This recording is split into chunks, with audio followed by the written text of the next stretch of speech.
This is the apocalyptic moment of the great bird swallowing the sun, heralding a new era of transformation to IT is a utopia governed by the enigmatic immortal deities and an Eden for the superhumans of the sequence.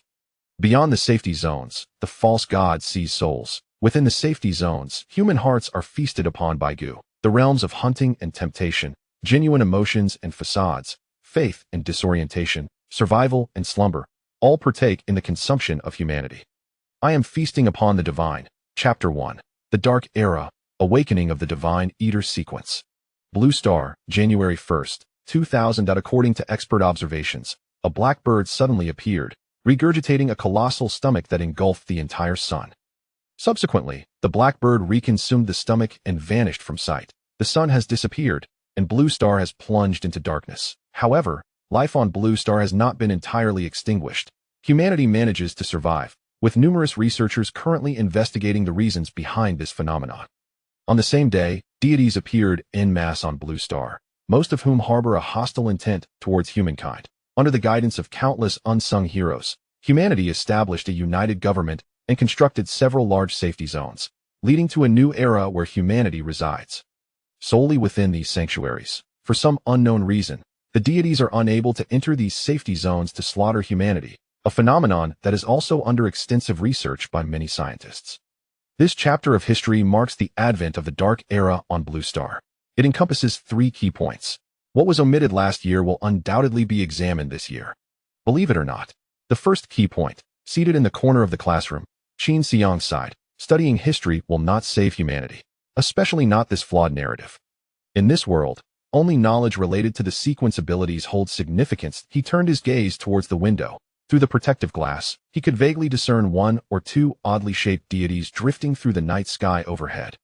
Blue Star has entered an eternal night, rendering the view outside the safety zone unchanging at any time one looks up.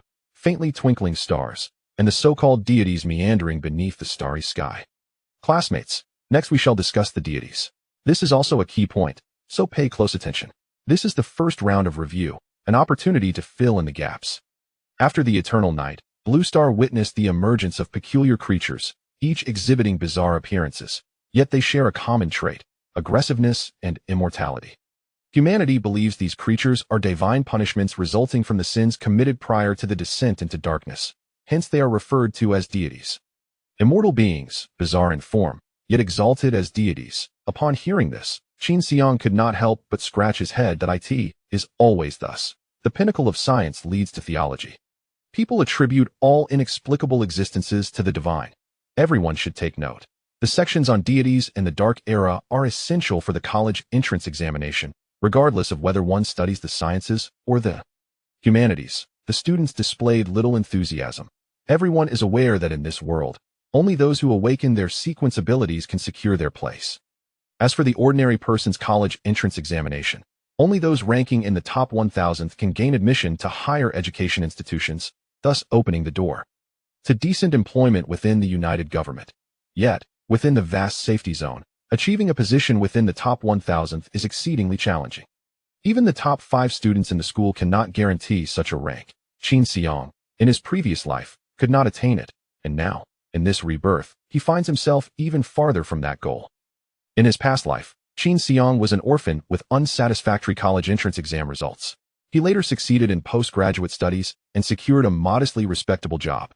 However, in midlife, he was laid off due to corporate restructuring and met his demise at the hands of security when seeking compensation, only to be reborn back to the age of 18. In this new life, the people surrounding him are nearly the same acquaintances as in his previous existence. However, the once normal world has transformed into this peculiar state.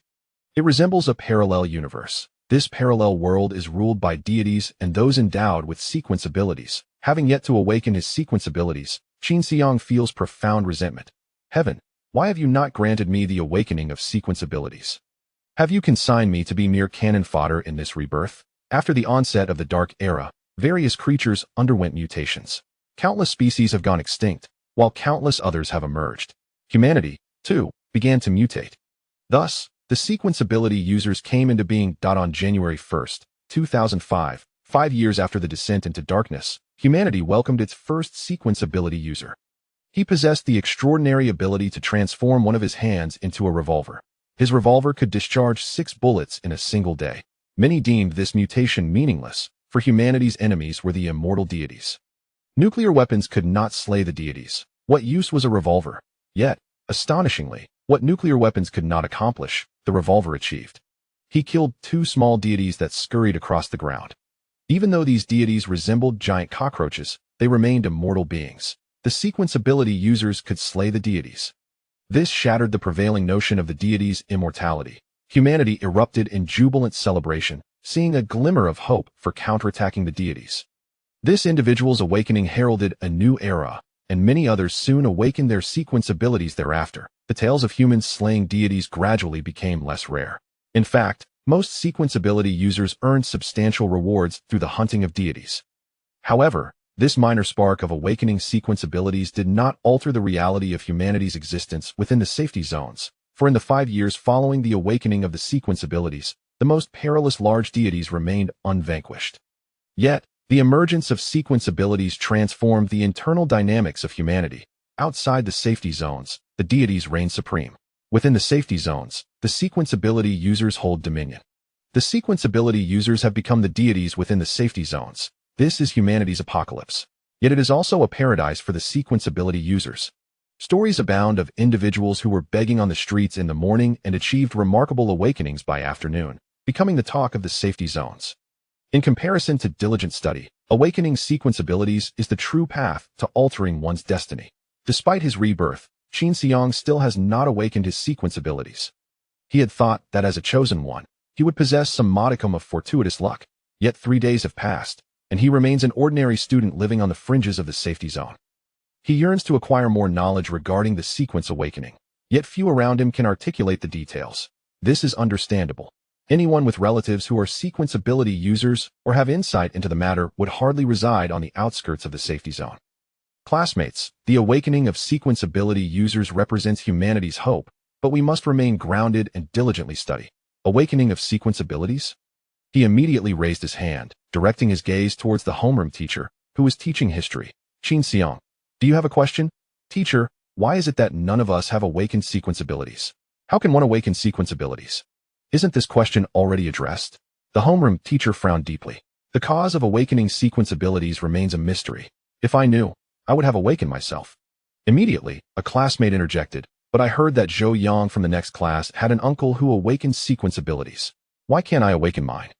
That's Director Zhou. The proportion of United Government officials awakening sequence abilities is inherently high. But no buts. Rather than indulging in unrealistic dreams here, you should prepare diligently for the college entrance examination. In just 6 months, you will be facing the college entrance examination that if you do not diligently prepare, you will find yourselves entering the workforce immediately after high school graduation. Could you allow me a moment of peace?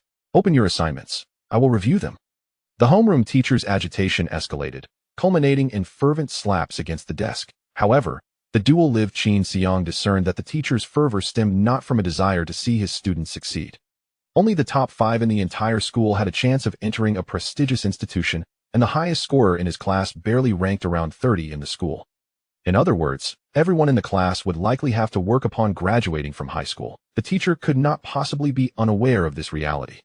His agitation and anger were, without a doubt, not born from concern for the students' futures. From the depths of the teacher's eyes, Qin Xiang perceived a sense of resentment and jealousy. A resentment toward being an ordinary person, a jealousy toward those who had awakened their sequences. Upon reaching Qin Xiang, the teacher discovered that his assignment remained unwritten. You chatter so much in class. I assumed you had completed your work. You haven't done your homework and yet continue to indulge in fanciful dreams that go stand at the door as punishment. Return only when you regain your senses.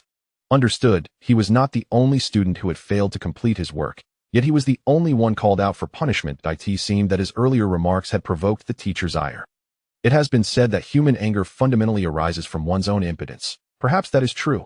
Qin Xiang exited the classroom. Such trivial punishment as standing outside was hardly worth his concern. Were it not for the school cafeteria providing meals that allowed him, an orphan without income, to stave off hunger, he would hardly bother attending classes. He would dedicate all his energy to contemplating matters of awakening sequences. Outside the classroom, the atmosphere was serene. He could quietly ponder the methods of awakening his sequence. Though it required effort, it was certainly better than not thinking at all. As far as he knew, the wealthy and powerful in this world possessed a significantly higher probability of awakening their sequences. In contrast, impoverished students like him, living on the fringes of safety, rarely produced an awakened individual among thousands. The awakening of sequences does not appear to be entirely random. There seems to be a bias favoring the affluent. He sighed deeply. If the conditions for awakening a sequence are related to the quality of life, then I fear I may never awaken a sequence in my lifetime. He lifted his gaze toward the window, where he could faintly discern a few divine entities drifting beneath the starry sky. Divine beings, are you? If you are indeed divine, then, as one who can be reborn, does that not suggest I possess some measure of divinity as well? Thus, by rounding up, I might also be considered a divine being.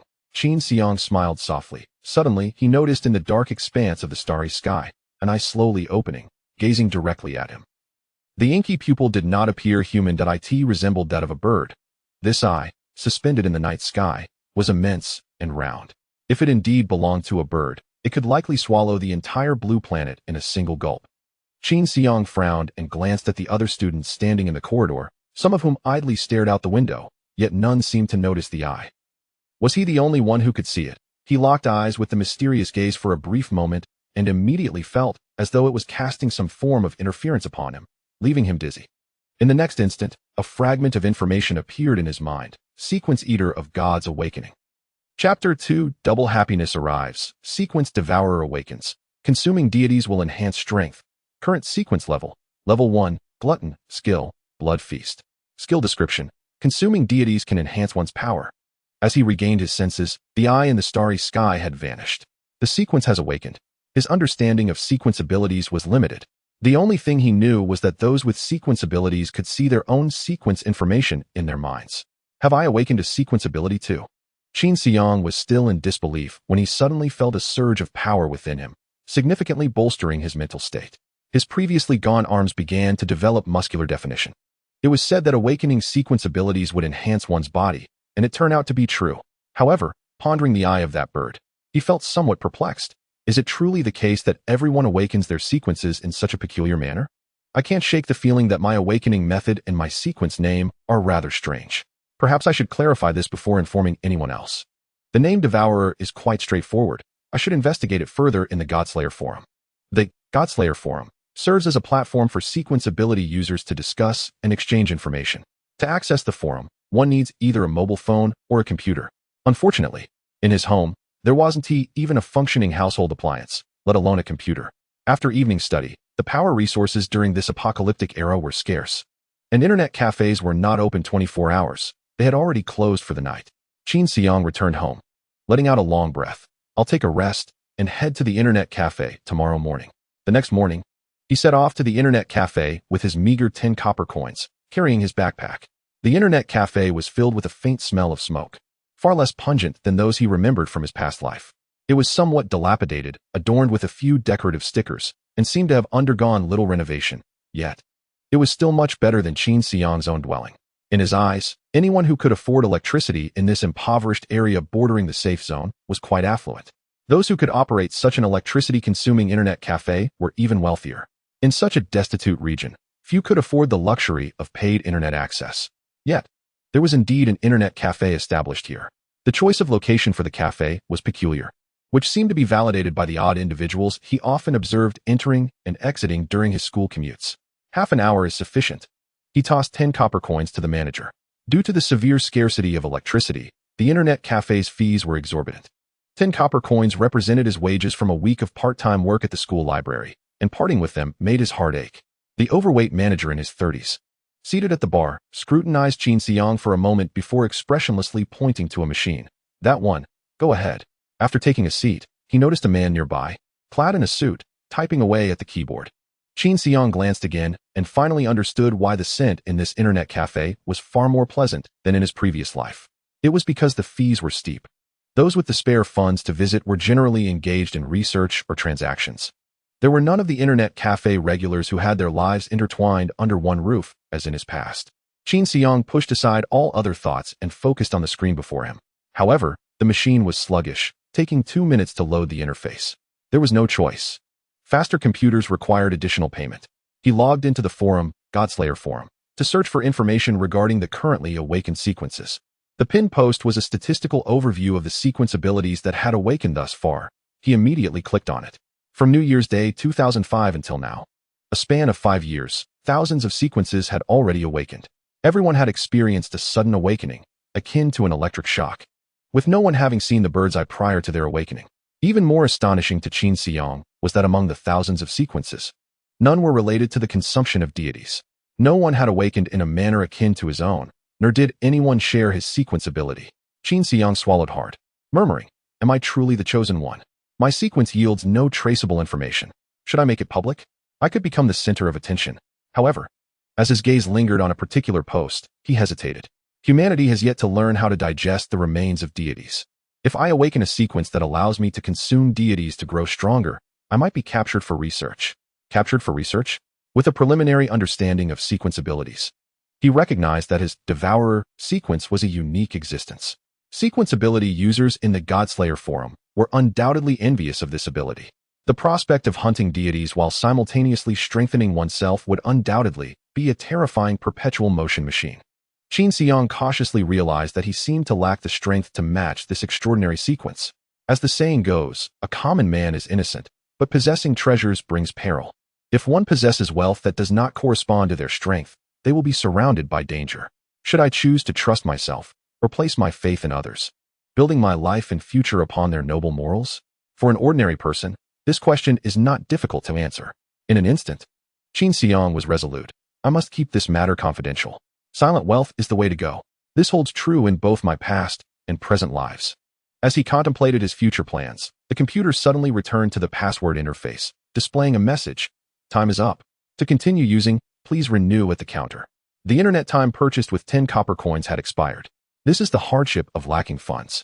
Even if your sequence is extraordinary, you must log off in a timely manner. Fortunately, in that brief half hour, Qin Xiang had found the information he sought. Above all, he must ensure that no one learns of the devourer sequence. He shouldered his backpack and left the internet cafe under the bewildered gaze of the plump manager.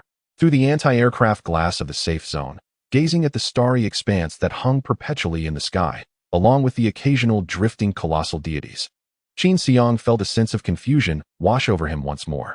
Should he head towards the exit of the safe zone, or go to school? Within the Godslayer forum, sequence ability users mentioned that at the safe zone's exit, squads of hunters targeting deities would enter and exit daily. The United Government provided various support policies and resource allocations for sequence ability users. In exchange, these users were tasked with hunting down deities outside the safe zone. Moreover, the more deities they hunted, the greater their rewards would be. To verify their kills, hunters would bring back a specific part of the deity's remains as proof to claim their rewards. Thus, Qin Xiang believed that waiting at the safe zone's exit might present an opportunity to take a bite of a deity's flesh and confirm whether this devourer sequence would indeed enhance his strength. If successful, he might ascend to greatness. He could remain outside the safe zone, hunting deities until he became a master, and then return to dominate everything. He could enhance his strength while hunting deities, a true perpetual motion machine. Yet, upon reviewing the information panel in his mind, he calmly analyzed his skill and shook his head. The description of Blood Feast stated that consuming deities could enhance strength, but it did not mention anything about satiating hunger. If it cannot fill my stomach, it means I cannot rely on consuming deities to save on meals. For him, the issue of dining ranked above all other concerns, demanding utmost caution and deliberation. A single meal could confound even the mightiest of heroes. Qin Xiang ceased to ponder his destination, for he had but one option: to attend school. He would venture to the exit of the safe zone and take a chance. There was indeed a possibility of becoming stronger.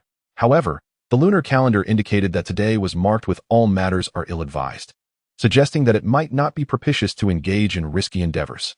Although Qin Xiang was not superstitious, the occurrence of rebirth and the apocalypse, events that defied logic, rendered superstition somewhat justifiable.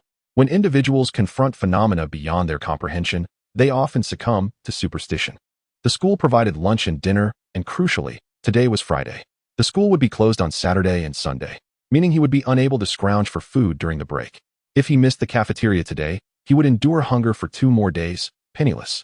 He not only needed to go to school, but also had to implore Aunt Zhang at the cafeteria for additional sustenance to tide him over the weekend. Aunt Zhang was aware of his status as an orphan and treated him with kindness. On weekends, he could return to the safe zone exit. After all, Sequenceability practitioners did not rest on weekends. Sequenceability practitioners were required to submit remnants of divine beings to the United Government to obtain resources, not unlike self-sustaining small business owners. Since they were self-sustaining, the delineation between workdays and holidays became rather ambiguous. Qin Xiang had made up his mind. On the dim main road, a streetlight illuminated a mere 2 or 3 steps every few dozen meters. The tops of the streetlights were connected to anti-aircraft glass, seemingly serving a supportive role. In Qin Xiang's view, the sole purpose of these lights was to inform passers-by that this street marked the periphery of the safe zone. Beyond that, they served little use. Even the lights in internet cafes were several times brighter than these streetlights. After walking along the shadowy road for a quarter of an hour, he arrived at school. In his previous life, Qin Xiang attended a mediocre high school in the county, and the conditions were hardly better in this world. He had no choice. The only institution nearby was Juan Xuexiao, which encompassed a 12-year education system from primary to high school. Children at the edge of the safe zone commenced their education at the tender age of 6 and departed at 18, making it akin to a second home. The students of this school were ordinary individuals, as were their parents. In the safe zone, where sequenceability practitioners were not rare, there were few enclaves of ordinary people, primarily situated at the edge of the safe zone. Any family fortunate enough to awaken sequence abilities would inevitably relocate from this perilous and dilapidated area to a safer environment.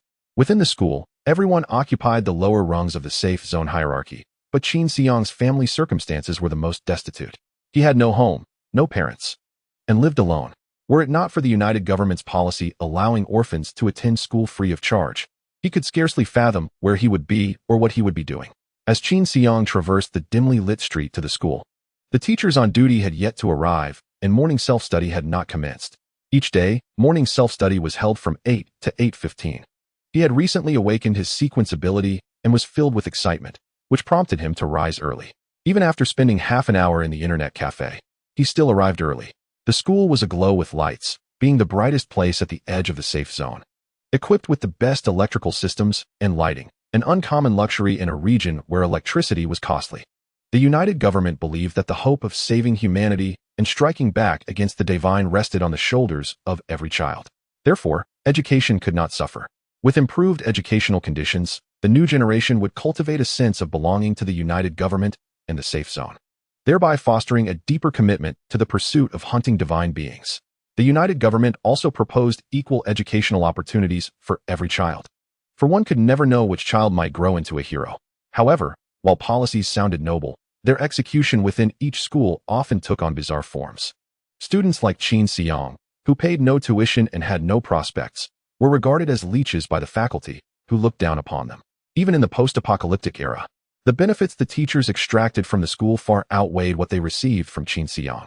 The homeroom teacher placed his desk in a corner of the classroom, a place devoid of attention, mirroring the position from his previous life.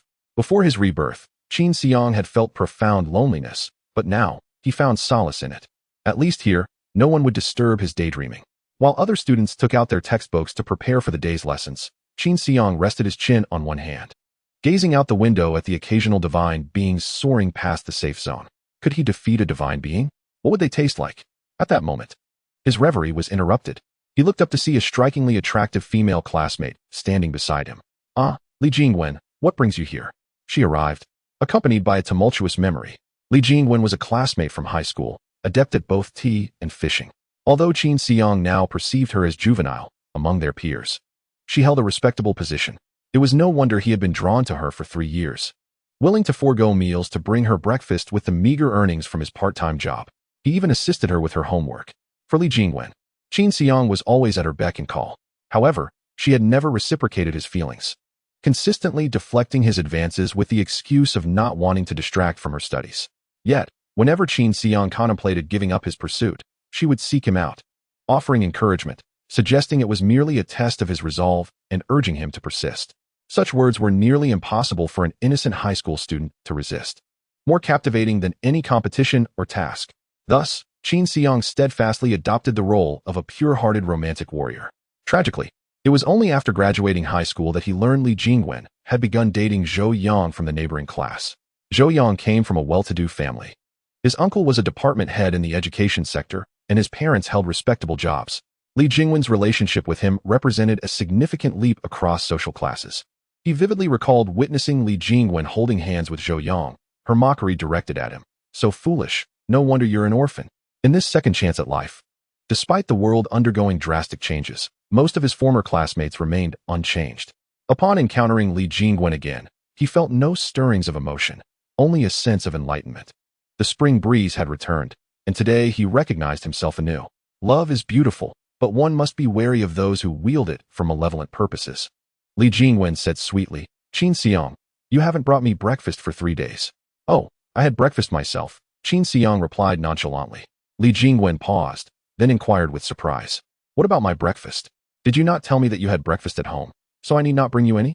It was only later that Qin Xiang discovered Li Jingwen had diverted the breakfast he provided her to Zhou Yang from the neighboring class in an attempt to curry favor with him. It can be said that Li Jingwen strives diligently to be with Zhou Yang. However, she is dragging Qin Xiang along in her efforts. I was testing you. If you retreat so easily, how can I trust you to be with me in the future? Observing Li Jingwen's mix of anger and playfulness, Qin Xiang chuckled softly. If you're worried, then perhaps we should not be together. After all, we are not dating at the moment. Upon hearing Qin Xiang's response, an ominous feeling crept into Li Jingwen's heart. She could not fathom why Qin Xiang, who had always been at her beck and call, seemed to have transformed in recent days. Yet, she was wholly focused on retrieving the homework Qin Xiang had promised to help her with, so she could compare answers with Zhou Yang. Then please return my homework. Qin Xiang opened his backpack and retrieved 3 notebooks, handing them to Li Jingwen. As she flipped through the pages, her eyes widened in disbelief. Qin Xiang, why is the homework blank? Homework doesn't write itself. If no one writes it, it remains blank. But you were supposed to help me write it. Qin Xiang pulled out 3 more notebooks, showing her the empty pages. I haven't even completed mine. So why would I help you? You. Doing this will get me scolded by the teacher. Oh, you're not worried about me getting scolded by the teacher? Qin Xiang found her reaction amusing, glancing at her with a smirk before shrugging. I was punished by the homeroom teacher yesterday, and you didn't seem to care. Tears glimmered in Li Jingwen's eyes. Qin Xiang, I feel like you no longer like me. Qin Xiang, unfazed by her theatrics, simply gave her a thumbs up. Li Jingwen, that was the only coherent sentence you've uttered all morning. With that, he leaned against the window, continuing to gaze at the bizarre shapes of the deities in the sky, wondering if consuming such things would upset his stomach. Li Jingwen was utterly dumbfounded. She had arranged to meet Zhou Yang to compare homework answers and planned to pass on the breakfast Qin Xiang had given her. Now that Qin Xiang had withdrawn his support, how could she explain this to Zhou Yang? In frustration, she confronted Qin Xiang. By acting this way, you are ruining any chance we might have in the future. Qin Xiang let out a scoff, turning to glance at the calendar hanging at the back of the classroom. Blue Star Era, January 1st, 2010. Gregorian calendar, Friday, New Year's Day. Lunar calendar, Year of the Earth Ox, November 17th. All things are unfavorable. Who says today is unfavorable? This is a double blessing. Chapter 3. The opportunity to grow stronger, a feast of gluttony. The edge of the safe zone is a remarkably underdeveloped area. Its backwardness is evident not only in the streets and the crowds, but also in the education system prioritized by the joint government. The curriculum at Juin School, for the 3rd year of high school, is filled with tedious accounts of the glorious history of ancient human civilizations and outdated scientific theories. These subjects, once the stepping stones for academic pursuits before the apocalypse, have utterly lost their significance in today's world. The only path to a turnaround lies in awakening sequential abilities. Only by possessing such abilities can one hope to change everything. Yet, the courses related to sequential abilities are entirely absent from this underprivileged school on the outskirts of the safe zone. It is rare to find any sequential ability practitioners in this impoverished area. The teachers themselves are ordinary individuals who have had no access to relevant education. How could they possibly impart such knowledge to their students? Although Qin Xiang had no direct experience, he believed that since the safe zone had been established for a decade, and sequential abilities had been awakening for 5 years, the joint government must have courses related to practitioners, though they had yet to reach Juin School. The lack of knowledge in the current world system left Qin Xiang feeling bleak about any future prospects. Courses related to sequential abilities should not only be designed for those awakening such powers, but could also benefit ordinary individuals. The emergence of sequential ability practitioners would inevitably give rise to numerous industries and create many job opportunities. Ordinary people, upon completing their studies, would also have a wider array of career paths available to them. However, the platform and resources at Juin School are at the very bottom of the safe zone, offering students exceedingly narrow pathways to success. They could either compete fiercely for a few meager spots in university entrance exams, or, by some stroke of luck, awaken their sequential abilities and become practitioners. Yet, for 5 years, the students of Juin School have remained stagnant. The only hope for those sitting in the classroom is to gain admission to an academy established by the joint government for ordinary citizens, with aspirations of securing a clerical position afterward. However, judging by past academic performance, Qin Xiang, currently ranked around 100 in his grade, is very far from achieving that goal. His past experiences as a worker taught him a valuable lesson. Do not engage in futile efforts. Accept things as they are, and do not complicate your existence. Qin Xiang simply awaits lunchtime and dinner, planning to take extra portions from the cafeteria to stock up for the weekend. Having not completed a single assignment, he faced criticism from all his teachers. Li Jingwen and her friends also faced similar reprimands. Li Jingwen's friends had always relied on her for homework, which Qin Xiang had written for her. Now that Qin Xiang had ceased his servitude, the entire chain of dependency had collapsed. Throughout the day, Li Jingwen frequently cast glances of reproach at Qin Xiang, who remained oblivious to her distress. Meanwhile, her friends were brainstorming ideas to address the situation. As Li Jingwen's helper, they also hoped to benefit from his assistance. Now that Qin Xiang had stopped catering to her, their interests were adversely affected. Jingwen, don't worry. Perhaps Qin Xiang encountered something that put him in a bad mood. Yes, look at him. He seems lost in thought. Maybe he's been triggered by something. Li Jingwen, feeling anxious, replied, what should I do? I was supposed to meet Zhou Yang to compare answers, but when I told him I was sick and hadn't completed my homework, he said he couldn't tell I was unwell. You all know my grades. Doing the homework on my own is incredibly difficult. Zhou Yang's uncle awakened his sequential ability a few days ago. If I could be with Zhou Yang, it would help you all as well. Li Jingwen's friends exchanged glances. Understanding the implications, for your happiness, we must devise a plan. Their supportive attitude brought a sense of satisfaction to Li Jingwen.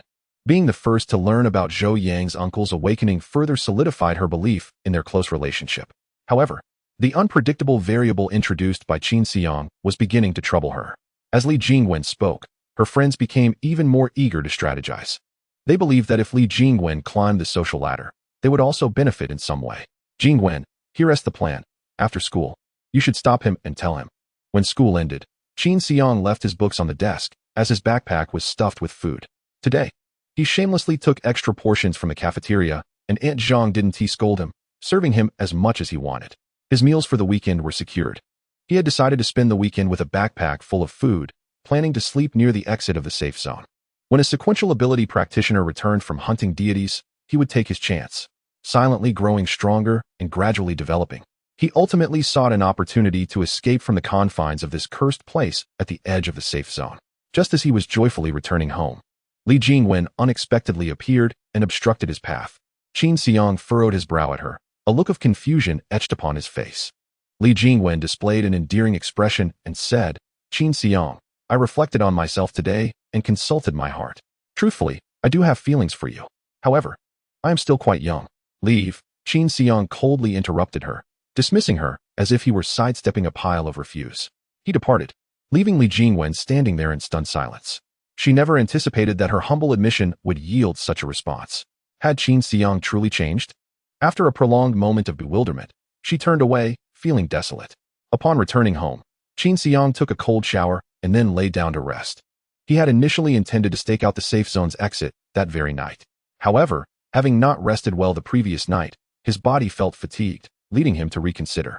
He decided to recuperate at home and venture out the following morning instead. As dawn broke, the alarm clock roused Qin Xiang from his slumber. Saturday had arrived. He drew back the curtains. Although the outside world remained shrouded in darkness, it was indeed 7 in the morning. After hastily consuming breakfast, he prepared to depart. He glanced at the calendar. Blue Star Era, January 2nd, 2010. Gregorian calendar, Saturday. Lunar calendar, Year of the Earth Ox, November 18th, suitable for burial. Suitable for burial? It seemed the lunar calendar had little relevance to him today. Due to the absence of sunlight, the temperature outside the safe zone continued to plummet, rendering it exceptionally cold. Qin Xiang donned several layers of warm clothing and stepped out with a backpack filled with provisions. There were numerous exits from the safe zone, the nearest being merely a 10-minute walk from his home. However, this particular exit was small, and not many deities lingered outside, resulting in the absence of hunting teams for several days. Fewer teams meant fewer opportunities. Qin Xiang resolved to head to the largest exit near his residence, the 114,514 exit. In the safe zone, only larger exits bore numbers for the convenience of sequenceability users to coordinate and gather for hunting tasks. The smaller the number of the exit, the more deities that congregated outside.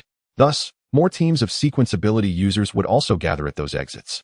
The 114514 exit, though seemingly numbered lower, was still better than having no number at all, indicating that sequenceability users would be present there.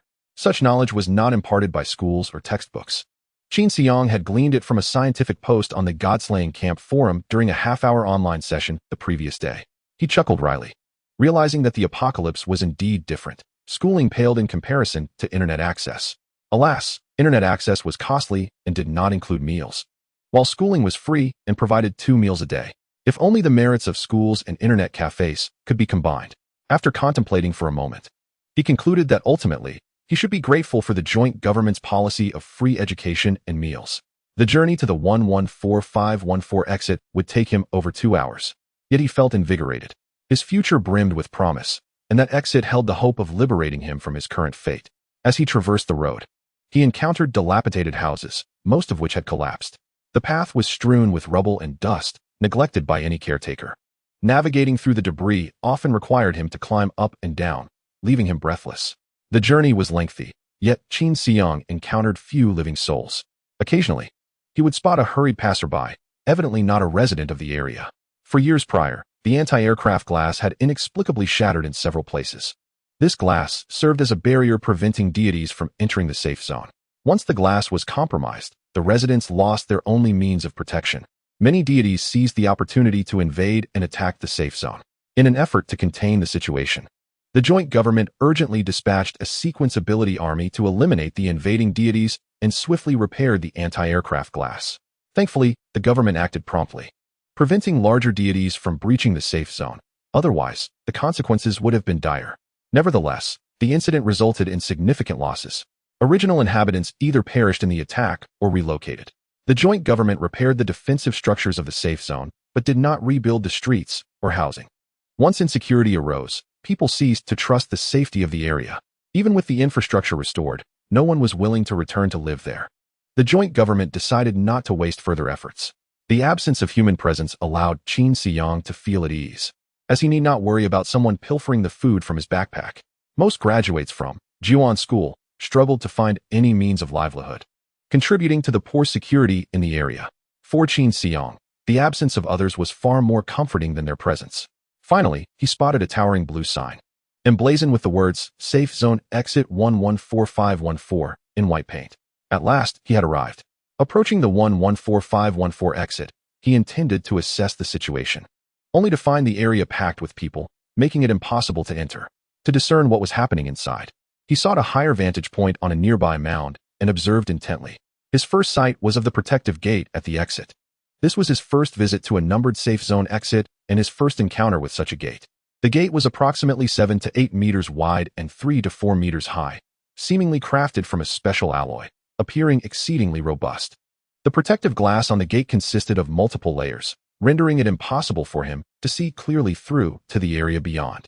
In front of the gate stood a dozen individuals clad in transparent helmets and orange and white striped anti-freeze suits.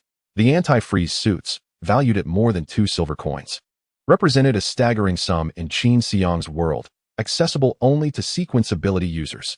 Since the establishment of the joint government, currency was no longer denominated by nation but rather issued uniformly as copper coins, silver coins, and gold coins. Although labeled as copper coins, silver coins, and gold coins, these currencies were not composed of pure precious metals due to the need for extensive usage in safe zones worldwide. They were, in fact, various alloys. Among them, copper coins held the least value, as they were not only inexpensive to produce, but also contained numerous impurities. Generally, the value of 10,000 copper coins equated to that of a single silver coin, while 1,000 silver coins equated to a single gold coin. However, due to the low production costs of copper coins and the varying proportions of other metals mixed into them by mints across different regions, it often took around 12,000 copper coins to exchange for 1 silver coin. For Qin Xiang at present, silver coins felt as unattainable as millions in his previous life. It appeared that those gathered at this exit were indeed sequenceability users. The individuals donned in anti-freeze suits were but a minority. Alongside them stood thousands of ordinary people, similarly bundled up as Qin Xiang, surrounding the area. Qin Xiang was somewhat perplexed. He wondered what these people were doing. Were only the sequence ability users supposed to gather at the exit? At that moment, 2 sequence ability users donned in anti-freeze suits removed their helmets, seemingly having completed their hunting mission and preparing to return. Instantly, hundreds of ordinary people surged forward. 2 esteemed officers, would you like to take a rest? I have a splendid foot bath. 2 esteemed officers, I offer exquisite delicacies here. I have luxurious apartments available for your free accommodation, as long as you agree to take a few photos with me. Officers, my daughter is yet to be married. Upon seeing your valiant appearance, she has vowed to marry no one but you. Do you desire a wife? If you already have one, I would gladly take the role of a concubine. Without needing any recognition, the crowd surged forward, yet they instinctively maintained a distance of over a meter from the 2 sequence ability users. The latter seemed accustomed to such scenes and did not linger. They simply selected a high-end restaurant and a comfortable hotel before departing. The 2 shop owners they chose beamed with excitement. Qin Xiang gazed at the crowd's reaction, utterly astonished. He was aware that sequence ability users were revered in this world, but he had not anticipated such a spectacle.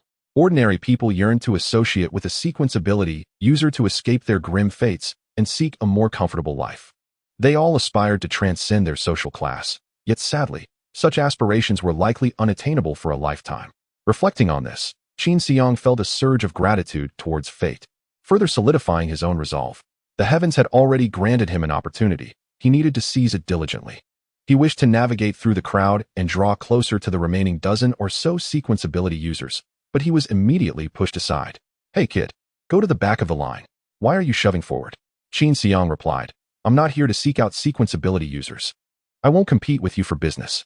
He merely wanted to see if there were any abandoned remnants of divine beings ahead, showing no interest in the sequence ability users themselves. However, others would not believe his intentions. Upon hearing Qin Xiang's words, the surrounding people laughed. Who are you trying to fool?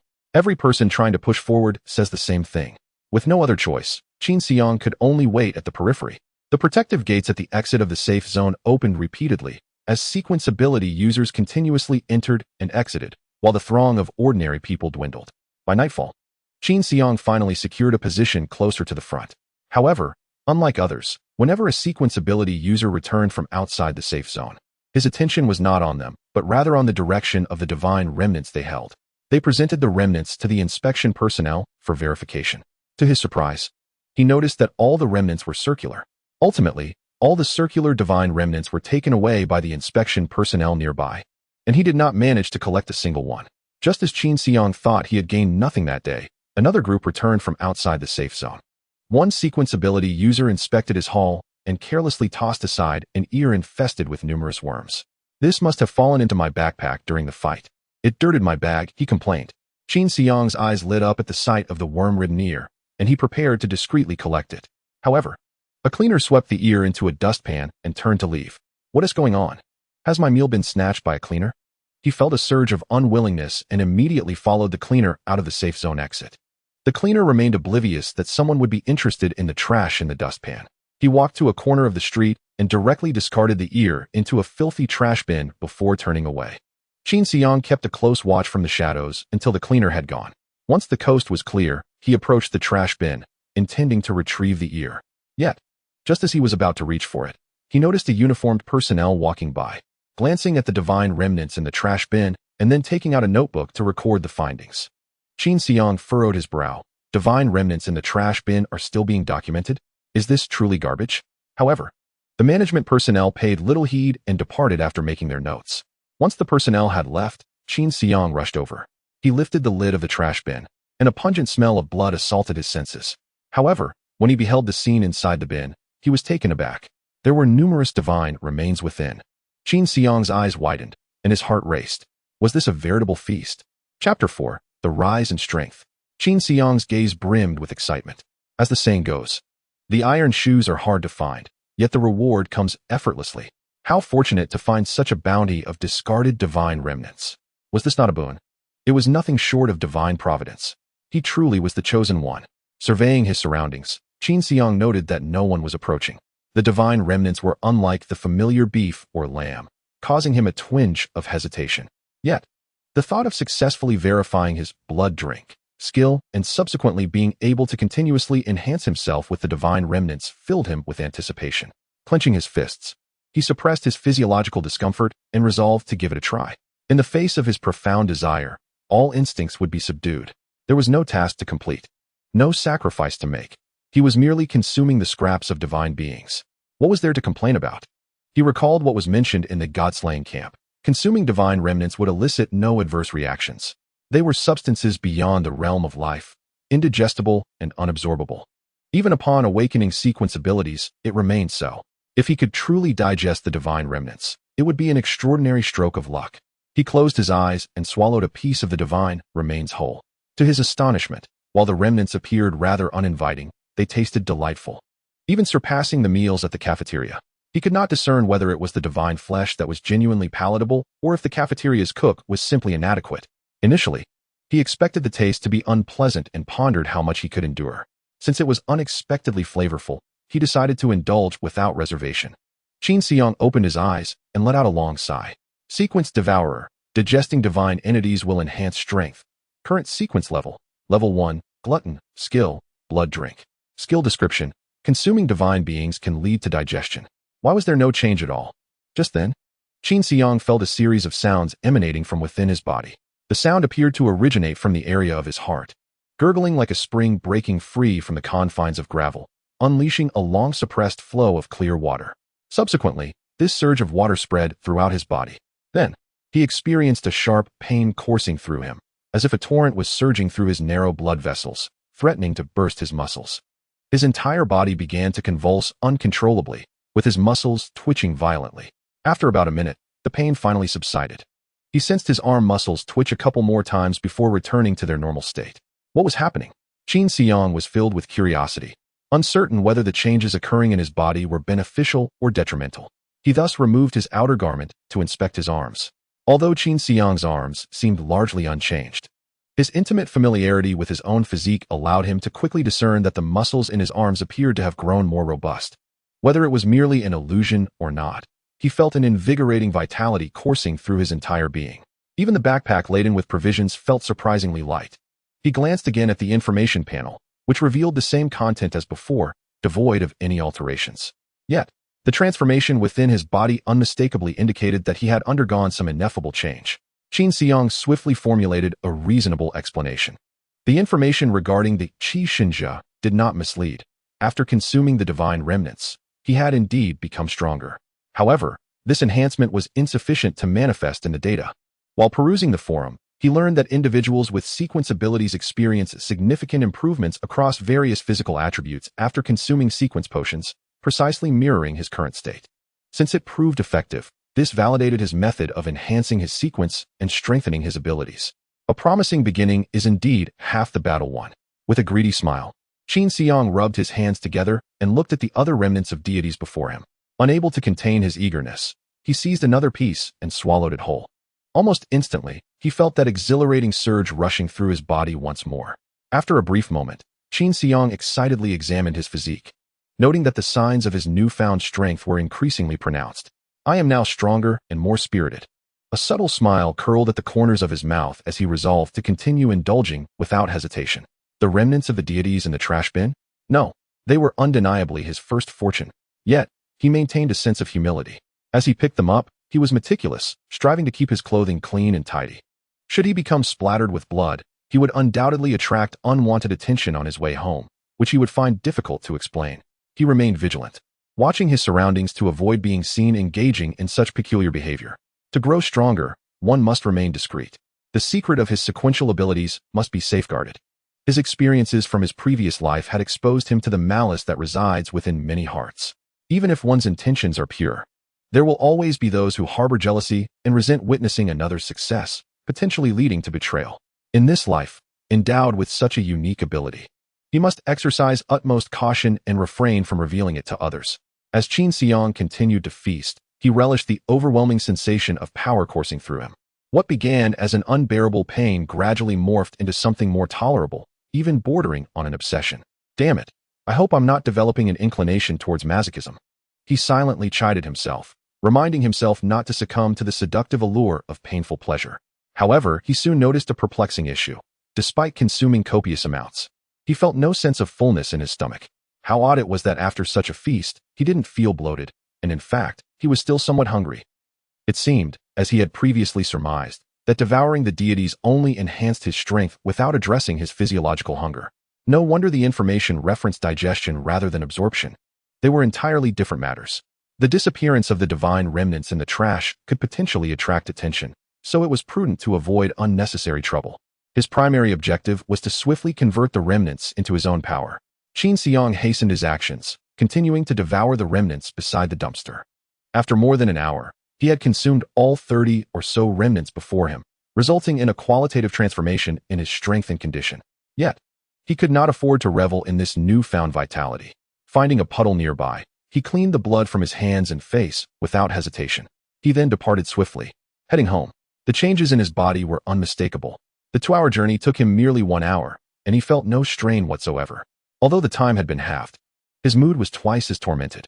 This stretch felt interminable, as if a whole day had passed, burdened by his concerns. Upon reaching home, he felt as if he had labored tirelessly all day, utterly exhausted.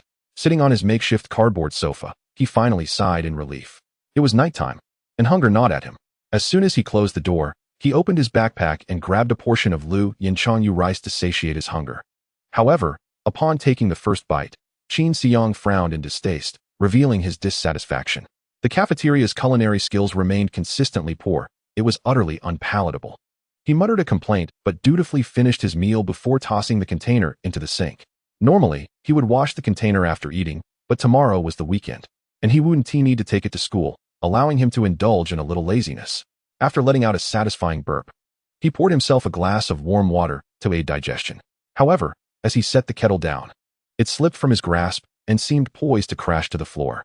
In Qin Xiang's perception, the descent of the kettle unfolded in slow motion, allowing him to observe every detail of its fall, even the droplets of water splashing and trembling in the air. With a swift motion, he effortlessly caught the kettle. I seem to have become much more agile. My perception has sharpened as well.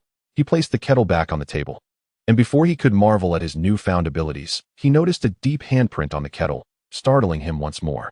Did I do that? Has my strength truly increased? He grasped the kettle tightly, exerting some force, but it remained unchanged. Yet, when he concentrated on altering its shape in his mind, the kettle responded accordingly. Moreover, I can control my strength at will. He recalled reading in the forum that one could visit the Sequence Abilities Management Bureau for further information, but one must prove themselves as a sequence ability user to gain entry.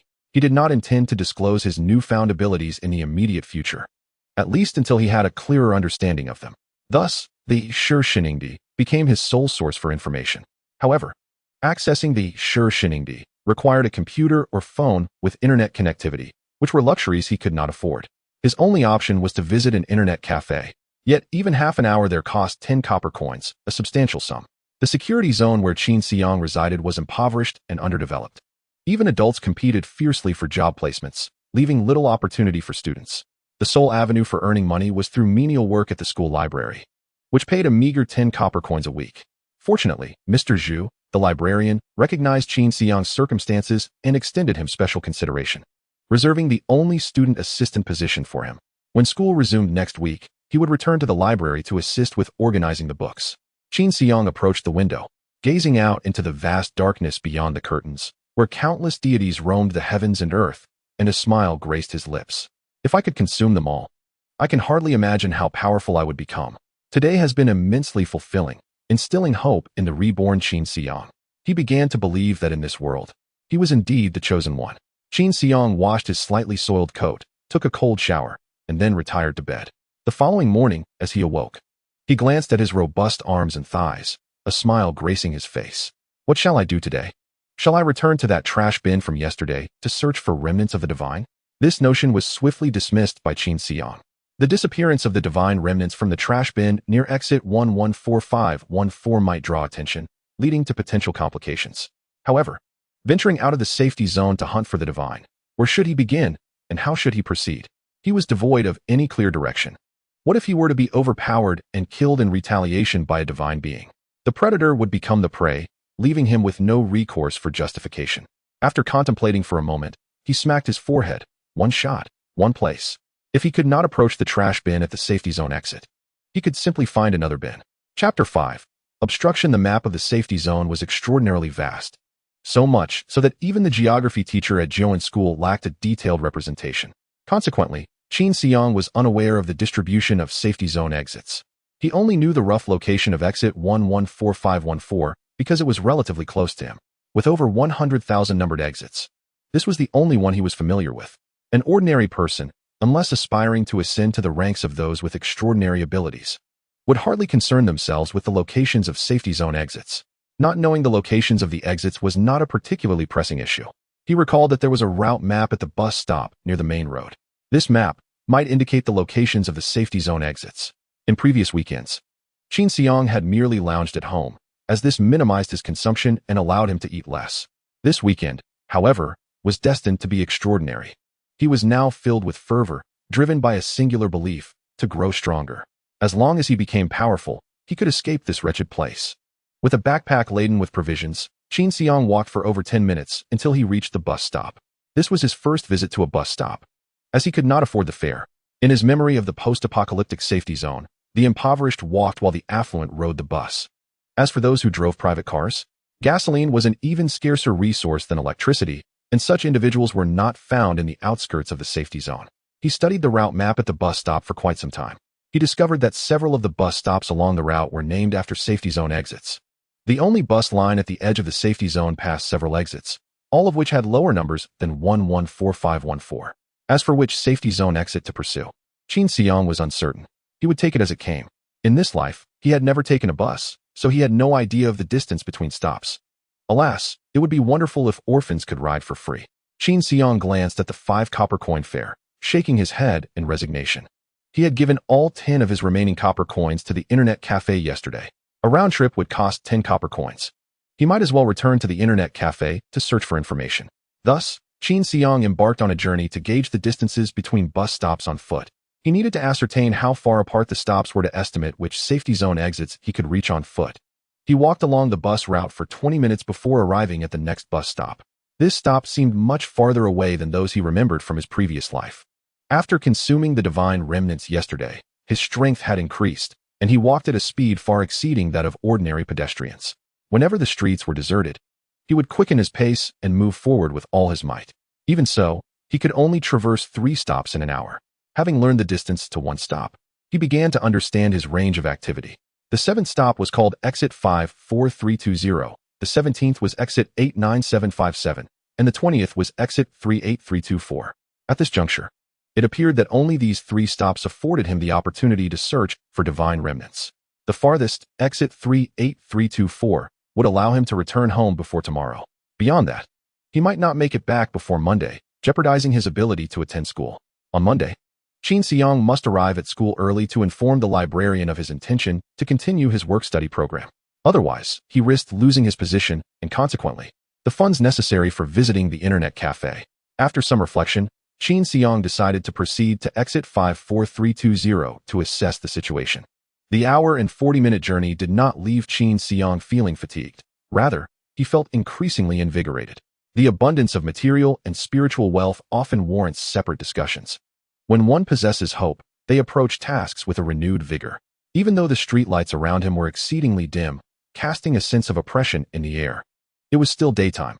However, the sun had vanished a decade ago. Though it was morning, the sky eternally lingered in the twilight of midnight. The infrastructure at the edge of the safety zone was exceedingly rudimentary. The main road he traversed had a dim streetlight every few dozen meters, barely illuminating a few steps ahead. The adjacent alleys were shrouded in darkness, forcing him to navigate by touch. Looking up, he could faintly discern the twinkling stars through the safety zone's protective glass, along with the occasional fleeting silhouette of a divine being. As the cold wind swept through, it penetrated the layers of his insufficiently warm coat, making contact with his skin and causing goosebumps to rise. Qin Xiang raised his collar to shield his face from the biting wind and continued to march forward briskly. After traversing 7 stops, he finally arrived at exit 54320. This exit bore a number over 50,000 less than 114,514, suggesting a greater number of extraordinary individuals might be present here, hunting the divine. Upon his arrival, he sought a higher vantage point atop a dilapidated building to survey the area. Indeed, he observed nearly 100 individuals clad in insulated suits. far surpassing the number at exit 114514. Surrounding them were ordinary people, similarly attired, creating a tightly packed throng of nearly 10,000. He surveyed the crowd and the extraordinary individuals engaged in conversation at the center, none of whom noticed him. Qin Xiang pretended to wander aimlessly, searching for a trash bin containing the divine remnants. Finally, in a block adjacent to the safety zone exit, he spotted the trash bin filled with divine remnants. This bin was significantly larger than the one at exit 114514. If the trash bin at exit 114514 resembled a lavish banquet, the area surrounding the trash bins at exit 54320 was akin to a grand feast. 7 or 8 bins were lined up in a row, each brimming with divine remnants. The bizarre and varied remains ignited Qin Xiang's appetite. If he could clear out these 7 or 8 bins, would he not soar to new heights? His heart raced as he pondered how to swiftly clear the divine remnants from this location.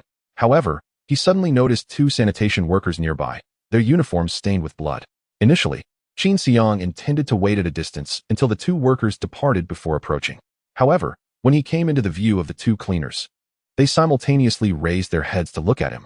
After a brief exchange of glances, they resumed their task of tidying up the garbage bins. Qin Xiang felt a pang of anxiety, prompting him to alter his plan. Rather than stopping, he pressed on, drawing closer to the garbage bins and the 2 cleaners. He feigned the demeanor of a passing student, nonchalantly walking past them without turning back. The cleaners cast a glance at Qin Xiang, noting his simple attire and youthful visage, but paid him no heed. It was only when he had distanced himself and completely exited the neighborhood that he let out a sigh of relief. What was happening? Why were there individuals guarding the garbage bin? Moreover, they were in plain clothes. Could it be that the uniformed observer from yesterday had reported him? Was someone truly watching over the garbage bins? When Qin Xiang exchanged glances with the 2 individuals, his heart raced. Though their faces were expressionless, their scrutiny was astute, and their minds were in overdrive. He realized that these 2 were likely not ordinary cleaners. The stains on their clothing were too conspicuous, a deliberate display.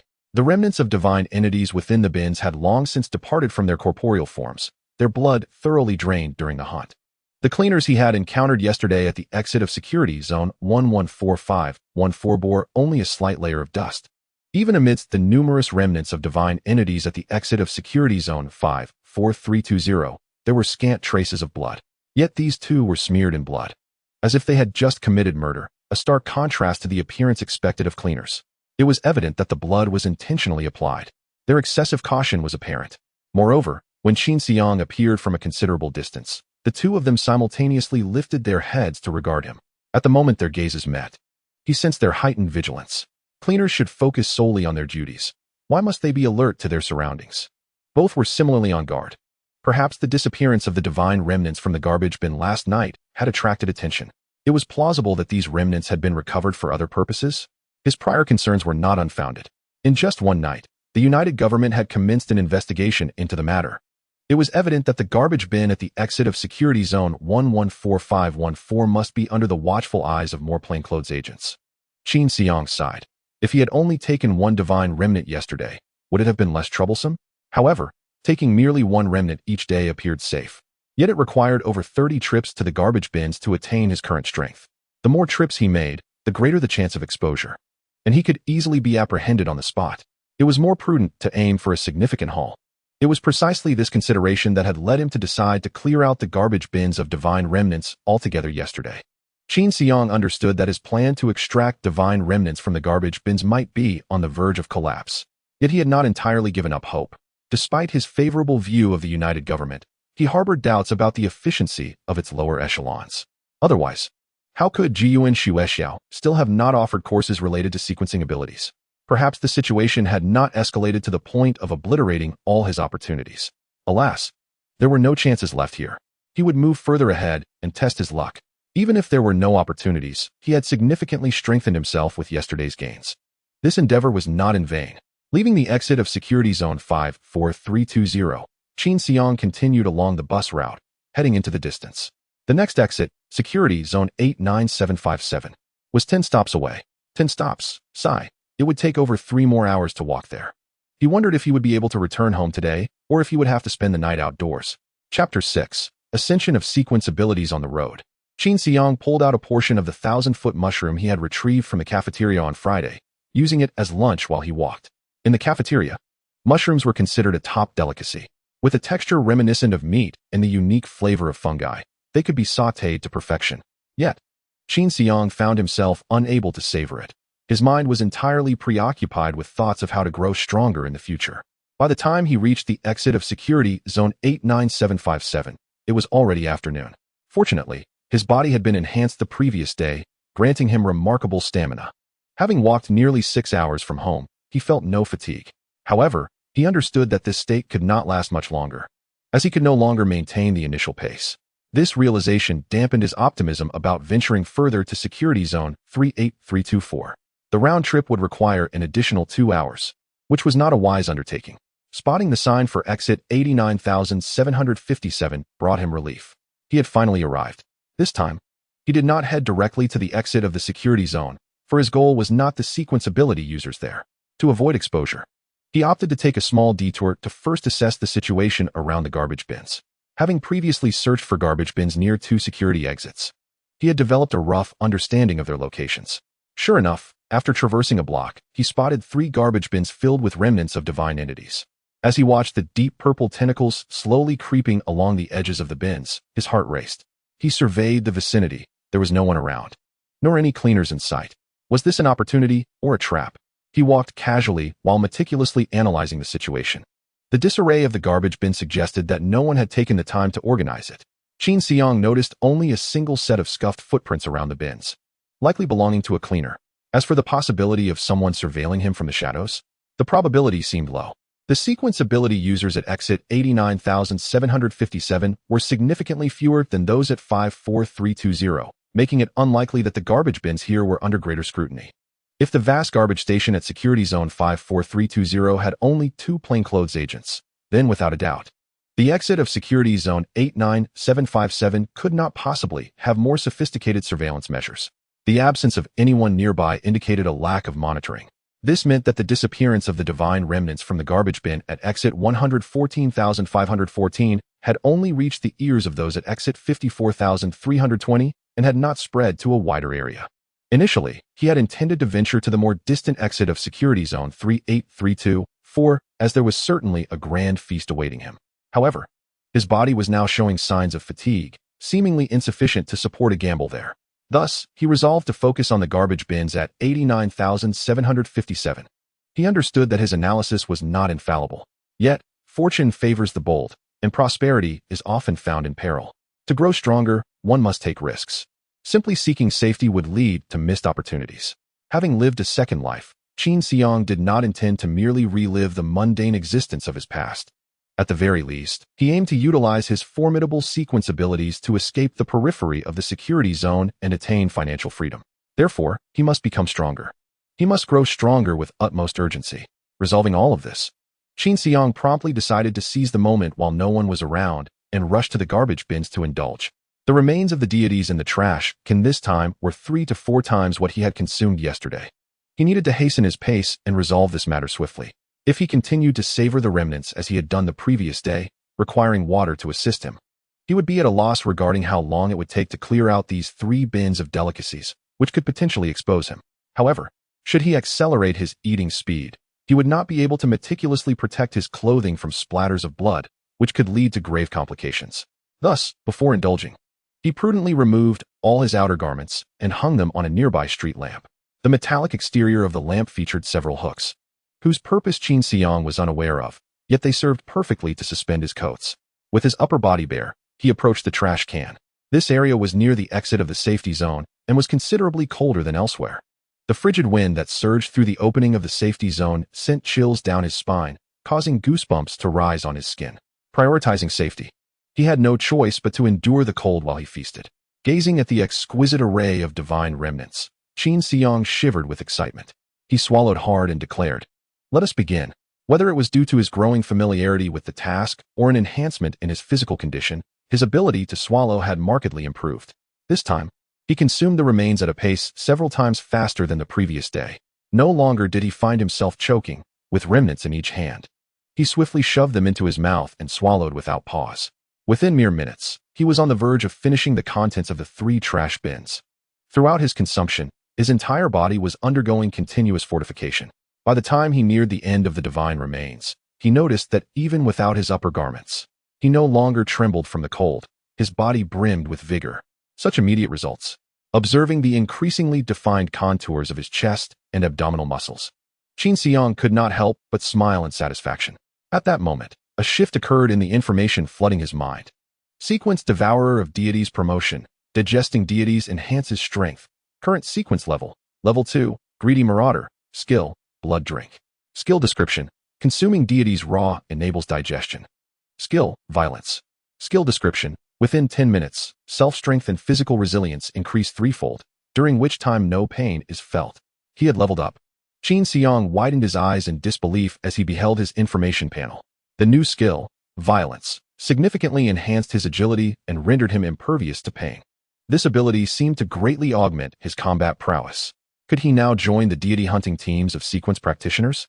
He recalled a recent visit to the Godslayer camp forum where he had seen a sequence called Warrior, which possessed a reinforcement skill that doubled one's strength and physical resilience for 5 minutes, deemed a bug skill among lower-tier sequences. His Violence skill evidently enveloped the reinforcement skill in every regard. Was he not now the king among lower-tier practitioners? With such formidable skills, should he seek to join a team of sequence practitioners or operate solo? His mind raced with thoughts, yet he found no answers. Suddenly, a realization struck him. The paramount concern was not to reveal his identity as a sequence practitioner, but rather to find a means to conceal his Devourer of Deities sequence from others. To achieve this, he needed to visit an internet cafe to find a suitable guise for his sequence. Otherwise, should anyone discover that he was a Devourer of Deities, he could face unimaginable threats. But that would have to wait until he received his library work wages next week. For now, he must maintain the facade of an ordinary student. Future matters could be addressed later. Today, he had already achieved a sequence upgrade and should take his leave while the going was good. If he continued to greedily indulge at the 38,324 safety zone exit, the risks would be too high. The 38324 safety zone exit was merely 3 stops away from the 89757 safety zone exit, and if the people here detected anything amiss, they would likely alert those at 38,324 to be on guard by the trash cans, potentially capturing him red-handed. He resolved to finish up. After consuming the last 10 or so divine remnants from the trash can, he would make his way home. With determination, Qin Xiang prepared to continue, ready to conclude this sumptuous feast. Suddenly, he heard footsteps. Someone was approaching. How unfortunate. However, the footsteps seemed rather unsteady. He turned to look, and in the distance, he spotted a drunken man staggering toward the trash can. The man appeared oblivious to Qin Xiang's presence, humming a discordant tune, which only heightened Qin Xiang's anxiety. If this inebriated individual were to notice the unusual state of the trash can, it would not be long before the area was cordoned off. Without a moment to spare, he hastily stuffed the remnants into his backpack, donned his clothing, and fled. After ascending to a new sequence level, his body underwent yet another qualitative leap, enabling him to sprint at remarkable speed, rendering the rapidly receding guardrails indistinct. Qin Xiang silently prayed, hoping not to be apprehended before making his escape. The drunken man, clutching a bottle, wobbled to the trash can, scratching his head. Did I just see someone here? Where did they go in the blink of an eye? Could they too be a sequence practitioner like me? He tossed the bottle into the trash can, the glass clinking sharply against the metal. Is the trash can empty? Chapter 7. Forced to take action for the first time, the drunken man glanced back at the trash can. The divine remains must have been taken by the cleaners. Don't they usually collect garbage at midnight? He pondered. Have I really been drinking with Bruce for half the day? Half a day? And we've only managed to down 4 or 5 bottles. He scratched his head in a daze, muttering, I'm getting older. My tolerance isn't what it used to be. 2 bottles can leave me in this state. I need to drink less in the future to avoid affecting my deity hunting. With that, he staggered away. Qin Xiang wasted no time, not daring to think too much, and sprinted down the dim, deserted path. He could escape at full speed. Upon reaching the end of the path and returning to the main road, he resumed his act as an ordinary pedestrian, keeping his head down and hurrying along, waiting for another opportunity to slip back into a side street. This escape strategy allowed him to progress smoothly, unnoticed as a scruffy youth. Perhaps due to his sequence upgrade, his physical endurance was renewed, and the fatigue that had previously plagued him vanished. His muscles felt invigorated. Having fled for nearly 20 minutes and passed a bus stop, he had yet to be pursued. Qin Xiang remained vigilant, his heart racing, blood surging to his head, heightening his focus. He kept an eye on his surroundings, attentive to any footsteps behind him, fearful of being discovered. How infuriating! If it weren't for that drunken man, He could have finished everything. Just a moment longer. Reflecting on the drunken man, Qin Xiang felt a mix of resentment and relief. That individual was exceedingly inebriated, unable to walk steadily, moving forward and backward, needing to lean against the wall for support. It is likely that not only is one unable to see oneself clearly, but also that one's consciousness is in a state of obscurity.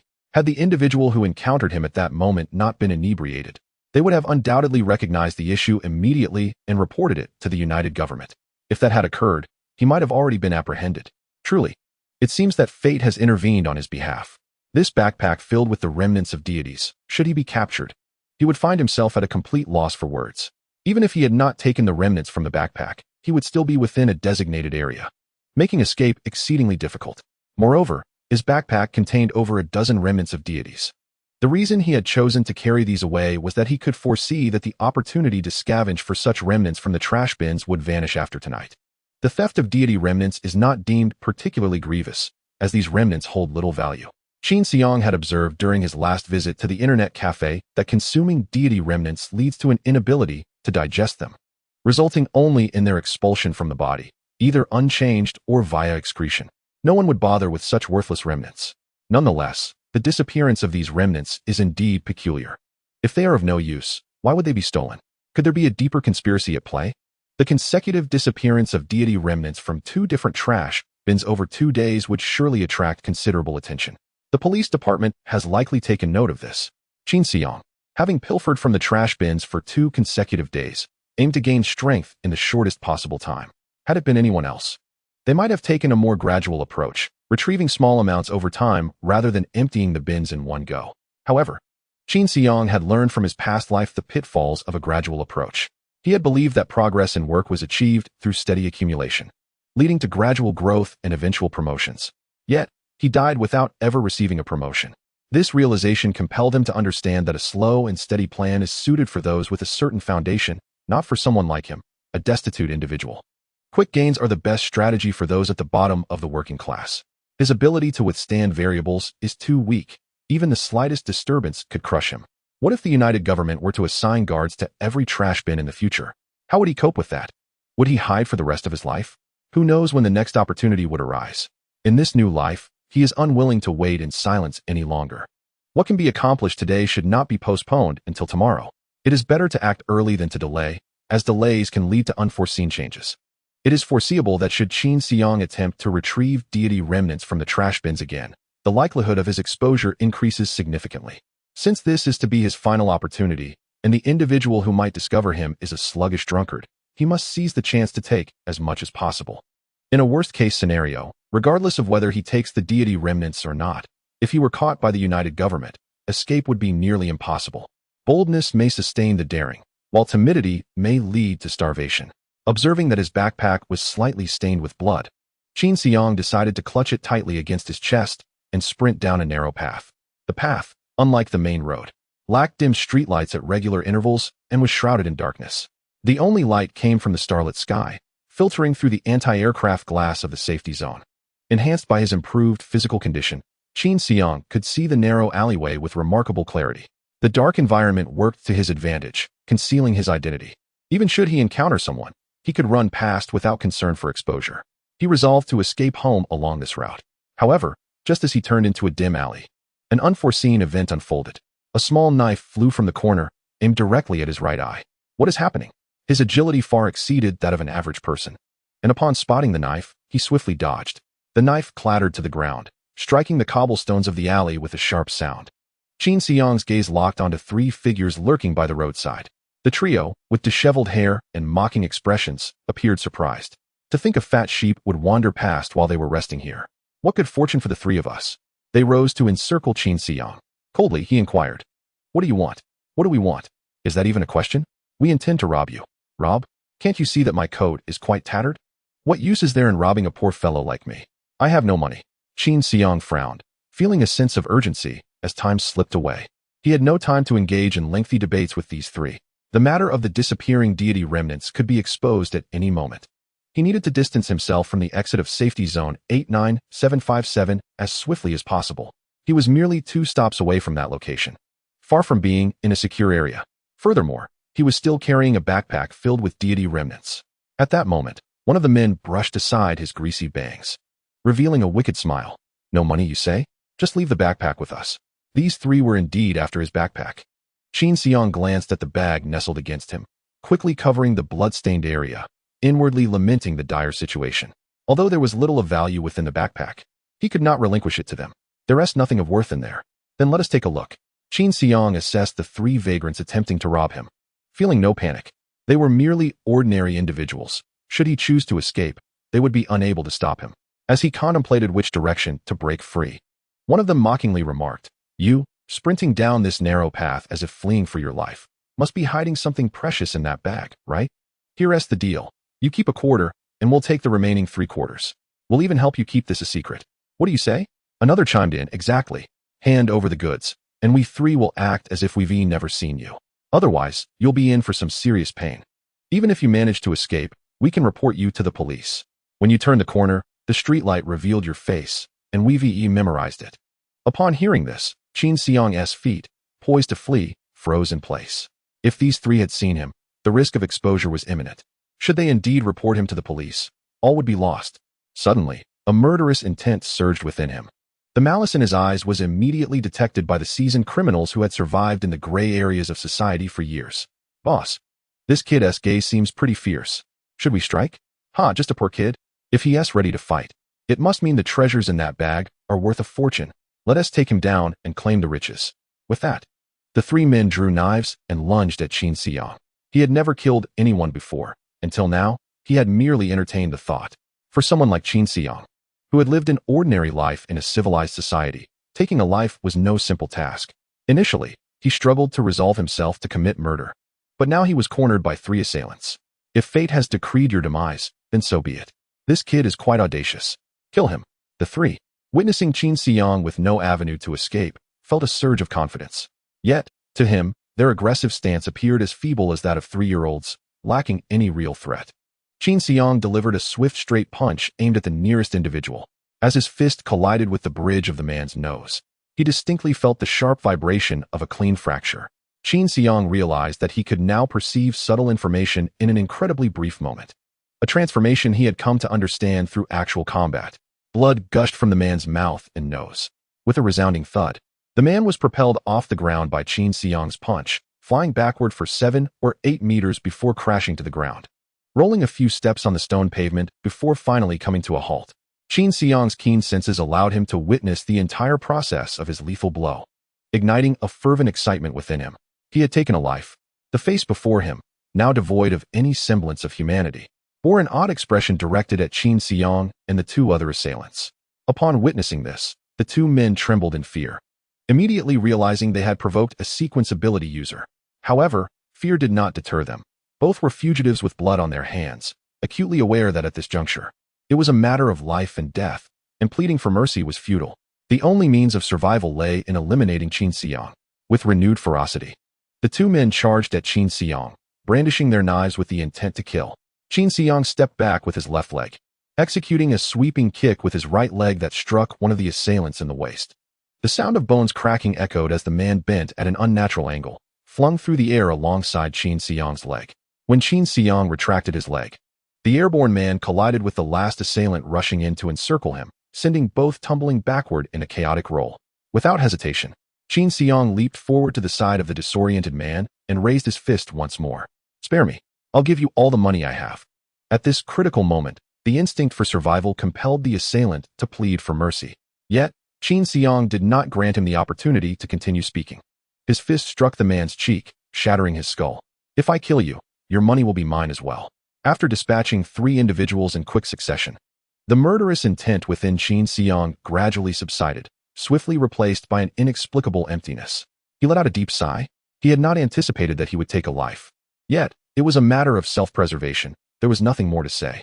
Moreover, Qin Xiang had an unsettling feeling that killing these 3 was not the end, but rather the beginning, a beginning that would acclimate him to the act of taking lives. Silently, he encouraged himself to calm the tremors coursing through his body. After regaining his composure, Qin Xiang chose not to flee immediately. He remembered that within the Shiningdi, certain sequences could access the final memories of the deceased. To avoid exposing himself, He wrapped his fist in one of the assailants' clothing and smashed their faces beyond recognition, deeming the scene secure. He meticulously cleaned the area of blood, collected all the money from their clothes, and stuffed the 3 corpses into a dimly lit, abandoned storeroom. Setting a fire, he incinerated the bodies, along with his blood-stained jacket. This was to prevent any sequence ability users from tracking him through the scent of the corpses. Though uncertain if such abilities existed, he felt it was a strong possibility. He had chosen this storeroom intentionally, aiming to evade detection through scent. Noticing the muddy path in front of the storeroom was littered with various footprints, indicating that many had passed through, he hoped to obscure his own scent, to avoid leaving his own footprints in the mud. He cautiously leaped across the gravel with agility and strength, ensuring no traces remained. Hopefully, there would be no issues. Concerned that the flames might attract attention, he waited until the fire enveloped the 3 bodies before sprinting away from the scene with all his might, as if possessed. Anyone who might have witnessed him in that narrow alley would likely have thought he was not a man, but rather a speeding vehicle. Qin Xiang ran for over half an hour before returning to the main road. His heart still raced from the adrenaline of his first kill, but he had shed any semblance of panic, his gaze now resolute. He felt a mere tinge of regret for their deaths, and nothing more. Chapter 8. The search for their traces. Just over 2 hours after Qin Xiang departed from the trash bin at the exit of safety zone 89757. A number of uniformed officers received orders to surround the area. Many sequence ability users gathered at the perimeter, their faces etched with confusion as they discussed the unfolding events. The theft of the divine remains from the trash bin was indeed an absurd tale.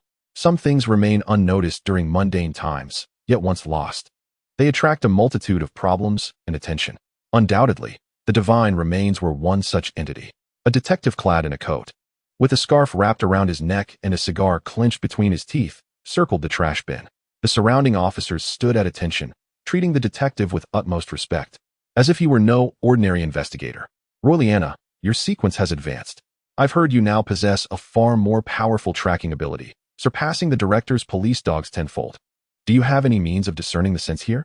He bore the features of a European, yet spoke in Huayu, as it was the prevalent language within the safety zone. The blonde female officer beside him shook her head. No, there are too many divine scents.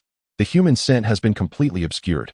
Even in my current state, I cannot identify any traces of humanity. If I were to activate my abilities here, I might faint from the overwhelming divine aroma. Olaf expressed his disappointment. Well, that's just splendid. The inability to use skills near divine entities will complicate matters for us. Indeed, I share your sentiment. Unfortunately, I awakened as a when Xiangren sequence, and there's no altering that. Individuals like me are destined to operate solely within safety zones. Olaf anxiously took a couple of puffs from his cigar, flicking the ash into the trash bin before turning towards the gathered sequence ability users. Who was the first to discover the issue with this trash bin? It was I. Detective Olaf, it was I. I am Hans Fan, a sequence user who hunted divine beings at the exit of safety zone 89757. At that moment, a man clad in a grayish-brown jacket approached, his hair disheveled and the scent of alcohol still lingering around him. It was the same drunkard who had encountered Qin Xiang. However, he was now entirely sober, his demeanor filled with tension. Upon regaining his senses, Hans realized that someone had stolen the divine remains from the trash bin, leaving him utterly astonished. He had no intention of involving himself in this matter. The thief of the divine remains was undoubtedly no ordinary individual, and he dared not provoke them. After awakening his sequence, he merely wished to lead a mundane life as a sequence ability user within the safety zone. Yet, his impulsiveness led him to toss a bottle into the trash bin. The bottle carried his scent, a fact he could not deny. Should when Xiangren activate their abilities, he would quickly be pinpointed, and there would be no escaping the consequences. To prevent the police from seeking him out, he reported the matter to the precinct in hopes of leniency. Could you elaborate on how you discovered this? Detective Olaf. I had just enjoyed a few drinks with Brew in the bar before we each returned home. As I left the bar, I grabbed a bottle of liquor, intending to indulge during my walk home. As I sipped, I finished the drink and happened to notice a nearby trash bin, prompting me to discard the empty bottle. Ruliana, overhearing this, sternly admonished me, Hans, as a fellow sequence ability user. Are you not aware that the trash bin near the safety zone's exit is designated solely for divine remnants? The divine remains within will be collected and processed. You are obstructing the operations of the United Government. I had indulged excessively and was not thinking clearly. Qin Xiang had indeed wagered correctly. It was Hans's impaired state that afforded him the chance to flee. Otherwise, the narrative may have unfolded quite differently. Olaf, seemingly accustomed to such irresponsible sequenceability users, did not share Royliana's outrage, instead waving his hand dismissively. Royliana, let him continue. Very well, detective. The blonde Royliana regarded Hans with an expression devoid of warmth. I vaguely recall seeing a figure rummaging through the trash bin, but it vanished quickly. Of course, I cannot be certain if someone was present due to my inebriation. And then I discarded the bottle, and at that moment, I heard it collide with the empty bin. Assuming it was midnight and that the cleaning staff had removed the divine remains, I proceeded home. What time was that? I was quite intoxicated, I cannot say. Upon returning home, I collapsed onto my bed and fell asleep. As a member of this sleepless sequence, I generally do not require much rest, even when inebriated. I typically awaken after only 2 hours. Upon waking, I discovered it was still afternoon and recalled the memory of the empty trash bin, which fell to miss. And then you reported it to the authorities? Yes. Detective Olaf, considering I voluntarily reported my wrongdoing, could you refrain from punishing me for discarding the bottle in that trash bin and for delaying the investigation? Olaf took a puff from his cigar, contemplating for an extended period.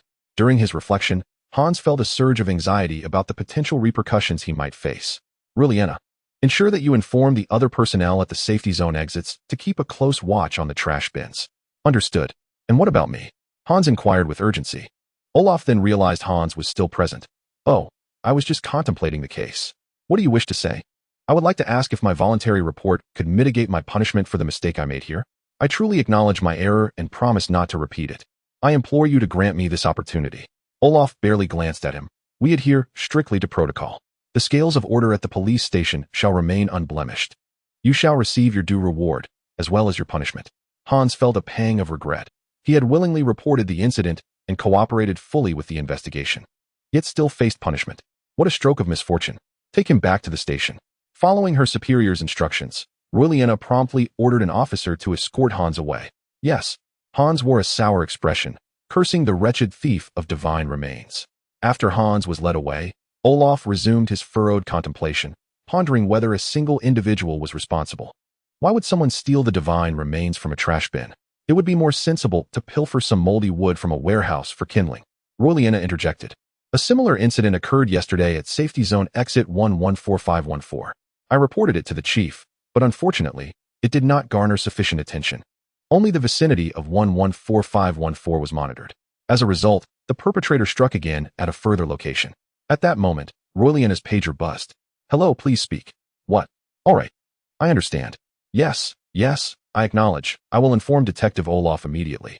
Upon hearing his name mentioned, Olaf understood that another case had arisen, prompting him to inquire. What has happened now? Detective, in an alley just 2 stations away, a warehouse has caught fire, revealing 3 charred corpses. Corpses? Charred. Indeed. The heads of the 3 bodies have suffered severe trauma, rendering their faces completely unrecognizable. A member of the forensic sequence reported that the injuries suggest they were inflicted by an incredibly powerful individual using bare hands. Due to the fire, I could not trace the assailant's scent. Is it possible to trace the scent from the crime scene? I'm afraid not. The officer mentioned that the area is bustling with people, leaving a chaotic mix of footprints and scents. Have you identified the initial crime scene? No. There are no signs of a struggle near the warehouse. Olaf took a contemplative puff from his cigar. Royliana continued. Detective, I have a question. Proceed. What are the identities of the individuals with crushed skulls? Despite being an experienced female officer, Royliana displayed her ignorance before Detective Olaf without reservation. As if Olaf held some elevated status beyond that of a mere detective. The identities of those 3 may be quite difficult to ascertain. However, it is certain that their killer is a sequenceability user. Otherwise, it would be impossible to eliminate all 3 without leaving signs of a struggle. The fatal injuries also corroborate this. Crushing the skulls of 3 individuals with fists is no small feat. Olaf glanced again at the empty trash bin, exhaling a ring of smoke. The timing of the incident in that alley coincides precisely with the theft of the divine remains from the trash bin, given the distance. If a strength-oriented sequenceability user sprinted with all their might, they could indeed reach it. Thus, it is plausible that a single individual is responsible. Royliana frowned. Are you suggesting it is the same person? After stealing the divine remains here, they proceeded to commit murder and arson 2 stations away. In both cases, the perpetrator left no useful clues behind. Perhaps we should boldly hypothesize first and then carefully verify. Now, let us analyze under the premise that the same individual committed both crimes. Olaf stroked his white beard. I believe this individual is not well versed in matters pertaining to sequence abilities. Why do you think so, detective? Aside from the head injuries, there are other fatal wounds. It is highly likely that the skulls were crushed post-mortem. After shattering their heads, the assailant chose to incinerate the bodies. I surmise that the reason for crushing the skulls was due to a fear that a undying sequence ability user could utilize their skill to extract memories from the corpses. However, they are unaware that the memory extraction skill of a undying sequence ability user has its limitations. Once the brain undergoes pathological changes or loses its biological structure, the skill of a undying sequence user becomes ineffective. In other words, whether or not the skulls were crushed, as long as the bodies are burned, it will impede the investigation by undying sequence users. Roy Liena inquired with confusion, "Detective, are you suggesting that such basic knowledge of sequence abilities eludes him?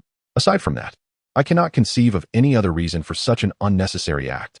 Of course, it is also possible that he released a smoke bomb to lead me to believe that the perpetrator was a novice sequence user. However, I suspect that a criminal of this caliber is unlikely to appear in Area 14121. Roy Liena nodded, finding Olaf's analysis quite reasonable, and then remarked, "His ignorance of sequence information might stem from a sudden awakening of his sequence abilities, leaving him unprepared. If we stake out at the Sequence Management Bureau, we should be able to apprehend the perpetrator. Your premise regarding his lack of preparation does not hold water."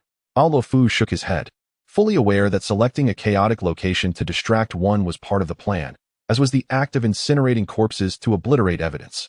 "Roy Liena, it is imperative for you to understand that he is not a composed perpetrator methodically preparing to murder these three individuals. He has just stolen the remains of a deity, and in a state of panic, executed these actions. It must be noted that although this criminal is ignorant, he is certainly not careless. His meticulousness rivals that of a needle's eye, making it implausible for him to expose himself by stealing the remains of a deity without adequate preparation. His actions indicate a lack of channels to acquire further information." Roy Liena, adjusting her slightly disheveled golden hair, displayed a perplexed expression. How could this be possible? The descriptions of the abilities of sequence practitioners are publicly available in the Shirshiningdi, accessible to anyone with a smartphone or computer. No, you are mistaken. If these assumptions hold true, then there exists a certain type of individual who perfectly fits the criteria and is unable to access this information. What kind of person? A poor person. Chapter 9. Internet Cafe Inquiry. After some contemplation, Fu deduced that since the arson case occurred 2 stations away, towards the outskirts of the safe zone, they should investigate that area. They ought to see who has been seen on the streets carrying numerous bags filled with unidentified objects. He glanced at the empty trash bins. The remains of the deity from the 3 bins are no longer present, which is quite a significant amount. If he had taken them directly, he would undoubtedly have been burdened with a large package, making it hard not to attract attention. Yes, I shall report this to the Bureau immediately. Thank you for your hard work. However, Inspector, what if we cannot find anyone carrying a substantial amount of unidentified objects at the edge of the safe zone? Alofu discarded the cigar, but, smiling slightly, if we cannot find anyone, the situation becomes intriguing. Then, he extinguished the cigarette, but with his foot, muttering to himself with a meaningful tone, "After such a long time in this wretched place, I finally have a lead." When Qin Xiang returned home, it was already 8 in the evening. He had come home late because he sought an isolated spot to consume the remaining remains of the deity from his backpack, emptied out the lunchbox, and then set the backpack and a second jacket ablaze. This subsequent cleanup took some time. Fortunately, upon his return home, he still found no evidence of being followed. As he sat on his hard cardboard sofa, he felt utterly exhausted. Despite his robust physical condition, he could not withstand the toll of fleeing and committing murder. This day had truly been overwhelming. He glanced out the window and noticed a sticky, indistinct scorpion crawling across it. Qin Xiang sighed with a bitter smile. "I truly wish to taste its flavor, but random sampling carries its risks. Nevertheless, risk and reward are eternal companions. The greater the risk, the greater the reward." Qin Xiang gazed with satisfaction at the sequence of Tamlin Quangtu in his mind, revealing an expectant smile. Although today was Sunday, a day meant for rest, it had turned out to be the most exhausting day since his reincarnation. He cleared his mind for several minutes, took a cold shower, and then went to bed. Perhaps due to some lingering worries, he slept lightly that night. When he awoke, it was only 6 o'clock. Unable to fall back asleep, he decided to head to the internet cafe. Qin Xiang got out of bed, preparing to heat up the leftovers from the school cafeteria to fill his stomach. He turned on the stove. Life without money is truly so frugal, I assent it. Just then, He suddenly remembered that he had scavenged some money from the 3 assailants yesterday, but in his haste, he hadn't carefully examined how much there was. He rummaged through the pants he had worn yesterday, pulling out the money, and was instantly taken aback. Among a pile of copper coins, there was actually a gleaming silver coin. A silver coin. These thugs were surprisingly affluent. Generally, the value of 10,000 copper coins is equivalent to 1 silver coin. However, due to the significant variance in the composition of copper coins, it often requires 12,000 copper coins to exchange for a single silver coin. Qin Xiang had assumed that the 3 thugs, disguised as vagrants, were just as impoverished as himself, perhaps with only a few hundred copper coins in their pockets. He never expected to find such a fortune in a silver coin. Why did they attack me if they were so wealthy? Initially puzzled, Qin Xiang quickly realized that they had targeted his backpack, believing it contained something of great value. The 3 men had no idea that they had squandered their hard-earned money for someone else while losing their lives in the process. 3 wandering thugs, carrying a fortune. It goes without saying that this money was of dubious origin. At that moment, Qin Xiang's spirits plummeted. How could those 3 thugs, laden with wealth, dare to report me to the police? Wouldn't that be a mutual destruction? Damn, if I had known they had so much money, I could have simply robbed them and made a hasty exit, avoiding all these subsequent troubles. Now, on top of stealing the remains of a deity, I have added a murder case to my record. These 3 pieces of filth, not only do they stink, but they also offend others. Holding the silver coin in his hand, Qin Xiang felt both envy and trepidation. The reason was simple. He had no place to spend it. If he were to take out this silver coin nearby, it would undoubtedly raise suspicion. An orphan without a job, how could he possess such wealth? If someone were to become envious and report him, and government officials came to inquire, he would have no way to explain the origin of this silver coin. So much money, merely to be gazed upon and not spent, left Qin Xiang in despair. After finishing the leftovers he had brought home from school, he extracted 40 copper coins from his pile, deciding to rent a computer at the internet cafe. Upon reflection, 40 copper coins seemed like a considerable sum for his identity and would also be difficult to explain. Thus, he set aside 20 copper coins. With the remaining 20 copper coins, he went to the internet cafe, which seemed a more reasonable expenditure for an hour of computer use. Damn it, even spending money feels constraining. It is truly frustrating. Cursing under his breath, Qin Xiang stepped outside. He had become acutely aware of his current limitations. Bearing the identity of a poor orphan student, he found it impossible to freely manage his finances. However, this was not the most pressing matter for him at present. Money was secondary. Rather than figuring out how to justify a substantial income, he needed to find a suitable identity for himself.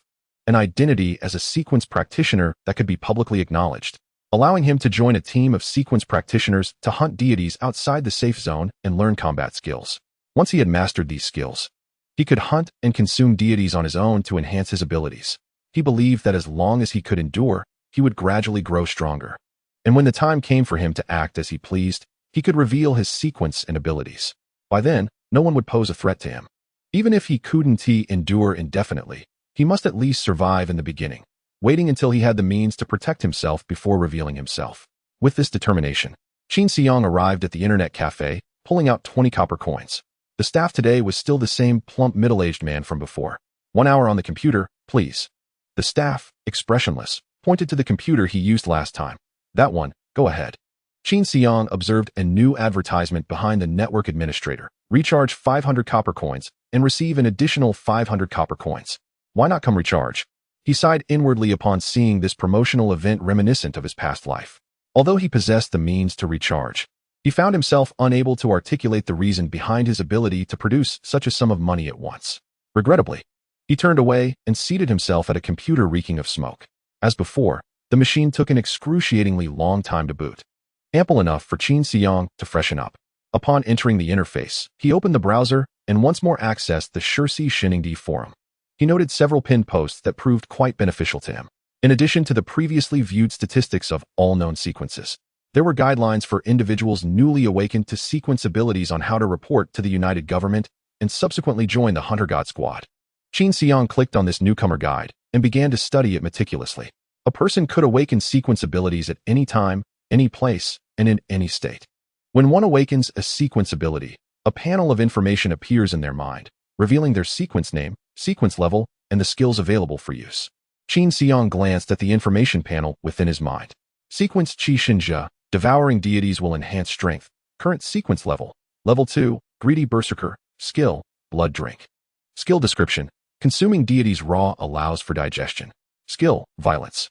Skill description. For 10 minutes, one's strength, agility, and physical durability increase threefold, during which one feels no pain.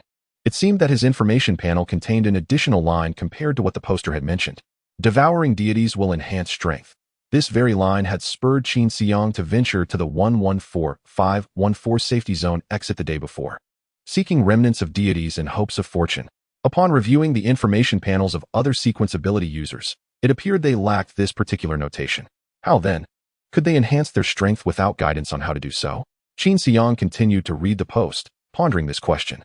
After awakening a sequence ability, one could report to the nearby Sequence Ability Management Bureau, submitting their sequence and relevant information. Since others cannot view the information panel in your mind, the content of the report is entirely at your discretion. However, we strongly advise you to report truthfully, avoiding concealment or falsehoods. Upon reporting, the Sequence Ability Management Bureau will make arrangements based on your sequence and skills. Furthermore, once your information is disclosed in the Sequence Ability Hall, interested Sequence Ability users will invite you to join their team to hunt deities outside the safety zones.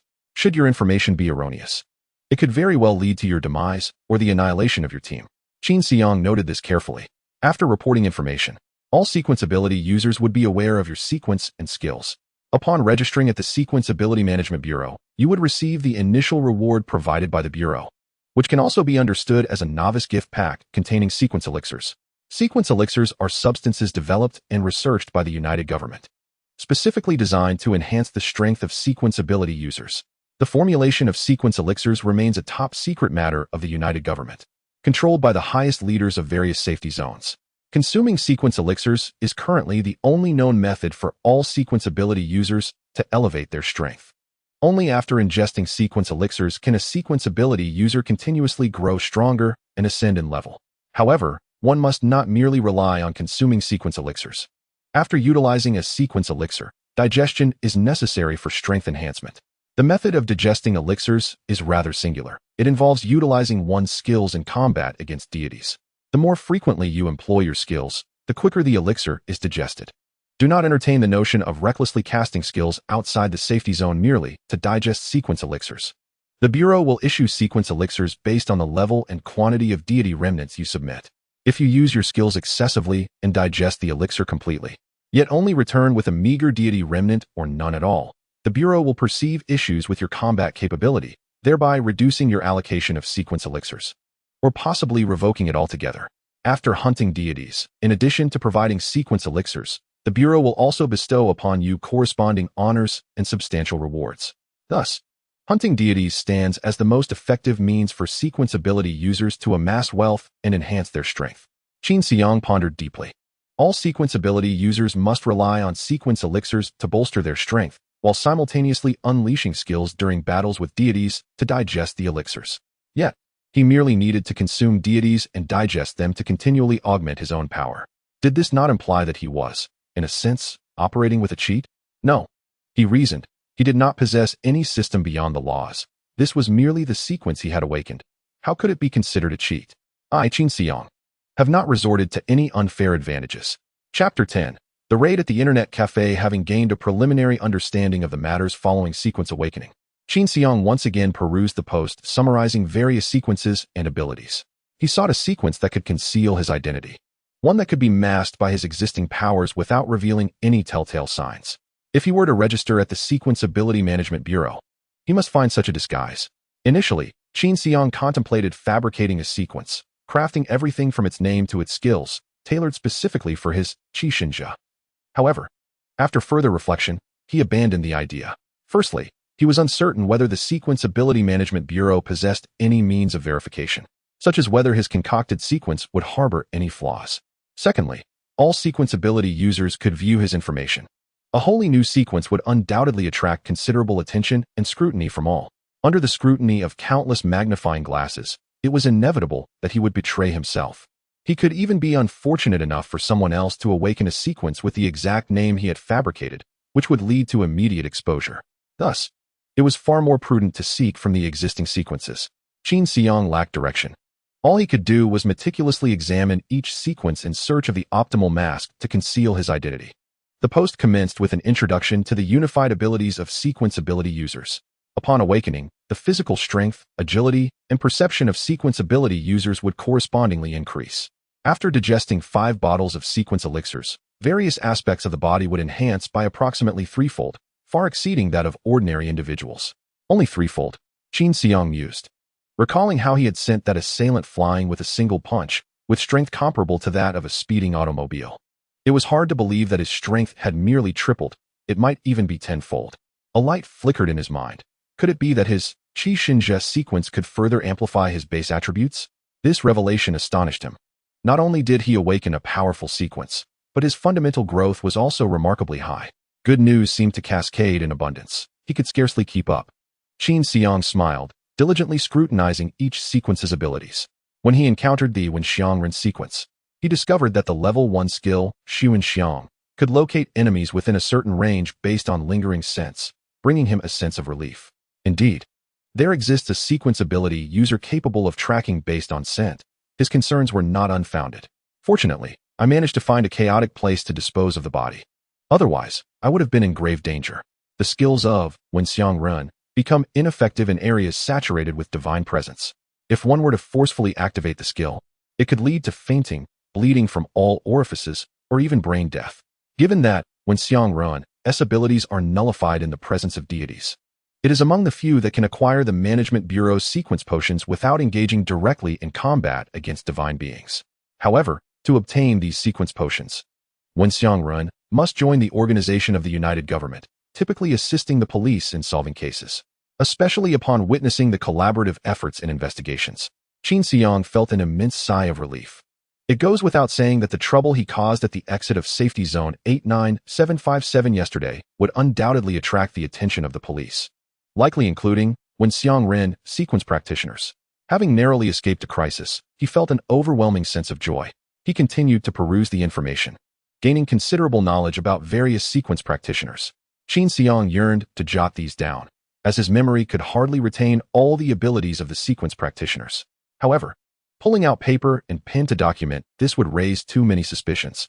Thus, he endeavored to memorize the more significant and common sequences. To his surprise, he discovered that his memory seemed to have improved since awakening his sequence ability. Although he could not remember every detail after a single glance, he could retain enough information.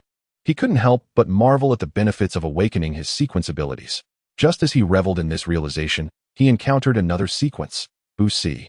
It was because he had inadvertently glimpsed the skill related to Busi during his last visit to the Shishunning Di, which allows one to read the memories of the deceased, that he had shattered the skulls of 3 assailants. He secretly felt fortunate that this fleeting piece of information had saved his life. Indeed, luck was on his side. Qin Xiang meticulously studied the skills of the Busi sequence. Wang Zhao. This skill enables one to access the last memories of the deceased. However, the brain of the deceased must retain its biological properties. It must not undergo pathological changes or degradation, such as from fire or acid. Otherwise, the skill would fail. Upon reading this, Qin Xiang was taken aback. Would burning a corpse render Wang Zhao ineffective? Had his act of smashing the 3 skulls been in vain? Would this unnecessary action lead to any trouble? The description of the Busi sequence was prominently positioned in the forum, suggesting it was either widely awakened or recorded early on. Thus, might the abilities of the Busi sequence be considered common knowledge among sequence practitioners? To validate his hypothesis, he searched for related posts about Busi in the forum and found nearly 100,000 relevant threads. It was evident that Busi was indeed a prevalent sequence. One could easily describe this sequence as common knowledge. Yet, he had been entirely unaware of this beforehand. Qin Xiang's mind raced with speculation. If someone were to uncover this flaw, would it expose his identity? Mishandling the disposal of a corpse indicated a lack of understanding of sequence abilities. Anxiously, he pondered this possibility. If someone were to notice, could this be a chink in his armor? Qin Xiang was uncertain if he was merely overthinking. Perhaps the psyche of a perpetrator becomes increasingly paranoid after the fact, reacting to every minor disturbance. Yet, he firmly believed that he was teetering on the brink of exposure. Just then, he heard a cacophony of voices outside the internet cafe. What was happening? Amidst the chaos, Qin Xiang discerned that many seemed to be arguing. At that moment, he vaguely heard someone exclaim, "Officer, this is just a small business. I can't withstand your scrutiny." Officer. A chill ran down Qin Xiang's spine. Could it be that just as he feared exposure, The police had arrived at his doorstep? Were the police acting so swiftly? Regardless of whether they were coming for him, he had to respond. In a panic, Qin Xiang quickly deleted his browser history and sought a means of disguise. Just as he finished, 7 or 8 officers entered the cafe. Everyone, immediately leave your computers and crouch with your hands on your heads. Hurry. Qin Xiang feigned panic, promptly following the officer's orders. You, what are you doing? Get away from the computer. Raise your hands. An officer shouted at a scruffy young man in the corner. The man hastily pulled up his pants. Stammering, "Officer, I'm just..." The officer rushed over, addressing the non-compliant individual. "Get lost." "Yes, officer," the man replied, neglecting to adjust his pants and crouching aside. The officer glanced at the young man's computer screen and disdainfully remarked, "You should watch less of this stuff. Being so indulgent at your age will lead to trouble." After saying this, the officer moved on. The 7 or 8 officers then checked the browser histories and contents of each computer.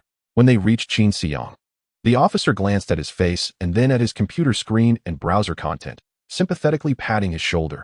If the girl didn't agree, it's a rejection. Don't waste your time and energy. With that, he moved on to the next computer. Qin Xiang smiled gratefully at the officer, internally relieved. He knew the officers would check browser contents, yet there was no method to generate a plethora of browsing records in such a short time. Thus, he opted for the simplest approach, browsing ebooks. On his desktop, there was a document titled 3 Sentences to Make the Goddess Fall for You, Top Secret Edition. Upon opening it, he discovered it indeed contained advice for love-struck individuals on how to please and win over their beloved. He then scrolled the document's progress bar to a middle position. Feigning interest in the downloaded ebook, the officers continued their search and apprehended 2 youths engaged in illicit online transactions, taking them away. However, Qin Xiang sensed a gravity in the officers' expressions, indicating that their true target was not these 2. "We apologize for interrupting your time. We hope you don't mind. Internet Cafe Manager, please add an additional hour of internet fees for each person. We will reimburse you." "Yes, certainly. Thank you, officer." "Thank you, police uncle. Please come check again next time." Amidst the cheerful atmosphere, everyone returned to their computers. Outside, Qin Xiang overheard the cafe owner say, "Officer, you've been conducting surprise raids every couple of days, taking away several customers each time. I can't keep my business running. Boss Wong, we are merely following orders from above. We hope you understand." "Understand? How can I understand? Can't you wait until the criminals are confirmed before checking?" The police have no authority to search network addresses or browsing histories. They can only conduct on-site inspections. They have not overstepped by viewing your surveillance footage. And we are covering the internet fees, so what loss do you have? You. This is simply unreasonable. Qin Xiang felt a stir of intrigue. The police had been conducting surprise raids these past days. Was it not right after he had committed murder? What a remarkable coincidence. Yet, the police claimed they had no authority to review network addresses or browsing histories, which was indeed good news. Yet who can discern the truth from the words of the police? One must not remain complacent. Qin Xiang exhaled deeply, resolving to access Shurgod Camp once more. At that moment, a dialog box appeared on his computer screen. Qin Xiang's eyes widened, a chill running down his spine. He immediately glanced towards the bar. The network administrator, with a cigarette dangling from his lips, was grinning slyly at him. The dialog box on the screen flickered incessantly. Network administrator warm reminder. The person the officer was looking for is you, isn't it? Chapter 11 Threat Exposed. Even having lived a second life, he had never experienced the terror of being pursued by the law. Panic surged within Qin Xiang. He felt more anxious than when he had consumed remnants of the divine in a trash bin or committed murder in a shadowy alley. Not even when reborn and confronted by countless dark moths with glowing eyes on the glass had he felt such dread. He sat before the computer in a daze, unsure of his next move. Suddenly, the information on the screen changed again. Network administrator warm reminder. Continue watching your screen, but do not leave after you finish. Wait for me in the alley behind the internet cafe. Gazing at the screen, the thought of browsing Shurgod Camp vanished. The network administrator had been monitoring him all along. A wave of confusion washed over Qin Xiang. Was the administrator truly so idle? Did he have no tasks to attend to? Why was he fixated on every customer's online activities? However, having already spent the money, sitting idly was a waste of time. He calmed himself and reopened Shurgod Camp. This internet cafe might very well be his last visit. No, it was likely the last time he would step into any internet cafe. He must find a sequence to disguise himself during this browsing session of Shurgod Camp. Qin Xiang continued to peruse the posts summarizing the sequences, searching for one suitable for his disguise. At last, his gaze settled on a particular sequence. Phantom Assassin, Sequence Level 1, Assassin Apprentice, Skill, Life and Death Line. Can double his agility for 5 minutes, but will feel weak for half an hour afterwards. Sequence Level 2, Swift Assassin, Skill, Life and Death Line, Enhanced. Can double his agility and strength for 5 minutes, but will feel weak for 20 minutes afterwards. As Qin Xiang examined the Phantom Assassin sequence, he realized that his violence skill completely encompassed the abilities of both Sequence Level 1 and Level 2, allowing him to navigate through this predicament for a time.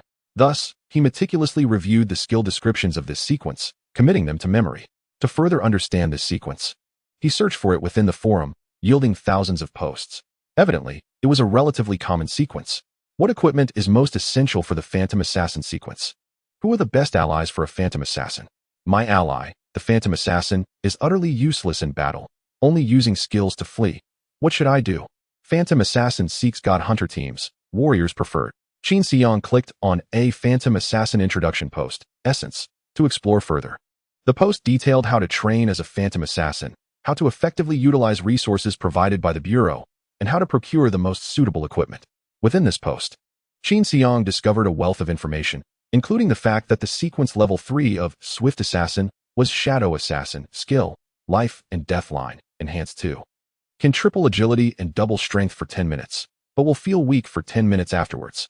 From this post, Qin Xiang learned that, unlike most sequences, each elevation and level would yield a new skill. The known Phantom Assassin currently possessed only one skill, continuously enhancing Life and Death Line upon leveling up. This singular progression approach left Qin Xiang uncertain of its merits. It had both advantages and disadvantages. If one could not eliminate their foes after activating their skills, survival would be exceedingly difficult. There was no doubt that the Phantom Assassin was heavily reliant on teammates. This skill, however, suited Qin Xiang's need for concealment. His violence skill comprehensively covered the skills of the first 3 levels of the Swift Assassin sequence. Therefore, to convincingly portray the Swift Assassin sequence, he would need to feign weakness appropriately. A careful comparison between God Eater and this Swift Assassin sequence made Qin Xiang acutely aware of the power of his own sequence. Despite violence being a skill awakened at level 2, it surpassed the continuous enhancements of the Swift Assassin. Furthermore, his research in the forum revealed that the Swift Assassin sequence was a sought-after and popular choice among many God Hunter teams eager to recruit them. This was not Qin Xiang's only advantage. Through thorough examination of the forum, he discovered that his foundational attributes were already comparable to those of a Phantom Assassin, activating the Life and Death Line skill, perhaps even stronger.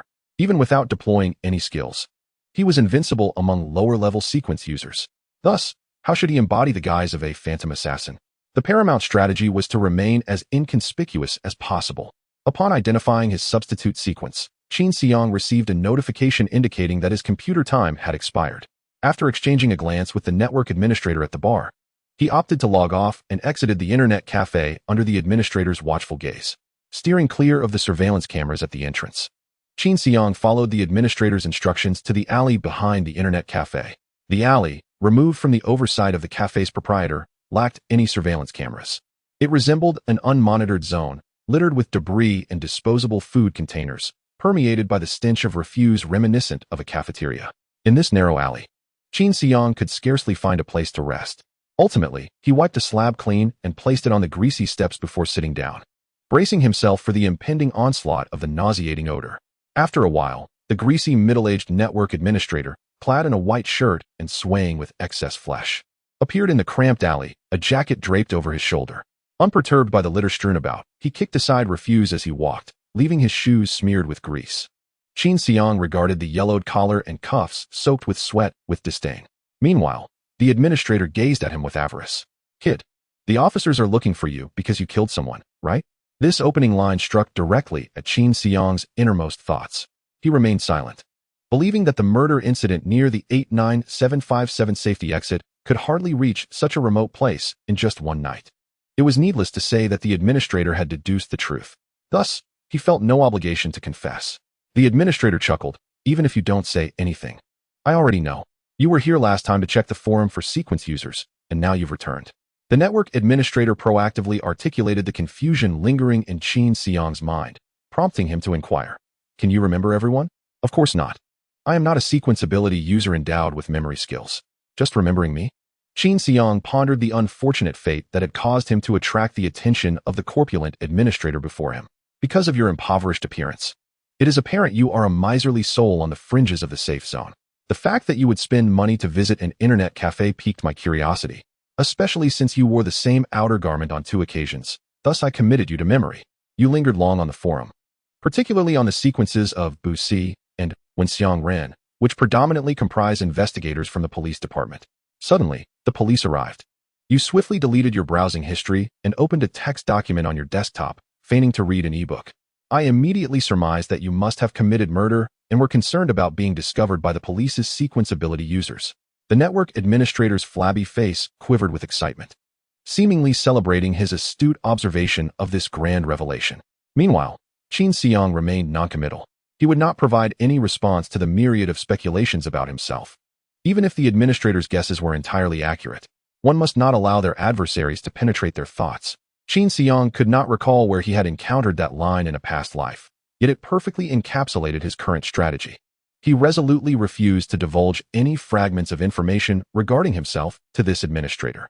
Qin Xiang silently observed the administrator, awaiting his next utterance. Noticing Qin Xiang's lack of response, the administrator appeared slightly taken aback. However, he remained composed, for he still held the reins of power firmly in his grasp.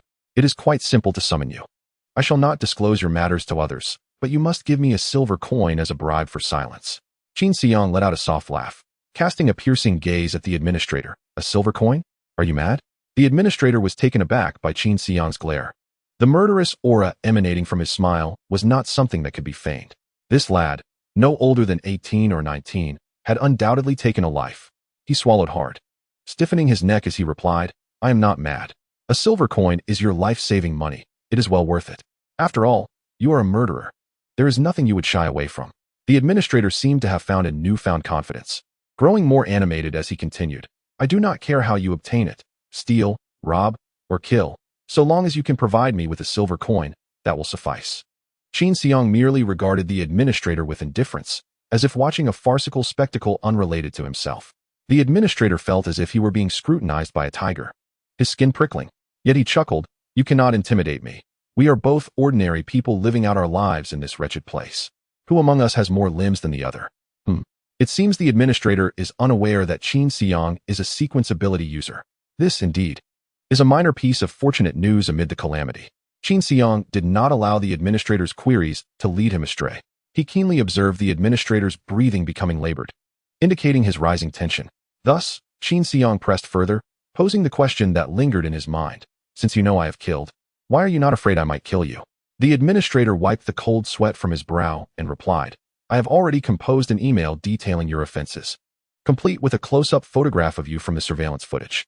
This email will be sent to the police department's inbox at 3 o'clock tomorrow morning. I will reset the timer daily, postponing it by a day. If I die, your secret will be exposed. In an effort to convince Qin Xiang, the administrator added, If you do not believe me, go ahead and try. Kill me now. The scheduled email acted like a ticking time bomb, compelling Qin Xiang to treat the situation with utmost seriousness. The administrator's tactic effectively restrained Qin Xiang's actions, preventing any rash moves against him. By next week, you must provide me with 1,000 copper coins. Otherwise, I will inform the police about your deeds. The administrator smirked, revealing a set of somewhat jagged yellow teeth. Upon hearing this, Qin Xiang offered no response and turned to leave the alley. The administrator watched him depart, snorting in disdain, a contemptuous smile gracing his face. So what if you have killed? You will still obediently send me money. Young man, I will hold this secret over you for life. If all goes well, the money for my house and car will come from you. Suddenly, the administrator realized he did not even know Qin Xiang's name.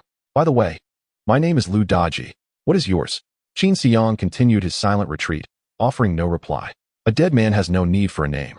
Chapter 12 Returned to school. After leaving the alley of the internet cafe, Qin Xiang did not return home. His departure was merely a facade. He concealed himself behind the cafe, attentively listening to the faint sounds of footsteps within the alley. Lu Daji was on his way out. He masked his presence and stealthily followed Lu Daji. Although Lu Daji remained vigilant for any signs of a pursuer, Qin Xiang never appeared in his line of sight. Utilizing his acute hearing, he discerned Lu Daji's location, cautiously trailing behind him while maintaining a distance that kept him hidden from view. Once Lu Daji opened his front door, Qin Xiang committed the location of his residence to memory before quietly departing. On his way home, Qin Xiang's mind was consumed with thoughts of Lu Daji's threat. The scheduled email posed a significant challenge. He knew little about Lu Daji, rendering him uncertain about how the email was set to be dispatched. Which email service was being used? How many email accounts were involved? When was the sending time adjusted? These questions plagued Qin Xiang, leaving him in the dark. Killing Lu Daji would be easy, yet ensuring his own secrets remained unexposed post-murder was exceedingly complex. A moment's carelessness could render all of Qin Xiang's previous efforts futile. He could not allow such a promising start to his new life to be ruined by Lu Daji. He needed to devise a plan swiftly to eliminate this looming threat. Upon arriving home, Qin Xiang glanced at the calendar. Blue Star Era, January 4th, 2010. Gregorian calendar, Monday. Lunar calendar, Year of the Earth Ox, November 20th, suitable for planting. Unsuitable for marriage. He then gathered his belongings and set out for school. Having burned his backpack and lacking a spare, he used a cloth bag to carry a few lunchboxes as he left. As for the textbooks required for class, he had long forgotten where they had been discarded. Such items were of no consequence to him. After all, there was little point in pretending when he would not be admitted to the academy.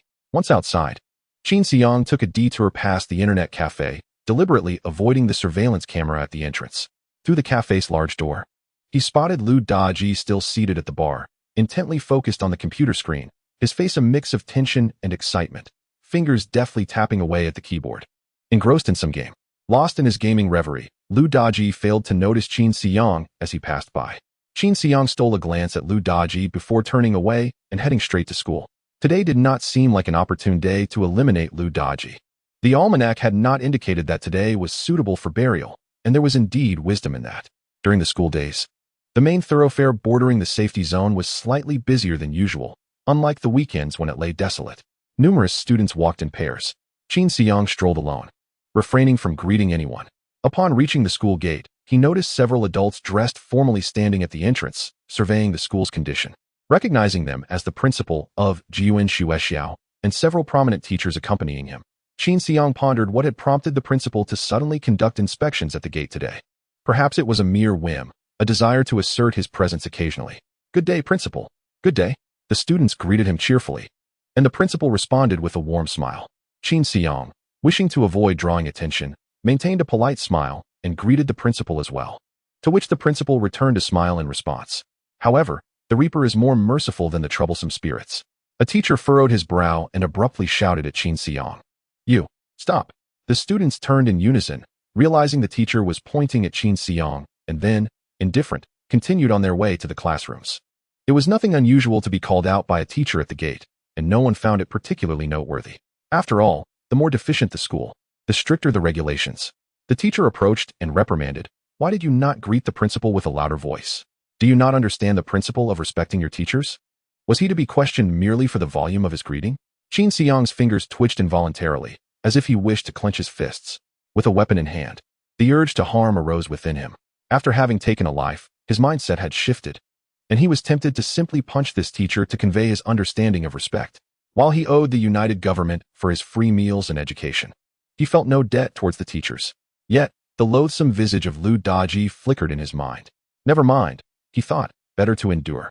If he struck a teacher now, he would have to reveal himself as a sequence ability user, and Lu Daji might just report him, leading to complications with his past indiscretions. Everything must wait until after Lu Daji is dealt with. Fortunately, in his past life, he had often endured humiliation, so feigning cowardice came easily to him. He quickly composed a sincerely apologetic smile, saying, "I apologize, teacher. I did not sleep well last night, and my voice lacks strength this morning. Let me try again. Good day, principal." "Good day, teacher." The principal, graciously smiling, dismissed the importance of the volume of Qin Xiang's greeting and said, "Make sure to rest well in the future. It's all right, you may go to class now." "Thank you, principal." "Wait." The teacher called out to Qin Xiang once more. "Why aren't you carrying a backpack? What is in that bag you are holding?" "Let me see." This teacher seemed eager to demonstrate his keen insight before the principal, snatching the bag from Qin Xiang's hand and inspecting its contents. "Why is there only a lunchbox? Where are your books? Did you not do your homework over the weekend? What use are books?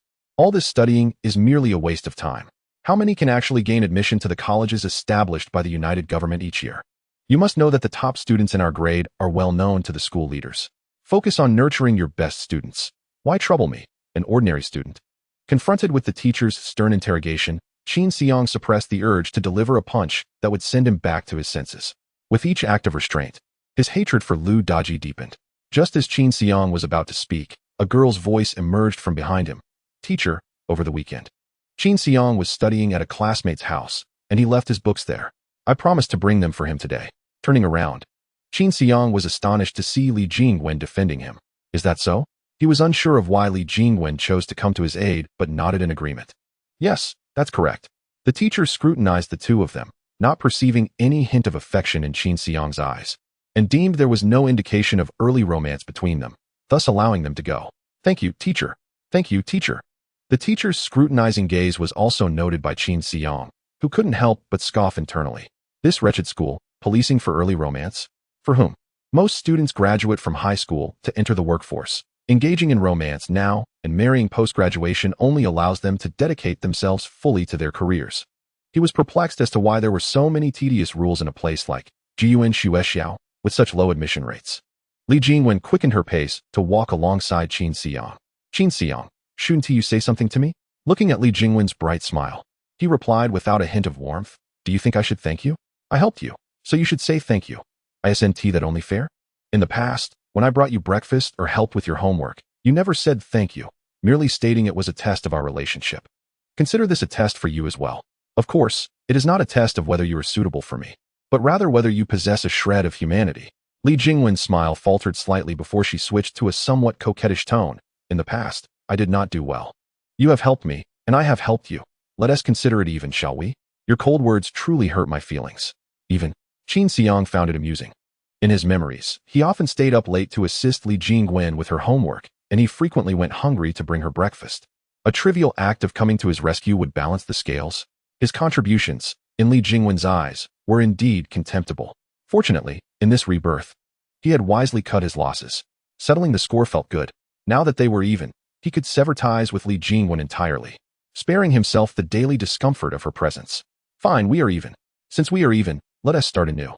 Qin Xiang, I will be more proactive with you in the future. Can I still bring you breakfast and help with your homework? Li Jingwen, misunderstanding his tone as agreement, nodded enthusiastically. Is that okay? I genuinely enjoy seeing your concern for me. It motivates me throughout the day. I find I cannot live without you. Then she flashed a smile she believed would captivate Qin Xiang. This overly sentimental confession was concocted during a weekend discussion with her friends. Based on their understanding of Qin Xiang, they believed she could win him over. Yet, Qin Xiang simply remarked, Li Jingwen, I have a question I've long wanted to ask you. If I know, I will definitely tell you. Why do you insist on deceiving me alone? Are there no other male classmates willing to be your lapdog? Li Jingwen was taken aback by Qin Xiang's words, momentarily speechless. What do you mean? If you want to pursue Zhou Yang, then make your own efforts. Stop trying to leverage me, all right? You bring him breakfast, yet you expect me to do your bidding. If you want to engage with him, let me assist you. You want me to do everything. Why not just marry him? Qin Xiang's ruthless words shattered Li Jingwen's thoughts, leaving her startled, her face a mask of shock. Li Jingwen, cease your incessant pursuit of me. Seek another dog to assist you with your assignments. Should you continue to disturb me? Qin Xiang revealed a scornful smile. Surely, you would not wish for Zhou Yang to learn of this matter? Chapter 13.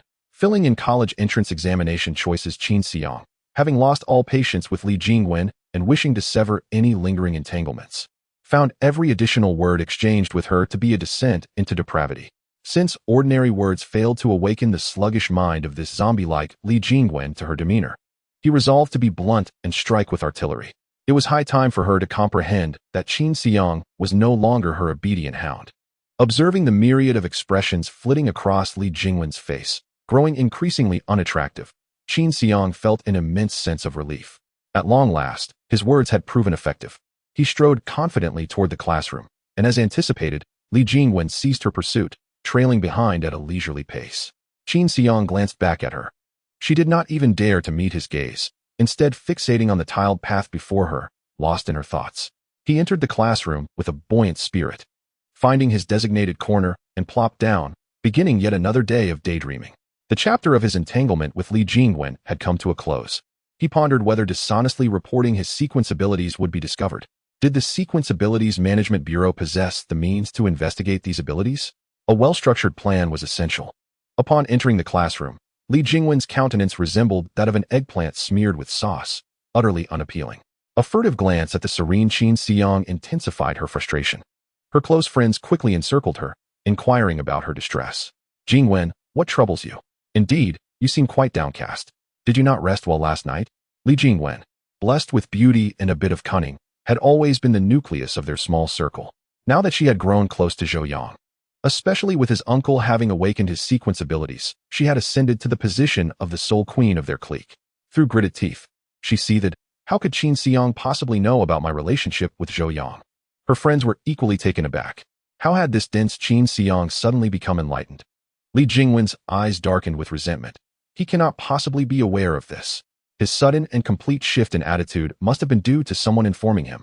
Could it be one of you, unable to bear my success, has discreetly revealed this to Qin Xiang? She scanned her friends with a venomous gaze. Yet her friends exchanged innocent glances, each bearing a look of bewilderment. Jingwen, you know I have never spoken a word to Qin Xiang. Jingwen, you know I am not as beautiful as you. I will rely on your support in the future. How could I undermine you? Indeed, Jingwen, you must be mistaken. We are all here to support you. Sharing your matters with Qin Xiang would benefit us in no way. We can barely manage our own assignments. Is that not suffering enough? Listening to her friend's defenses, Li Jingwen nodded. She indeed did not perceive any motive among her friends to inform Qin Xiang of her situation. They too were beneficiaries of her ability to tame Qin Xiang, and had no reason to engage in self-sabotage. Assignments are my bridge to communication with Zhou Yang, and breakfast is my means of expressing my sentiments toward him. Now all of that has been ruined by Qin Xiang. One of Li Jingwen's friends expressed concern.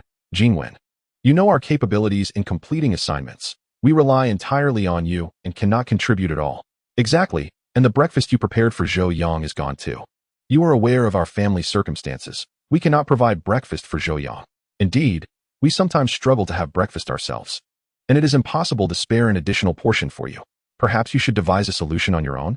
Before Li Jingwen could even voice her request, her friends hastily distanced themselves, asserting their inability to offer substantial help.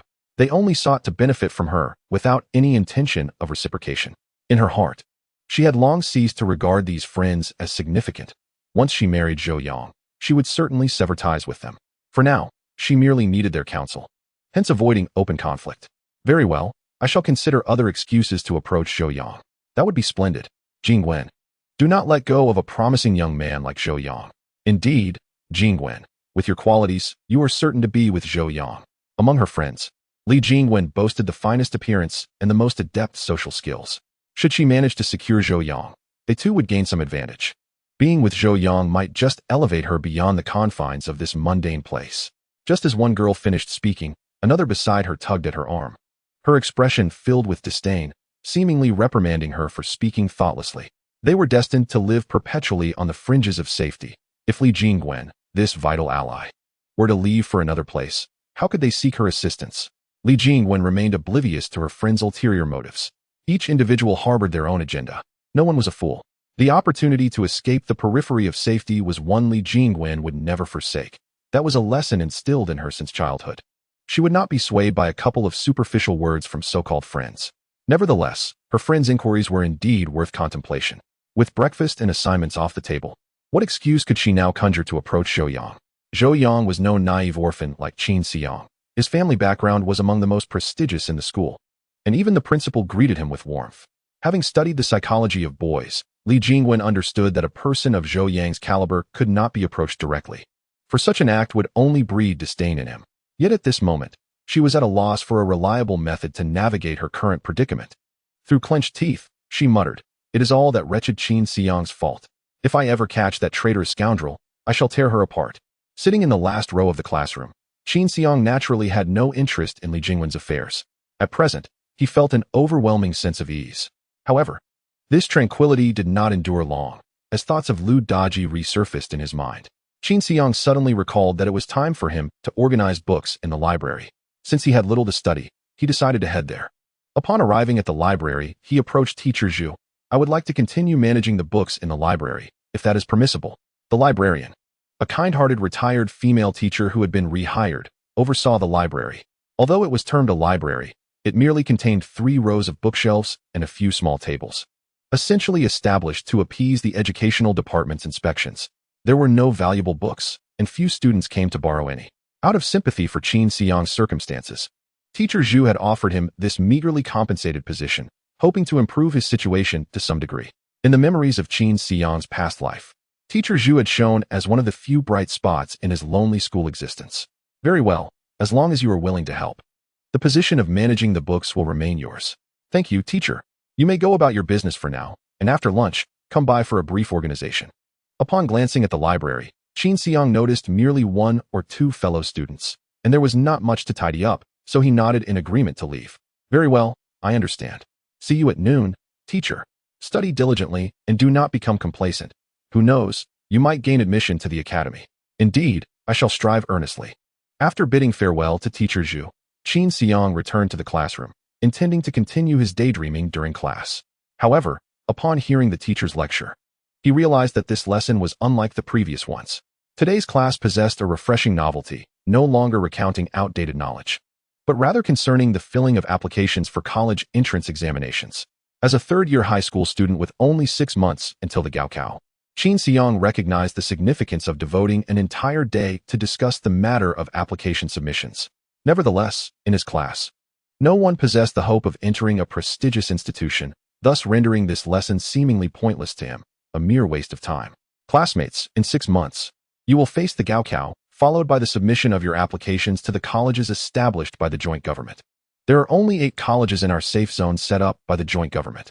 The competition for the Gaokao is exceedingly fierce, akin to 1,000 troops attempting to cross a single log bridge. Although it is likely that most of you will not gain admission to these 8 institutions and will instead embark on your lives in various locales of the safe zone after graduating high school, I believe it is still necessary to take this opportunity to inform you about these colleges. Firstly, these 8 colleges are designated for ordinary individuals. Those with sequence abilities are ineligible to apply to these 8 institutions. Upon hearing this, Qin Xiang felt a twinge of confusion. His understanding of academia was limited, and he had just learned that these colleges were exclusively for ordinary individuals. Did this imply that those with sequence abilities could not pursue education after high school? What would become of them? This question warranted clarification. Thus, he promptly raised his hand. Qin Xiang, do you have a question? Teacher, does it mean that if one possesses sequence abilities, they must hunt deities after graduating high school? The teacher shot a disdainful glare at Qin Xiang. I am discussing matters relevant to your college applications. What does the fate of those with sequence abilities have to do with you? Sit down. Qin Xiang, intent on addressing a matter of personal concern, refused to relent. He pressed on, but what if one of us awakens sequence abilities before the Gaokao? Perhaps one of our classmates might be fortunate enough. Perhaps there is no such possibility. In this school, not a single student has ever awakened sequence abilities. The teacher believed that explaining the circumstances surrounding sequence abilities was an even greater waste of time than discussing application procedures. The top student in the class might still have a chance to pursue higher education through the Gaokao, but there was no hope for anyone with sequence abilities within this class. Some matters are simply predetermined. For 5 years, thousands of ordinary students and their typical parents in this school have not witnessed a single awakening of sequence abilities. How could there be any variance in his class? However, the teacher's experience did not reflect the students' aspirations. For the students, there remained a glimmer of hope for the future. And given their limited exposure to the harsh realities of life, they often harbored lofty ambitions. Thus, Qin Xiang's words sparked a flicker of inspiration among his classmates. Just because it hasn't happened before doesn't mean one of us can't be the lucky one. They chimed in, Teacher, please share more. Yes, teacher. We might really awaken sequence abilities. Exactly. Zhou Yang's uncle suddenly awakened sequence abilities. Can you compare yourselves to Director Zhou? The teacher, exasperated by the fanciful musings of the students, glared at them. Zhou Yang's uncle was the education director of a nearby region and was not an ordinary person. His awakening was entirely reasonable. After all, it is well known that the proportion of officials in the joint government who awaken sequence abilities is quite high. Nevertheless, the students persisted, insisting that he elaborate on the fate of those with sequence abilities after the Gaokao. Reluctantly, he stated, in addition to the 8 colleges for us ordinary individuals, the joint government has established hundreds of universities for those with sequence abilities. Only students who awaken their abilities prior to the Gaokao may apply, and they have only one opportunity. As soon as he finished speaking, the classroom erupted in chaos. Hundreds? Did I hear that correctly? There are hundreds of schools for those with sequence abilities, while we ordinary individuals have only 8. This is utterly unfair. Quiet. Quiet. If you do not settle down, I shall cease my lecture." The teacher sternly enforced classroom discipline, casting a disdainful glance at Qin Xiang, the instigator. However, Qin Xiang paid no heed to the teacher's warning and remained utterly exhilarated. It was the first time he learned about institutions of higher education for those with sequence abilities. He had assumed that the only destiny for those who awakened their abilities was to venture outside the safe zone to hunt deities. He was astonished to discover that they could pursue further education. Indeed, this world already possessed an educational system tailored for those with sequence abilities. Yet, he had never encountered any posts regarding the schooling of those with sequence abilities in the Shigadong camp. Why was that? Temporarily suppressing his inner queries, Qin Xiang continued to listen attentively to the teacher's explanations. Those with sequence abilities also undergo an examination akin to the Gaokao, organized by the Sequence Abilities Administration, which tests their abilities and skills, ultimately yielding a score. With this score, they can apply to their desired universities. Well, I won't tell you too much, as it would be futile. If any of you are curious, you may visit the Sequence Education Forum, where many relevant posts await. Upon hearing this, Qin Xiang experienced a moment of clarity. He had been searching in the wrong forum. No wonder there were only discussions regarding hunting deities. If given the opportunity in the future, he must explore this forum. The Sequence Education Forum? I shall endeavor to check it out the next time I visit an internet cafe. Oh, no, I can no longer go to the internet cafe. The detestable visage of Lu Daji resurfaced in his mind. Qin Xiang was immensely troubled by Lu Daji, to the point of envisioning countless methods of retribution, and he was eager to put them into action. Chapter 14. The troublesome matters of the women's restroom. Visiting an internet cafe was no longer feasible. He needed to find a secure channel to browse information without worry. This was also an urgent matter. After addressing the tangential issues raised by Qin Xiang, the teacher once again redirected the conversation to the introduction of the 8 colleges and the application procedures. However, Qin Xiang paid no attention. He was no longer an ordinary student. His mind was consumed with thoughts of higher education for those with sequence abilities. The examination for those with sequence abilities coincided with the Gaokao. That would be in just 6 months. The universities for those with sequence abilities only accepted students who awakened their abilities before the Gaokao, granting them only one chance to take the examination. In essence, he must publicly awaken his sequence abilities and register with the Sequence Abilities Administration within 6 months. Time was of the essence. He pondered the implications of not attending the university for sequence ability users. If he graduated from high school and entered society, waiting for the opportune moment to reveal his sequence ability, what would become of him? It was evident that he could not team up with others. Otherwise, he would have to devise a means to conceal his consumption of deities, which would be exceedingly troublesome. However, could he truly venture outside the safe zone to hunt deities alone? Most importantly, the establishment of a university for sequence ability users by the United Government indicated the existence of a well-formed educational system and curriculum. Perhaps it would be wiser to attend the university for sequence ability users, to thoroughly understand matters related to them, while simultaneously exploring the perilous areas outside the safe zone. Battling deities to enhance his own abilities. As the saying goes, sharpening the axe does not delay the work of cutting firewood. Preparing on both fronts would surely yield no misfortune. After envisioning his future, Qin Xiang's thoughts returned to the present, and 3 words echoed in his mind: Lu Daji. This name had incessantly surfaced in his thoughts since he awoke that morning. He was eager to eliminate Lu Daji and subsequently embark on his plan to disclose his identity as a sequence ability user. Lu Daji, he mused, deserved his fate. After school, Qin Xiang took the meal he had obtained from the cafeteria and once again made his way to the library. "Hello, Teacher Zhu." Teacher Zhu was tidying the bookshelf and, upon seeing Qin Xiang, expressed mild surprise. "Xiao Qin, why have you come back after school? Did we not agree that you only needed to come at noon? Don't let it interfere with your studies." Previously, Qin Xiang had rushed home after school to assist Li Jingwen with her homework. His diligence in completing his assignments had fortuitously led to commendable grades, placing him around the top 100 in his year. However, such a ranking held little significance beyond self-reassurance. He was aware that Teacher Zhu would continue organizing books alone after school, so he did not wish to burden the kind-hearted teacher with additional work. Thus, he returned to the library once more after classes. "It's nothing. My studies won't suffer from this short visit. I've been in class all day and am rather fatigued, so I thought I might join you in organizing the books to unwind. Besides, I am a student with a work-study position at the library, so I ought to contribute." Teacher Zhu chuckled. "What a good child you are. Very well, then, come and help." Qin Xiang set down the bag containing his meal and busied himself among the shelves. Meanwhile, Li Jingwen and her friends observed Qin Xiang from a distance, his figure diligently engaged in the library. Li Jingwen, are you truly going to follow him? To see if he has any issues or weaknesses.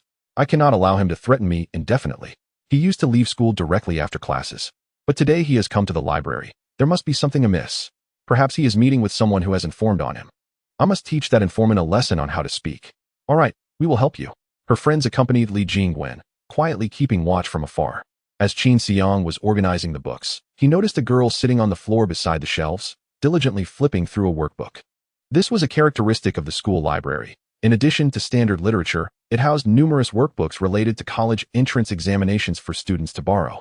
Indeed, it was these workbooks, often unavailable in classrooms, that attracted students from less affluent backgrounds who nevertheless excelled academically to the library. Otherwise, the library would surely be deserted. Qin Xiang kindly reminded the studious girl, "Excuse me, the library will be closing soon. Could you please leave?" The girl looked up at Qin Xiang, obediently returning the workbook to its original place. As their eyes met, Qin Xiang felt a momentary stillness in his gaze. She was strikingly beautiful, standing out effortlessly in their school. More intriguingly, he detected a faint ripple of emotion in her eyes as she looked at him. "Apologies for interrupting your work." The girl bowed to Qin Xiang and Teacher Zhu before hastily leaving with her backpack. Qin Xiang did not remember her well and struggled to recall her identity. However, Teacher Zhu remarked, "That child, Wen Shu, is truly a blessing. She excels academically and is well-behaved. I wish my granddaughter would be as obedient in the future." Teacher Zhu's words enlightened him about the girl's identity. So, she was Wen Shu. This name echoed in his mind. She consistently ranked first in every examination, far surpassing her peers. She was undoubtedly the top seed of this year's GUN school.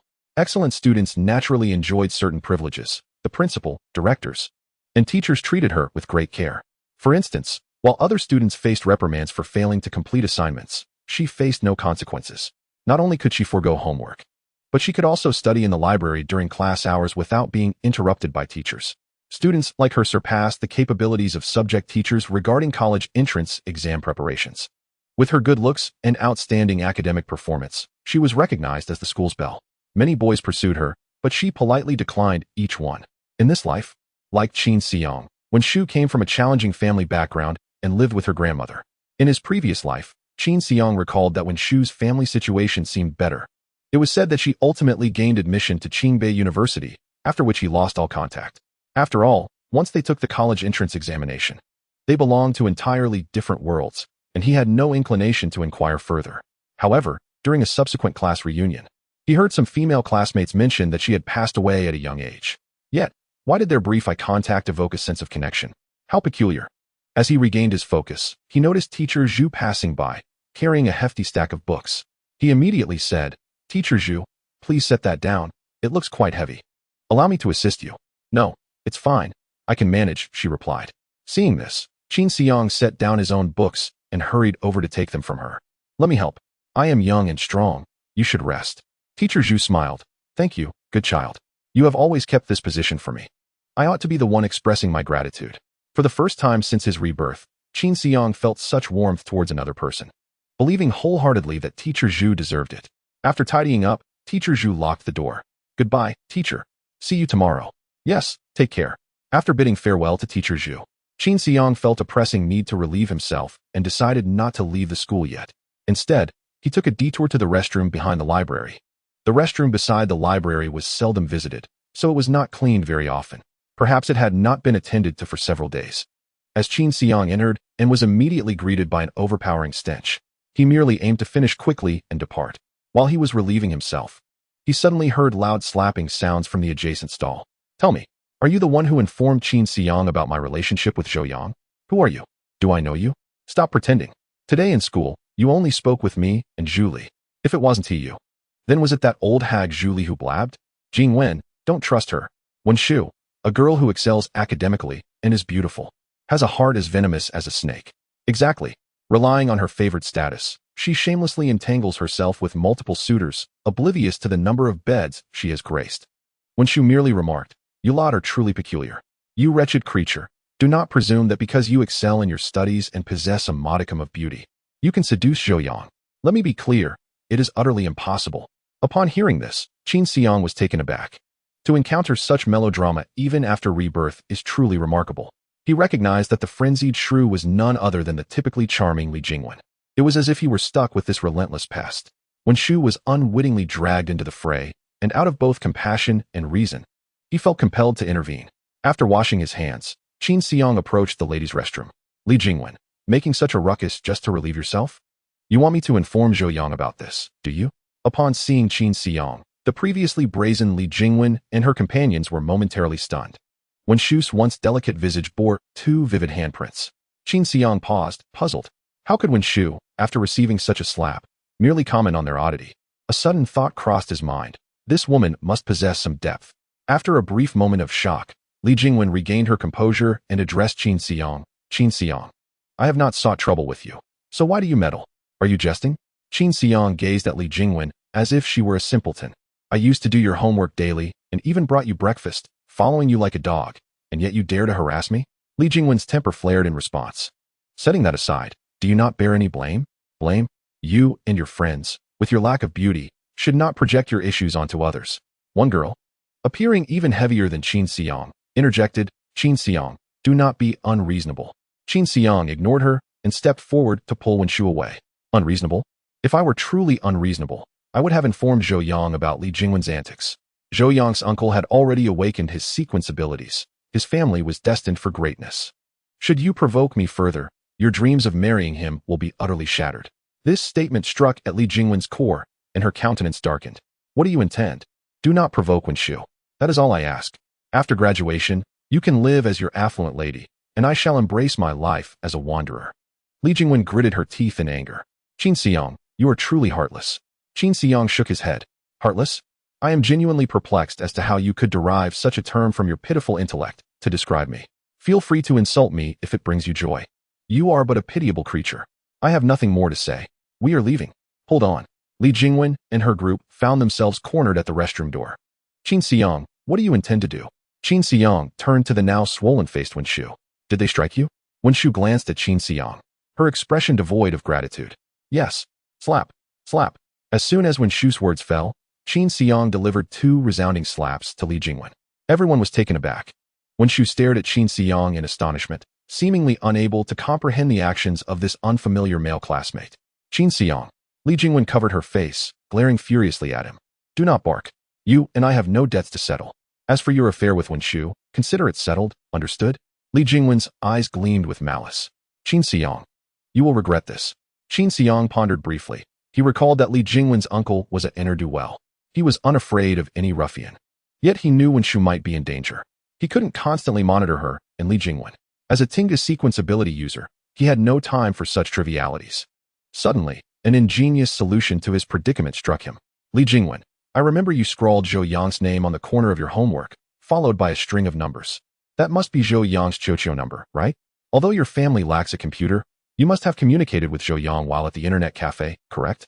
Qiuqiu is an application that many students from better-off families use for keeping in touch. Naturally, Qin Xiang did not possess such a luxury. Li Jingwen paused momentarily. What are you getting at? I shall go to the internet cafe and compose an email detailing all of our affairs. Scheduled to be sent to Zhou Yang's Qiuqiu mailbox next Monday. If anything untoward befalls either me or Wen Shu, you can expect to sever ties with Zhou Yang. Li Jingwen had indeed intended for her uncle to teach Qin Xiang and Wen Shu a lesson. Infuriated, she exclaimed, Qin Xiang, I have never encountered a more malicious person. Ah, today you have. Qin Xiang scoffed and, pulling Wen Shu along, turned to leave, feeling quite pleased. He was unaware that this was the umpteenth time he had thought of Liu Daji that day. Yet, it was the first time he perceived a modicum of positive value that Liu Daji had imparted. Chapter 15. The internet cafe owner Wang defied Qin Xiang, and Wen Shu departed the campus side by side. At a junction, they were to part ways. Qin Xiang kept an eye on their surroundings to ensure that Li Jingwen and her entourage were not tailing them before speaking. Rest assured, they did not follow. I sincerely apologize for dragging you into today's troubles. Wen Shu glanced at Qin Xiang, her expression somewhat complex. Ultimately, she softly uttered, thank you. However, her face, swollen from the blows, made her words somewhat indistinct, deepening Qin Xiang's sense of guilt. He waved his hand dismissively. No need for thanks. Your beating was a consequence of my actions. It is indeed my fault. Seeing you in such a state weighs heavily on my heart. No. My beating is a result of Li Jingwen and her crowd's actions, not yours. You rescued me and resolved the ensuing troubles, I should be the one expressing gratitude. Qin Xiang regarded Wen Shu's defiant gaze and shrugged. Yet your eyes convey a sentiment that starkly contrasts your words. I perceive disdain directed towards me in your gaze. Your perception is accurate. While rationally I comprehend that you bear no fault, emotionally I cannot help but feel a distance from you. I hope you understand. Qin Xiang pondered for a moment. Even though I slapped Li Jingwen twice on your behalf and alleviated the troubles she might have caused, Wen Shu gently nodded. Even so, your actions in slapping Li Jingwen and mitigating her subsequent threats do not change my feelings. With that, Wen Shu turned and departed. Qin Xiang felt a tinge of vexation. Li Jingwen's folly and malice exceeded his expectations. Even in his past life, he merely viewed her as a two-timing opportunist. Now, it appeared that she was fundamentally flawed and essentially beyond redemption. However, the fact that Wen Shu had been dragged into this mess stirred a sense of compassion within Qin Xiang. This truly was an unjust calamity. Were he in her shoes, he might have resorted to violence. Sighing, Qin Xiang returned home, carrying a lunchbox filled with food. Today's meal consisted of qianzu mushrooms, one of his favorite dishes from the cafeteria. The cafeteria worker, Annie Zhang, seemed attuned to his preferences and had generously served him an extra helping. He expressed his gratitude to her. Sitting at the window with his chair, he savored his meal while enjoying the view of the various deities wandering outside. The scene was captivating, reminiscent of a cat savoring its meal while admiring the colorful fish in an aquarium. After finishing his meal, Qin Xiang proceeded to wash his lunchbox, took a refreshing cold shower, and then retired to bed. He had come to a profound realization. What was the point of lingering at home in the evening? With nothing significant to occupy his time, he deemed it wiser to sleep early and rise early, nurturing his health. A restful slumber alleviated many of his worries. Before stepping out, he glanced at the calendar for the day. Launching G, year 2010, January 5th, Gregorian calendar, Tuesday, lunar calendar, year of Ji Cho, November 22nd. Suitable for sacrifices. When he awoke the next day, Qin Xiang once again carried a bag and a lunchbox. However, recalling the previous day's encounter with that meddlesome teacher, he stuffed 2 books into the bag as well. Unfortunately, he had misplaced his textbooks for this semester, so he resorted to last year's materials. It hardly mattered, as he was merely going through the motions. Upon exiting his home, he once again detoured to the entrance of the internet cafe. This time, he noticed that the bartender was not Lu Daji, but rather a middle-aged man with a scruffy beard. A smile crept across Qin Xiang's face. An opportunity had presented itself. He donned his hoodie, circumvented the cafe's surveillance camera, and gestured for the bearded man to step outside. The man, curious, pointed to himself. Me? Qin Xiang nodded affirmatively. Although the man appeared puzzled, he followed, assuming that a young person like Qin Xiang, who looked like a student, meant no harm. Once outside, Qin Xiang led him to a narrow alley behind the cafe. The garbage still lay there, the stench more pungent than ever. Even Qin Xiang, who detested the cafeteria, had to admit that it was heaven compared to this place. The cafe owner approached, pinching his nose in disgust as he surveyed the surroundings. Seemingly oblivious to the trash disposed of behind his establishment, he muttered, Lu Daji, that sly one, told me to take the garbage to the dump. And he dumped it here. I will definitely deal with him. Qin Xiang listened without responding. When they arrived at the spot where he had spoken with Lu Daji the previous night, he finally asked, Are you the owner of the cafe? Yes, the owner replied. One of the 2 individuals taken by the police from your cafe was my friend. The cafe owner frowned. Your friend was taken away. What do you want from me? You understand what those 2 individuals were involved in, don't you? The owner was no fool. Upon hearing Qin Xiang's words and observing his youthful visage, he grew wary. What are you trying to say? Are you attempting to extract information from me? Extract information from you? Qin Xiang chuckled softly. There is no need for that. My friend sent me a message before he was taken away, indicating he left something here. I wish to review the surveillance footage from that day. The cafe owner scoffed. You think a little kid like you can just access the surveillance? He had left behind belongings worth 20 silver coins. If found, I would share one with you. Share 1 silver coin with me? Look at what you're wearing. You barely have a handful of copper coins on you. What makes you think you can talk tough here? Before the owner could finish, Qin Xiang produced a silver coin that shimmered faintly in the starlight, instantly capturing the owner's attention. You. Qin Xiang flicked the coin, producing a distinct metallic chime, then caught it again. What do you say to my proposal? This silver coin, obtained from 3 thugs, had been kept on his person. He carried too many copper coins, which would make noise and attract attention. However, with only a single silver coin in his pocket, it would remain unnoticed. Moreover, the coin held substantial value. It could facilitate many transactions. Yet, due to his current status, the silver coin was effectively useless. He could not register with the Sequenceability Management Bureau nor engage in deeper dealings, and he knew nothing of the black market. Thus, this silver coin had become an absolute burden. Nevertheless, Qin Xiang was acutely aware that as he grew stronger and became a registered sequenceability user, the value of this silver coin would diminish, as he would no longer be in need of money. Possessing the talent of God of Eating, he could squander wealth and still regain it.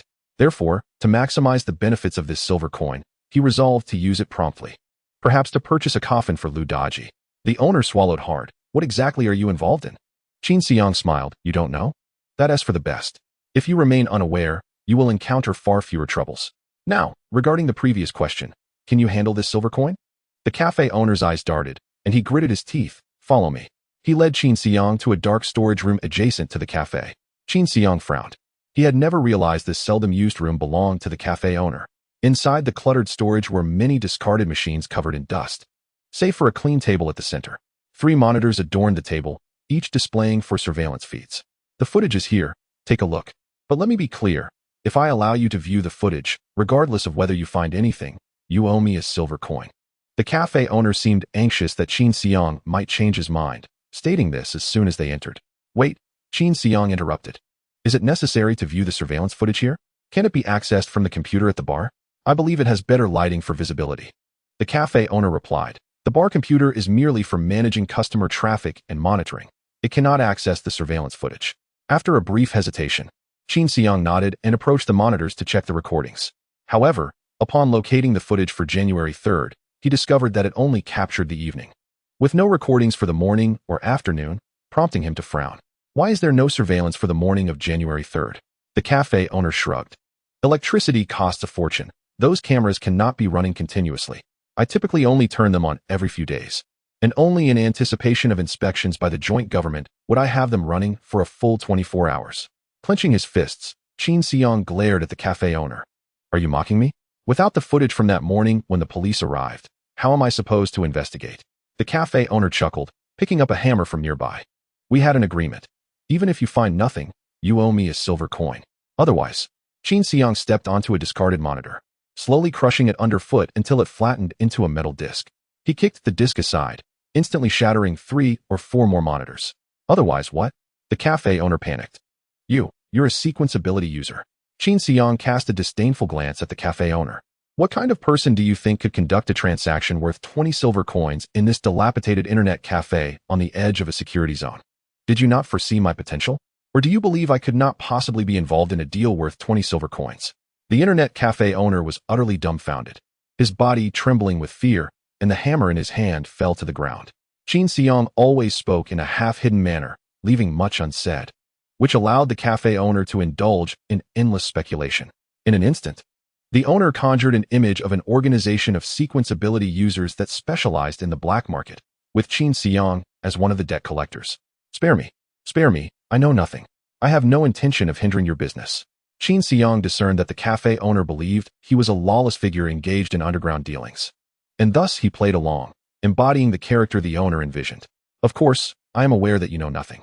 If you were aware of anything and dared to conceal it from me, you would already be a corpse. Yes, as long as you understand. The cafe owner, listening to Qin Xiang's justifications, hastily climbed the ladder of flattery. However, today you are fortunate. I am relatively easy to negotiate with. Upon saying this, Qin Xiang tossed a silver coin to the cafe owner. The owner gazed at the coin in his hand, feeling its heat, and quickly refused. No, I cannot accept this. You have not even obtained the footage. I cannot take it for nothing. In the future, I may still come here to find things. I do not wish to escalate the situation. This silver coin is your hush money. Is this appropriate? I am giving it to you. Just take it.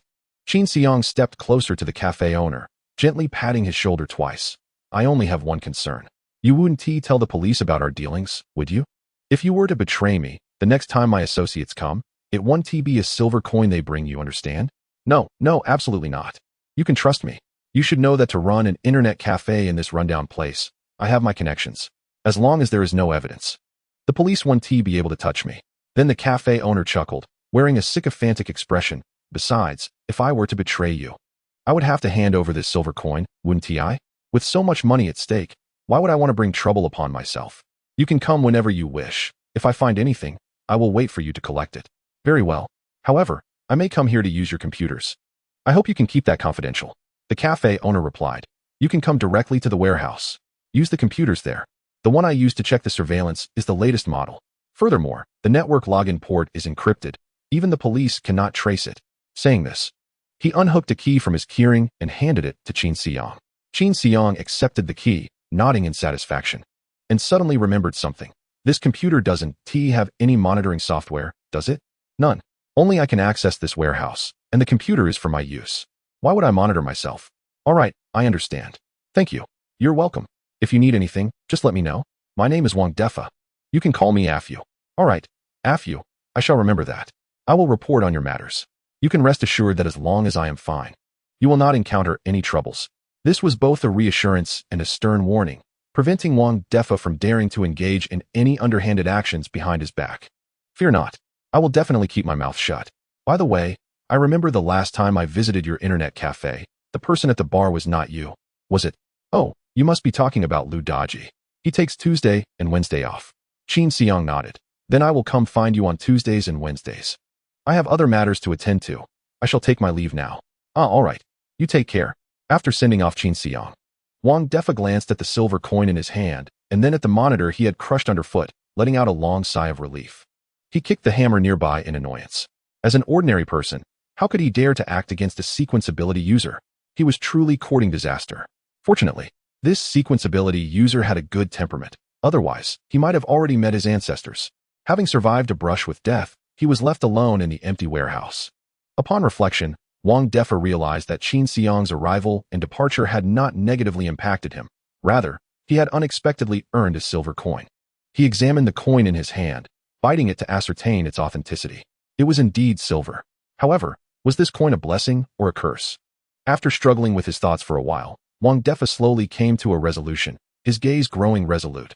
One cannot become wealthy without taking risks. If I were to live in fear, I would never have come this far. This windfall of wealth is destined to fall into my lap. Meanwhile, after leaving the internet cafe, Qin Xiang wore a faint smile as he set off towards Lu Daji's residence. He felt elated. No wonder today's calendar read, suitable for sacrifices. Chapter 16. I come to demand payment. The key to the warehouse was possessed solely by Wang Defa. Only he could access the computer used for monitoring. On the day the police arrived, the surveillance cameras had not been activated. When Qin Xiang could not find the footage from the morning of January 3rd, he had already gained a 99% assurance that he could deal with Lu Daji. However, he still confirmed with Wang Defa repeatedly, ensuring that there were no oversights, lest he misjudge Lu Daji's hidden cards and inadvertently expose himself, attracting trouble. In the end, all evidence conveyed one clear message to Qin Xiang. Lu Daji was indeed a fraud. The so-called surveillance screenshots simply did not exist. Lu Daji would never have imagined that Qin Xiang could uncover his vulnerabilities through Wang Defa. After all, in Lu Daji's eyes, Qin Xiang was merely a desperate lowlife. As Qin Xiang strolled down the dimly lit streets beneath a sky filled with twinkling stars, he felt lighthearted and joyous. He could finally rest easy in pronouncing Lu Daji's death sentence. Although only 2 days had passed since Lu Daji's threats, for Qin Xiang, it felt like an eternity, and he could hardly wait any longer. He dashed forward with haste, eager to reach Lu Daji's home as quickly as possible. He quietly approached the entrance of Lu Daji's dwelling, a dilapidated 2-story wooden building, each floor housing 4 or 5 households. Lu Daji's residence was the 4th door on the left side of the 2nd floor. Upon arrival, Qin Xiang noticed a considerable amount of trash piled up at Lu Daji's door. The foul-smelling refuse had attracted numerous flies, each with 3 or 4 eyes, resembling creatures mutated after an apocalypse. The scene before the door instantly reminded Qin Xiang of Lu Daji's untidy appearance. Walking to the entrance, he knocked on the door with his sleeve. Knock, knock, knock. Who is it? What time is it to be knocking at the door so early? Qin Xiang lowered his voice, pretending to be a man in his 30s. Neighbor, the garbage in front of your door is too foul. Please remove it quickly. From inside came Lu Daji's impatient voice. Are you out of your mind? What does it matter to you? The garbage is not blocking the pathway. Just mind your own business. Seeing that Lu Daji refused to open the door, Qin Xiang shouted directly. Damn it, open the door. If you don't throw out the garbage, I'll burn your house down. Burn it? I live on the same floor as you. If your house burns, mine will too. I don't believe your house can sprout legs and run away. Lu Daji's obstinate demeanor put Qin Xiang in a difficult position. Of course, he could use his sequence abilities to force his way in, but that would leave traces, indicating to the police that he was a sequence ability user committing a crime. In this manner, the sequence ability practitioners in the vicinity would undoubtedly be under scrutiny. Such circumstances would be detrimental to his future revelation of his identity as a sequence ability practitioner, likely drawing the attention of the police department. Therefore, he needed to fabricate a scenario of burglary and murder. If you do not open the door, I shall remain here, waiting for you. Let us see how long you can endure being cooped up inside. I refuse to believe you will not have to work. When the time comes for you to leave for work, I shall lodge a complaint with your employer. In this impoverished locality, securing employment is no easy feat. Even a position as a minor manager in an internet cafe is considered a considerable source of income. Lu Daji may be indifferent to many matters, but he surely values this job. It is not merely about the salary. More importantly, if he cannot continue working at the internet cafe, where else would he go to solicit funds from Qin Xiang? The only place they could meet consistently has always been the internet cafe. Indeed, Qin Xiang had struck at Lu Daji's vital point. Instantly, the aura within Lu Daji's room diminished. All right, you have intimidated me. I will take out the trash shortly. You will do it now? Immediately. Oh, just a moment. Let me put on my clothes and I will come out to dispose of it. Amidst the sounds of dressing, Lu Daji approached the door and unlocked it. Before he could finish his sentence, he lost consciousness and collapsed. Qin Xiang, controlling his strength, delivered a swift uppercut to Lu Daji's chin the moment the door opened, rendering him unconscious. He swiftly entered the room, steadying Lu Daji to prevent the sound of his hefty body hitting the ground from alerting the neighbors. After closing the door behind him, he dragged Lu Daji into the inner room in one fluid motion.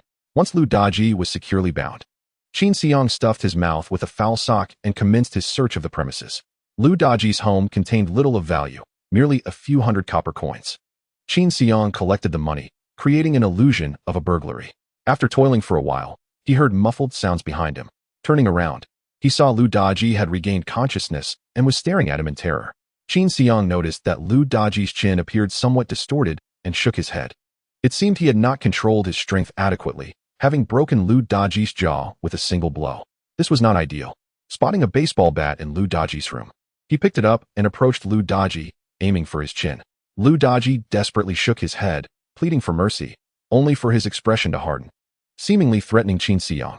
Unfazed, Qin Xiang remarked, I had a chat with Wang Defa today. You will never guess what happened. Lu Daji froze, his eyes twitching, gazing at Qin Xiang's smile, as if he were staring at the king of hell. Ugh! Lu Daji shook his head vigorously, panic written across his face. Even with a sock stuffed in his mouth, Qin Xiang could infer his thoughts, merely futile pleas for mercy such as I was wrong. I won't do it again. Qin Xiang glanced around Lu Daji's home, cluttered with various comic books and novels. He sighed. How can you boast when you don't even have a computer at home? With that, Qin Xiang disregarded Lu Daji's pleas. Gathering his strength, he swung the baseball bat and struck Lu Daji's chin once more. This time, Lu Daji's jaw twisted further, the bone fracturing into several pieces. This should be unnoticeable now. Lu Daji writhed in pain, his eyes welling with tears. Qin Xiang proceeded to the kitchen, retrieving a bucket of cooking oil and a knife. Greed must come with the understanding of consequences. I am here to collect the price. To avoid blood splattering onto himself, he employed a method he had devised over time. He propped several books against the knife, standing it upright on the ground. Measuring the distance, he hoisted Lu Daji up. Ugh! Lu Daji continued to plead. Qin Xiang restrained Lu Daji's feet and pushed him forward. The immense force caused Lu Daji to topple to the ground, the tip of the knife piercing his heart. Ugh! Qin Xiang then lifted Lu Daji once more, dousing him in cooking oil before igniting the room. Witnessing Lu Daji's body engulfed in flames, he piled the previously bloodied books, along with other literature, upon him to incinerate them before finally exhaling in relief. Once the entire room was ablaze, Qin Xiang exited, shouting downstairs, "Fire! Quick, escape!" Hearing his call, people rushed outside to investigate, discovering Lu Daji's home engulfed in flames. It's on fire. It's really on fire. Hurry, extinguish it. Extinguish what? It's a wooden house. How can it be saved? Quickly, grab your valuables and run. He concealed himself in the shadows, only feeling reassured once everyone had evacuated. He silently chanted, "To evade, when Xiang run, I must commit arson, implicating the innocent. There is no alternative. Preventing your demise here is the most I can do." To avoid leaving too much of a scent behind, he carried a bag filled with food, activating his violence skill to flee at full speed towards the school. He chose to navigate through alleys to evade the attention of passers-by. In the midst of his flight, He found a foul ditch and discarded all the copper coins he had taken from Lu Daji's home. Watching the coins become submerged in the murky water, he felt a sense of relief. As he approached the school, he returned to the main road, nonchalantly walking onto campus. Due to his exceptional physical prowess, combined with the triple agility boost from violence, he reached the vicinity of the school from Lu Daji's home in merely 5 or 6 minutes. Moreover, Qin Xiang maintained a composed demeanor, even without a bead of sweat on his forehead.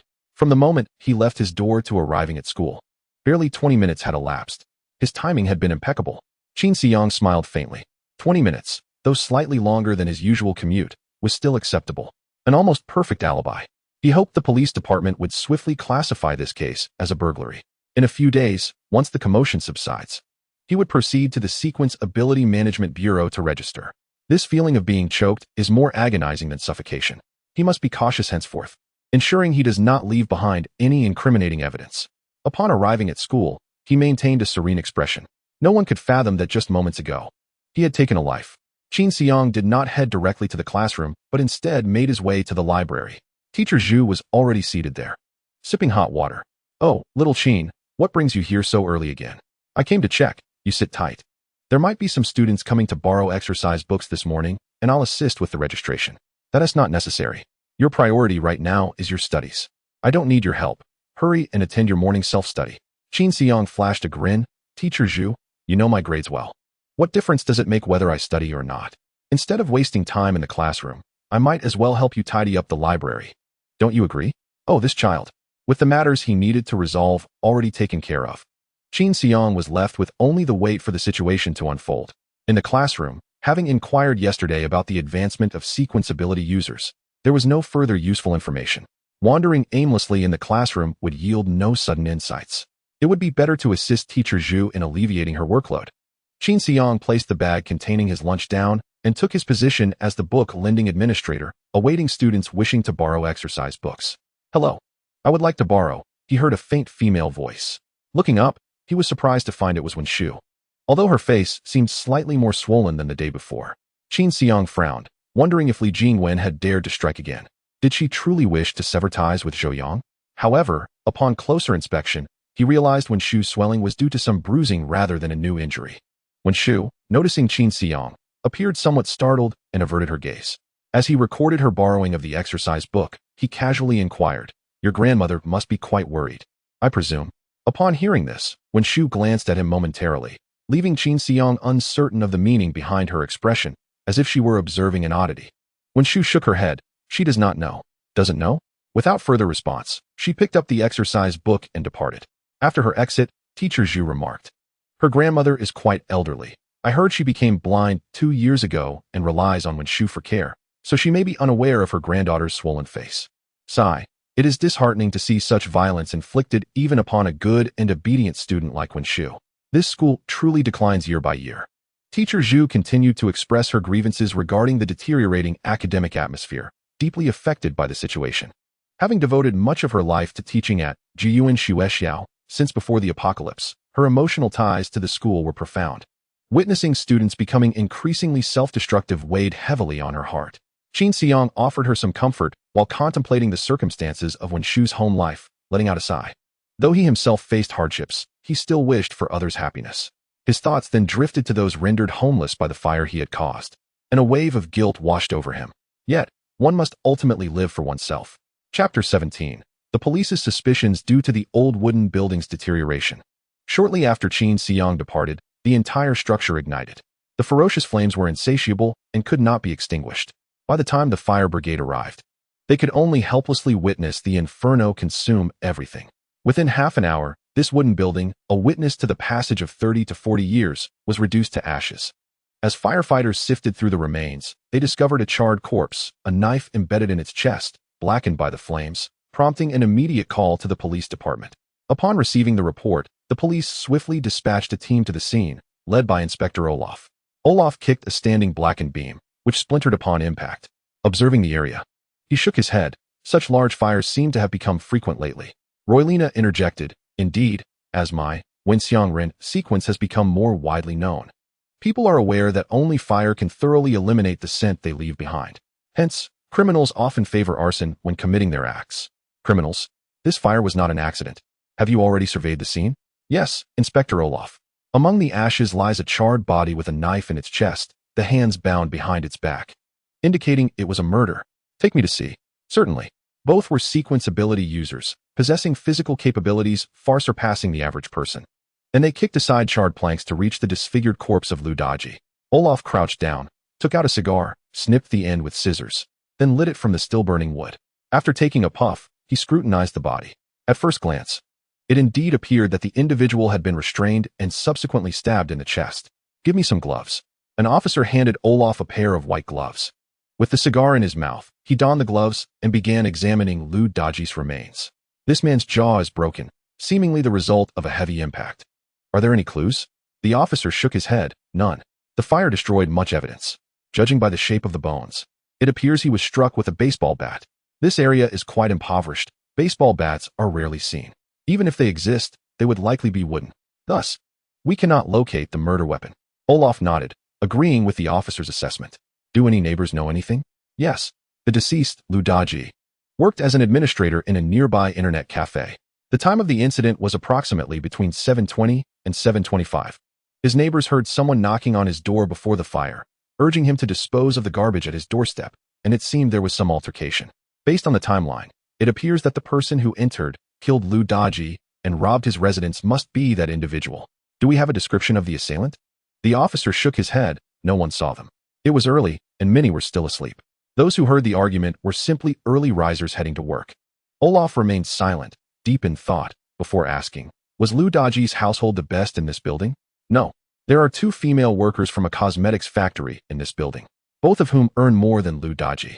They each have mobile phones and were the ones who called the fire department, leading to the arrival of the fire truck. Are they married? One is married, the other lives alone. Hearing this, Olaf shook his head. We should refrain from classifying this case as a burglary for now. Why not? Olaf did not respond immediately, narrowing his eyes as he took a couple of puffs from his cigar. If it were a burglary, why not target the single female worker from the cosmetics factory instead of Ludaji, a mere internet cafe administrator? Perhaps it was a spur-of-the-moment decision? A spur-of-the-moment decision? This individual does not appear to fit that description. First, there was an argument prompting Ludaji to open the door, followed by murder, robbery, and arson. Such methods suggest skill and intent. If it were a spur-of-the-moment situation, they would likely lie in wait and target whoever left alone, then seize their keys for entry. Roylina inquired, Inspector Olaf, are you suggesting that someone intended to kill Ludaji? I am merely stating it is a strong possibility. We shall need further investigation to ascertain the details. By the way, you mentioned he was the administrator of an internet cafe? Indeed. Olaf surveyed the surroundings. Those who can operate an internet cafe on the fringes of a safe zone likely do not possess simple backgrounds. Let's seek him out. We may uncover something valuable. Wang Defa was idly seated in the internet cafe when Olaf and his team arrived. Ah, officers, what brings you to my humble internet cafe? Is there anything you require my assistance with? Wang Defa feigned respect, his mind racing to discern which of his past actions had led to the arrival of these police officers. Operating the cafe, he had engaged in numerous dubious dealings, any one of which could land him in a world of trouble at the police station. We are here regarding an individual. Which individual do the officers wish to inquire about? Ludaji, you are aware of him, yes? Oh, it is the network administrator of our internet cafe. He is resting at home today. Are the officers looking for him regarding something? He has no mobile phone or computer, so I am unable to reach him. The officers might have to come back tomorrow. Olaf shook his head and replied, no, we are not looking for Ludaji. We are here for you. For this morning. Ludaji has been murdered. Murdered? Wang Defa widened his eyes in disbelief. He is just a reclusive otaku. Why would anyone want to kill him? Olaf observed Wang Defa's astonishment, which seemed genuine, and inquired further, do you know if he had offended anyone recently? Wang Defa was perplexed.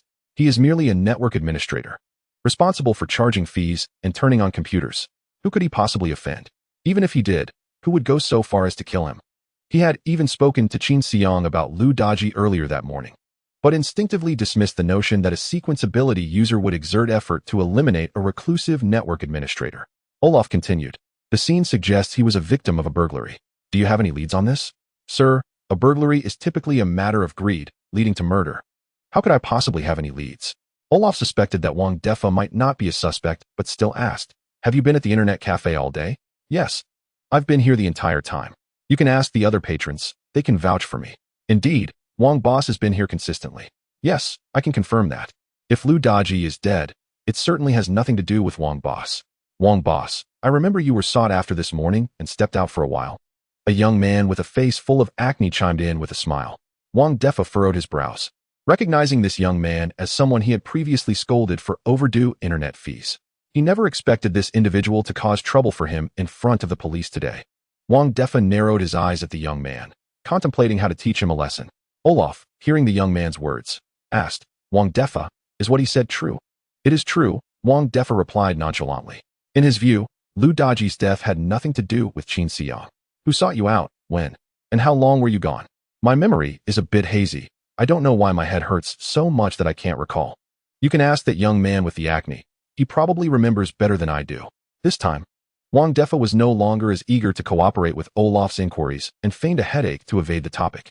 The fact that Lu Daji's death had nothing to do with him was a certainty. He would only cooperate slightly. It was absurd for the white-haired detective to pry into his personal matters. Did he not understand what it meant to run an internet cafe in a slum? Any private matter he disclosed could potentially implicate him in ways the detective would not be able to handle. Olaf observed the displeasure on Wang Defa's face. Wang Defa also pretended to clutch his head, revealing only one eye from behind his hands, casting a cold glare at Olaf, filled with warnings. Olaf understood that Wang Defa's background was complex and could not be overly demanding without evidence. More importantly, Wang Defa appeared completely uninvolved in Lu Daji's death. Thus, he approached the acne-faced youth. Could you tell me when the boss left and how long he was gone? The young man rolled his eyes and replied. He left around 7 o'clock and was gone for about an hour. I heard you say Lu Daji is dead. Perhaps he did it. Nonsense. Interjected another person beside the acne-faced youth. Wang Boss turned on my computer after 7. He was here the entire time. The acne-faced youth pouted. Then I must have remembered wrong. Wang Defa clenched his fists at the bar, realizing that this acne-faced youth was a bit too audacious. Thinking he was just an ordinary internet cafe owner. Hearing the bystander's clarification, Olaf asked, So, what time did you turn on the computer? May I take a look? The individual checked the login information and replied, 7:13. Thank you. The fire ignited around 7:20, leaving Wang Defa without an opportunity to commit the crime. Olaf glanced at Wang Defa, who seemed uncooperative in the investigation, and said, Wang Boss, if you come across any leads, please feel free to contact us.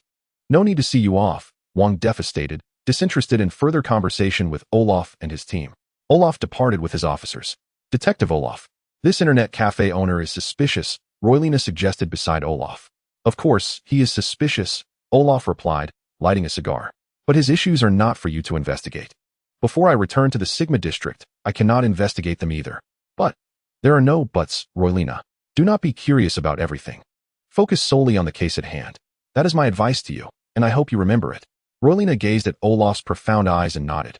After Olaf and his team left, Wang Defa took out his phone and walked into the warehouse to make a call. Hello, Lao Shi, are you free now? I need you to take care of someone for me. Yes, the price is still the same as before. Rest assured. Anyone who comes to my internet cafe is not a decent person. Even if you kill them all, the police will not trace it back to you. Chapter 18. An unexpected pursuit after killing Lu Daji, Qin Xiang enjoyed a week of tranquility. During this week, he maintained a routine of attending classes, dining in the cafeteria, and visiting the library, spending weekends lazily at home. After making significant moves in the days following his rebirth, it was time to take a break. This slower-paced week allowed the tension that had gripped Qin Xiang's heart to ease. At school, he found it quite enjoyable to chat with teacher Zhu in the library. This elderly lady possessed profound insights into life and offered considerable help to Qin Xiang. Naturally, he also saw Wenshu's figure every day in the library. With less than 6 months until the college entrance examination, Wenshu hardly attended classes anymore, focusing solely on reviewing previous exercises in the library to fill in the gaps in her knowledge. One morning, Qin Xiang got out of bed and glanced at the calendar. Blue Star Era, January 14th, 2010, Gregorian calendar, Thursday, lunar calendar, year of the Earth Ox, 28th day of the 11th month. Suitable for funerals. Qin Xiang looked at it and thought that today's calendar should have no relevance to him. A tedious day passed swiftly. After school, he returned to the library once more. Teacher Zhu, I'm here to help you tidy up. Qin Xiang placed down his bag and lunchbox. Noticing that only Wenshu remained at the tables in the library. Realizing it was time to close, Wenshu stood up, preparing to leave. Continue your studies. Qin Xiang, and I will tidy up for another 10 minutes. Teacher Zhu casually remarked to Wenshu. Wenshu glanced at Teacher Zhu, nodded in gratitude, and resumed her studies. Teacher Zhu approached Qin Xiang, her face radiating kindness as she whispered, "Little Qin, do you like her?" Qin Xiang was taken aback. "Huh, no, no." Teacher Zhu displayed an expression of disbelief. Qin Xiang waved his hand dismissively. "Romance is rather meaningless." Teacher Zhu scoffed with a smile. "Meaningless? If it were meaningless, how could I recall you previously following a girl around, beaming like a blossoming flower?" At Teacher Zhu's remark, Qin Xiang felt somewhat guilty. Before his rebirth, had he not been like a devoted follower trailing behind Li Jingwen? He could only say, "It is precisely because I have tasted it that I find it uninteresting." Teacher Zhu patted Qin Xiang on the shoulder. "Young Qin, there are some words I, as someone who has been through this, must share with you. Please go ahead." Qin Xiang smiled as he tidied up the books on the shelf while listening to Teacher Zhu. Teacher Zhu, being of advanced age, always enjoyed chatting with the youth, which Qin Xiang was well aware of. He appreciated Teacher Zhu's amiable manner of conversation and cherished her kindness towards him. If the elder wished to chat, he would indulge her. "The girl you were with before, she seemed rather restless, not the type who could settle down. Therefore, it is understandable that after interacting with her, you might feel emotionally wounded and find it uninteresting." As soon as Teacher Zhu spoke, Qin Xiang was taken aback. He was astonished not only by her gossipy nature, but also by her keen observational skills. Despite having been close to Li Jingwen in his previous life, he had failed to see through her. Yet here was Teacher Zhu, a librarian who hadn't spoken a word to Li Jingwen in 3 years, able to unveil the truth with a single statement. It must be said that older individuals do possess a sharper insight into others. "Teacher Zhu, have you been observing me all along?" "Ah, within the entire library, only you and Wen Shu would converse with me, so of course, I would pay attention to both of you. Moreover, with you constantly by that girl's side, my eyes were nearly worn out from watching. Naturally, I recognized her." Teacher Zhu added with a hint of disdain, "When you were dating her, if I had spoken ill of her, a young lad like you would have surely dismissed it. Now that you claim you are no longer in a relationship, I can finally express the thoughts I had kept to myself. I have seen her getting close to several boys, particularly with Director Zhou's nephew. What was his name again?" "You mean Zhou Yang?" "Yes, that lad. They were quite intimate. But whenever they were together, you were absent. When you were together, he was also not present. Thus, I came to believe that girl was not good for you." Qin Xiang nodded. "You are right. I learned about this later, which is why I distanced myself from her. Indeed, as the saying goes, it is better to remain single than to settle for the wrong partner. The farther away from someone like her, the better. However, young Qin, Wen Shu is truly a remarkable girl. If you seize the opportunity, you could find lifelong happiness." "What are you saying?" Qin Xiang furrowed his brow, taken aback by Teacher Zhu's sudden matchmaking. "Oh, what is there that cannot be said? After all, you are likely to venture out on your own after graduation. So seeking a girlfriend now is certainly not too early. I believe Wen Shu is wonderful. You are also a good person. You two kind-hearted individuals should be together." "Teacher Zhu, I did not expect you to be so open-minded at your age. Our grade supervisor is still cracking down on early relationships, and here you are playing matchmaker." "Uft, what grade supervisor? Just a lackey for the principal. You are unfortunate to be in such a time. The world is changing, colleges are being reshuffled, and many high school graduates can no longer continue their studies. Since high school marks the end of student life, can we still call dating in high school early romance? I personally see nothing wrong with it. But honestly, Wen Shu is a truly good child. I know her grandmother. I have met her a few times when she was little, and she spoke very gently. Perhaps it is her grandmother's good nature that has shaped Wen Shu into a fine person as well. Young Qin, you have a good character too. Always considerate of this old lady, eager to lend a hand. I have only just begun to help you these past few days. Before that, I would rush home right after school, hardly a model student. I know, you were busy helping that little girl with her homework. I do not blame you. See, as soon as you parted ways with her, you came to help me, which shows you still have a kind heart." Qin Xiang was taken aback. "You know about this?" Teacher Zhu smiled proudly. "Your Teacher Zhu, orchestrating matters in the library and winning battles outside the classroom. I must commend you. Do not dismiss my words lightly. Young Qin, a partner as good as Wen Shu is a rarity. Seeing you two kind-hearted children together brings me joy." Qin Xiang could only shake his head helplessly, neither affirming nor denying. Wen Shu is a good child, that is undeniable. As for himself, how could he be considered a good person, having blood on his hands? Just last week he had committed murder and set a fire, yet this week he was praised as a good boy by a teacher in the library. Qin Xiang found this situation rather bizarre, yet he could not pinpoint what was off. "What, do you think I am being long-winded?" "No, I just feel that Wen Shu is capable of entering a college, while I will be out there struggling in society. Being together would only hinder her. You young man, looking quite dashing. Why do you speak so softly like a girl? She will attend college. Won't you work nearby? What future is there in staying confined to this safety zone forever? Seeing teacher Zhu's disapproving gaze, Qin Xiang realized that she was genuinely concerned for him. Yet, he did not wish to engage further. All right, I understand, teacher Zhu. Thank you. It seems you still haven't absorbed my words. The choice is yours. I am merely expressing my thoughts. Hurry and tidy up, I need to lock the door. Noticing Qin Xiang's dismissive response, teacher Zhu lost interest in continuing the conversation and began to usher him out. Qin Xiang, feeling helpless, thought that this old lady changed her demeanor as easily as flipping through a book. As he finished tidying the shelves, when Shu was also packing her bag, preparing to leave, teacher Zhu locked the door and said, I will go to the restroom. You two may leave first. With that, she left Qin Xiang and when Shu at the library entrance. Qin Xiang glanced at teacher Zhu's departing figure, feeling somewhat emotional. The old lady had good intentions, but it was clear she was casting flirtatious glances at someone blind. There was no romantic connection between them at all. Let us go. All right. The two walked side by side away from the school. Upon reaching a fork in the road, it was time to part ways again. When Shu said goodbye, just as she was about to turn to leave, Qin Xiang abruptly grabbed the strap of her bag. A smile played on his lips, yet his eyes were filled with an icy gaze. Today, I shall escort you home. When Shu was puzzled by Qin Xiang's sudden change in demeanor, as he took the initiative. No need, she began to protest, but Qin Xiang took her hand, leading her in the direction of her home. When Shu frowned, attempting to break free, but heard Qin Xiang's low voice. Last week, I warned Li Jingwen. I did not expect her to follow us today. At this, when Shu turned back to look, yet saw nothing, she then turned her gaze back to Qin Xiang in confusion. Qin Xiang held her hand firmly, striding forward. My home is not that way. Qin Xiang turned left and right in the alley, then looked back at her, smiling. Do you expect me to commit murder right at your doorstep? The thought startled Wen Shu, who widened her eyes. She believed Qin Xiang was joking. However, the coldness in his eyes made her realize he seemed to be serious. No, Qin, shouldn't we have a proper conversation with Li Jingwen and the others? Qin Xiang replied. If it were Li Jingwen following us, I would simply slap her away. Not Li Jingwen. Then who? Qin Xiang turned to glance behind him, continuing to lead Wen Shu forward. Wen Shu also looked back. At that moment, she suddenly noticed that several shadowy figures had emerged from the alley they had just traversed, each wielding weapons that appeared to be iron rods and short blades. Qin Xiang quickened his pace, pulling Wen Shu along as they ran. Wen Shu immediately looked up at Qin Xiang in a panic. They must be Li Jingwen's uncles, right? Her uncle is a notorious thug in the vicinity, with blood on his hands.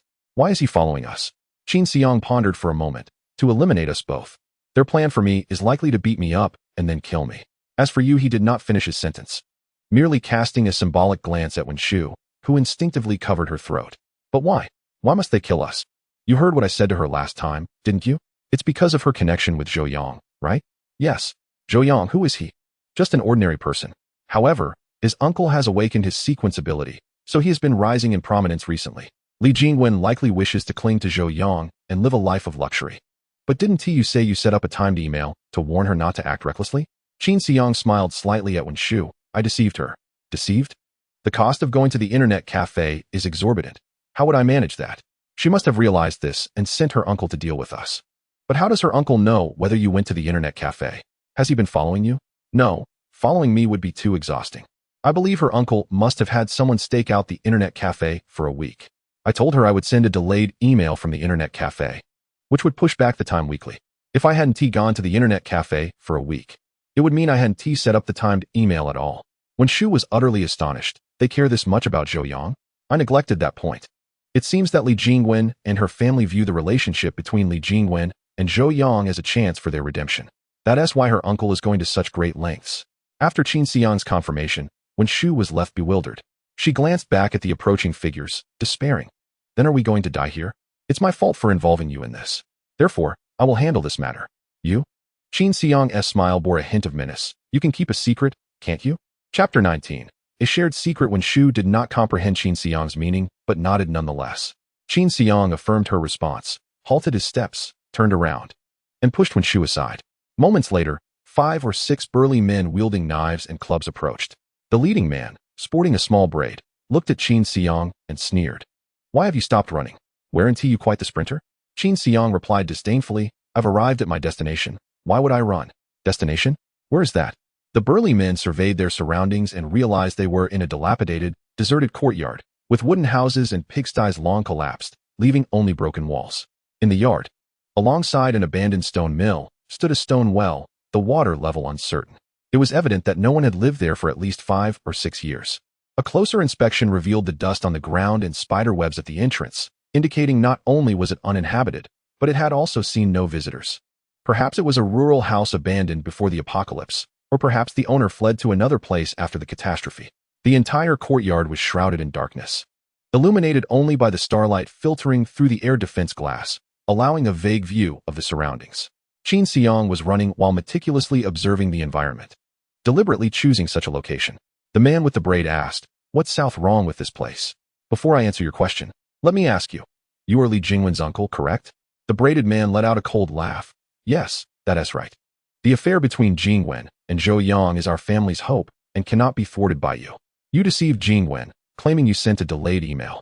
Yet, my brothers and I have been on watch at the nearby internet cafe for a week, and not once did we see you. Oh, I found the internet cafe too expensive, so I changed my mind. The scheduled send time was set for a month later. If you apprehend me, Zhou Yang will learn about my connection with Li Jingwen a month later, and your family's hopes for redemption will still be dashed." "What? A month? Are you mocking me?" Qin Xiang smiled slightly, believe it or not. The followers looked dumbfounded. They had not anticipated that Qin Xiang would change his mind after going to the internet cafe, delaying the previously agreed-upon email send time. When Shu looked at Qin Xiang with confusion, unsure of what he was up to, the man with the braids said, "Cancel the email, and we'll pretend this never happened. Am I foolish? If I cancel, you'll still pursue us. Then what do you propose?" At this moment, one of the men beside the braided man said, "Brother Long, tie him up and force him to reveal his email account and password. We can cancel the timed email ourselves." The braided man hesitated. "Are you certain you can extract that information? I've done debt collection before. I've handled this kind of thing before. Don't boast to me. This matter concerns our family. If it fails, I won't spare you." "Brother Long, you're saying this, but how can we go back? Nothing in this world is guaranteed. If you don't trust me, then forget it. Find your own way." Observing the group's indecision, Qin Xiang became impatient. "Enough with the games. I'll be honest. You're right. I haven't sent any timed emails. If you kill me, the matter between Li Jingwen and Zhou Yang will be secured." "What?" The group displayed incredulous expressions, unsure why Qin Xiang would voluntarily push himself into a corner. "Brother Long, this kid wants to die? Let us assist him." "Exactly. Let us finish him off. As for the girl beside him, let us enjoy her for a few days before disposing of her." The braided man still appeared concerned. "This kid might be trying to take us down with him. He may have indeed sent a timed email, but feels he can't escape and wants to die a swift death. That's a possibility." "Brother Long, you make a valid point. But this is your family's affair. Ultimately, you should decide what to do." The group hesitated again. Qin Xiang felt helpless. It was absurd that people believed lies, but did not trust the truth. "I'm not lying. I haven't sent any emails. I truly have not sent any emails. I believe you, you devil. Brothers, bind him and force him to reveal his account password. Whoever manages to do so will earn 1,000 copper coins." The braided man, with a determined heart, decided to go all out, needing to acquire Qin Xiang's email account for the scheduled email. "Fine. Brother Long, you're generous. Brother Long, we've made a pact. I really haven't sent any timed emails. The reason is simple. If I had set a timed email, I wouldn't have lured you all here." The braided man furrowed his brow. "You were just talking about this place. Yet you still haven't clarified what's so special about it." "I see you're merely trying to confuse me." Qin Xiang replied. "This place is quite suitable." The men scanned their surroundings again, finding nothing amiss. The braided man pressed, "What's so good about it? It's particularly suitable for murder." The group was momentarily stunned. Then their faces broke into mocking smiles. "You must be a fool. The first encounter with a slain individual, and to select a grave for oneself, truly reflects a troubled mind. It is no wonder one would dare to provoke our Jingwen." However, just as the few were preparing to strike, Qin Xiang transformed into a fleeting shadow. "What?" With a resounding thud, Qin Xiang delivered a powerful kick to one man's chest. None of the onlookers could comprehend what transpired. One moment he was beside them, and the next, their companion was sent hurtling away. In a state of panic, they turned to see the unfortunate soul, whose chest had collapsed as if deflated like a punctured balloon. His eyes bulged, mouth opened in a silent plea, but ultimately, all he could do was spew forth a crimson spray before his head tilted to one side. In his final moments, his expression was etched with astonishment and terror. The dimly lit surroundings obscured his features, instilling an inexplicable dread among the witnesses. Upon witnessing their companion's plight, they immediately recognized Qin Xiang as a sequence ability user. How could this be? In a dilapidated place like Juan School, how could a student awaken such powers? Before they could react, Qin Xiang swung another fist, striking one individual squarely in the throat. That person stumbled backward, their head flopping like a marionette with severed strings. Just as another was about to beg for mercy, Qin Xiang's fist connected with his back, sending him flying several meters, ultimately landing at Wen Shu's feet, causing her to gasp in shock and retreat a few steps. Yet, Qin Xiang sensed that her fright was not as profound as it should have been. Typically, when startled, one merely flinches, few leap back as she had. He dismissed the peculiarity and turned his attention to the corpse. The individual he had struck lay motionless on the ground. A dent the size of a bowl marked his back. Qin Xiang shook his head, acknowledging his lack of control over his strength. Despite trying to hold back, the impact had propelled him a considerable distance. The man with the small braids stood trembling, cold sweat streaming down his forehead, rendered speechless, as if his soul had fled. The two remaining survivors, witnessing Qin Xiang's prowess and realizing they could neither fight nor flee, immediately knelt in submission. Please spare us. We were foolish. Grant us a chance. It was Kuan Chenglong who summoned us. Qin Xiang paid them no mind, delivering two swift kicks to their jaws. They were sent reeling backward, their heads striking the ground with a dull thud, and together they departed for the realm beyond. Whether it was the underworld or hell, Qin Xiang could not ascertain. Ultimately, only the quivering man with the small braid remained, unable to utter a word. Qin Xiang patted his shoulder, with feigned interest remarked, "You must be aware of my relationship with Li Jingwen. I once had the opportunity to call you uncle. What a pity." Kuan Chenglong quickly grasped the situation, forcing a crooked yet obsequious smile. "No, there is still a chance. It is not a pity. We can become one family. That child Jingwen is just naive. I will teach her to be with you." Qin Xiang sighed dramatically. Once spilled, water cannot be retrieved. As a sequence ability user, why should I debase myself in such a manner? Did you not claim that Li Jingwen is the hope of your family? Kuan Chenglong nodded blankly, confused by Qin Xiang's implications. With me around, your family has no hope. I can guide you to a new path. Please, tell me. We shall comply. To another world. To rebuild your family. Yes, yes. Qin Xiang struck Kuan Chenglong's face with a resounding slap, his head spinning a full 360 degrees before collapsing to the side. Rest assured, you will not be alone on your journey. In due time, when I am free, I shall send your entire family down to accompany you. Having dealt with the lot, Qin Xiang exhaled in relief. Another life extinguished. How many has it been? He lost count, but it no longer mattered. He turned to Wen Shu, who stood trembling at the edge of the courtyard, and approached her. "You are a sequence ability user?" She stammered in disbelief. Qin Xiang smiled. "Indeed. So, have you considered how to handle the bodies here?" Qin Xiang was taken aback by her inquiry. "Are you not afraid I might kill you as well?"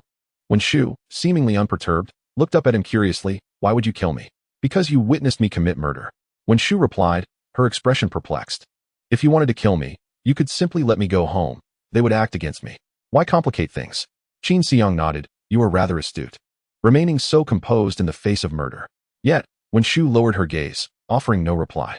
Qin Xiang disposed of the bodies into a well, the thud of their descent echoing ominously. To avoid leaving traces, he refrained from taking any valuables from their pockets. This well was dry. He placed a stone atop it to conceal the opening. "That should suffice. No one comes here. Let us depart." However, Wen Shu interjected, "Doing this will leave our scent behind.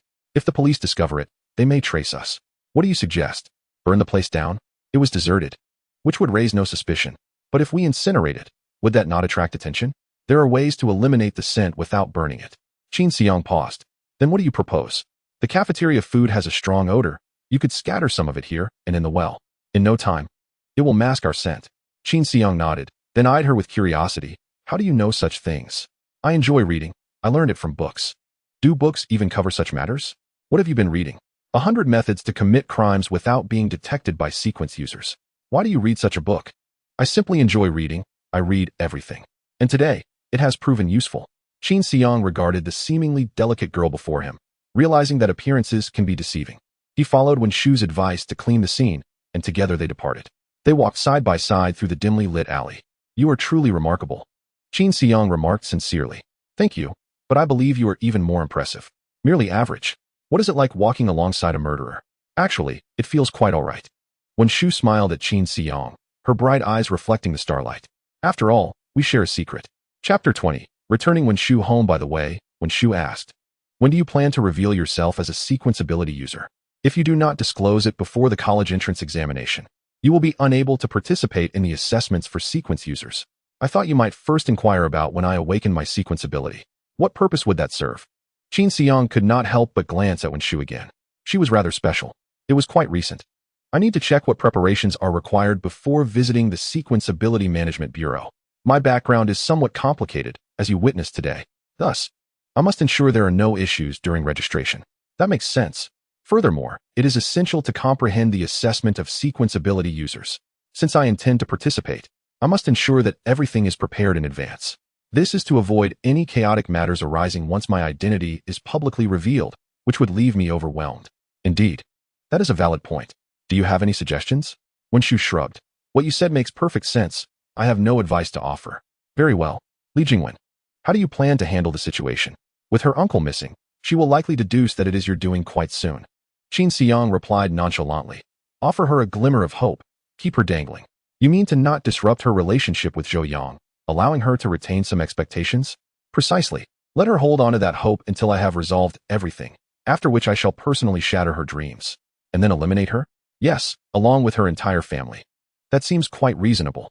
A pair of youthful youths were casually discussing murder, which, if overheard, would certainly sound like mere childish nonsense. After a while, Qin Xiang inquired, "Which academy do you plan to apply to?" "I haven't decided yet, but it must be one that provides independent dormitories. I want to bring my grandmother along.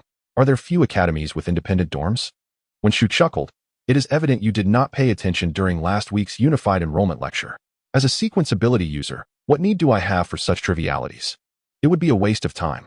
"Very well, you are impressive. I admit my oversight. Among the 8 academies, only 2 offer independent dormitories." "Only 2? What about the others?" "The rest are communal dormitories, either 4-person or 6-person rooms."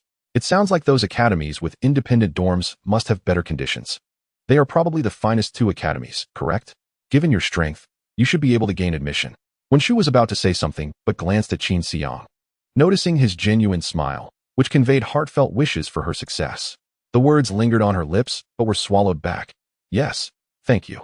Qin Xiang nodded and fell silent again. The 2 walked on for a while longer. Wenshu asked, "Do you know the way?" "I do not." "You do not know the way? You were dragging me along.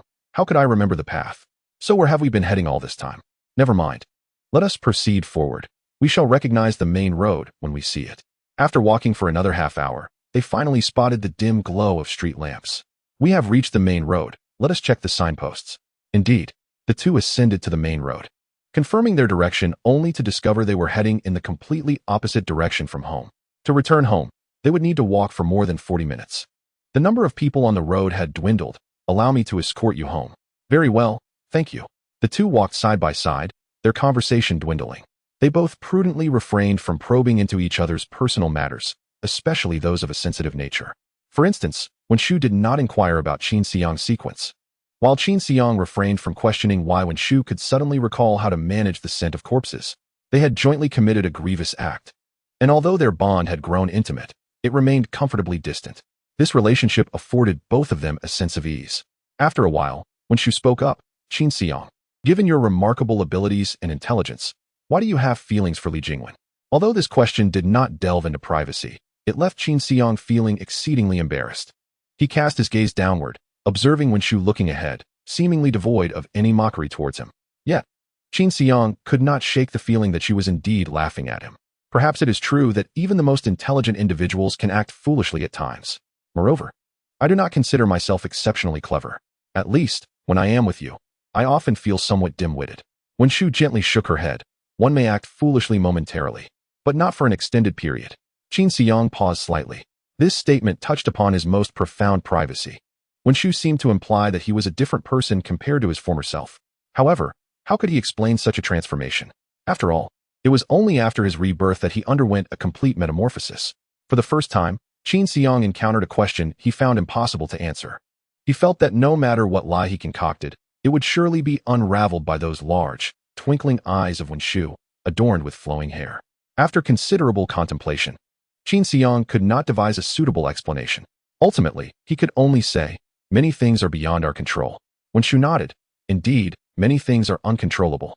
Sensing that further inquiry on this matter was futile, when Shu ceased her words, Qin Xiang also lost the desire to continue the conversation. For the remainder of the journey, they exchanged no further words, allowing the cold wind to weave through their thin jackets. After passing one street lamp after another, they finally arrived at the intersection where they would part ways after school. Qin Xiang then accompanied Wen Shu back to her home. I have arrived home, thank you. I should have invited you in, but it is rather late, and my home is not suitable for accommodating guests. No worries, I completely understand. There is no need for such formality between us. Very well, do take care on your way home. Qin Xiang smiled at Wen Shu's bright visage. You know, it is others who ought to be cautious. Farewell, farewell. After watching Qin Xiang depart, Wen Shu let out a soft sigh. The day's events had indeed far exceeded her expectations. She had never anticipated that diligently studying at school could entangle her in matters of life and death. All of this was brought about by Qin Xiang. Just days prior, they were strangers. Today, they had jointly committed murder and concealed the body. She could not help but marvel at the unpredictability of life. Wen Shu chose not to dwell on Qin Xiang any longer. Taking a few deep breaths to calm her racing heart, she turned around and opened the door. Grandmother, I am home. Her cheerful voice echoed at the threshold. No sooner had she spoken than the candlelight within the room flickered to life. Although her grandmother was blind, she would always sit by the candlelight each day before Wen Shu returned from school, igniting the flame upon her arrival. Tonight, her grandmother must have sat there for 3 or 4 hours. The thought of this tugged at Wen Shu's heart. Little Shu has returned? Why are you so late today? Yes, I am back. I encountered some matters, which is why I returned later than usual. Wen Shu slipped off her shoes at the doorway and entered barefoot. Though the floor was quite cool, she chose not to wear slippers. Her family's circumstances were not much different from Qin Xiang's. In fact, with the added burden of an elderly person unable to work, it was even heavier than Qin Xiang's situation, where one could easily provide for the entire family. The reason she walked barefoot was that the subpar composite floor in her home was impeccably clean, as someone regularly took great care to sweep every inch. Wen Shu could not bear to dirty the floor by wearing shoes. Once she stepped inside with her shoes on, her grandmother would have to clean it again the following day. One could imagine how arduous it was for a blind person to clean the floor once. Little Shu, why are you not wearing shoes? It is so cold. Put on some shoes. It's all right, grandmother. I prefer being barefoot. I often ran around the house without shoes when I was little. Do you remember? Of course, I remember. Back then, you were just like a little wild child. Impossible to restrain. Ah, those were the days when the sun still shone in the sky. In the blink of an eye. It has been 10 years since the apocalypse began. When Shu stepped delicately on the carpet, seated beside her grandmother, clasping her hand in hopes of alleviating the elder's melancholy. After her grandmother lost her sight, when Shu removed all the chairs from their home to prevent her from stumbling and laid down carpets salvaged from the refuse. Even the original wooden bed was taken out of the house. Now, both she and her grandmother slumber on 3 layers of blankets directly on the floor. Thus, when Shu's home felt desolate, aptly described as bare and empty, the only piece of furniture in the room was a small dining table, upon which sat a solitary candle. The flickering flame cast shadows, revealing the tender bond between the elderly and the young, their faces adorned with smiles, seemingly content with their situation. After a moment, when Shu inquired, Grandma, have you eaten? I will prepare a meal for you. I have eaten already. Did you not bring back some leftover rice from the cafeteria yesterday? I have finished it, her grandmother replied. Ah, that is good to hear. I was concerned you might be waiting for me and starve, when Shu said. I have yet to eat. I will manage to prepare something for myself shortly. Just as when Shu was about to rise, her grandmother's frail hand grasped her wrist. Little Shu, I have a question for you. Of course, Grandma. As soon as you returned home, I sensed a distinct fragrance about you. When Shu paused, her heart racing, then smiled and asked, What aroma do you mean? The scent of someone else, Little Shu. Are you in a romantic relationship? A wave of relief washed over Wen Shu. She had feared her grandmother had detected the scent of blood. She had meticulously checked before coming home, ensuring her clothes bore no trace of it. And her shoes were only dusted, anxious that her grandmother might sense something she could not explain. Since her grandmother's eyesight had declined, her sense of smell had sharpened remarkably, often discerning what dishes Wen Shu had consumed at school. Today, she returned home with trepidation, fearing the exposure of her secret with Qin Xiang. Oh, I was studying with some classmates today. That must be why I carry their scent, Wen Shu explained. Little Shu, you usually study alone, and no one can assist you with your studies. How could you possibly be studying with others? Faced with her grandmother's concerned inquiry, Wen Shu could only respond with silence. The matter grew more complicated the more she spoke. Silence seemed the wisest choice. It's not that I'm blaming you. But you are in a crucial period for your college entrance exams. Do not allow distractions. Matters of the heart can wait until you are in college. I will not hinder you then, but please do not pursue such things now. No one in your school, aside from you, has the potential to secure a place in college. Do not squander your time on them and jeopardize your future. Rest assured, Grandma, I will not let myself falter. As for romance, I am well aware of my priorities. She could not articulate the scent of another, so she vaguely acknowledged her involvement in a relationship. To deny it would imply she had been complicit in something far worse. That would be the least of my worries. I have always trusted you, dear. Grandma, I will go prepare dinner now. Afterward, I still need to review some material. You should rest early. Isn't this candle too dim? Studying in such low light is bad for your eyes. You must not, at your young age, end up like me, blind. When Shu chuckled softly, do not worry, Grandma. I am mindful of these things. I have spared you worry over the years. It is my fault for not providing you with a better study environment. If only we could afford a lamp, your academic performance would surely improve. When Shu embraced her grandmother tightly, Grandma, being with you is my greatest joy. Regardless of whether we have a lamp, I will not disappoint you. I will go warm the food. Very well, off you go. When Shu entered the kitchen, pouring the food she had retrieved from the cafeteria into a pot, the sounds of her activity filling the air. Like Qin Siyang, she enjoyed the privilege of receiving extra servings at the cafeteria. However, Qin Siyang's advantage stemmed from Aunt Zhang's sympathy, whereas hers was a legitimate privilege, as the principal had personally instructed Aunt Zhang to serve her as much as she desired. As the school's top candidate for the upcoming college entrance exams, the principal ensured that no deficiencies existed in her support. As when Shu observed the three-winged flying fish swirling in the pot, her thoughts inadvertently drifted to the events of the day. Meanwhile, her grandmother's smile gradually faded, replaced by an expression of deep sorrow. In the candlelight, her grandmother's wrinkled visage concealed a profound love and worry for her granddaughter. There is the scent of another, and a faint metallic tang of blood. Has she again been involved in something dire? The next morning dawned with Qin Siyang leisurely embarking on his journey to school. Traditionally, he arrived at class early, having established a routine that left little room for nocturnal activities, preferring to retire early after dinner. In contrast, Li Jingwen typically arrived just in time. However, when he reached the classroom today, Li Jingwen was already there. Upon spotting him, she exhibited signs of anxiety. Qin Siyang offered a slight smile, recognizing her guilty demeanor. Li Jingwen stood, seemingly poised to inquire about something, yet hesitated and returned to her seat.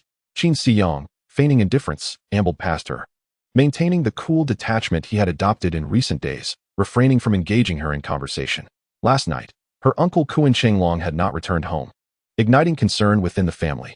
They believed that Qin Siyang and Wen Shu were merely ordinary students, posing no real threat, and assumed Kuan Chenglong was preoccupied with subsequent matters. However, encountering Qin Siyang at school today suggested that her uncle had failed in his mission. Perhaps he had not attempted to harm Qin Siyang at all, entangled in a different predicament. Observing Qin Siyang's calm demeanor, devoid of animosity towards her, Li Jingwen leaned towards the latter conclusion. Her uncle had inexplicably neglected to follow through on their agreement to eliminate Qin Siyang and Wen Shu. Clenching her fists in frustration, she thought, what a foolish man Kuan Chenglong is.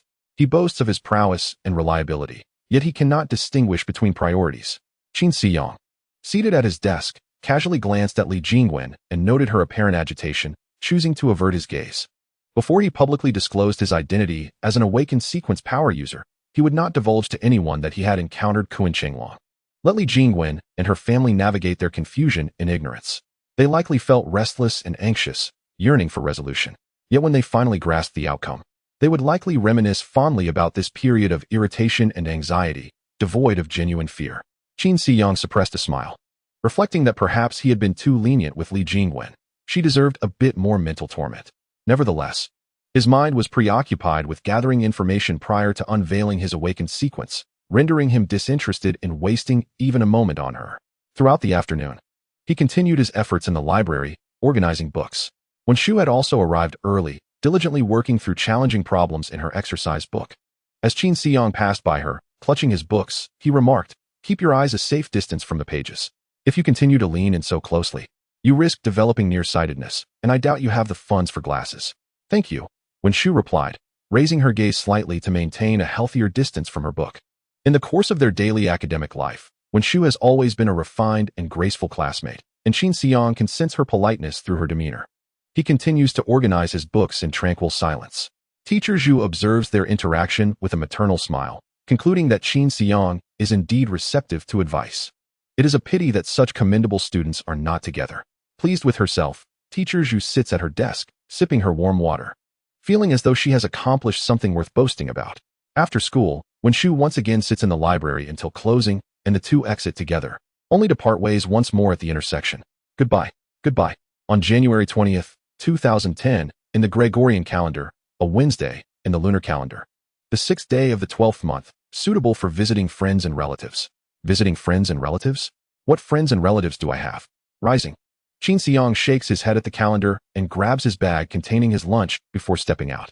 In the classroom, he initially intends to daydream as usual and then head to the library to work. Just then, a boy approaches him. Are you Qin Xiang? Turning around, Qin Xiang sees a well-mannered male classmate.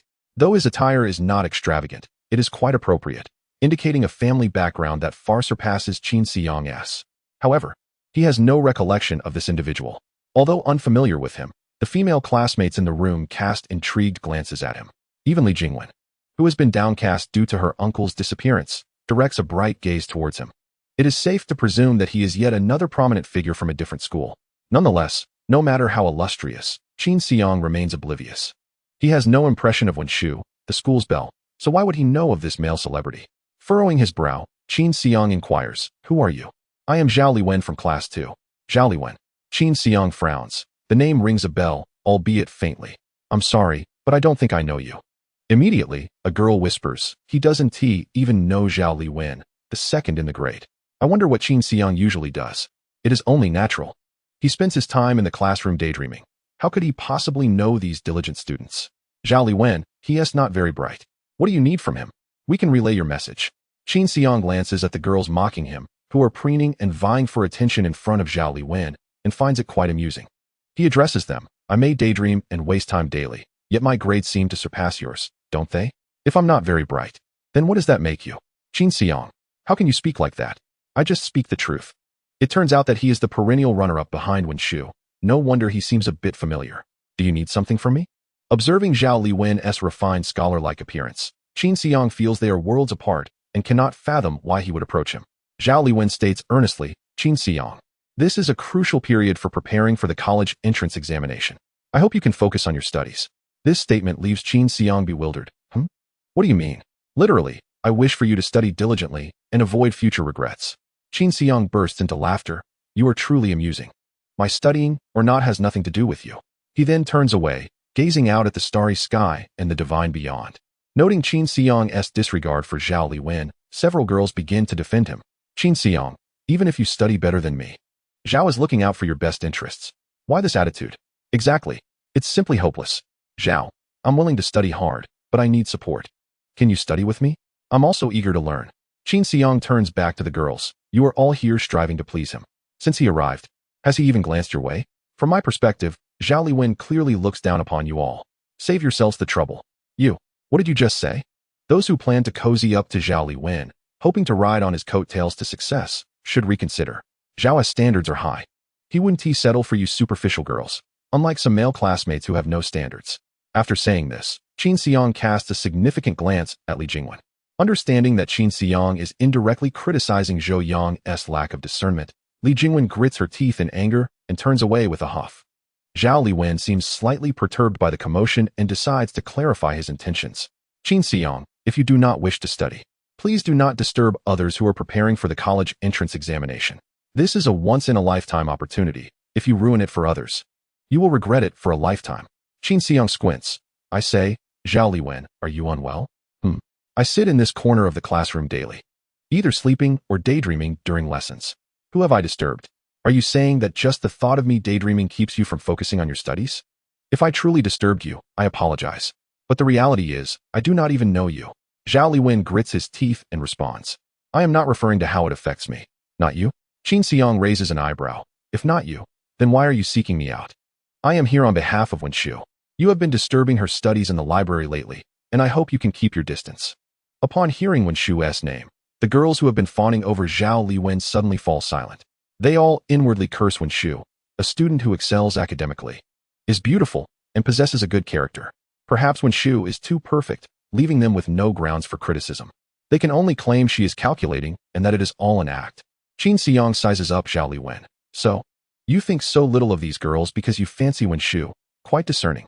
He then chuckles. So, you are her boyfriend. No wonder I was unaware. She never mentioned having a boyfriend.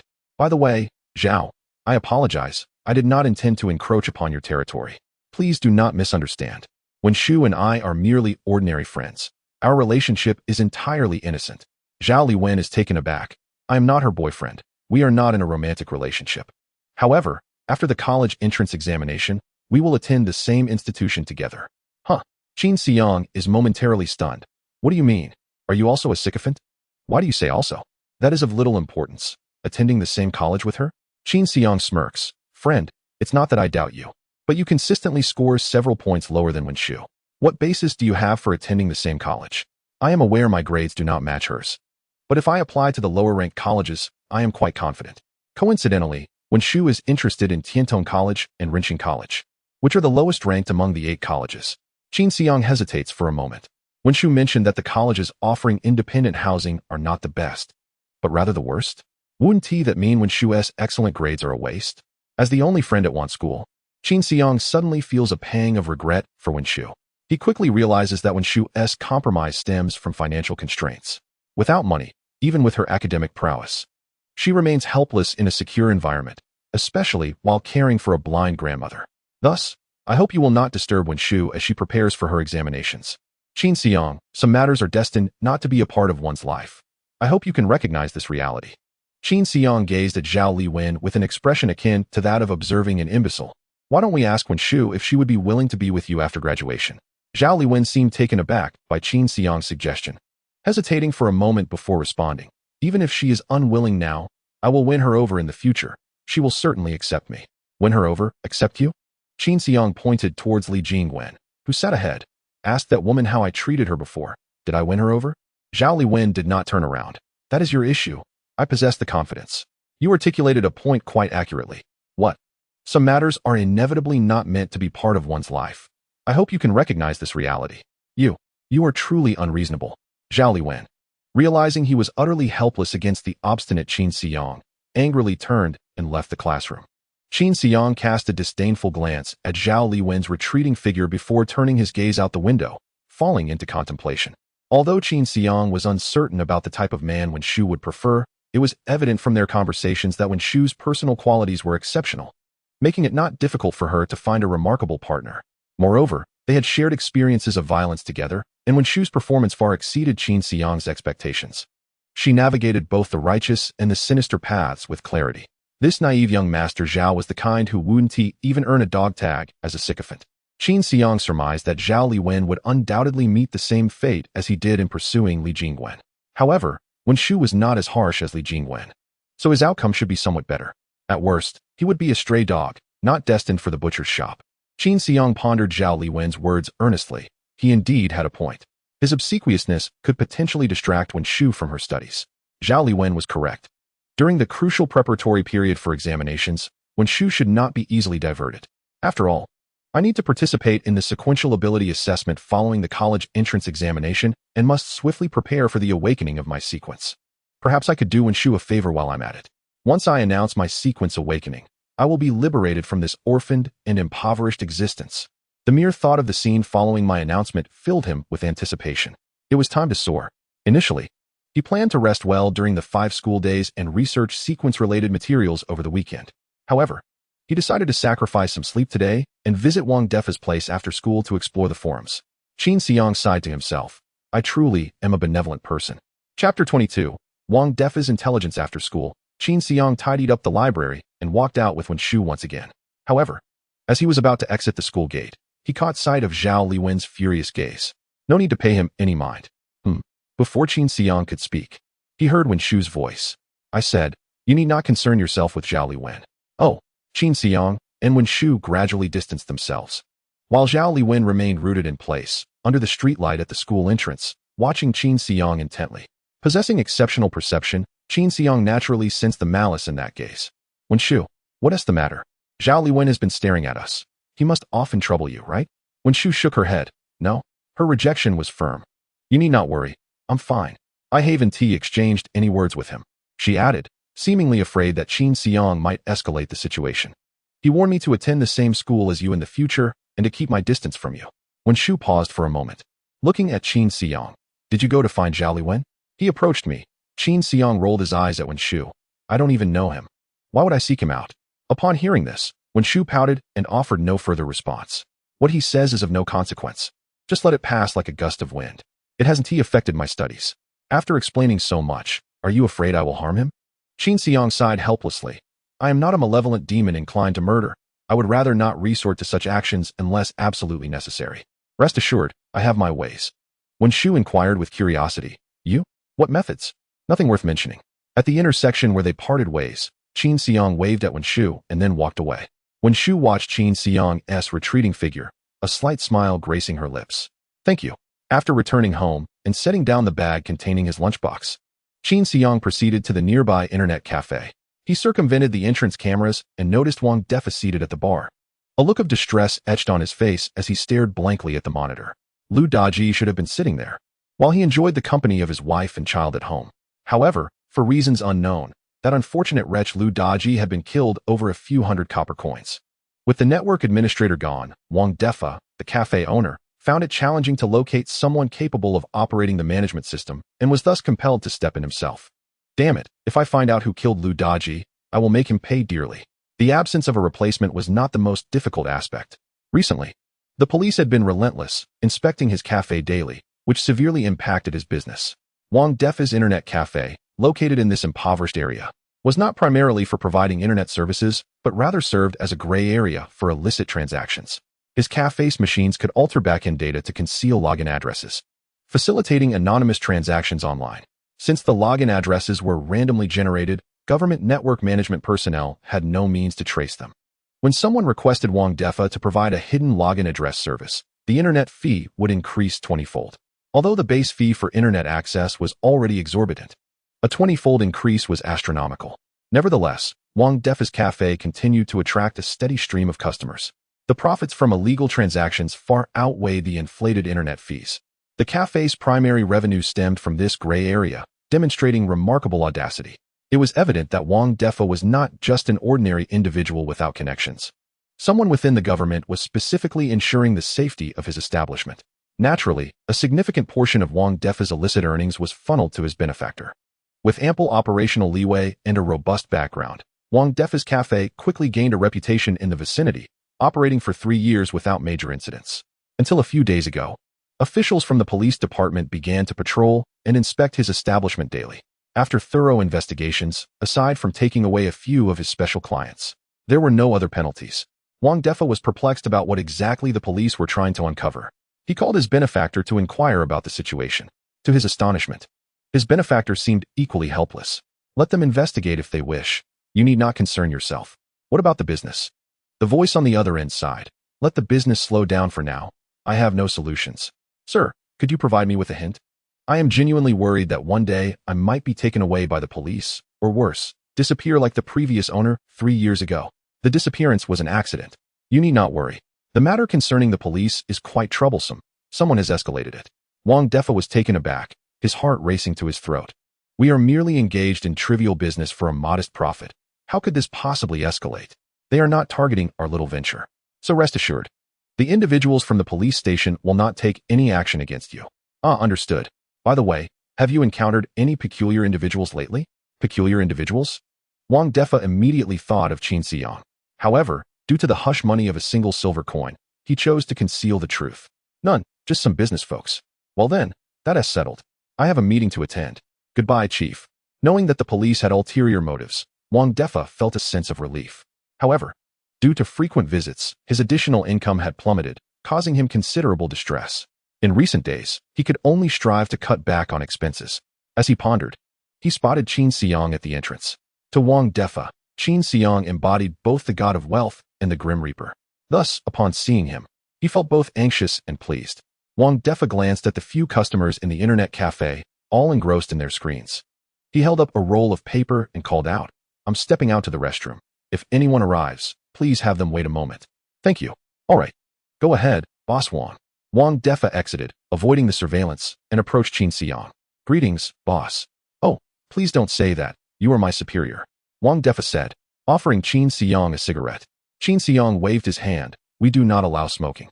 Upon hearing Qin Xiang naturally refer to we, Wang Defa felt increasingly convinced that a formidable organization of sequence practitioners backed him. All right. It would be troublesome if there were traces of smoke on you during your work. I understand. Qin Xiang gestured toward the storage area, and Wang Defa understood, leading them both toward it. How has business been for you lately, Boss Wang? Wang Defa sighed. Don't mention it. The police, like a pack of hounds, come sniffing around every day. Are you planning to use the computers in the warehouse today?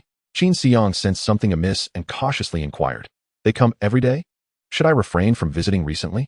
No worries. The police have already conducted 3 surprise inspections today, so it's unlikely they will return. 3 times? So many? Yes. Typically, they come once every couple of days, but today seems to be an exception. So you can rest assured, today is absolutely safe. Qin Xiang nodded, surprised that his theft of divine remnants had caused such a stir. However, it would be wise for you to visit less frequently. Several of my patrons have already been apprehended. The police are watching closely. I wouldn't want you to be implicated. Wang Defa cautiously warned Qin Xiang, ostensibly out of concern but truly worried that if Qin Xiang were caught, the organization behind him would hold him accountable. Rest assured, I will use it tonight and should not be back for a while. Ah, that is splendid. Once the storm passes, you may come at any time.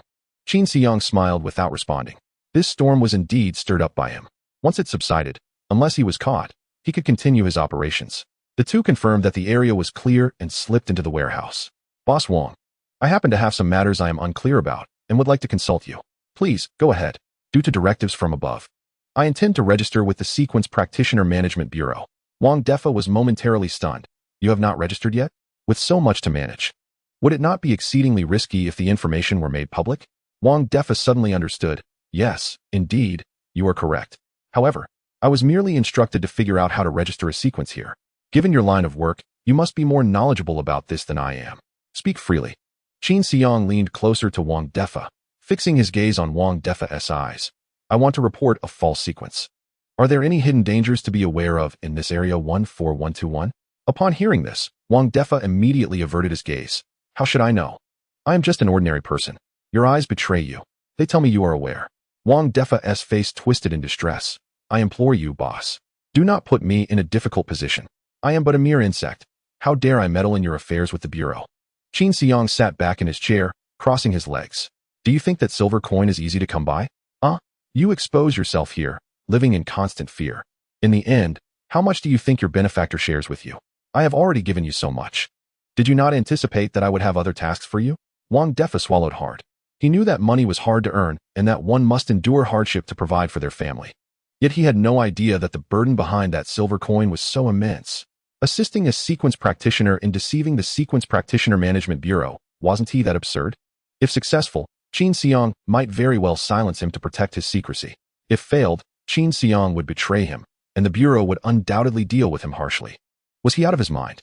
No, boss, please do not force me into this murky water. Qin Xiang chuckled. Just give me the money, and we will be fine. Wang Defa contemplated. While a silver coin was a significant sum, it was not worth risking his life. Gritting his teeth, he said, very well. I will bring you that silver coin in a few days. Who said it was just one silver coin? Qin Xiang replied coldly. You must return my silver coin, and you must also compensate me for the 20 silver coins our people lost here. In total, that amounts to 21 silver coins. What? Are you jesting with me? 21 silver coins? Even if you killed Wang Defa, he could not muster that amount.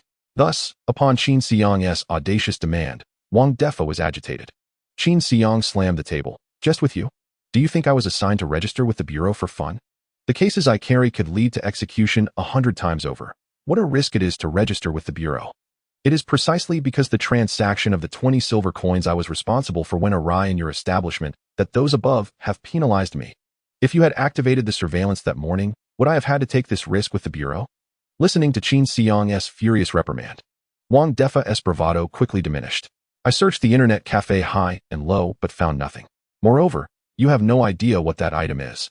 How could you possibly find it? Qin Xiang glared. If I knew what that item was, why the hell would I need to check your surveillance? Just find it yourself. Wang Defa, let me tell you, if I cannot disguise my identity to register with the Sequence Practitioner Management Bureau, the first thing I will do is eliminate your entire family. Wang Defa nearly knelt. Boss, let us be reasonable. One person does the work, one person takes the blame. Is it not too unreasonable to threaten my entire family? Reasonable? Qin Xiang snorted coldly. Do you think you are worthy of reasoning with me? Wang Defa's complexion turned pale. Although he was a prominent figure on the fringes of the safe zone, in the presence of the formidable and ruthless Qin Xiang, he felt like nothing more than an ant. There truly was no point in reasoning. Speak quickly about any methods to disguise a sequence. My patience is limited. Wang Defa, with his troubled brows furrowed, cast a glance at Qin Xiang before lowering his head in contemplation for a moment. Finally, with a determined bite of his teeth, he said, "All right, I will speak. However, you must promise not to disclose this to anyone. Spare me the pleasantries. Who do you think I would tell? The police? Or the Sequence Ability Management Bureau?" Wang Defa pondered for a moment, realizing that Qin Xiang had a point. As a clandestine sequence ability user, he would not dare to expose this matter. To be honest, I only have a vague understanding of the situation and not the specifics. As far as I know, if you fail to disclose your true sequence when registering with the Sequence Ability Management Bureau, it is quite easy to be discovered. However, I am unaware of the exact methods employed to uncover such truths. That remains a secret of the Bureau. What? The Sequence Ability Management Bureau actually possesses a means to verify sequences? Qin Xiang felt a tightening in his chest. It was fortunate that he sought out Wang Defa first instead of blindly preparing to disguise his sequence. Otherwise, the day he stepped into the Bureau would have been akin to purchasing his own coffin. Chapter 23. Coercion and Temptation. The turmoil within Qin Xiang did not manifest on his face. With his back turned to the computer, he fixed his gaze on Wang Defa, his entire visage cloaked in shadow, which kept Wang Defa's heart in suspense. Wang Defa swallowed hard, his stubble twitching slightly as a bead of sweat trickled down his chin. Therefore, if you wish to register under a false sequence at the Sequence Ability Management Bureau, you cannot go directly. You will need someone to assist you. Qin Xiang was taken aback. Is there truly someone within the Bureau who dares to assist in such deception? Are there many like me who wish to keep their secrets concealed? However, he refrained from voicing these inquiries, knowing that a mere internet cafe owner like Wang Defa would not possess the answers. Instead, he inquired about whom Wang Defa could recommend. Boss, as for whom to seek, I am uncertain. I am not a sequence ability user, so knowing this is already quite a feat. Qin Xiang scoffed coldly. If you do not know whom to ask for help, then your words are in vain. Wang Defa hesitated again, glancing at the shadowy figure of Qin Xiang, then replied, I may not know whom to ask for assistance, but I have a general idea of who could provide information about an insider within the Bureau. The name is Ruliana, a blonde police officer. Ruliana? Qin Xiang was unfamiliar with the officers at the police station, having never dealt with them directly. To be precise, his interactions had been veiled in anonymity, a battle of wits in the shadows. Yes, Ruliana. I know this because about 3 years ago, she came to me asking for assistance in concealing her computer's address. I found her strikingly beautiful, with her blonde hair and blue eyes, and was curious about her purpose here. So, you monitored her computer? Indeed, Wang Defa admitted. It seemed that Lu Daji's penchant for spying on customers was a trait learned from his boss, Wang Defa. However, unlike Lu Daji, who had merely adopted Wang Defa's bad habits without the wisdom to discern when to cease, Wang Defa was more discerning. She was conversing anonymously with someone in the interface regarding this matter. She hoped that person could assist her in securing an identity. What kind of identity would a sequence ability user need to secure? I surmise it must be to forge a sequence. Later, I heard that Ruliana had joined the police force as a sense seeker, a sequence highly favored by the Bureau, which further fueled my suspicions. If she truly was a sense seeker, why would she worry about her identity? Qin Xiang nodded slightly, finding no fault in Wang Defa's reasoning. It was likely that Ruliana's sequence was indeed problematic. Did that person leave any clues? Wang Defa shook his head after a moment of reflection. No, that person was also anonymous. I only remember their alias in the chat room, Dream Chaser. However, it seems that aliases in that chat room are randomly assigned and changed daily. They were called Dream Chaser that day, but what name they go by next is a mystery. Therefore, I do not consider it a clue. Qin Xiang pondered for a moment and inquired. What were the terms of their transaction? A silver coin. Ruliana placed a silver coin beneath a tile next to a safe zone exit, and upon receipt of the payment, that person helped her forge her registration information. Did you not attempt to go to that tile beforehand and steal Ruliana's silver coin? Wang Defa chuckled bitterly. Boss, I lack the audacity for such a venture. If I were to steal her silver coin, she would surely deduce that I was watching her, and my cafe's reputation would be sullied. You know, I am merely a front for this cafe. The real profit must be handed over. If my backers discovered that I had jeopardized their financial interests for greed, they would surely flay me alive. You are quite clever, Qin Xiang remarked. Though Wang Defa did not seem pleased with the compliment, his tone tinged with frustration. As an ordinary person dealing daily with sequence ability users, if I were not shrewd, I would have perished hundreds of times by now. However, out of curiosity, I later made time to check the location of that tile. What did you discover? If one is not a sequence ability user, it is simply impossible to approach that tile. Why is that? Because that tile is situated near the exit of the safe zone, in an area designated for sequence ability users to rest, with countless individuals entering and exiting daily. Since there are so many people coming and going, how did Roliana manage to place the silver coin underneath? I do not know. Perhaps she chose a moment when no one was around. Wang Defa concluded, that is all I know. Qin Xiang remained silent for a long while, contemplating his next steps. From Wang Defa's discourse, he could surmise that the Bureau's insider, Dreamchaser, could obtain all of Roliana's information. Otherwise, it would be impossible to create a bespoke forged identity for her. Yet, the anonymous nature of the transaction led Qin Xiang to believe that Roliana seemed unaware of who Dreamchaser was. This suggested that Qin Xiang would have to engage in a trade with an unknown individual, relinquishing all his information while the other party remained concealed in the shadows. This was tantamount to giving away leverage to someone who could blackmail him at any moment, a situation Qin Xiang could not accept. Very well, I understand. Thank you. However, there is one more thing for which I require your assistance. Speak. I am currently in a bit of a financial bind, so I would appreciate it if you could lend me a silver coin to complete the registration for the forged sequence identity. Wang Defa was taken aback. He had been running around tirelessly due to that very silver coin. Now, Qin Xiang was asking for it back. What could he possibly want? Qin Xiang was aware that his request was somewhat undignified, but he truly had no other means to procure the coin. He could not resort to murder for the sake of a single silver coin, could he? Boss, this is a bit excessive, isn't it? Are you trying to make a fool of me? I said, this is a loan from you. Once I join the Sequence Ability Management Bureau, I will repay you double. You should know that if I intended to seize it by force, I would not need to explain myself so thoroughly. Wang Defa dismissed Qin Xiang's promises with disdain. Boss, I have encountered situations involving credit before. Yet your request for a single silver coin leaves me little time for idle chatter. I can either borrow a silver coin or take one. The choice is yours. Should you wish to report me to the police station, feel free to try. With that, Qin Xiang did not wait for Wang Defa's response. You are an astute individual. You know well how to decide. Please leave now. I require the computer. Tomorrow evening, I will be at the entrance of your internet cafe at that time. You will lend me a silver coin. Wang Defa clenched his fists, standing still as he watched Qin Xiang's retreating figure, remaining silent. Do not act foolishly. Think of your family, Qin Xiang casually reminded. Instantly, images of his happy family filled Wang Defa's mind, his loving wife and obedient children. Nothing is more important than family. A silver coin, just consider it a small loss. Very well, I understand. Wang Defa quietly exited the storage room, closing the door behind him. Qin Xiang then opened the forums of Shishingdi and Shulia Jiaoyu, diligently seeking the knowledge he desired.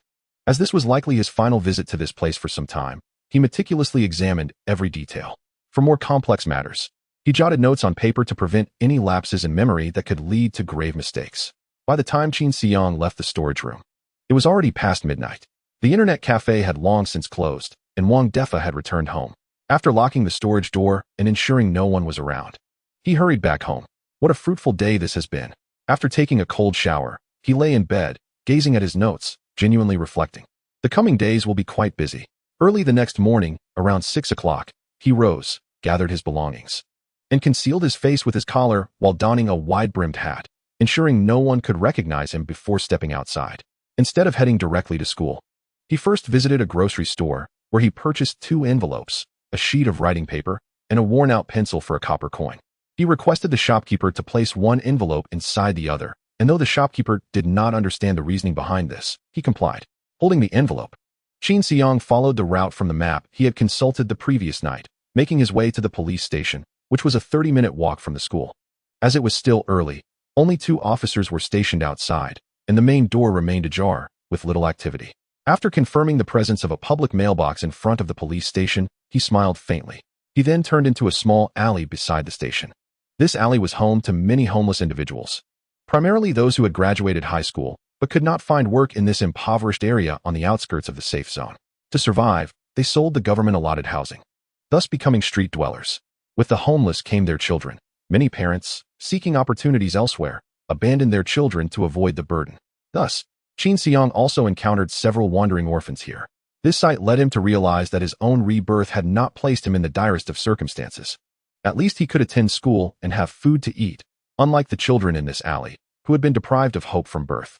Although he felt a pang of compassion, he could only sigh in despair, lacking the power to alter their fate. Qin Xiang approached the youngest-looking orphan in the alley. "Can you read?" The child, covered in dust and chewing on blackened nails, stared at Qin Xiang with wide, curious eyes. However, Qin Xiang's face was shrouded in shadow, rendering it invisible to the child. He repeated the question, "Do you recognize letters?" The child shook his head. "Very well." Qin Xiang handed him the envelope. "Open this envelope." Though the child did not understand, he complied. He extracted the inner envelope and paper. Seeing the child pull out the paper and pencil, he picked up a stick and found a patch of soft, damp earth. "I will draw a pattern on the ground with this stick. You write it on the paper." Qin Xiang wrote 2 characters, but the child stared at them for a long time, unable to grasp their meaning. "Just copy what I write." The child eagerly seized the pencil and began to replicate Qin Xiang's letters on the paper. After the child finished, he looked up with innocent, wide eyes directed at Qin Xiang. "Excellent.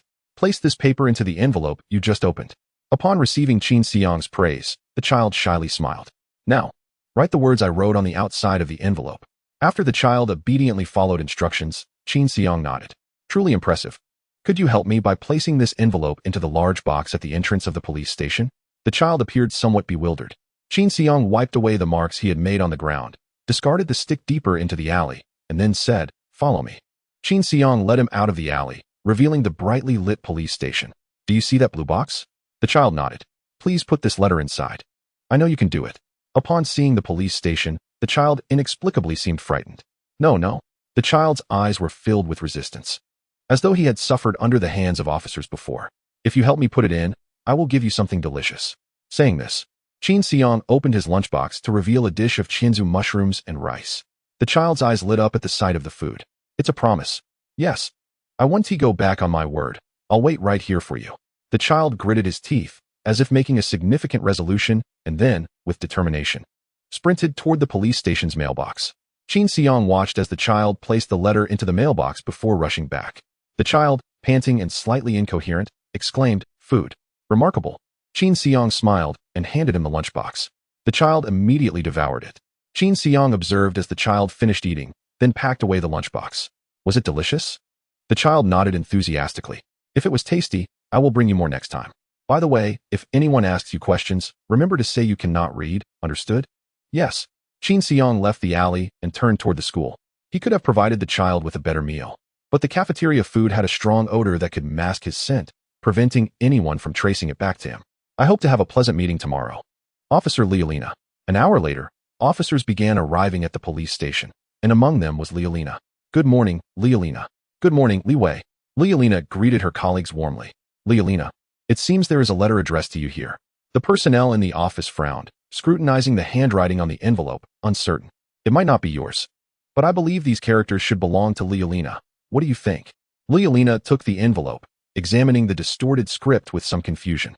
"When was it received?" "Uncertain. Perhaps it was last night or this morning. In any case, I discovered it while organizing my mailbox. It could be the prank of some child. The envelope is not sealed, so I may open it to take a look. If it is not intended for me, I shall leave it here for its rightful owner to claim." "Yes, I think that is a splendid idea, Leolina." Leolina smiled, tore open the envelope, glanced at its contents, and her smile immediately froze. Chapter 25, The Calm Remains. Then she chuckled again. "It is my letter? Thank you." "Oh, it's nothing. It is my duty. As you know." "Leolina, good morning." "Oh, good morning, Peter." Leolina continued to greet people warmly, appearing unchanged from before. However, once she reached her office and closed the door behind her, she eagerly opened the envelope again to scrutinize the letter. "Tonight at 9 o'clock. In the woods beside Chunlu Alley, let us discuss your sequence. I am merciful and friendly. I hope you do not engage in any actions that would disappoint me." Leolina clenched her fists, her cascading golden hair trembling with fear and anger. "Damn, how could someone know about my forgery of the sequence?" She glanced at the letter once more and pondered. Could it be that this person is unaware of the matter, merely seeking to learn about Wang Xiangren? But she quickly dismissed that thought. No, that is impossible. If they wished to inquire about Wang Xiangren, they could simply visit Shishingdi. She retrieved a medal from her chest pocket and placed it upon the letter. A sudden red light emanated from a point on the medal. Leolina's expression transformed to one of surprise. The The letter's author is nearby. She promptly loaded her handgun, donned her police uniform, and feigned an air of duty as she departed the police station. Following the red dot of the medal, Leolina arrived at the alley where Qin Xiang had been earlier that morning. She gazed at the slumbering street child before her, then glanced at her medal, a look of disdain forming on her face. An orphan? How could this be? Yet the medal's guidance cannot be mistaken. She kicked the sleeping child with the toe of her shoe. Wake up! The child rubbed his eyes, and, upon seeing Leolina in her police uniform, sat up in fright. Did you write this letter? The child initially nodded, then seemingly realized something and shook his head vigorously. Leolina pressed him. Who made you write it? What did he look like? The child suddenly recalled Qin Xiang's words before leaving and, with a quivering voice, said, I don't know how to read. I don't know how to read. I don't know who it is. Leolina furrowed her brow, perplexed by the child's seemingly irrelevant responses. However, since this child had written the letter, he must die. She could not allow her efforts to be undone by this letter. Just as she drew her handgun from her waist to execute the weeping child, she recalled the letter's content. I am merciful and friendly. I hope you do not engage in any actions that would disappoint me. What does this phrase imply? A warning against killing him? The child continued to cry. I don't know how to read. I don't know how to read. So, when he claims he cannot read, that is what he means. It appears that this is all orchestrated by those who summoned me. Clearly, I cannot kill this child just yet. At least I must wait until tonight to resolve the identity of the mastermind behind the letter before returning to eliminate him. Leolina slowly lowered her firearm, cast a cold glance at the tear-streaked child, and strode away. Qin Xiang sat in the classroom, gazing at the starry sky and the divine beings outside the window, contemplating how to converse with Leolina that night. Yet, he felt an unsettling gaze upon him. Upon inspection, he found it was Li Jingwen. Li Jingwen's uncle had been missing for 2 days, yet Qin Xiang and Wen Shu remained unharmed. As the primary beneficiary of Qin Xiang and Wen Shu's demise, and likely the instigator of the situation, Li Jingwen was naturally restless.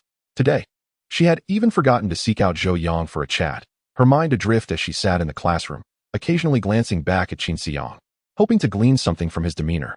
Much like an ant unable to fathom the vastness of mountains and seas, how could Li Jingwen, who had never experienced the world beyond campus, compete in intellect with Qin Xiang, who bore the weight of multiple lives and had returned to life? She covertly observed Qin Xiang numerous times, yet could not discern any clues from his calm and composed expression. Uncertain whether it was merely a figment of her imagination or a pang of guilt, Li Jingwen felt an increasing inability to comprehend Qin Xiang.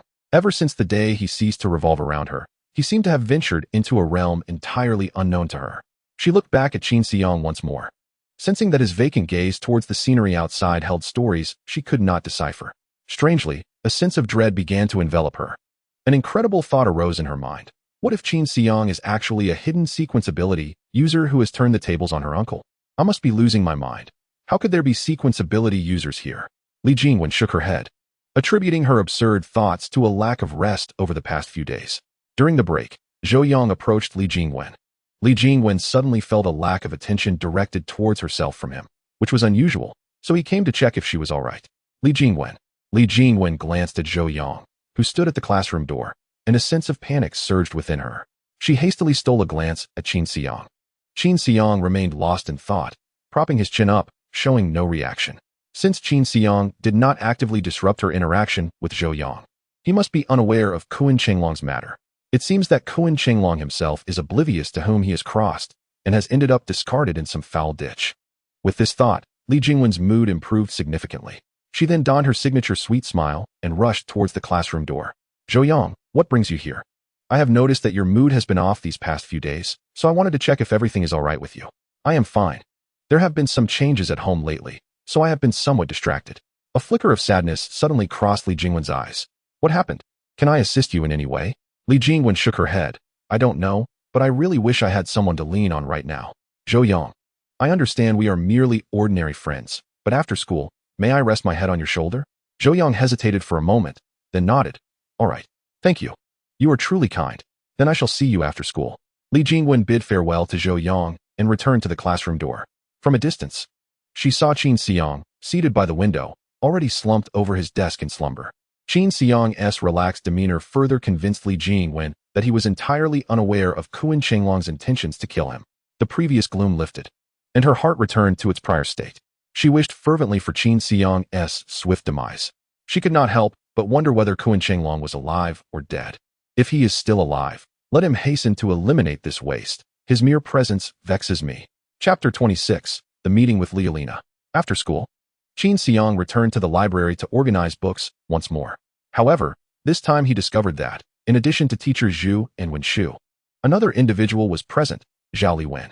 Zhao Liwen was also studying at a desk in the library. Although she did not share a small table with Wen Shu, she was seated directly across from her. Wen Shu's face bore no expression, her large eyes fixated on the test paper before her, seemingly engrossed in her studies.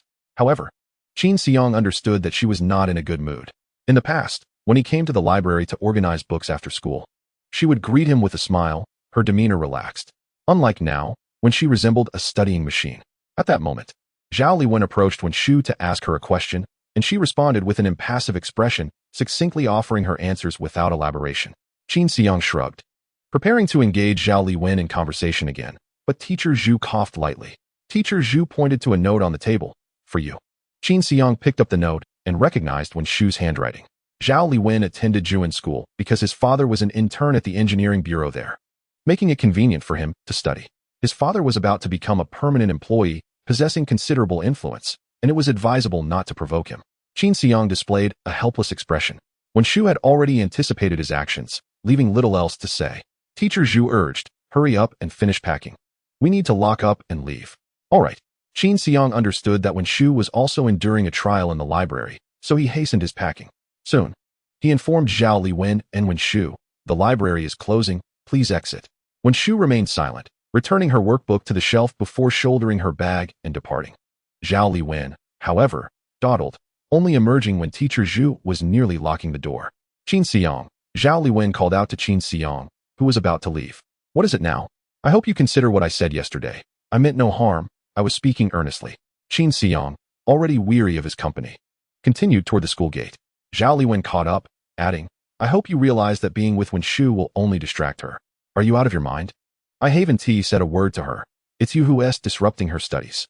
Zhao Liwen pressed his lips together, asserting, even if she is distracted, she can easily gain admission to the lower-ranked colleges, so I do not hinder her. But you, someone who cannot gain admission, merely drains her energy, wasting her time. Zhao Liwen's words ignited a fire of anger within Qin Xiang. How could he claim to be a hindrance to Wen Shu? Such shamelessness made it clear that Zhao Liwen was not merely a bookworm, but a meticulous self-serving individual. If not for the impending meeting with Luo Yailina, Qin Xiang would have certainly delivered a blow to Zhao Liwen on his way home. Your words are more pleasing than a fart, Qin Xiang retorted before striding away. Zhao Liwen watched him leave coldly, then disdainfully snorted before heading home. Upon arriving home, Qin Xiang dropped his bag and prepared to meet Luo Yailina. He recalled the information he had gathered in the Shurgod camp. Though Luo Yailina was not a Wangxiangren series ability user, she had experience in crime solving, suggesting she possessed a low-level scent tracking device. The hour was 7 in the evening, and pedestrians gradually traversed Spring Willow Alley. This alley served as a shortcut from the edge of the safe zone to the central area, frequented by those unable to afford public transport, allowing them to save time. Qin Xiang had learned of Spring Willow Alley while browsing the forum. Those heading to the exit of Safe Zone 114514 often lacked sufficient strength, having slain few deities, resulting in modest income. Sometimes, to save money, they had to walk home. Spring Willow Alley was a common route for them. When the street was clear, Qin Xiang slipped into the prearranged thicket, taking cover nearby. He then opened his lunchbox and smeared the 3-winged flying fish from the cafeteria onto his clothes. Low-level scent tracking devices were far inferior to the Wangxiangren series ability's skill of seeking fragrance. By masking with a stronger scent, the device would be unable to track. The aroma of cafeteria food should suffice. This was also information provided in the discussion threads of the Shurgod camp forum. After applying the food scent to his clothing, he closed the lunchbox and quietly awaited Luo Yailina's arrival. Around 8:30, a figure clad in a trench coat emerged in the woods. Qin Xiang could hear the muted sound of leather shoes crunching on stones, indicating that Luo Yailina had arrived. He was unaware of her intentions for arriving half an hour early. Remaining hidden in the thicket, he observed Luo Yailina intently. She produced a bottle of perfume, spritzed it on herself, and then stood still without further movement. Soon, the fragrance wafted into Qin Xiang's senses, refreshing him and alleviating some of his anxiety. Was this an ordinary perfume, or a precursor to activating some ability? Qin Xiang furrowed his brow in contemplation. He remained wary, uncertain of Luo Yailina's true capabilities. She appeared to grow impatient, frequently checking her phone. Once he confirmed that Luo Yelena had not set any traps, Qin Xiang obscured his face and emerged from the bushes. However, the garment he used to cover his face was tainted with the cafeteria's food scent, making him quite uncomfortable. At the sight of Qin Xiang stepping out, Luo Yelena paused briefly, then coldly inquired, "Have you been here long? Why didn't you reveal yourself?" "I didn't wish to come out too soon." Qin Xiang honestly expressed his thoughts. Luo Yelena flicked her golden bangs, asking, "What do you want?" "I wish to request a favor," he replied. "Speak. Please introduce me to the person who forged your sequence." Luo Yelena's pupils suddenly dilated, yet she heard the masked figure's words. "I advise you to remove your right hand from the handgun beneath your trench coat. Once a shot is fired, you won't be able to kill me. And there will be no turning back."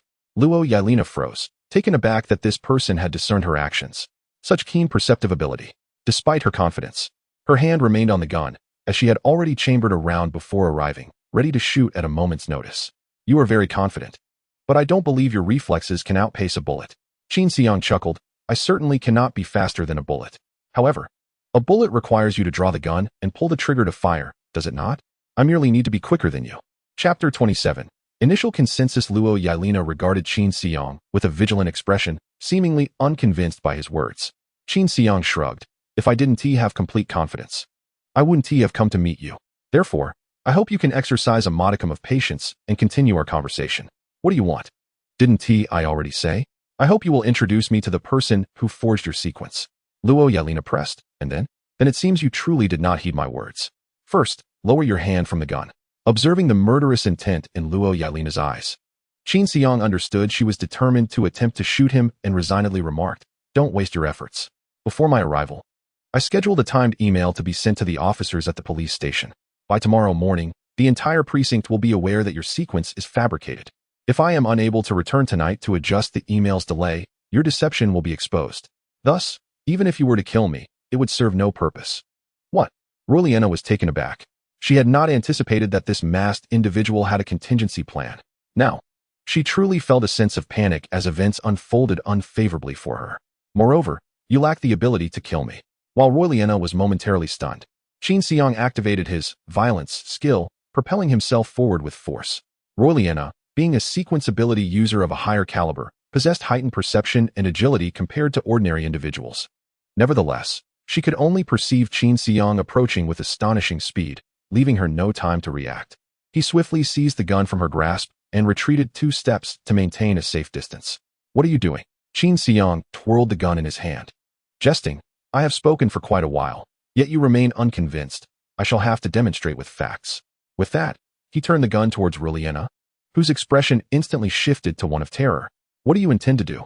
"I stated that I merely wish to converse with you. Now, I believe you can regain your composure." After speaking, Qin Xiang lowered the gun. "Speak. How may I contact that individual?" Ruliana glanced at Qin Xiang and, realizing he had no intention of killing her, felt compelled to answer his inquiry. "I do not know who that person is. A friend informed me that he could assist me with the registration of my sequence. All I know is that he is a frequent visitor to the Aishiku virtual chatroom. If you wish to find him, you can simply wait in the chatroom." "How can I ascertain who he is?" "By observing carefully in the chatroom, you will identify him." Qin Xiang discerned that Ruliana had not fully clarified her statement and smiled. "Observe carefully? I do not have that much time. If I ask who can assist me as he did for Ruliana, would that be effective?" Angered, Ruliana gritted her teeth. "You must enter the chatroom 8 times, and then that person will approach you." "Very well. And then?" "After that, you provide him with your name and personal information, as well as the sequence you wish to impersonate, and he will help you pass the registration assessment of the Sequence Ability Management Bureau." "Do I need to go to the Sequence Ability Management Bureau myself?" "Yes. You must go at the time he specifies to collect your proof of being a registered sequence ability user." "So, I can bypass the assessment?" "Yes, you can bypass the assessment." Qin Xiang mentally reviewed Ruliana's words, feeling that there were no significant issues. "I have disclosed everything you wish to know. May I have the gun back?" Qin Xiang glanced at Ruliana and shook his head. "No. What must I do for you to return my gun?" Officers at the police station each possess their own sidearms. Each weapon has a unique serial number and is often collected for routine checks to ensure they are not deteriorating. Any officer whose firearm is not submitted will be immediately scrutinized. If a gun is reported lost, it constitutes a severe incident, resulting in at least a suspension of duties. Should this weapon be involved in a serious incident, The officer who lost it would undoubtedly face termination. Roy Liana's fabricated sequence identity necessitated her role at the police station, making this job essential to her. She could not allow her efforts to be destroyed by Qin Xiang. You answered my question just now because I know your secret. To prevent me from exposing your secret, you must answer my inquiries regarding the fabricated sequence. This gun, which I seized when you attempted to kill me, cannot be counted towards your previous question. Qin Xiang chuckled. If you wish to reclaim your gun, there will be a different price. What do you require of me? Roy Liana was beginning to feel overwhelmed by Qin Xiang's tenacity.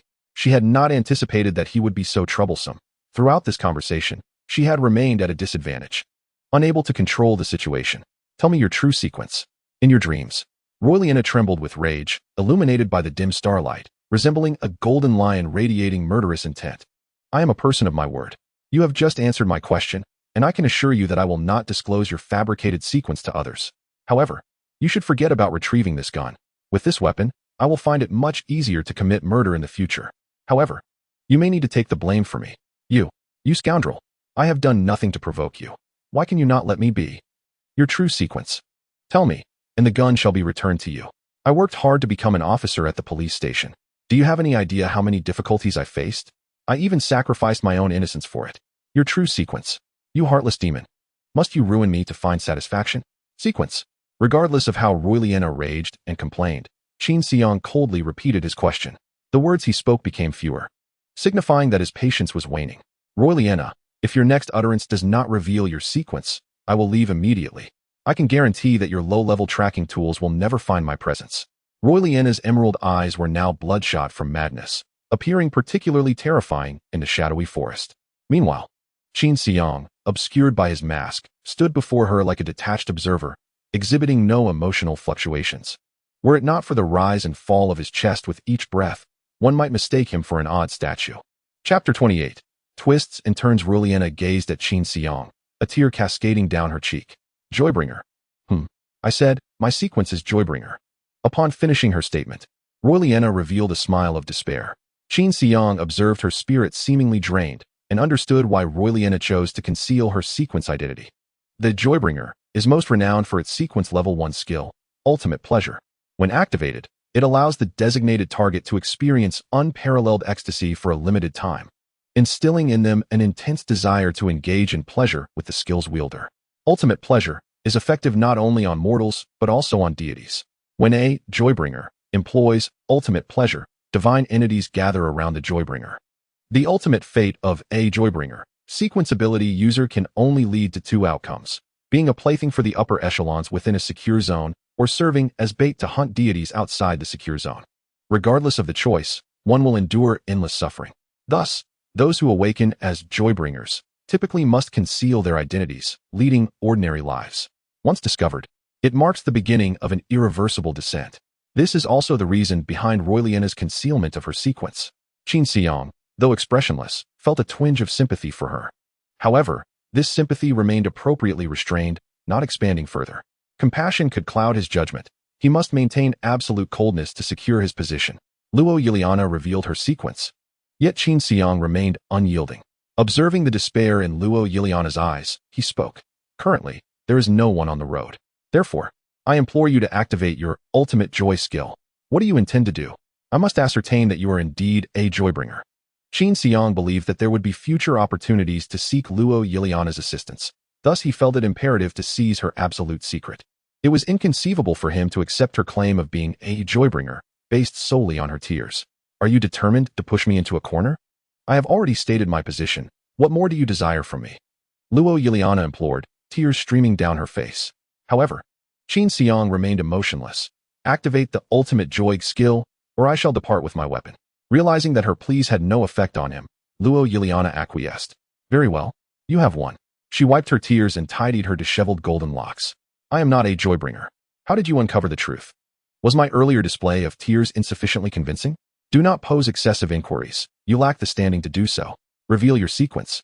Qin Xiang did not detect any traces of deception in Luo Yiliana's performance. His heart had softened momentarily.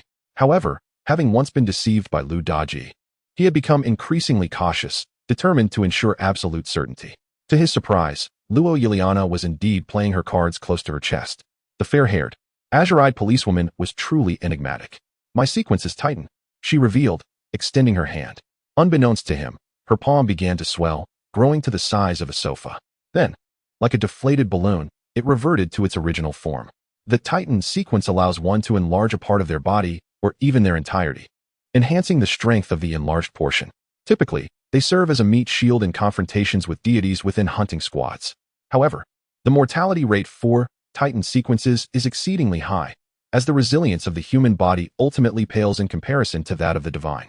I preferred not to live in constant fear outside the safety zone, hence I concealed my sequence identity and joined the police force.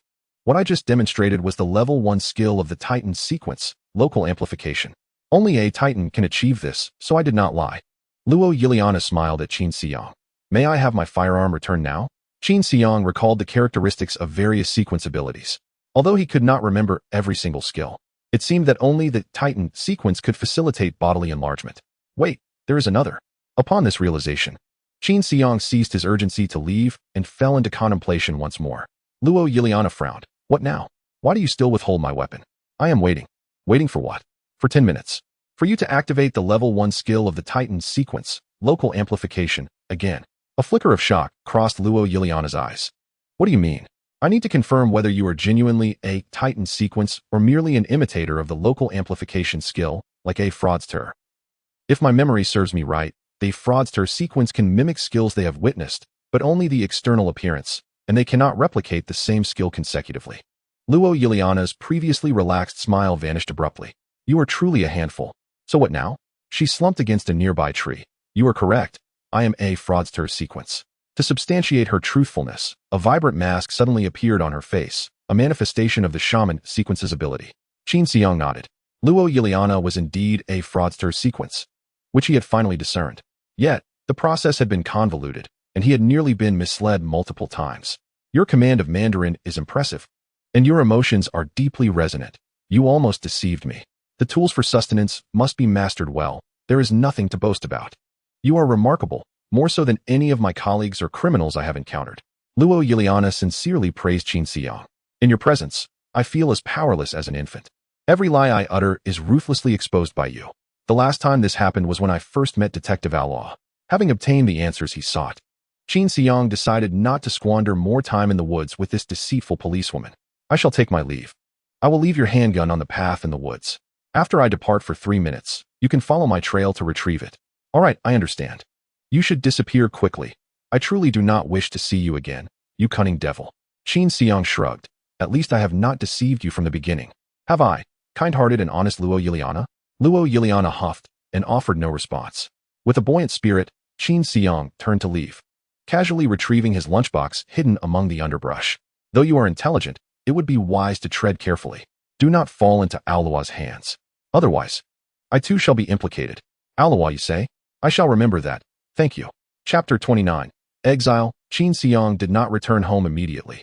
He first sought a secluded corner to burn his clothing.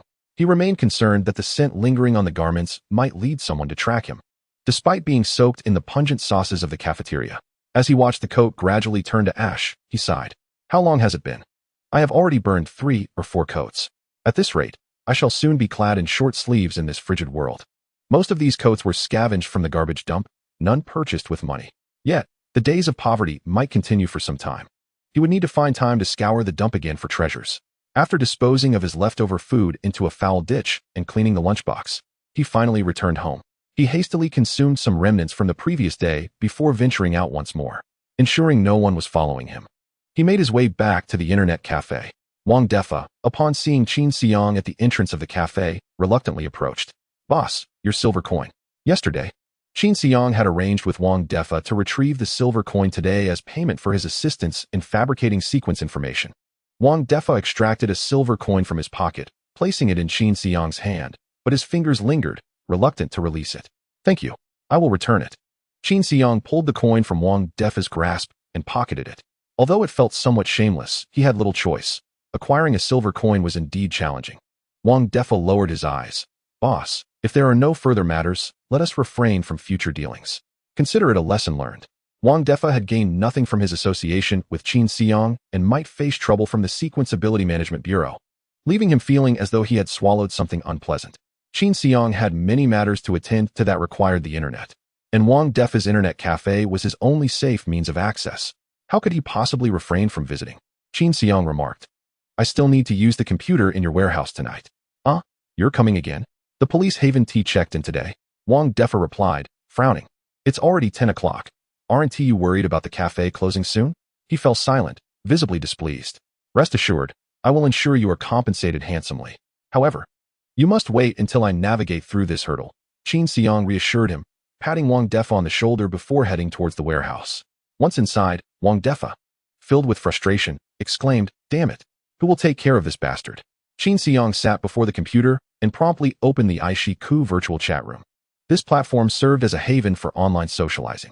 Unlike other chat rooms, Aishiku thrived due to its use of address-hiding technology, ensuring that all participants remained anonymous. Even the back-end staff were incapable of uncovering the identities of the visitors, creating an environment of absolute confidentiality that fostered a natural gray market for transactions.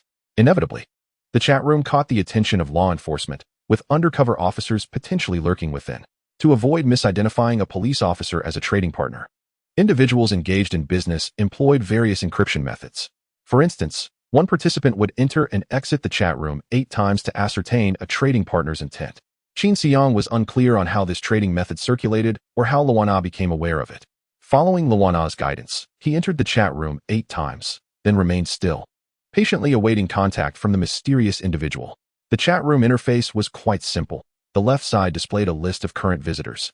The center showcased advertisements for various games and gambling companies, and the right side was where ongoing conversations were displayed. The lower section featured a public chat area filled with advertisements for loans and identity fabrication. The interface evoked memories of his past life. In that previous existence, much like this one, he had lived in poverty, unable to afford a computer. Thus, he would occasionally visit an internet cafe with his dinner money to converse with Li Jingwen in the chat room. Typically, she would engage in a private channel with others while he silently assisted her with homework. Reflecting on it now, he felt somewhat like a dog. However, in this life, he resolved not to find himself in such a woeful predicament again. Qin Xiang's thoughts swiftly returned to the present. The right side of his chat interface remained blank. After a few minutes, the vacant chat box finally flickered. He opened it to find a user named Exile, initiating a conversation. Are you searching for someone? No, I am waiting for someone, Qin Xiang replied. He noticed that his alias in the Aishiku chat room was Future. Who are you waiting for? I am waiting for someone who does not waste time asking such questions. Exile fell silent for about 2 minutes before responding. The attitude when seeking assistance should be more amiable. State your terms. Qin Xiang cut straight to the chase. No, I need to know how you found out how to contact me first. Without hesitation, he provided a fabricated excuse. A friend who wishes to remain anonymous informed me. You're speaking in circles. This makes it difficult for us to collaborate. Business is business. Unrelated matters should not be discussed. If you are unwilling to engage in business, I will seek someone else. It seemed that Exile was fearful of his friend. Are you concerned that revealing their identity would lead to trouble, even death? Qin Xiang refrained from responding to the insinuation, allowing the other party space for speculation, an essential tactic for maintaining control. Please outline your terms, Exile. I am keen to finalize this transaction. Provide your personal information and ensure that by the end of tomorrow, a silver coin is placed beneath the 10th tile from the left in the 10th row at the exit of safe zone 38324. Then you may await contact from the management. What personal information is required? Thumbprints of both hands, a recent passport photo, your name, current employment, and home address. Naturally, you must also clarify what identity you require. Though this is an anonymous chat room, it is possible that someone is monitoring, so I cannot be too explicit. I trust you comprehend my meaning.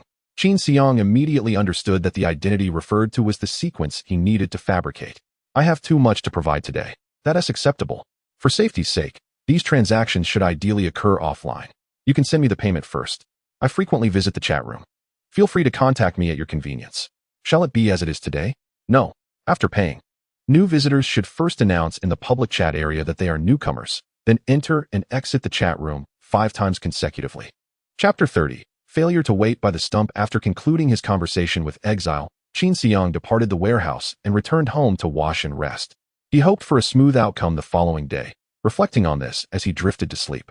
Blue Star Chronicle, January 22, 2010, Gregorian calendar, Friday, lunar calendar.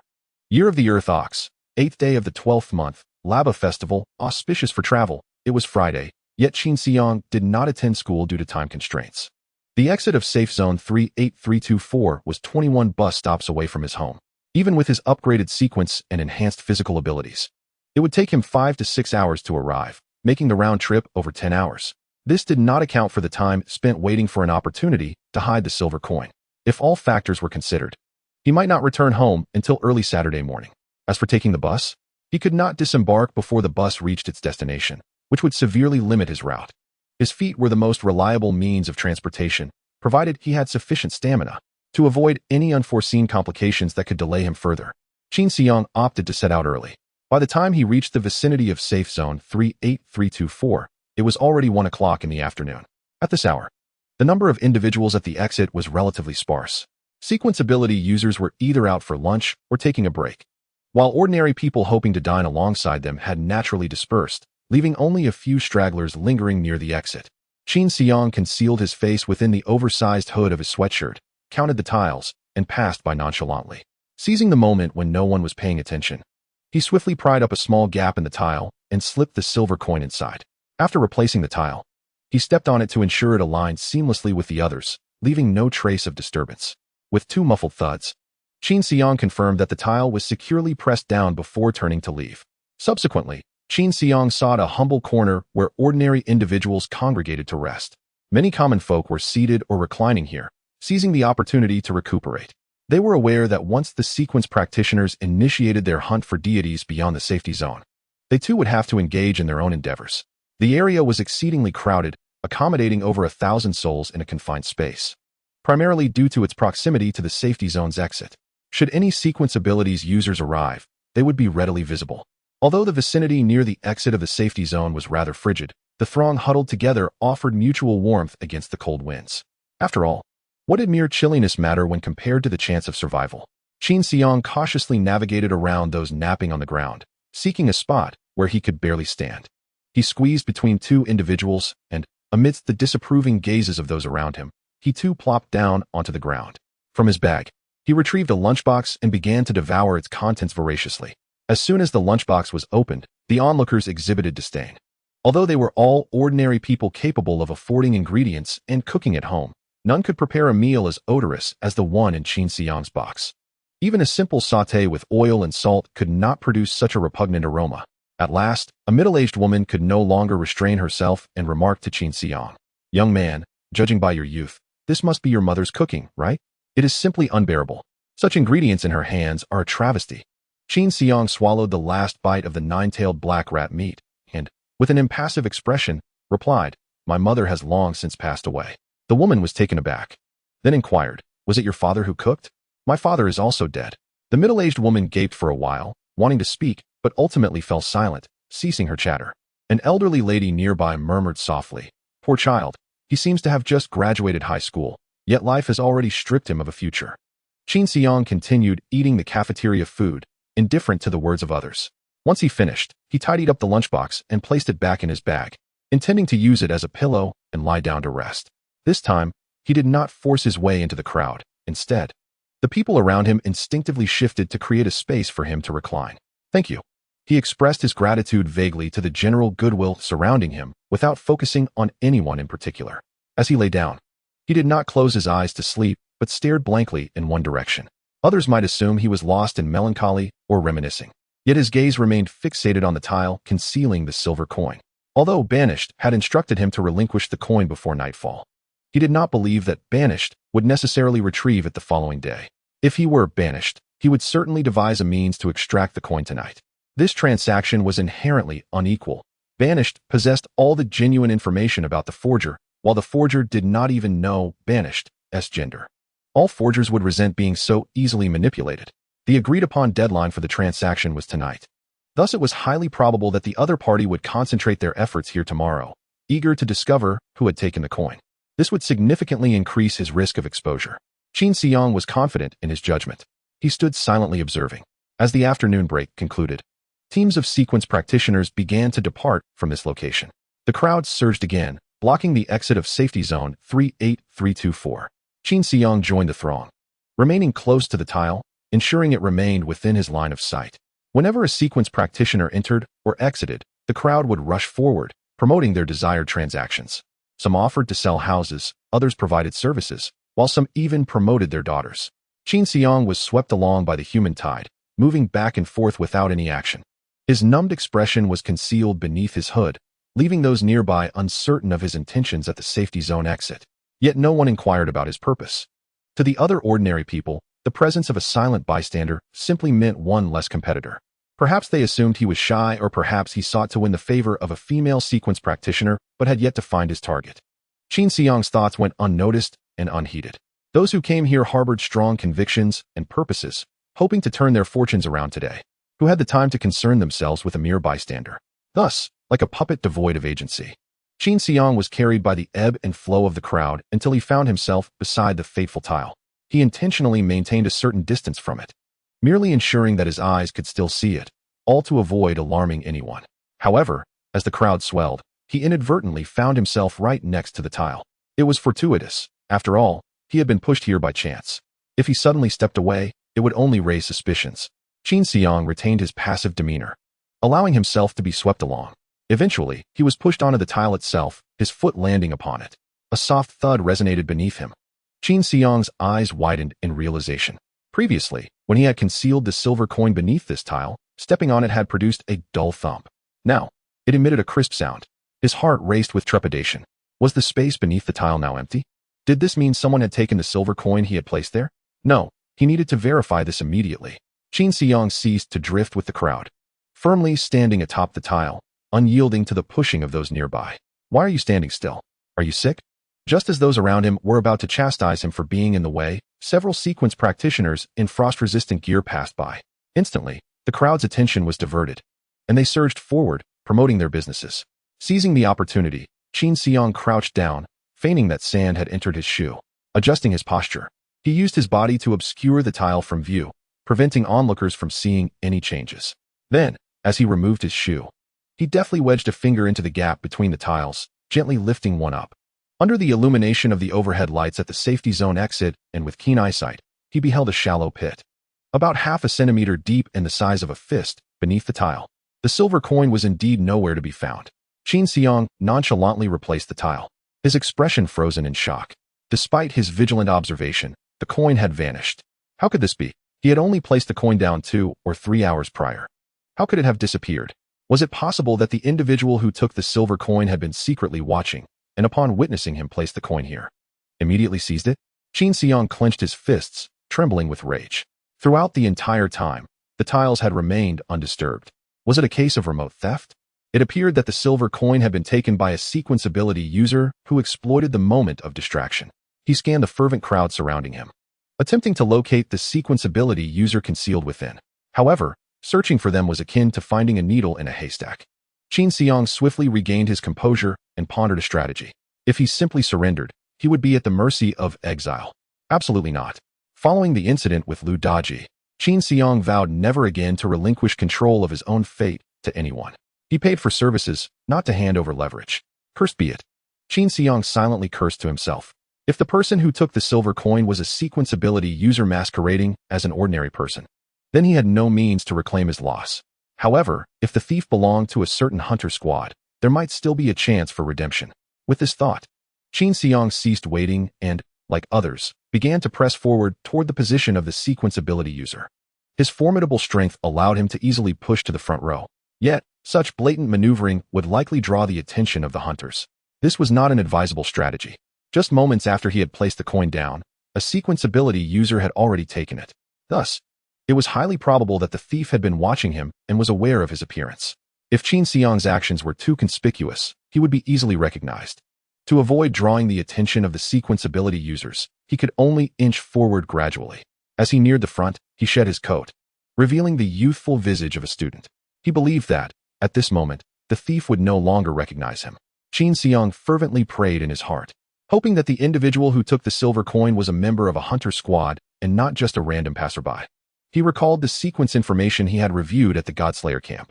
The thief was likely a thief, sequence ability user, capable of using the skill, theft, to take items within a certain spatial range nearby. The theft skill was among the most formidable in a safe zone, allowing for effortless remote acquisition of wealth, making it a dream for overnight riches. Thus, the United Government strictly prohibited thief sequence users from activating their skills within safe zones. If discovered, they would face execution. However, this sequence user held little significance within hunter squads. Their theft range was limited, and the thief sequence lacked any life-preserving skills. Attempting to employ their abilities against a deity would result in immediate death upon approach. Consequently, they could only play a marginal role within the hunter squad. Qin Xiang meticulously reviewed the information regarding the thief sequence in his mind, his gaze gradually solidifying with determination. The individual walking at the periphery of a hunter squad, exhibiting the most humble demeanor, was likely the thief. With the identification of the thief sequence, a vivid profile began to emerge. As each sequence user squad passed by, he observed the expressions of the members intently. If the members appeared to be engaged in light-hearted conversation, he would pay them less attention.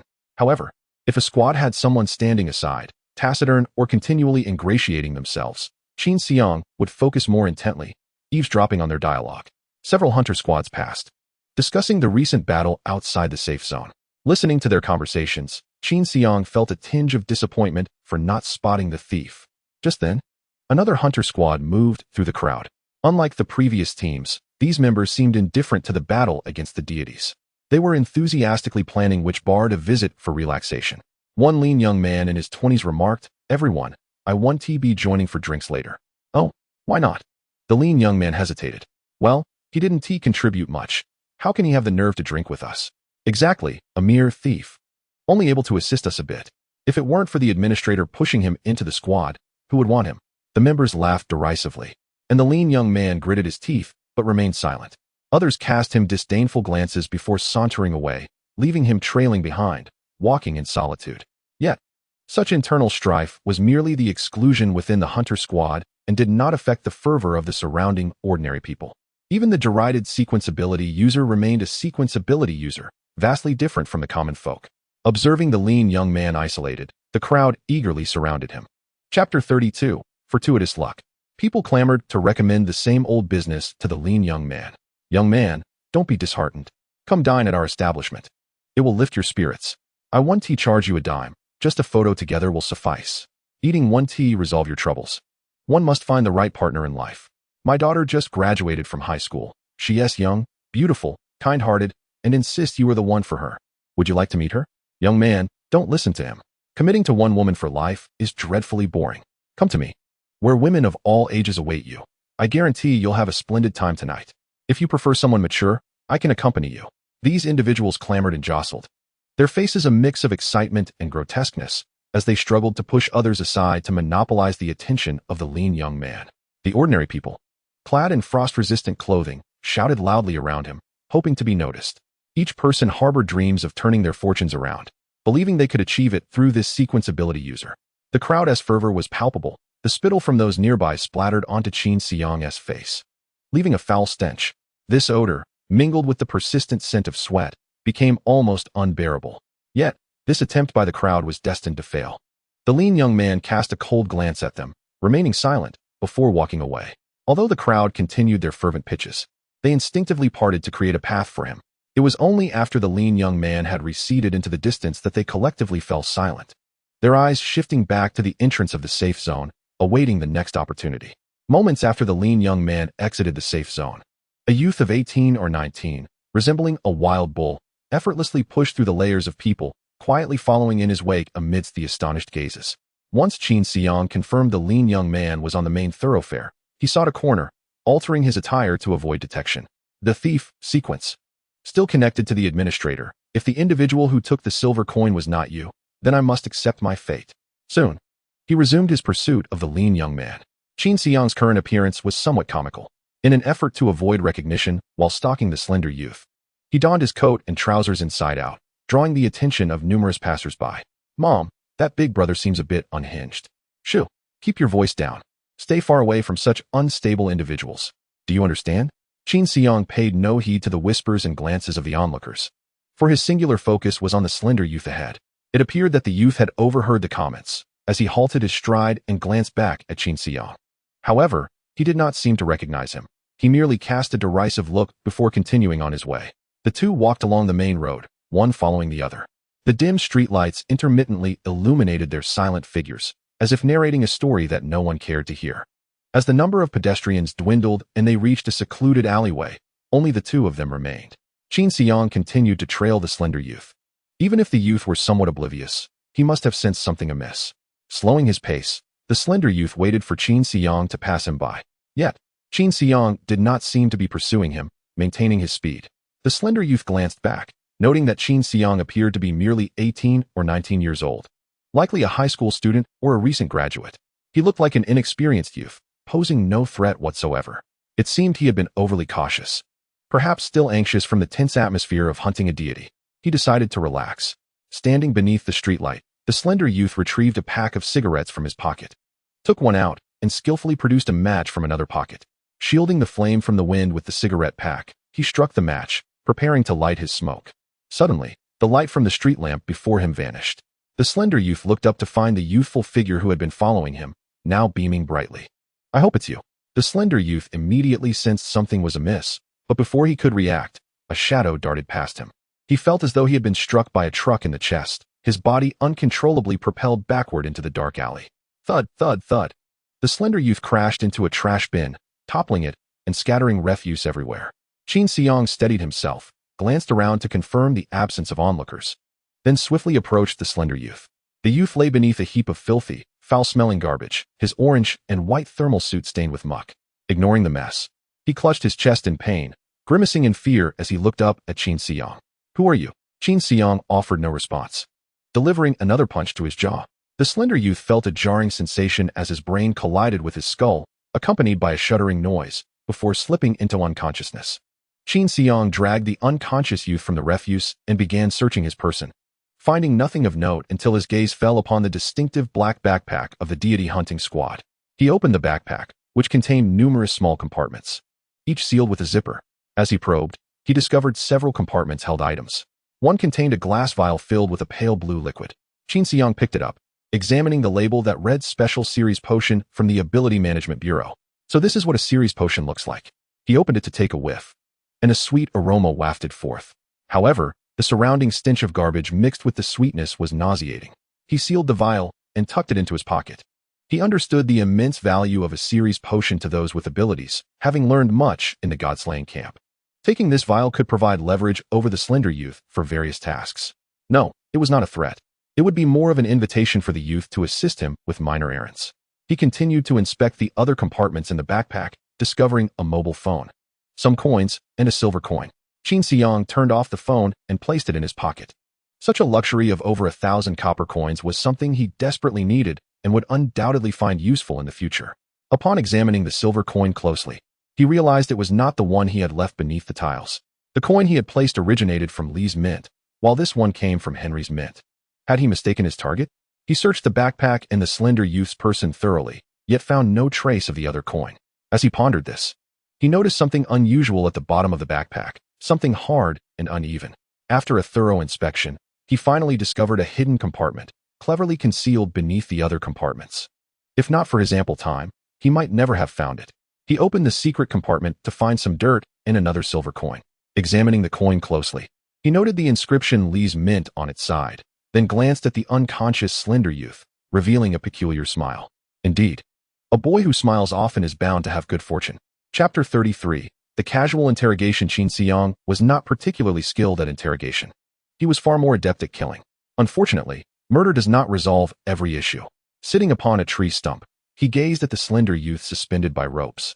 Feeling somewhat weary, he had previously thought killing was troublesome, but now he realized that refraining from it was even more of a hassle.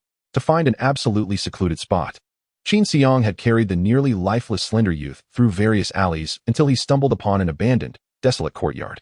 As a thief series ability user, one must rely on their own hands to retrieve items. Thus, before the slender youth regained consciousness, Qin Xiang carefully bound together the fingers of both his hands, securely tied his palms, and finally restrained his arms before suspending him from a withered, yet still standing ancient tree. After 10 years since the apocalypse, this tree had endured but remained unyielding. Satisfied with the sight of the slender youth hanging from the tree, Qin Xiang gathered some tools such as hammers and nails from a nearby derelict warehouse to aid in the interrogation. Everything seemed foolproof. He merely awaited the youth's awakening. However, half an hour passed, then an hour, then 2 hours, and the slender youth remained slumped, devoid of any signs of waking. Qin Xiang's confidence waned. Could it be that he had struck him dead? He placed his hand near the slender youth's nose. There was still breath. He should be fine. Qin Xiang sighed in relief, then grimaced. Truly, he was not resilient at all. I didn't even use my full strength. And he fell into a deep sleep for 2 hours. Perhaps he heard the disdain in Qin Xiang's voice, as the slender youth's head swayed slightly. Finally, he awakened. Qin Xiang patted the youth's face, and as he opened his eyes, he returned to his perch on the tree stump. The slender youth, still a bit dazed, blinked rapidly to regain focus. Struggling slightly, he realized he was tied up and suspended, facing the very boy who had attacked him. His eyes widened in shock. Who are you? How dare you assault a series ability user? As the emaciated youth spoke, Qin Xiang felt a sense of calm wash over him. Fortunately, he seemed somewhat dim-witted, making it relatively easy to extract useful information from him. Who else could assault a sequence ability user but another sequence ability user? Rather than responding, Qin Xiang produced his silver coin, stating, "This coin is mine. You dare to stalk me. Do you know who my uncle is?" "Your uncle is?" "The head of the information department of the Sequence Ability Management Bureau, Qian Wenda." Qin Xiang was taken aback. How could it be so easy? Shouldn't this emaciated youth have been reluctant to divulge the identity of the mastermind, subjected to threats and coercion until he finally provided a false answer, only to be tortured for the truth? Upon hearing the youth's words, Qin Xiang realized just how simple-minded he was. Yet, he had not anticipated it to be this extreme. With a sigh, Qin Xiang remarked, "Your uncle must consider himself fortunate to have you as a nephew." The youth, perceiving Qin Xiang's tone as lacking in praise, furrowed his brow and asked, "What do you mean?" "Literally," Qin Xiang replied. Then he reconsidered. Something felt amiss. How could such a dim-witted youth have gone unnoticed when retrieving the silver coin? Even a cunning woman like Li Yilian, known for her deceit, couldn't trace his whereabouts? Quite peculiar indeed. At that moment, the youth spoke again. "Previously, my uncle always came to collect the money himself. Today, he had matters to attend to. So I came to help him out. If you know what's good for you, let me go. If my uncle finds out, you won't get away with it." "Oh," Qin Xiang nodded, suddenly realizing the situation made sense. Qian Wenda, the head of a department that exploited loopholes within the bureau, would undoubtedly be exceptionally cautious, which explained why he had never left any trace. Today, the arrival of this naive youth allowed Qin Xiang to seize the opportunity. Muttering to himself, Qin Xiang mused, "It seems I am indeed favored by fate. No, the deities of today are rather enigmatic. Perhaps I should say, fortune is on my side. Let me go quickly. Otherwise, I will definitely tell my uncle. You seem quite articulate. Why didn't you dare to stand up to your own teammates when they bullied you?" I disdain arguing with them." Qin Xiang shook his head. "You fear offending them and being expelled from the team. They merely possess the ability to expel you. Yet you don't even dare to utter a harsh word. I, on the other hand, could kill you, and you still dare to threaten me? I truly wonder how you've managed to survive this long. Perhaps it is indeed due to having a good uncle. Why you want to kill me?" The youth's gaze flickered, clearly alarmed. He could sense the murderous intent in the eyes of this 18-year-old boy. That chilling gaze sent shivers down his spine, even through his insulated suit. He realized that this youth might have truly taken a life. "My uncle is Qian Wenda. If you kill me, my uncle will surely take revenge." Upon hearing the youth's words, Qin Xiang could no longer suppress his laughter. "What are you laughing at? Has your uncle never informed you about the nature of this silver coin?" The youth swallowed hard. "No, but I know it must be a payment for something you want my uncle to handle." Qin Xiang nodded, a fool, but not entirely foolish. "Are you insulting me?" Qin Xiang regarded the youth, who appeared to be in his early 20s, with confusion. Coming from a well-off family, being a sequence ability user, and being a few years his senior, how could he be so foolish? Even someone as vile as Li Jingwen was exponentially more clever than he. Rising to his feet, Qin Xiang patted the youth's shoulder and said, "Even if I were to kill you, your uncle wouldn't dare to utter a word, understand? Enough, rest a while. I must verify the truth of your claims." "Rest? I want to rest. Let me go?" Before the youth could finish his sentence, Qin Xiang struck him again, knocking him unconscious. Although the youth's words were likely 99 truthful, for safety's sake, he decided to verify his identity with Qian Wenda before releasing this fool. Qin Xiang lowered the youth from the tree and carried him to an abandoned warehouse he had previously prepared for confinement. Afterward, he returned to the tree to gather the interrogation tools he had prepared, such as saws, hammers, nails, and scissors, setting them aside. After all his preparations, it seemed they would go unused. Qin Xiang sighed softly. He truly is a fool blessed with good fortune. Chapter 34. A renewed conversation having secured the emaciated youth. Qin Xiang ignited a piece of damp wood at the warehouse entrance, allowing the smoke to linger for some time to ensure no lingering scents remained, before swiftly making his way back. Time was of the essence, and he needed to return promptly. Arriving once more at the internet cafe, Wang Defa spotted Qin Xiang and inwardly groaned. He informed the customers that he had some matters to attend to and stepped outside. Boss, what troubles you now? I need to use your warehouse computer. Wang Defa sighed. The key is in your hands. Use it as you wish. No, the network is yours. And the warehouse is yours. When I need to use it, I must inform you to avoid causing you any inconvenience. Wang Defa offered a perfunctory smile. You are quite polite. Qin Xiang then produced 2 silver coins from his pocket, placing them in Wang Defa's hand. This is your money, plus interest. 1 coin was his own, while the other had been taken from the emaciated youth's backpack. He handed both coins to Wang Defa, thus fulfilling his prior promise. Wang Defa stared incredulously at the 2 coins, momentarily at a loss for words. Qin Xiang patted his shoulder before heading toward the warehouse. As Wang Defa watched Qin Xiang's figure disappear through the warehouse door, he finally regained his senses. Biting the coins with his teeth, he confirmed their authenticity. Qin Xiang had not deceived him. His worldview was utterly shattered. Never had a sequence ability user kept their promises so faithfully to an ordinary person like himself. After years of being a white glove for officials at the internet cafe, he had hardly earned a handful of silver coins, some of which had gone toward appeasing various inspectors. In reality, he had not even received as much as Qin Xiang had just given him. He had truly misjudged Qin Xiang. But who would have thought that Qin Xiang was not joking? Clutching the silver coins tightly, Wang Defa felt as if he had awakened from a dream, his expression one of bewilderment. I have truly encountered a living deity. Qin Xiang reopened the ASIC virtual chat room, announcing, I am a newcomer, and then entered and exited 5 times, awaiting a response.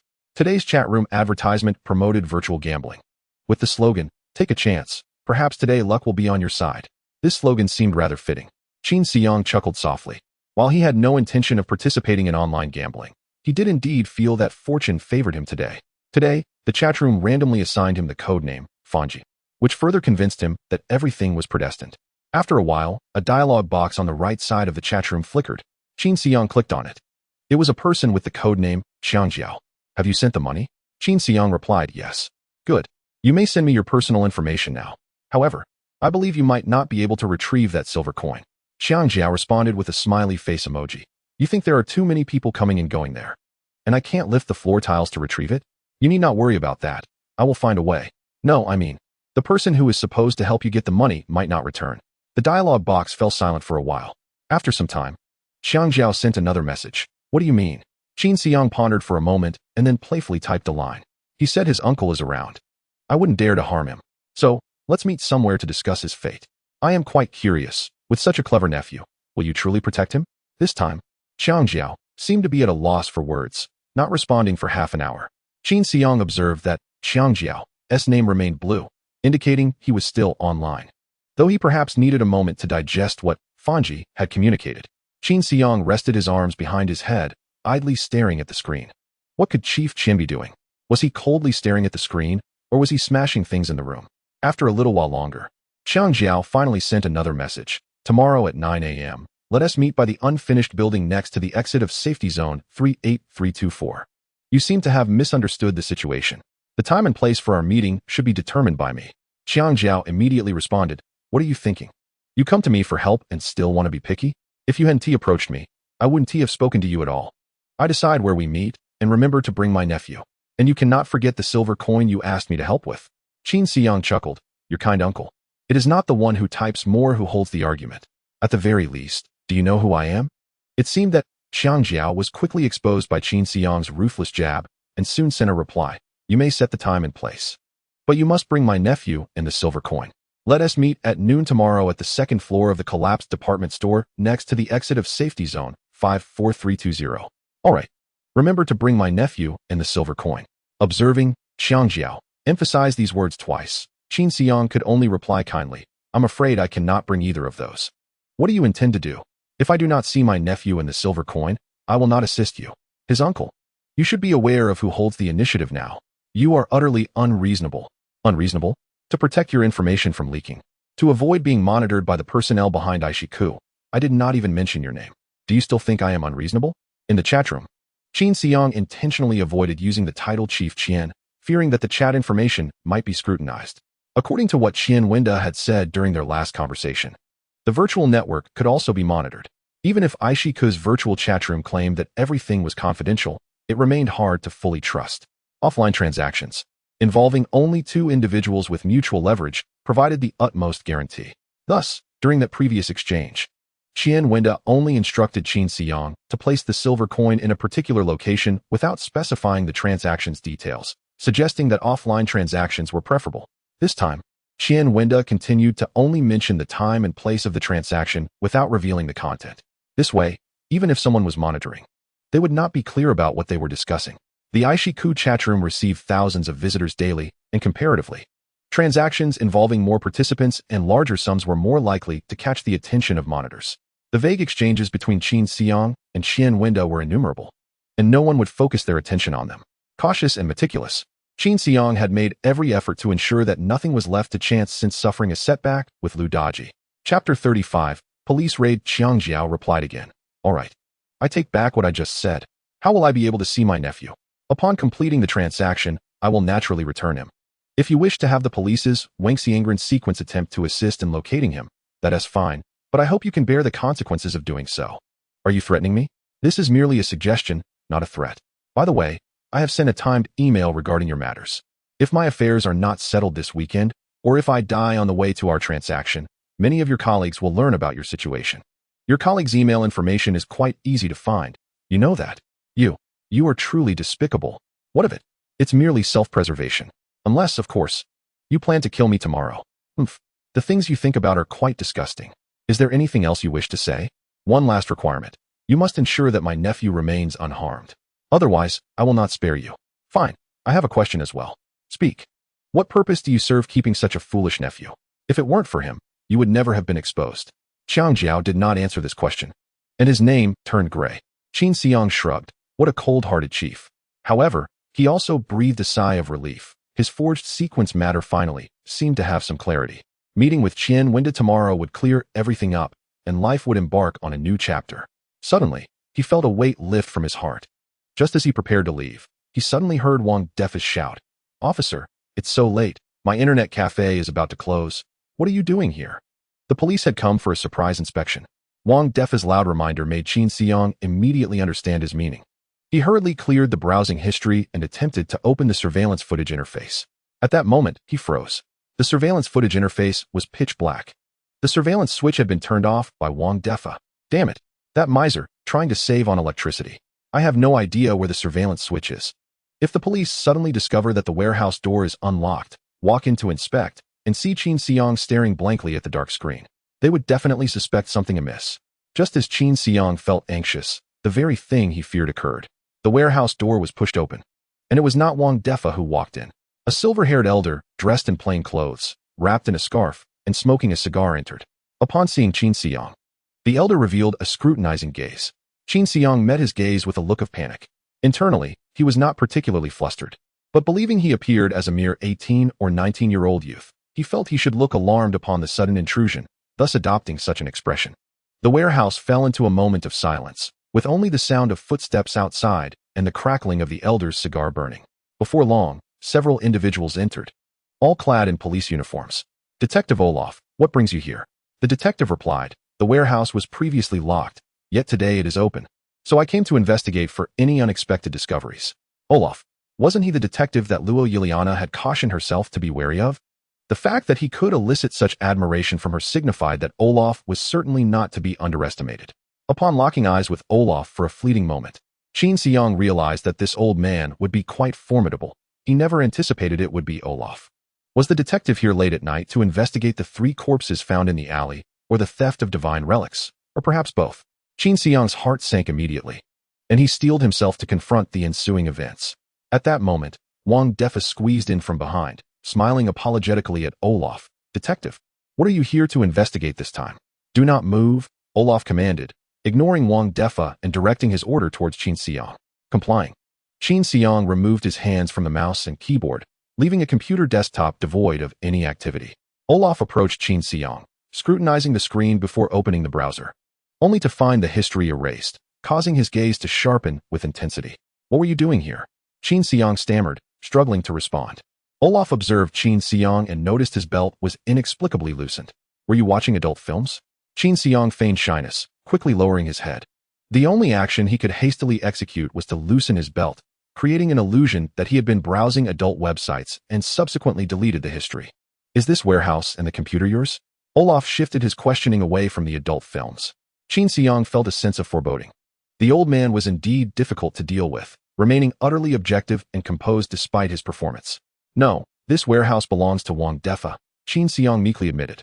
Hearing his name, Wang Defa was momentarily taken aback, as he had anticipated Qin Xiang would claim ownership of the warehouse to dissuade the police.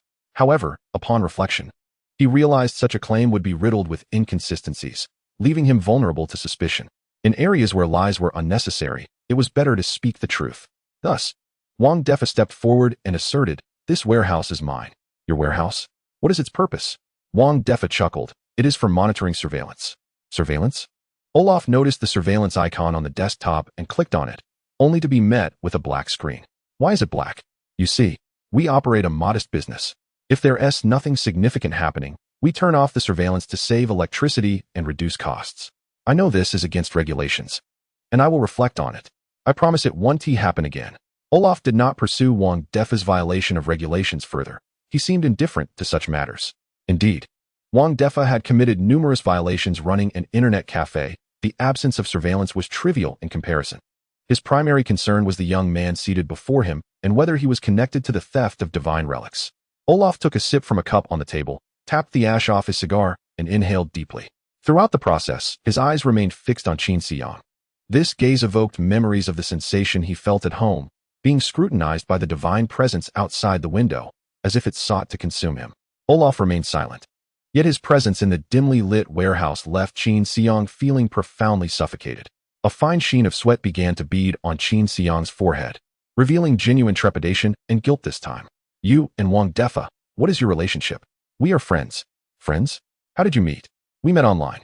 Qin Xiang's response was hesitant, revealing his unease. Olaf took another drag from his cigar, leaning over Qin Xiang, towering above him as he exhaled smoke. "What kind of friend?" Qin Xiang glanced nervously at Wang Defa before quickly averting his gaze. Observing this, Olaf sensed Qin Xiang's apprehension towards Wang Defa and contemplated asking Wang Defa to leave the warehouse. Just then, Qin Xiang muttered in a barely audible tone, "He gives me money every time we meet." "After meeting, he gives you money?" The room fell silent as everyone processed Qin Xiang's words, even Olaf's gaze momentarily faltering. They all turned their eyes towards Wang Defa with expressions of disgust and disdain. Wang Defa, too, was bewildered, as if struck by lightning, rendered a soulless shell. "What does that mean? Friends who exchange money after meeting? Is this a gray transaction? What kind of person do you think I am?" Wang Defa's head spun as he looked around, realizing Olaf and the other officers were coldly scrutinizing him, filling him with a sense of injustice and fury. His eyes widened in disbelief as he fixed his gaze on Qin Xiang, wondering how this teenager had concocted such a vile narrative on the spot. Was it commonplace in Qin Xiang's behind-the-scenes organization to engage in such dealings, allowing him to fabricate such tales without a change in demeanor? But he had a wife and children. If this got out, his family would be shattered. He had to maintain distance from Qin Xiang from now on. Though filled with resentment, reason urged Wang Defa to adhere to Qin Xiang's script. If Qin Xiang's secret were to leak, he would inevitably be implicated. Olaf would not spare him, nor would those behind Qin Xiang. His own support would not shield him from repercussions. Failing to assist Qin Xiang would lead to a dead end. Damn it, Wang Defa cursed internally. These 2 silver coins were indeed burning hot. Not only hot, but scorching to the core. He never anticipated that he would risk his reputation for half a lifetime. Wang Defa flushed with anger. "Do not believe him. He is just a poor kid. What could I possibly gain from him? This is slander." Utterly alarmist, Qin Xiang felt a slight easing of tension. Wang Defa was indeed a seasoned veteran, quickly grasping his intent. The more Wang Defa protested, the more those around them believed Qin Xiang's assertions. Even after claiming that Wang Defa gave him money upon meeting, he fell silent, lowering his head to gaze at his shoelaces. With an understanding of their relationship, Qin Xiang's presence in the warehouse late at night became clearer. He was waiting for Wang Defa to give him money. Olaf scrutinized Qin Xiang once more, noting his tattered clothing, unmistakably the attire of the impoverished. Individuals willing to sacrifice everything for money at the edge of the safety zone were not uncommon in Olaf's experience. With no job prospects, high school graduation often led to unemployment, and the question of livelihood loomed large. He had little to reproach himself with, after all. He was free from the worries of daily sustenance and could not fathom the hardships faced by those at the bottom of society.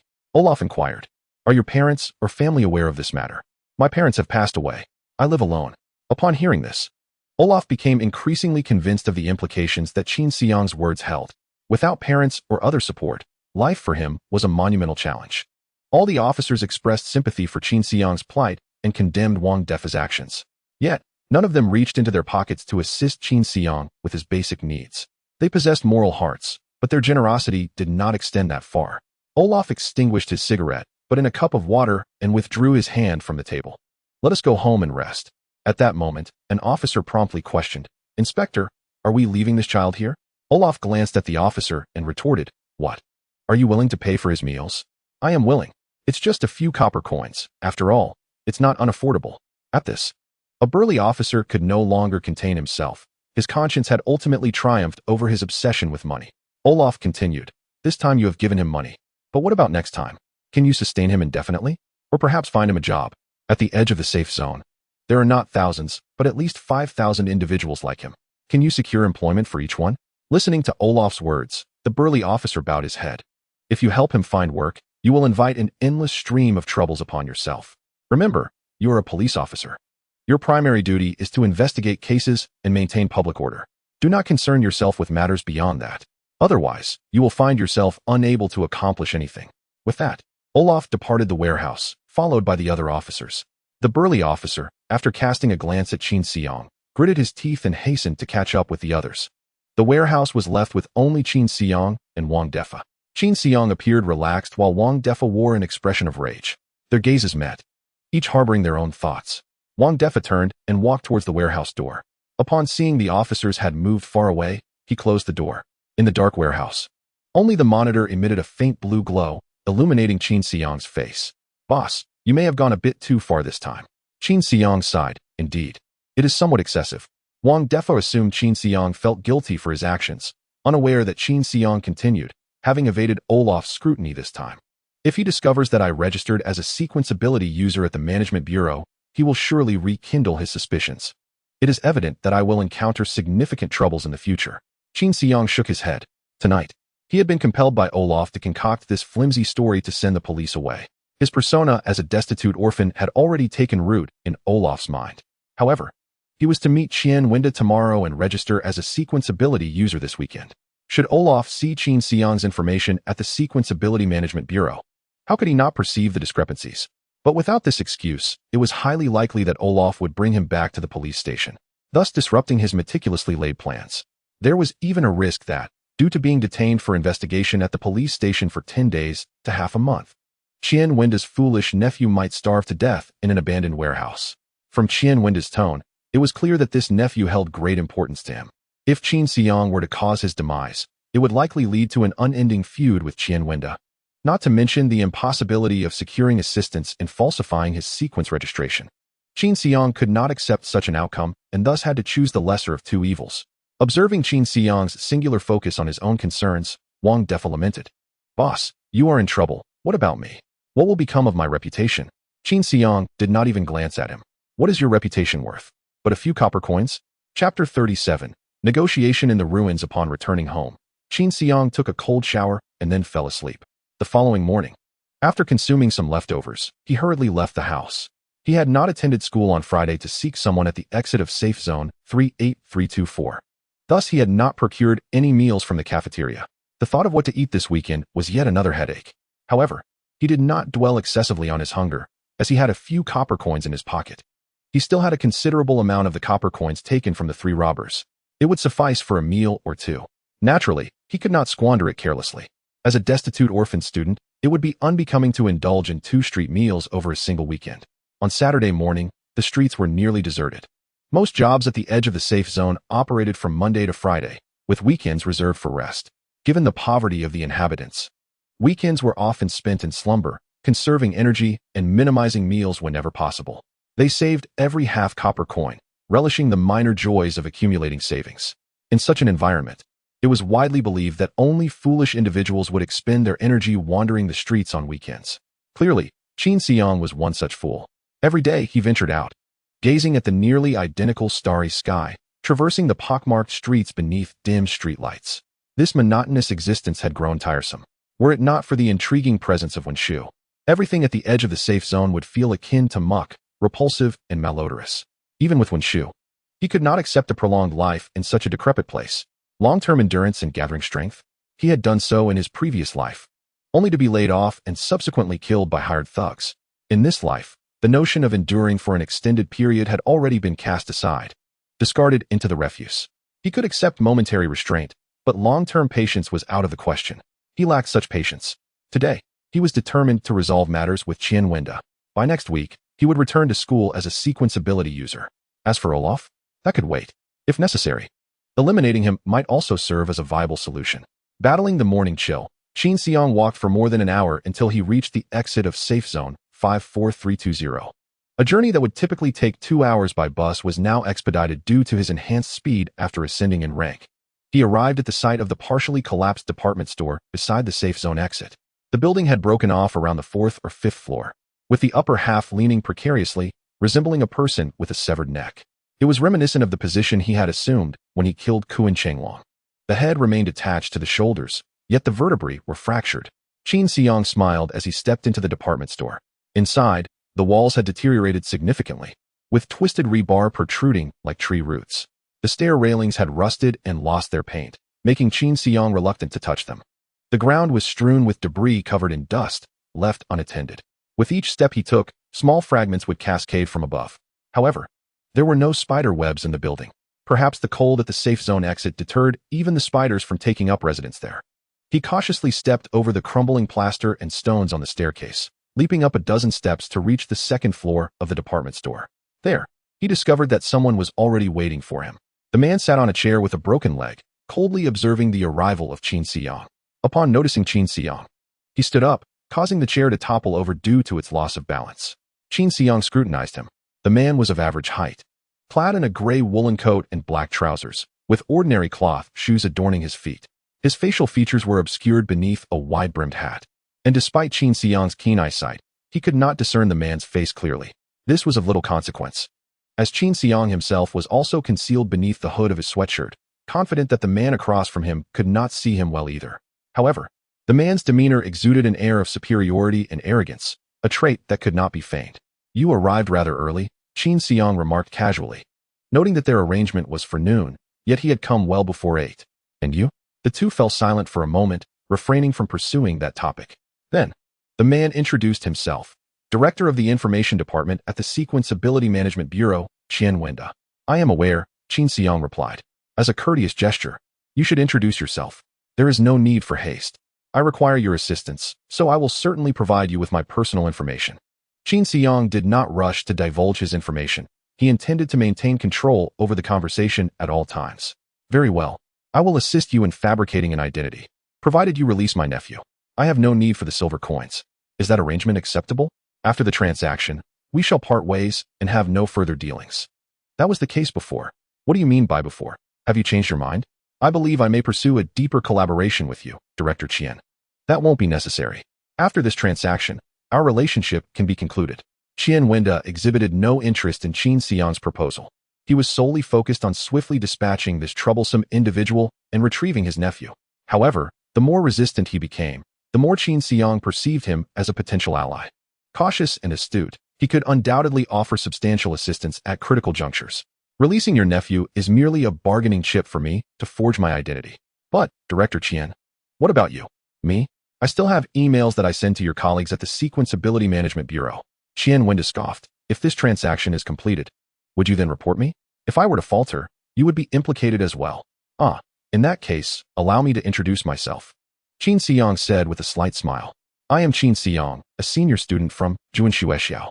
As Qin Xiang uttered the word student, Qian Wenda slowly nodded, seemingly filled with anger. "Are you truly jesting with me?" Qian Wenda immediately inferred that Qin Xiang was not being truthful. To date, Juanshuexiao had not produced a single sequence ability user, a fact known to all. Moreover, how could an 18 or 19-year-old senior student possess such intricate cunning and formidable means? Qian Wenda scoffed internally, utterly disbelieving. Qin Xiang then removed the hood of his sweatshirt, revealing his youthful yet somewhat naive visage. If you doubt me, you can wait outside Juan on Monday morning to see for yourself whether I am indeed a student. Chapter 38. The deal is sealed. Gazing at Qin Xiang's appearance, Qian Winda coldly remarked, "Your face may not necessarily reflect your true identity. Therefore, your sequence can alter your appearance? Illusionist? Or perhaps shapeshifter?" Qin Xiang smirked disdainfully, suddenly unleashing violence. With a powerful push against the ground, he instantaneously positioned himself behind Qian Winda and snatched the hat from his head. Qian Winda remained frozen in place, unable to comprehend what had transpired. Leaning close to Qian Winda's ear, Qin Xiang whispered, "I apologize, but you have guessed incorrectly. My sequence is of an offensive nature, not one of those trivial illusions. And this face is indeed my true visage." With that, Qin Xiang chuckled softly and placed the wide-brimmed hat upon his own head. The light from a nearby street lamp reflected in Qian Winda's downward-facing eyes, revealing his astonishment. "You truly are a senior student from Juan? Indeed. The identity I require you to fabricate is precisely that. How is that possible? If you are a senior student, how could you possess such skills?" Qian Winda gazed at Qin Xiang in disbelief. "Which faction stands behind you?" Qin Xiang released a sigh of relief, at last. Qian Winda was beginning to engage in the act of conjecture under his guidance. "That is of no concern to you.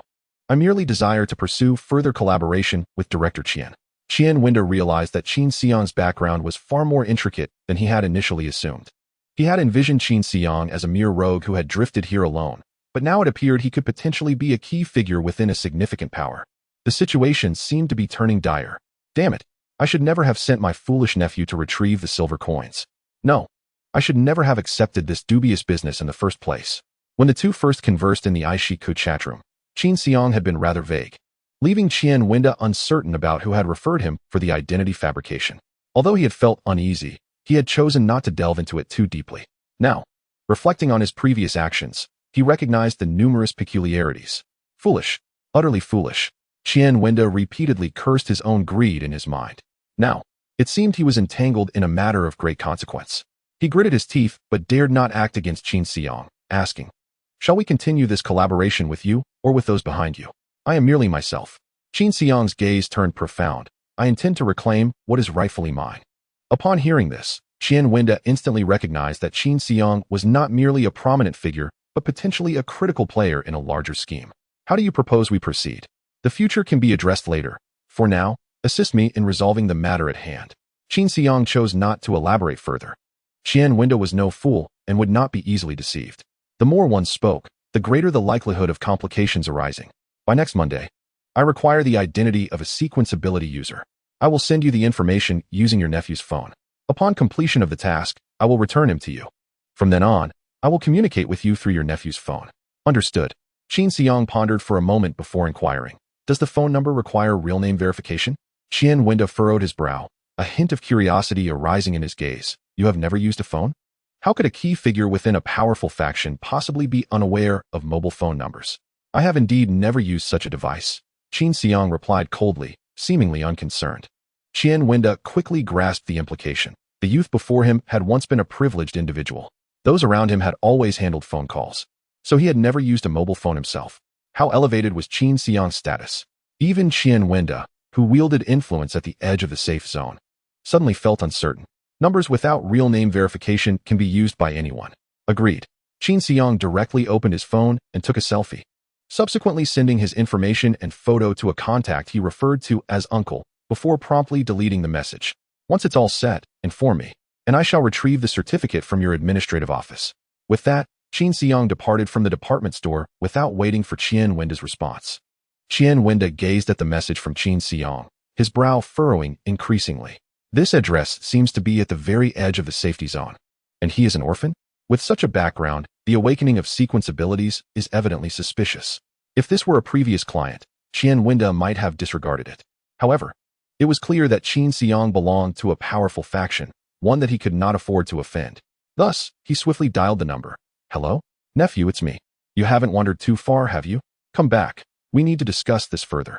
After hanging up, Qin Xiang recognized that Qian Winda was hesitant to speak freely on the phone, likely fearing surveillance, so he returned. "Qin Xiang, your current address is absolutely unacceptable. A place like this, where one can awaken sequence abilities, will undoubtedly attract much attention.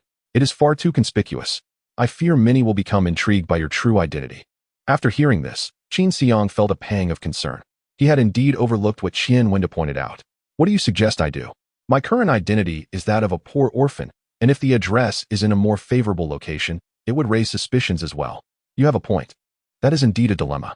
Qian Wenda paced, his eyes darting thoughtfully. If all else fails, just declare yourself a drifter. A drifter? Yes, a drifter. You are a wandering orphan, but that does not mean you must roam aimlessly. It is entirely plausible to stay with kind-hearted individuals in prosperous areas of the safety zone, where your basic needs are met. Staying with kind-hearted individuals? Wouldn't that contradict the notion of being a drifter? Not quite. At least it is more reliable than your current address. There have been instances of drifters awakening their sequence abilities in well-off regions. Typically those who are bankrupt tycoons or disowned heirs.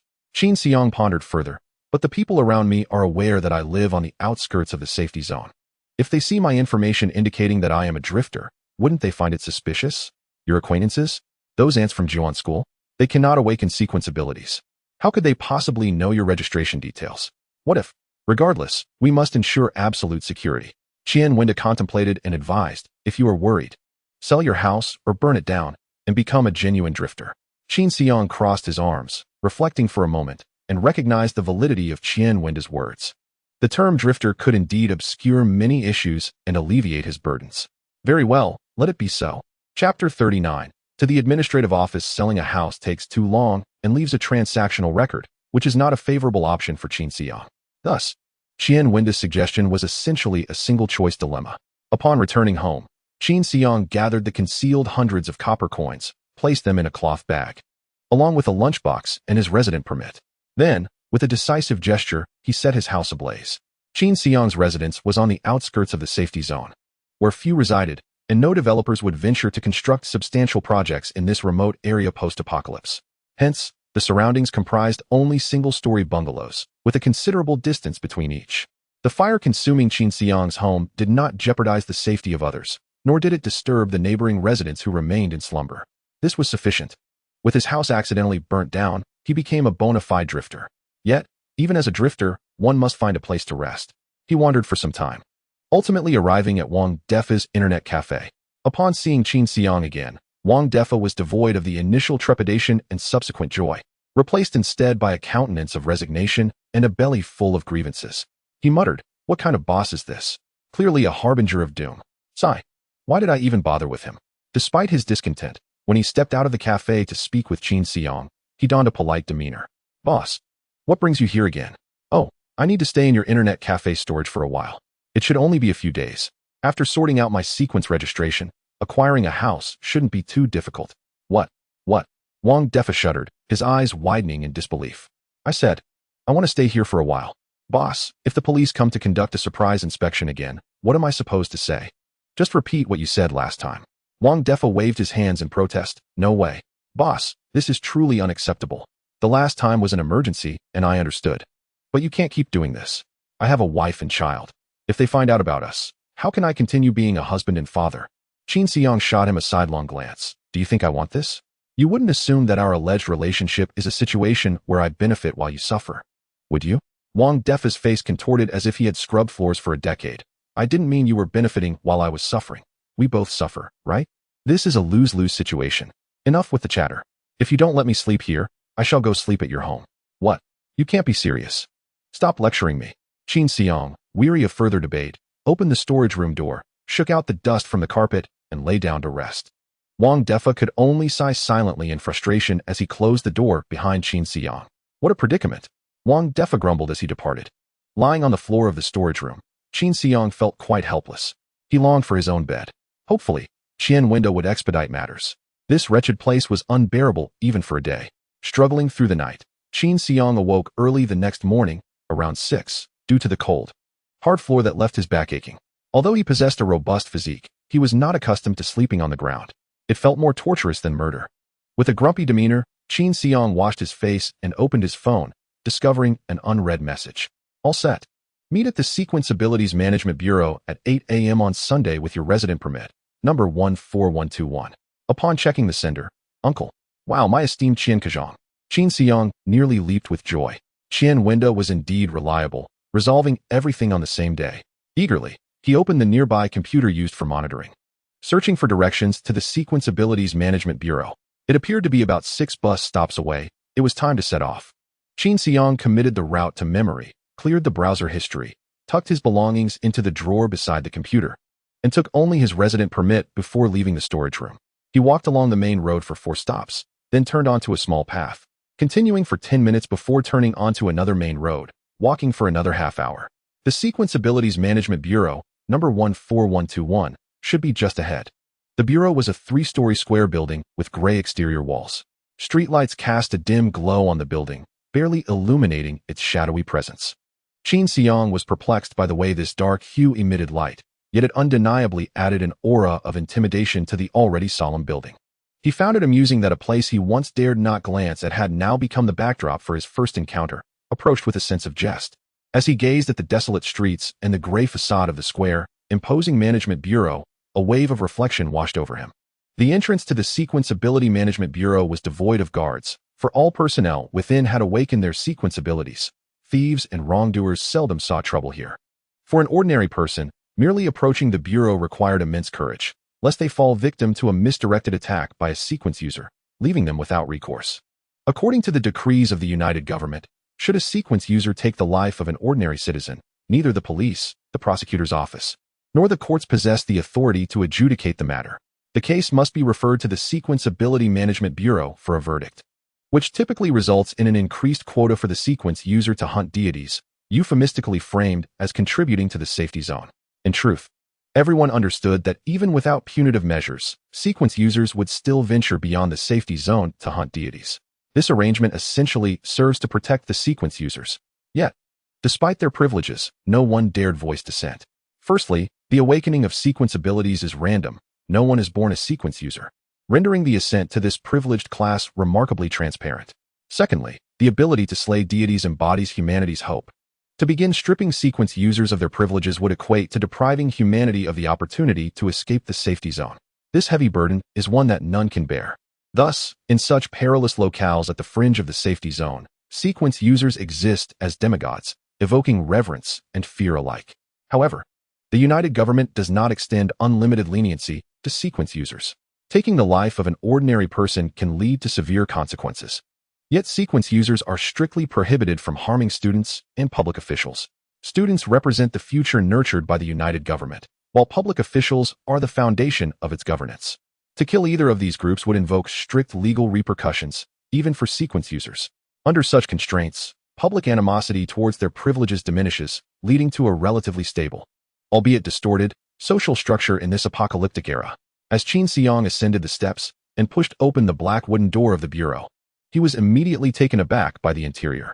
He had anticipated a mundane and somewhat mysterious atmosphere, akin to the building's exterior, but his assumptions were utterly misplaced. The interior of the Management Bureau was resplendent. Upon entering, he encountered a gilded foyer adorned with an array of antique decorations, each accompanied by informative descriptions. Qin Xiang paused to examine these items, discovering ancient coins from Huagua, bricks from the pyramids, and manuscripts from artists of a millennium past. These culturally rich and historical artifacts radiated an enticing charm under the glow of incandescent lights. Navigating past the foyer, he entered the main body of the bureau. Indeed, there were no corridors or reception desks. He walked directly into the expansive interior. The vast ground floor, spanning over 1,000 square meters, housed merely a dozen desks, each equipped with 3 computers, a standard desktop, and 2 laptops. This was his first encounter with laptops since his rebirth, and now he beheld dozens of them. Adjacent to the workspace was a coffee bar, offering an array of complimentary beverages, attended by a staff member crafting hand-brewed coffee. Some individuals were sipping coffee and engaging in conversation, while others idly rested their chins on their hands, browsing through materials, and a few wandered through the spacious office. Although the building boasted 3 floors, the first floor lacked a ceiling, as the entire overhead was a soft white light. Perhaps incandescent or energy efficient, Qin Xiang could not discern. Nevertheless, all the bulbs were covered by a matte lampshade, bathing the ground floor in a daylight-like luminosity. This was not the glaring brightness of a school, but a true daylight, illuminated by the sun. Qin Xiang stood frozen, unsure how to react. The decor of the Sequence Ability Management Bureau conveyed a singular message. This was a realm for the privileged. While he aimlessly surveyed the interior, a familiar figure descended the staircase from the 2nd floor. Qin Xiang, you've arrived. Qian Wenda greeted him with enthusiasm. Today, He had shed the understated woolen coat for a crisp, navy blue suit. Dressed in this manner, Qian Wenda exuded the vitality of a successful individual. Even his normally dull gaze now hinted at the aloofness of someone in power. Qian Wenda's personal welcome drew the attention of the bureau's staff, who sought to discern the significance of Qin Xiang's presence. Yet, no one could decipher the enigma. Qin Xiang's tattered attire, ragged trousers, and sandals exposing his toes spoke of destitution. Logically, Qian Wenda would never deign to acknowledge a mere lucky individual awakening their sequence abilities. Director Qin Xiang bowed respectfully, acknowledging his subordinates. Come, let us ascend and converse. Very well. Qin Xiang took a few steps forward, ascending the dark gray stone steps. Welcomed warmly by Qian Wenda to the second floor. The second floor mirrored the first in its spaciousness, the ceiling illuminated by soft white lights. However, there were no desks here, only scattered leather sofas, coffee tables, snacks, and 4 offices tucked in the corners. Qian Wenda led Qin Xiang into the office located in the northwest corner, carefully closing the door and drawing the blinds. My office is the only safe haven in this entire building, where we can speak freely. Qian Wenda was direct, and Qin Xiang nodded in agreement. He did not inquire why this place was deemed safe. He fully trusted Qian Wenda's cautious nature, certain he would never speak without purpose. Perhaps feeling more secure in his own domain, Qian Wenda appeared noticeably more relaxed during their conversation today compared to the previous day. To be honest, I have always exercised caution. I have never made a mistake in this endeavor. It was only last time, due to time constraints, that I had my nephew withdraw the funds, and it was unfortunate that you happened to catch wind of it. A wise man may still err, Director Qian. No one is infallible, and nothing is impervious to scrutiny. That is indeed a valid point. Qian Wenda retrieved a small blue booklet from his drawer and handed it to Qin Xiang. Please confirm that the information is accurate. The cover of the blue booklet bore the inscription Sequence Ability Registration Certificate, with a subtitle reading issued by the Sequence Ability Management Bureau. Qin Xiang opened it to find his details. Sequence Ability Number 00009-527, Sequence Type, Shadow Assassin, Residence, Drifter.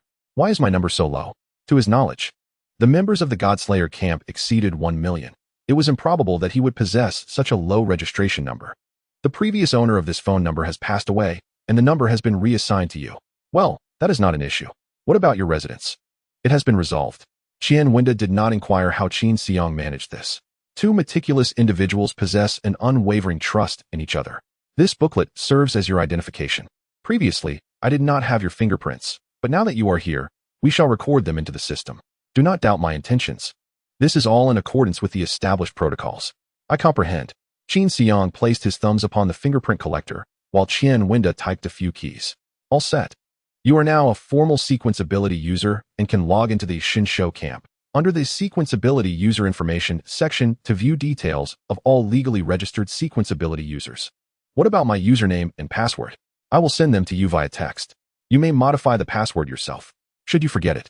You must present this Sequence Ability User Registration Certificate at the Management Bureau and validate your fingerprints to reset it. It is quite cumbersome, so do not forget. Additionally, you can rest assured about your sequence. The United Government stipulates that a Sequence Ability user will not undergo a second test before being convicted. Therefore, your identity has now been entered into the system. As long as you do not invite trouble, you will not face any scrutiny. Very well. Thank you. As for your nephew, I will release him once I step outside. Thank you. Director Qian, I must mention, although I will set him free, I am aware of the items he carries with him. Consider it a lesson for him. You may take them. Do you have any other matters to discuss? Hearing Qian Wenda issue a dismissal, Qin Xiang pondered for a moment and nodded, saying, I have another question to pose. Speak.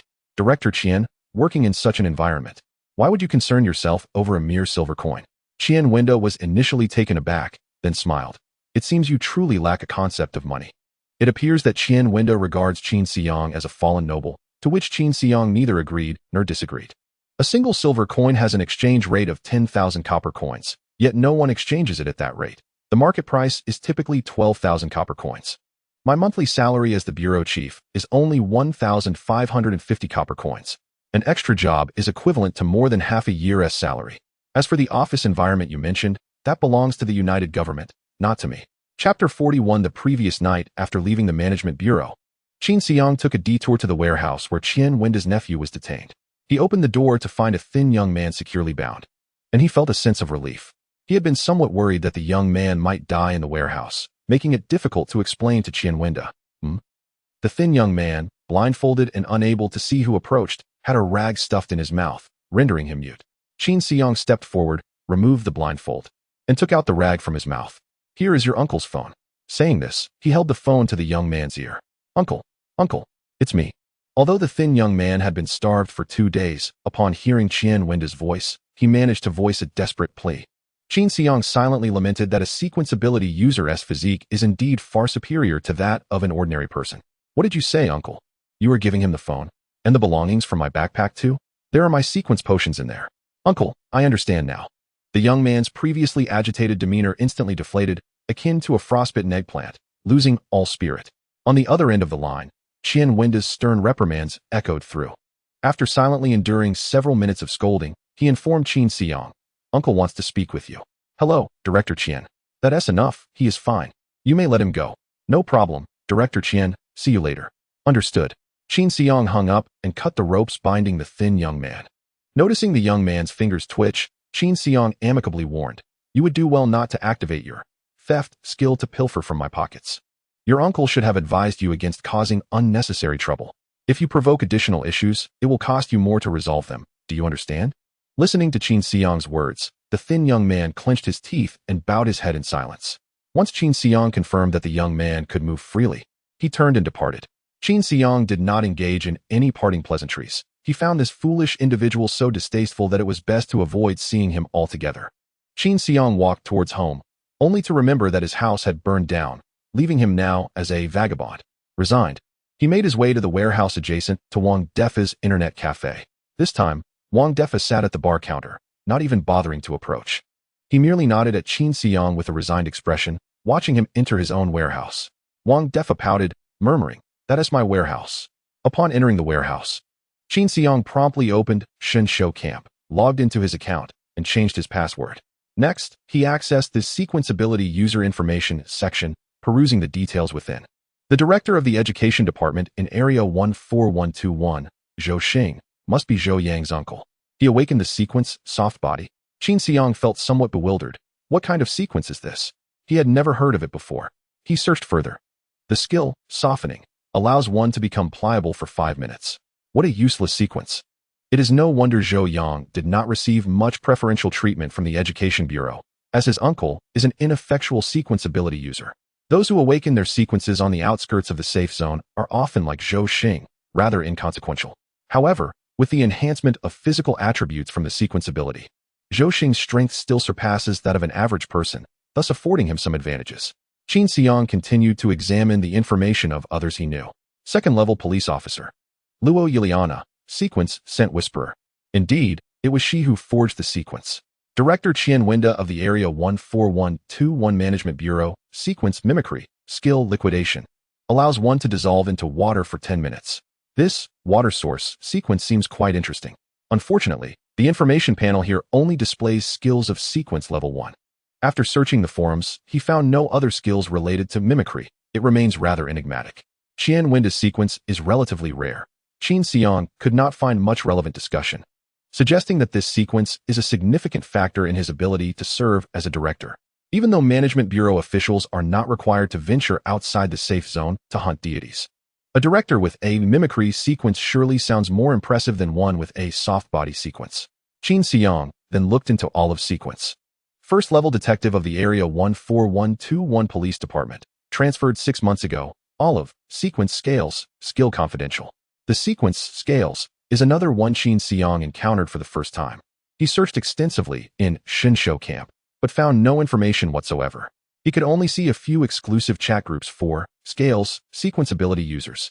Qin Xiang promptly registered a group account, intending to infiltrate the scales group to gather intelligence, at the very least to understand what Olive's skills entail. However, when he searched for the group ID, he was instantly deterred by the group name. Changdong Anquan Chu Guanliju Jinkaju Faiyuan Rinyuan Tu Xiangkun. Qin Xiang pondered for a moment. Realizing that the computer he was using had a completely concealed network login address, so there was no need for alarm. He intended to join the group, peruse the relevant information, and then exit without anyone knowing his identity. He clicked the button to add the group, only to be met with a pop-up dialog. Question verification. Please provide your Management Bureau number, police station number, or court number. Qin Xiang shook his head and chose to abandon the attempt. It appeared that this Tianqing sequence was exclusive to public servants. The matter concerning Olaf loomed over Qin Xiang like a dark cloud, casting a heavy pall over him. Nevertheless, despite the weight of his thoughts, he recognized that if he wished to enroll in university and receive the exclusive education meant for those awakened to the sequence, he would have to register his sequence identity with the Management Bureau within 6 months. It seemed inevitable that he would eventually confront Olaf. For now, he decided to take things as they came. Today was still unfolding, and there was no need to fret over tomorrow. He deleted his browser history, visited several adult websites, and after briefly skimming through, left behind dozens of browsing records before lying back down, preparing to sleep. Having not bathed for 2 days, he resolved to take a shower at school tomorrow when no one was around. However, if he were caught by a teacher during inspection, he would undoubtedly face reprimand for neglecting his studies to wash during class hours. Lying on the ground, he gazed at the dust-laden warehouse ceiling, contemplating his plans for the morrow. Within the Shirshiningdi, if any students awakened their sequence abilities, the Management Bureau would notify their respective schools to ensure they did not miss the sequence ability assessment following the college entrance examination. Thus, one could surmise that his esteemed principal should already be aware of his awakening. If that were true, tomorrow could indeed be a day of unrestrained freedom. Chapter 42, Joyful Times at School. Awakening in the early morning, the world outside the warehouse remained shrouded in darkness, devoid of sunlight. However, Qin Xiang's heart brimmed with light. Today was the best day since his rebirth, even surpassing the day he awakened his sequence. Without even taking a bag, he grasped his lunchbox and departed the warehouse. The path to school felt both familiar and foreign. As he traversed beneath the streetlights, each one illuminated him anew. Finally, he arrived at the school gate. Today, the principal stood at the entrance once more, but not for inspections. Upon seeing the hastily crafted handwritten banner, Qin Xiang understood that the principal had come to welcome him. The principal's demeanor was exceptionally humble today as he greeted each student warmly. Qin Xiang initially found this behavior puzzling, but upon closer inspection, he quickly grasped the reason. The principal held a photograph in his hands, seemingly identifying each student entering the campus, searching for Qin Xiang. Not recognizing him, the principal sought to avoid offending this newly awakened individual by altering his usual demeanor in a bid to leave a favorable impression. He had forgotten that during a previous inspection at the school gate, he had reprimanded a student who failed to greet him. Unfortunately, the principal's display of deference was destined to be futile, for Qin Xiang was not one to be swayed by such theatrics. Even without his sequence ability, he was no ordinary high school senior. As Qin Xiang approached the principal, he locked eyes with him silently. Principal Li Tianming scrutinized the photograph provided by the Management Bureau, then looked back at Qin Xiang, instantly recognizing him as the pride of their Jiuan Xuexiao. Qin Xiang. Classmate Qin, you've arrived. Congratulations on successfully awakening your sequence ability. The surrounding students erupted in exclamations. So he is Qin Xiang? Doesn't he seem to come from a well-off family? Keep your voice down. He is a sequence ability user. If he can awaken, does that mean I might have the chance to awaken too? Li Tianming extended his hands, eager to shake Qin Xiang's hand. Qin Xiang tilted slightly to one side, initially intending to grant the principal a moment of courtesy. However, after a moment's reflection, he maintained his posture with one hand holding the lunchbox and the other in his pocket, offering no response. Li Tianming's expression faltered, his brows furrowing slightly as he regarded Qin Xiang with scrutiny. Classmate Qin, would you like to accompany me to the principal's office for a chat? You are a source of pride for our Jiuan Xuexiao, and the school places great importance on you. A nearby teacher nodded eagerly, adding, Yes, classmate Qin. We have prepared some gifts to celebrate your awakening of the sequence. The faculty is proud of your progress. As he spoke, he stepped forward to grasp Qin Xiang's sleeve. Beaming with insincere flattery, Qin Xiang turned his head, recognizing the teacher as the grade director who had previously caused him trouble. Even individuals with no connection to him were eager to curry favor now. He wondered how many people would soon surround him. With a flash of disdain in his eyes, Qin Xiang inquired, Pride? Do you remember what we discussed before? The teacher hesitated, pondering for a long time before admitting he could not recall any prior interaction with Qin Xiang. Eventually, he asked, Are you one of my students? Qin Xiang shook his head. That may be so, but it's a trivial matter. Someone as lofty as you could hardly remember. However, I still feel discontent. If I awaken my sequence without savoring the moment, it would be a waste. With that, Qin Xiang swung his lunchbox, lightly striking the grade director's face with a resounding thud, causing him to tumble to the ground. Amidst the shocked gazes of onlookers, the teacher clutched his face, rising unsteadily. Bewildered, having prior experience with violence, Qin Xiang was able to control his strength, ensuring that the blow had no real force but was sufficient to intimidate those around him. Witnessing Qin Xiang's sudden aggression, Principal Li Tianming's eyes flickered with confusion. Nearby, a student whispered, "Are all sequence ability users this violent?" Violent. Qin Xiang smiled faintly. "If I were truly violent, that blow would have sent the grade director's head soaring to the rooftop of the teaching building." He discarded the deformed lunchbox into a trash bin, casting a glance at the now silent crowd. "I still prefer the tranquility of this campus life." With that, he strode away. Upon entering the classroom, he noticed several students gazing at him from outside. Settling into a corner seat, he admired the starlit sky for a moment, reflecting on the beauty of life, before shifting his gaze back inside the classroom. Li Jingwen was observing him with an enigmatic expression, one that conveyed both intense fear and a hint of flirtation. Upon noticing Qin Xiang's gaze, she rose from her seat and approached him. In a tone imbued with feigned shyness, she inquired of Qin Xiang, "Qin Xiang, I acknowledge my past mistakes. Can we embark on a new beginning?" Perhaps fearing rejection from Qin Xiang, Li Jingwen continued, "I understand that I have erred, yet we have shared moments together. I assure you that I will heed your every word moving forward. I shall no longer maintain ties with Zhou Yang. To me, he was merely a substitute for you. In truth, I still relish the tenderness of your care." Qin Xiang was perplexed by Li Jingwen's audacity to utter such words. To him, their relationship had reached an unequivocal conclusion. Li Jingwen was not a naive fool. What was she truly contemplating? Qin Xiang found himself baffled. Perhaps humanity possesses an absurd tendency to cling to hope, even when faced with insurmountable odds. What if it were possible? As Qin Xiang pondered, Li Jingwen unexpectedly took his hand, playfully admitting her fault. However, her attempts at endearment only felt like a mockery to him. A classmate who once wished him harm was now seeking his favor. It struck him as utterly foolish. Qin Xiang could no longer tolerate it. Once Li Jingwen graduated from high school and was stripped of the protections of student identity, he would confront her family directly. With a smile, he grasped Li Jingwen's hand, causing her to momentarily panic before her gaze softened, believing he had forgiven her. Yet, leaning close to her ear, he whispered, "I have no issues. But your uncle in the underworld might have some objections." Chapter 43. Dining hall. Li Jingwen stood frozen, her body trembling uncontrollably. Kuan Qinglong is dead. He was killed by Qin Xiang. She could not bear to turn and face him, her mind racing with terror. When had he taken Kuan Qinglong's life? Kuan Qinglong had been accompanied by a gang of thugs. It seemed impossible for solitary Qin Xiang to overcome them. If he had not awakened his sequence ability, he should have perished at Kuan Qinglong's hands. Hence, he must have killed Kuan Qinglong only after awakening his powers. But hadn't he just awakened them this past weekend? Yet, Kuan Qinglong had long since vanished, making the timeline incongruous. Could it be that Qin Xiang had awakened his abilities long ago, masquerading as an ordinary person? Why would he pretend to be mundane? To kill me? No, I am a student. Even those with sequence abilities cannot kill indiscriminately. What was his motive? To exact revenge on me?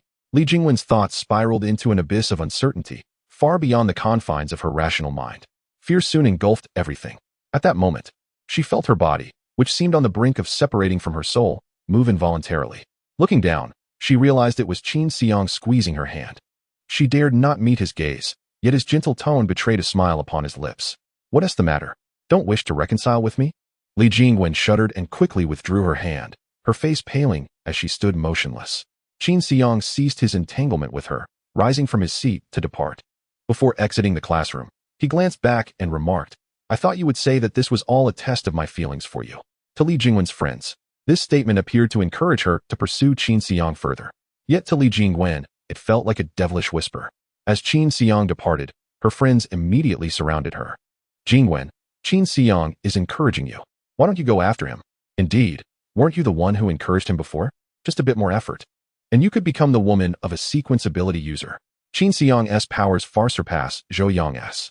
Their relentless encouragement struck Li Jingwen's already fragile psyche like a heavy blow.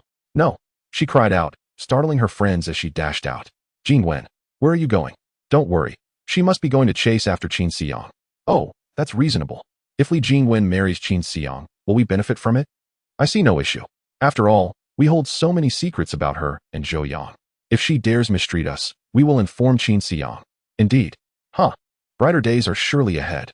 Qin Xiang glanced at the time. It was already 8 in the morning, and the dining hall had opened. Thus, after leaving the classroom, he did not head directly to the library but instead made his way to the dining hall to satisfy his hunger. The dining hall had always served breakfast. Yet Qin Xiang had never partaken. The regulations of Jiuan School stipulated that students could only enjoy complimentary lunch and dinner. The morning meal, a modest luxury, was reserved for faculty and staff. However, today he too would indulge. Upon entering the dining hall, he found numerous teachers and school administrators gathered in small groups, their discussions inevitably centering around his record-breaking achievements. Upon noticing Qin Xiang's entrance, their conversations abruptly ceased, and they turned to regard him with silence. News of Qin Xiang's incident with the grade director had spread, and the expressions of the teachers now reflected not disdain or annoyance, but fear. A bespectacled teacher rose and approached Qin Xiang with a smile. "Qin, you are the pride of our class. What would you like to eat? I can assist you with your order." This seemingly affable teacher was Qin Xiang's homeroom instructor. Given that Qin Xiang was a poor orphan, lacking the means to offer gifts or support, the teacher had relegated him to a corner seat at the back of the classroom. Thus, witnessing this teacher's eager attempts to curry favor now struck Qin Xiang as particularly amusing. He had little patience for idle pleasantries with someone he barely knew. "Leave me be," he coldly retorted, striding towards the serving counter. The homeroom teacher, seemingly unwilling to miss the opportunity to ingratiate himself with a sequence ability user, stepped forward despite the disdainful looks from his colleagues. "Qin, I acknowledge my past shortcomings." Before he could finish, Qin Xiang seized a food tray and struck him across the face. The metallic clang of impact echoed as the teacher crumpled to the side. "You insist on pestering me when I'm trying to reason with you." The other teachers swallowed hard, their hearts filled with dread at Qin Xiang's violent display. To suggest that he was attempting to engage in reasoned discourse? He had merely uttered a single dismissive word. In truth, this was merely Qin Xiang's method of dispelling trouble. With two teachers who sought to befriend him now incapacitated, the others would likely think twice before approaching him again. His secrets were not to be probed. To those drawn to him due to his awakened abilities, he harbored deep-seated wariness and animosity. To rid himself of these nuisances, nothing proved more effective than physical force. Besides, in this world, the sequence ability users reigned supreme. His actions could easily be cloaked in the guise of a petty individual gaining undue advantage. In the eyes of the teachers, Qin Xiang, after his meteoric rise, exuded an unmistakable air of hostility, which could be understood given his tender age of 18, still a youth untouched by the harsh realities of society, proceeding without the convolutions of experience. A true villain who strikes without pretense is often preferable to a hypocrite who dangles hope only to toy with your fate. Standing before the dining hall counter, the plump auntie who generously served him extra portions daily now stood petrified, her serving spoon clattering to the floor. "Auntie, could you please pack me 3 breakfast portions to go?" In the cafeteria, only the school leaders were permitted to use disposable takeout boxes. This small privilege, however, Qin Xiang had now claimed for himself, even in the absence of any formal approval. "Oh, of course. I'll get that for you right away." The auntie hastily retrieved the fallen spoon, only to realize it was unwashed, and quickly apologized before fetching a new one. As she filled the box with food, forcing a smile as she handed it to Qin Xiang, he offered her a gentle smile in return. "Auntie, there's no need to be flustered. Your kindness towards me has not gone unnoticed." He then turned to the teachers in the cafeteria and stated, "There is a matter I wish for you all to relay to the principal." Chapter 44. Gratitude must be repaid. Qin Xiang had initially intended to speak directly with the principal. However, the principal was likely attending to the grade director, whom Qin Xiang had incapacitated at the school entrance, watching as the doctor treated his injuries, leaving him with little time. Thus, enlisting the assistance of other teachers in the cafeteria to convey his message seemed appropriate. "I believe that our school, Juan Xuexiao, as the sole educational institution on the fringes of the safe zone, encompassing 12 years of education from primary to high school, should prioritize not merely the cultivation of talent, but the nurturing of virtue." His opening statement, laden with bureaucratic undertones, left the other teachers astonished. Was this truly the same student who would brazenly tell others to leave at the slightest provocation? How could he express such maturity? Could he possibly be suffering from a split personality?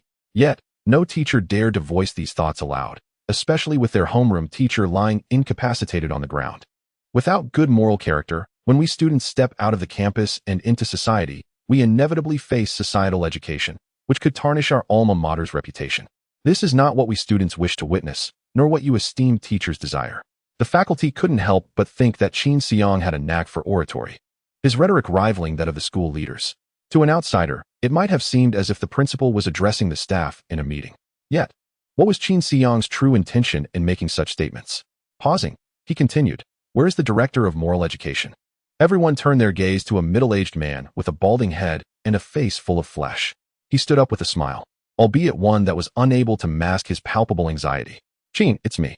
He nearly stumbled as he rose, his smile overshadowed by trepidation. "As the director of moral education, do you believe you are fulfilling your duties adequately?" Their eyes met, and he quickly grasped Qin Xiang's dissatisfaction, hurriedly admitting, "I have not performed adequately. Throughout these years as the director of moral education, I have many shortcomings, and I shall certainly improve. There's no need for future promises. I have been at this school for 12 years, and I do not even know what you look like. My current irritability stems from the inadequacies of our moral education work, which ultimately reflects on you." He continued, "You should relinquish your position as director of moral education. I trust you will agree with my assessment." Though Qin Xiang's tone suggested an inquiry, he left no room for dissent. While speaking, he deliberately kicked the homeroom teacher lying nearby, as if to imply something. The director of moral education's face contorted, and ultimately, his attachment to the position could not withstand the fear of death. He nodded, "Yes, I have not done well. I should vacate the position." Qin Xiang acknowledged. Acknowledging one's faults and striving for correction is commendable. Regarding the director of moral education, I believe Annie Zhang from the cafeteria is exceptionally suited for the role. She consistently provides encouragement to students during meal times and shows special consideration for students from impoverished backgrounds like myself. Her actions embody the finest example of moral education. Therefore, I propose Annie Zhang as the new director of moral education. Standing alone, Qin Xiang surveyed the room, his gaze causing the teachers to avert their eyes. "I hope you will relay this to the principal. Otherwise, I fear my temper may lead me to act inappropriately." Upon hearing this, the teachers nodded vigorously, eager to distance themselves from this harbinger of chaos. "We will certainly convey it. We wholeheartedly support Qin's perspective." At this point, the teachers finally understood that Qin Xiang's elaborate setup was aimed at elevating Annie Zhang to the position. Having become a being of exceptional abilities, Qin Xiang had transcended ordinary constraints. His only limitations were against harming students and public officials. However, not all teachers at the school were public officials. In Juanshuexiao, only the principal held that status, while the other teachers were contracted employees. This implied that Qin Xiang could eliminate one or two teachers without consequence, facing only the wrath of the hunting deities. However, he could not go too far, as a massacre of the school's faculty would still be deemed a threat to the safety of the safe zone, resulting in severe penalties. With the protection of his newfound privileges, no teacher dared to oppose him. Thus, when Qin Xiang requested the position of director of moral education, the principal had no grounds to refuse, for Qin Xiang bore the demeanor of a madman. The principal had witnessed numerous young students, driven by ignorance and fearlessness, commit astonishingly reckless acts. He could not gamble on whether Qin Xiang was a rational individual or if he held any regard for the laws of the safe zone. To placate Qin Xiang was paramount, and the principal would go to any lengths to achieve that. Pleased with the outcome of his dealings with the teachers, Qin Xiang turned back to the serving window, addressing the bewildered Annie Zhang. "Auntie, I have nominated you for the position of director of moral education, barring any unforeseen circumstances. The principal should agree. I hope you will continue to extend your kindness towards me." Auntie Zhang replied, somewhat hesitantly, "But I come from a humble background. I dropped out of middle school to work and lack the education to take on such a significant role." "Not at all. In our dilapidated school at the edge of the safe zone, leadership hinges on two ironclad principles. Either one lacks conscience, or one possesses connections. And I? You are a person of conscience." With that, Qin Xiang took his 3 boxes of food and departed, leaving Annie Zhang holding her spoon. Still trying to comprehend the unfolding events, he made his way to the library, where he spotted Teacher Zhu organizing the bookshelves and Wen Shu studying at a desk. A faint smile graced Wen Shu's face, suggesting she was in good spirits, while Teacher Zhu regarded Qin Xiang with a somewhat complex expression. Qin Xiang placed the boxes on the table. "I brought breakfast from the cafeteria. Wen Shu, Teacher Zhu, let us eat together." He had even brought a portion for Teacher Zhu, who, being a rehired instructor, lacked the typical benefits of a full-time teacher and could only dine at the student window. Nevertheless, her salary was on par with that of regular teachers. "I've already eaten." "I've eaten too." Qin Xiang had intended to share breakfast with them and engage in conversation, but it seemed both had already dined. "Very well. Then I'll eat alone and take the remaining 2 portions with me. Teacher Zhu, please take a break. I will tidy up once I finish my meal. At your age, there is no need to be so diligent." Listening to Qin Xiang's familiar manner of speaking, Teacher Zhu felt that despite his awakening of sequence abilities, he seemed unchanged. She expressed her confusion. "Xiao Qin, why do I feel as if you are just the same as before?" "I am just the same." Then how did you end up striking Lu Qiangzhong at the school gate? Oh, I have always found him disagreeable, and after some previous friction, I seized the opportunity to give him a taste of it today. But you are a good student. How could you hit a teacher? Before Qin Xiang could respond, when Shu slowly set down her exercise book and remarked, I actually think that hitting Lu Qiangzhong is more akin to the actions of a good student. Chapter 45. A small gathering in the library when Shu continued, Teacher Zhu, aside from you, how many teachers in our school are worthy of the title? You might as well stop worrying about them. So, Shaowen, is that how you see it? Teacher Zhu seemed to be encountering a less obedient and somewhat temperamental when Shu for the first time. Yes, to the people in the school, teachers are just ordinary professionals. Where is the sense of being educators? But the teachers have treated you well. When I was in elementary school, my grades were mediocre, and I was often bullied. No teacher stood up for me. Later, when my grades improved and I had the hope of entering a college, they were willing to assist me. When Shu gazed at Teacher Zhu with her bright, clear eyes, tell me, should I be grateful to those self-serving teachers or to the better version of myself? Teacher Zhu was left speechless by when Shu's question, pondering that perhaps she had a point. Teachers are merely individuals providing for their families. Teaching is their duty, while nurturing is their kindness. They should simply perform their responsibilities without wasting energy on fostering relationships with students who struggle academically. Well, Qin Xiang gave a thumbs up. No wonder you are the top student in our grade. Your words carry weight. In my opinion, Teacher Zhu, you should relax a bit, spend time with your granddaughter, and not always keep an eye on the library. Hand me the keys. With me here, the library will remain orderly. Qin Xiang opened his lunchbox and stuffed a giant duck wing into his mouth, crunching away. As soon as he tasted it, a rich, savory juice burst forth, causing his eyes to widen in delight. Goodness! The breakfast provided to the school's teachers is far superior to the meals served during lunch and dinner. No wonder the teachers seem so happy eating in the cafeteria. The food for staff and that for students is worlds apart. It's not that the cafeteria cooks cannot cook. They simply do not wish to prepare decent meals for the students. I feel like punching the cafeteria chef. But then again, I am also just someone who benefits from free meals. I shouldn't complain so much. Teacher Zhu had once taught at Jiuan School and was aware of the breakfast's quality, but when Shu had likely never experienced it. With his mouth full, Qin Xiang found it difficult to speak. He hummed towards Wen Shu, who looked up in confusion, only to see Qin Xiang excitedly pointing at the lunchbox, giving a vigorous thumbs up, seemingly praising its taste. After swallowing the delicious morsel, Qin Xiang urged, give it a try. It truly is delicious. Far better than the lunch and dinner from the cafeteria. Teacher Zhu agreed. Indeed, the breakfast is specially prepared for staff and is indeed delightful. Upon hearing both of their recommendations, when Shu set down her pen, moved closer, and opened a lunchbox, she picked up a slice of rabbit fish, black and white in color, and placed it in her mouth. Her eyes immediately lit up with surprise. It's really tasty. I didn't deceive you. This is specially provided for teachers. I just brought extra for you and Teacher Zhu. Teacher Zhu, you shouldn't eat at home. It's a waste of money. I'll pack some more for you every day so you can take it home for your granddaughter. Don't let her eat the leftovers from the student line. Teacher Zhu smiled. All right. Qin Xiang then asked, by the way, why didn't Ti Zhao Liwen come to study in the library today? Doesn't he need to study anymore? When Shu chuckled, you scared him away. Me? He came to the library before you arrived, earnestly apologized to me, and said he was sorry for not recognizing his own shortcomings, which hindered my relationship with you. He asked me to convey his regrets and hopes that you wouldn't take it to heart. Qin Xiang rolled his eyes. It seems Zhao Deguzi is quick to backtrack. I hadn't even gotten the chance to confront him, and he already came to admit his mistake. He is quite perceptive. Teacher Zhu, while organizing the shelves, commented, you struck a teacher at the school gate. How could he dare provoke you, the living Yama? Please stop tidying up. At your age, there is no need to be so busy. I will finish my meal shortly. Just leave it to me. Teacher Zhu, whether feeling sorrowful or pensive, genuinely set aside her books, took a seat beside them, and sighed. Well, you both have grown up. What you say reflects mature thoughts. Seeing you two good students grow, I feel quite gratified.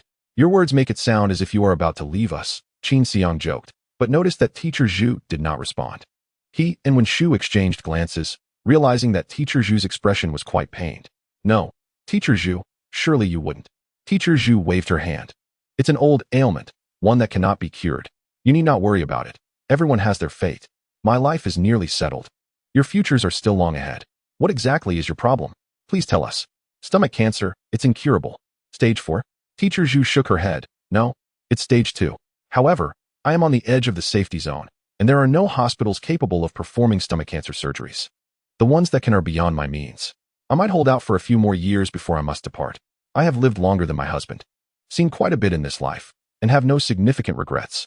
While speaking these words of resignation, Teacher Zhu's voice trembled slightly. Qin Xiang realized that the amiable and smiling Teacher Zhu, whom he had known for so long, had been battling cancer all along. Despite their lengthy acquaintance, he had never perceived the worry of illness in her demeanor. Teacher Zhu took a deep breath. All right, let us not dwell on this matter. It dampens the mood. Life and death should be regarded with indifference. No, I was planning to have a chat with the leaders in the education department about giving you an official position. You cannot leave us just like that. Teacher Zhu was first taken aback, then smiled appreciatively. I am grateful for your kind intentions, but I am not cut out for such roles. I managed to get Aunt Zhang from the cafeteria appointed as the moral education director. You serving as a public servant in the education sector is not a big deal. What? Isn't that nepotism?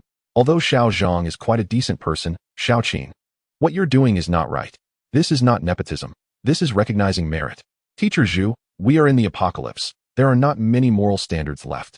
Those in power at the edge of the safety zone are nothing but wolves and tigers. Each one has climbed up through relatives or their own awakened abilities. There are hardly any who truly work. When Shu chimed in, I agree. With your character, serving in the education department would be a blessing for the students. Just think. It has been a decade since the apocalypse, and over 100 universities for sequence abilities have been established. Yet Zhouan School still lacks courses on apocalypse awareness and sequence awareness. Isn't that a dereliction of duty on the education department's part? You have taken a position in the education department, and simply performing your duties adequately surpasses 99% of public servants. Chapter 46, Status. Amidst the praises from Qin Xiang and Wen Shu, Teacher Zhu felt a twinge of embarrassment. She smiled warmly, expressing her contentment at the recognition from two such commendable students. This illness is truly beyond remedy, so do not worry. Wen Shu exchanged a glance with Qin Xiang, who remained silent, focusing on his meal. If Qin Xiang, often solitary, experienced a semblance of humanity's warmth in this world, it undoubtedly emanated from Teacher Zhu. As long as he desired this work-study position, Teacher Zhu would always reserve it for him. Other parents had attempted to curry favor with Teacher Zhu, hoping she would bestow this position upon their children. However, Teacher Zhu remained resolute. If your child is an orphan, then he may alternate with Qin Xiang. All else is non-negotiable. Even in the apocalyptic world, on the fringes of the safe zone, individuals like Teacher Zhu still exist. Thus, Qin Xiang genuinely wished for a favorable outcome for such a good person. However, how does one treat cancer? How much would it cost? He was uncertain. It appeared he would need to go online that evening to investigate the Shirshin camp. Qin Xiang did not boast, for he too was unsure if his present abilities could assist Teacher Zhu in overcoming this crisis. After finishing his meal, he began to tidy up the library books. Yet, once he left his seat, he did not return. The library was particularly crowded with students today, especially with an abundance of girls. Qin classmate, may I borrow this book? Qin classmate, my foundation is rather weak. Do you have any recommended study guides? Qin classmate, I have many glowing books at home. Shall we read them together tonight? Qin Xiang's tranquil work life in the library was disrupted by a group of exceedingly proactive and reasonably attractive female classmates. The noise became overwhelming, prompting Wen Shu to borrow a workbook and relocate to a quieter area for self-study. Wen Shu was the epitome of what all the girls aspired to be, yet also the target of their covert rivalry. Her presence, exuding the aura of an exceptional student, had initially instilled a sense of inferiority in them, causing them to temper their approach. However, once Wen Shu departed from the library, they cast off their restraint and launched an all-out assault on Qin Xiang. Moreover, upon realizing that Qin Xiang showed no extravagant behaviors, unlike when he had overpowered the grade director, they grew bolder. With shoulders partially exposed and skirts flirtatiously lifted, their antics escalated. Some girls even collided with Qin Xiang while unbuttoning their blouses, leaving him momentarily speechless. Qin Xiang mused, so, this is the treatment of a sequence ability user among ordinary people. If his earlier displays of strength against the grade director and homeroom teacher signified his status, this encounter in the library was an acknowledgement of it by others. Indeed, the adulation and recognition from peers proved far more enjoyable than the use of force. In 2 lifetimes, Qin Xiang had never encountered so many fervently pursuing girls, reminiscent of the sensation of being a star idol in his past life. Most 18-year-olds, having risen from poverty to wealth without much exposure, might easily become enamored with such superficial attention. Teacher Zhu, observing from the sidelines, sighed repeatedly. fearing Qin Xiang might lose himself in this whirlwind of attention. Yet, they were unaware that Qin Xiang had taken lives before, more than one. His heart had grown exceedingly calm after witnessing bloodshed multiple times. These girls were far too ordinary, their incessant pursuits merely burdensome. They could neither be companions in his life nor a refuge for his body. In his eyes, they hardly registered as more than a void, not even qualifying as pink skulls.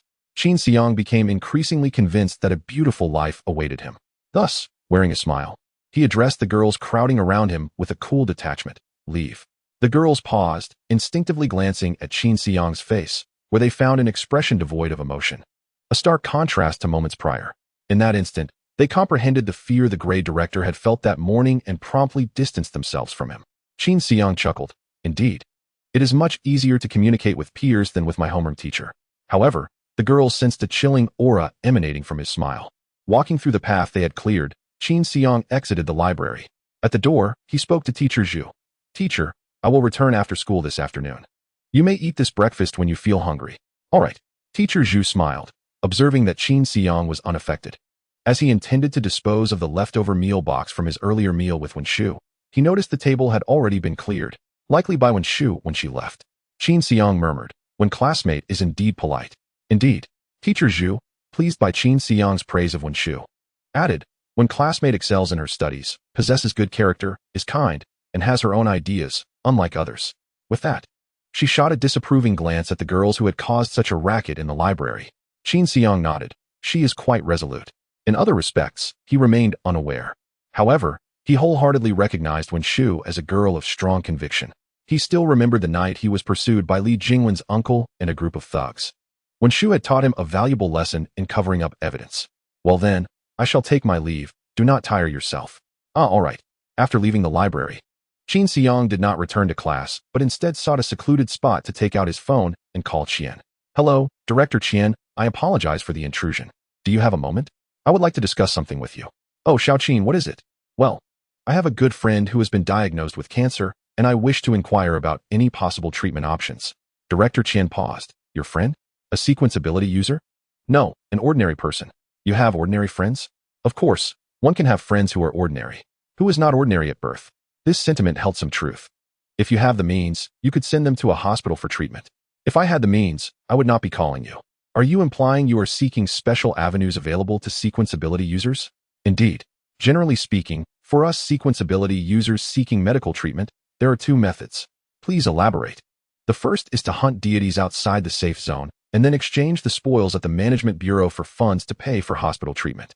The second is to find a healer, sequence ability user to assist with treatment, though the costs are typically higher. I have heard of the healer sequence, but they seem exceedingly rare and difficult to locate. You are correct. Nearly all healer sequence ability users work in the most luxurious hospitals within the safe zone, catering exclusively to the upper echelons of society. Ordinary individuals seldom even catch a glimpse of them. Given this, it appears my only option is to hunt deities outside the safe zone. However, I have just recently awakened my sequence abilities and joined the deity hunting team. I fear I may be ill-prepared. What kind of friend is this, that you would go to such lengths to hunt deities for their treatment? A good person who has looked after me. Chapter 47. The rewards of hunting deities. Good person? Qin Tongxue, are you jesting? What value does a good person hold to warrant such sacrifices? In this world, it is often the good who are deemed the most futile. Director Qian, this matter is indeed a matter of differing perspectives. Our collaboration on certain issues does not necessitate a uniformity of beliefs, does it? Well, regarding my inquiry, your current pursuit of hunting deities could be beneficial for you. How so? You have yet to participate in the post-college entrance examination assessment for ability users, correct? Yes, that's accurate. Then you can leverage the points earned from hunting deities to garner more attention from prestigious universities during the assessment, thus increasing your chances of admission. Even once you enter university, numerous students with hunting deity points enjoy various privileges. Such regulations are mandated by the joint government. You may verify this on the Ability Education Forum. Is that so? Well, I appreciate your guidance, Director Qian. It is but a trifling matter. Qian Wendao tossed his phone onto the table, musing over Qin Xiang's words. Saving a good person? It has indeed been many years since I heard the term good person, and it brings with it a tinge of melancholy. Alas, who is born with the desire to be a villain? At that moment, Qian Wendao's phone chimed once more. Hello. Xiao Tang, what is it? Oh, Those ordinary folks causing a ruckus in front of the director? Then what is there to hesitate about? Eliminate them all. All right, we'll leave it at that. Hanging up, Qian Wendao chuckled self-deprecatingly. It seems I am not cut out to be a good person. After hanging up, Qin Xiang resolved to visit an internet cafe after school to browse the forum. Wait, isn't there a computer in the principal's office? Yes, there should be, after all. The principal is a public servant. Without a computer, how could he receive documents from the joint government? As for the advantage of hiding the address of Wang Defa's warehouse computer, it has significantly diminished since he publicly revealed his ability and registered as an ability user. He no longer needs to conceal himself to access the Deity Hunter Camp and Ability Education forums. In that case, why not pay a visit to the principal's office? After all, the principal had invited him earlier in the morning. With a light-hearted stride, Qin Xiang approached the principal's office. The principal had just returned from the infirmary, wiping the sweat from his shining bald head with a towel. Ah, what a busy day. I wonder how Lu Qiangzhong managed to provoke him, and he ended up suffering for it. That Qin Xiang just awakened his ability and has been rather irritable. He must not be provoked. To secure a moral education position for Xiaozhong, he even went as far as to beat up the homeroom teacher. Truly, I am at my wit's end. I suppose I should arrange for Xiaozhong to become the moral education director next week. After today's incident, he no longer hoped to cultivate a friendship with Qin Xiang to absolve himself of blame. He simply wished to see him graduate smoothly without further complications.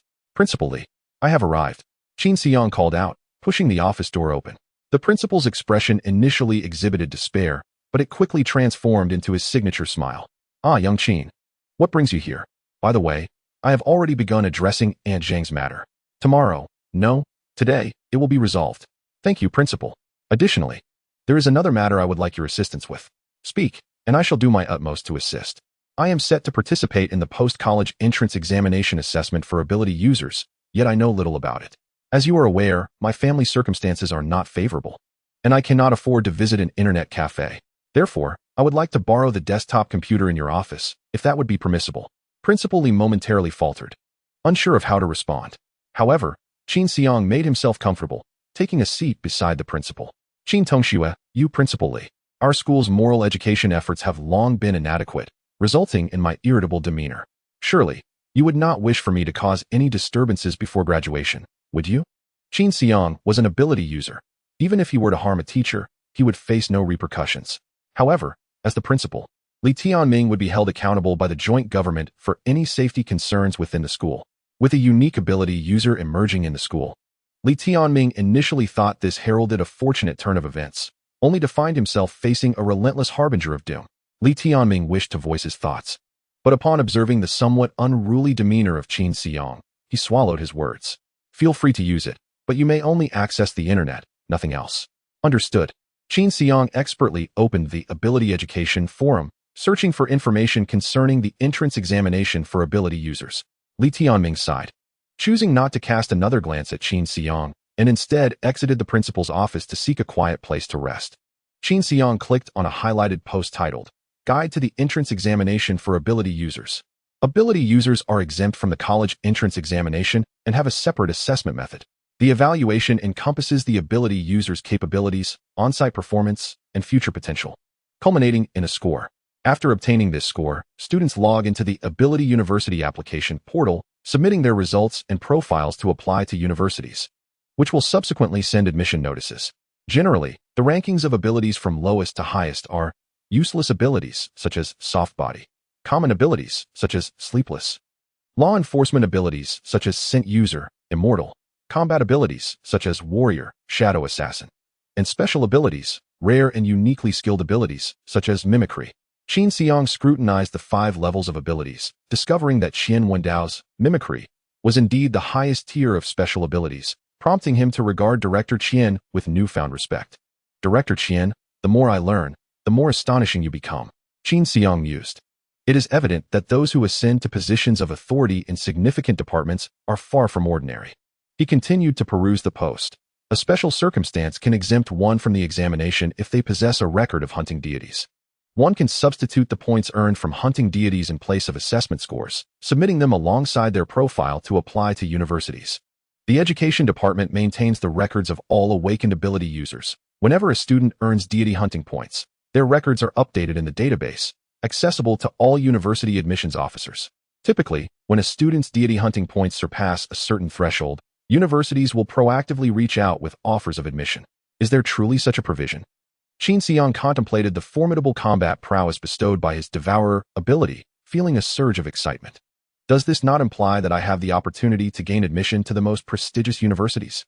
Chapter 48. The principal's secret in his previous life. Qin Xiang's academic performance was average, and post-examination, he could only attend an ordinary university. In this life, however, he felt a glimmer of hope in gaining entry to the most elite institutions within the safe zones. The post further elaborated on the distinctions between universities, noting that the caliber of an ability university significantly influences the disparity among ability users and serves as a crucial turning point in one's life trajectory. A prestigious ability university boasts the finest learning environment and abundant educational resources. High-ranking ability users, filled with combat experience and research expertise, are plentiful. Living conditions and dining are of superior quality, and a plethora of scholarships is available, ensuring that outstanding students need not worry about tuition fees. Outstanding alumni and promising peers will provide you with a robust support system for your future progress. Whether you choose to battle against deities, join the coalition government, or engage in research related to sequence abilities, these are invaluable resources. Therefore, if possible, make every effort to gain admission to a highly ranked sequence university. Otherwise, you may regret it for a lifetime. Just from the introduction, Qin Xiang was filled with longing for the distinguished sequence universities. This generation's institutions differ significantly from those of the previous one. In the past, upon graduation, one's entry into society was predominantly influenced by personal capabilities and background, with alumni resources playing a lesser role. However, in this era, it is a world where one fights against deities and establishes a new order. The apocalypse has only descended for a decade, and the various social classes within the safe zones have only existed for 10 years. It is still a time for re-establishing order. The primary circles have yet to solidify. To seize the advantage at this moment, one must strive to secure a place in the VIP section, which means entering an esteemed sequence university. According to the post's introduction, even if Qin Xiang is an orphan or impoverished, it matters little, for sequence abilities are the hard currency of this apocalyptic world. As long as your sequence abilities are formidable, circles will naturally embrace you. He then opened the God-Slaying Forum to view the reward descriptions for slaying deities. Slaying deities can yield monetary rewards, sequence potion rewards, and hunting points, all provided by the coalition government. Specifically, each hunting point earned from slaying a deity corresponds to 1,000 copper coins and 1/10 of the resources for a sequence potion. When a group hunts together, rewards will be distributed according to the members' discussions. Solo hunters can earn double hunting points.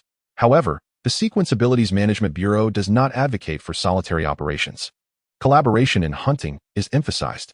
This regulation is designed to facilitate the selection of the strongest human hunters to lead future human counterattacks. The method for acquiring points involves severing a marked portion of the deity after a successful hunt, with detailed explanations provided in the posts. In the event of unfortunate demise during a hunt, compensation will be given to the families of sequence abilities holders based on their sequence level. If there are no family members, and the individual perishes during a group hunt, the compensation may also be distributed to other team members. Distributing to other team members? Qin Xiang found the reasoning behind this regulation somewhat unsettling. As a sequence abilities holder, harming ordinary individuals would not significantly affect him. However, if his teammate were the sole sequence holder in their family, could he eliminate their entire family and then kill them to seize their death benefits? Adding this clause seems to encourage mutual destruction. Is this one of the survival rules within the safe zones of the apocalypse? There are many matters that Qin Xiang does not comprehend. Even before joining a hunting team, he could sense a hint of bloodshed from the introduction post. At that moment, he noticed a red number, 157, on his Sequence Abilities forum account avatar. Curious, he clicked to check and found he had received 157 internal messages. Hello, little brother. Your shadow assassin sequence is precisely what our team needs, and we consist entirely of women. We lack a man with a strong presence. You would be perfect. Join us in hunting deities. We will take good care of you. Hello, Xiaoqin. Your sequence is exactly what we urgently require. Come join our hunting team. Our team has been established for 2 years, and the members have remained stable, ensuring a high level of safety. Greetings, Qin Xiang. The Shadow Assassin sequence would perfectly complement our team's offensive capabilities. We have repair and armor sequence abilities holders, ensuring your safety during hunts. Please do join us. Qin Xiang glanced through the messages, which came from 157 hunting teams, leaving him somewhat dazed. while browsing the invitations. He received 2 more invitations to join hunting teams. They say Shadow Assassin is in high demand. It seems to be true. My goodness, so many teams want me. But how should I select a hunting team? His first instinct was to consult Qianwenda. However, after some thought, he decided against it, as Qianwenda was too clever, and he did not wish to grow too close or expose his ignorance. Concealing one's weaknesses from the astute and revealing them to the foolish is a lesson Qin Xiang has learned across 2 lifetimes. If he troubled Qianwenda with every little matter, it would only lead him to believe he was foolish and gradually distance himself. He searched the forum but found no posts instructing how to select a hunting team. Perhaps such posts had existed but were deleted by the management. This also indicated that the experience of selecting a hunting team is information that cannot be publicly shared. Why is it not allowed to be public? Qin Xiang knew he could not delve further and would have to invest his own time and energy to understand it. Suddenly, a series of beeping sounds interrupted his thoughts.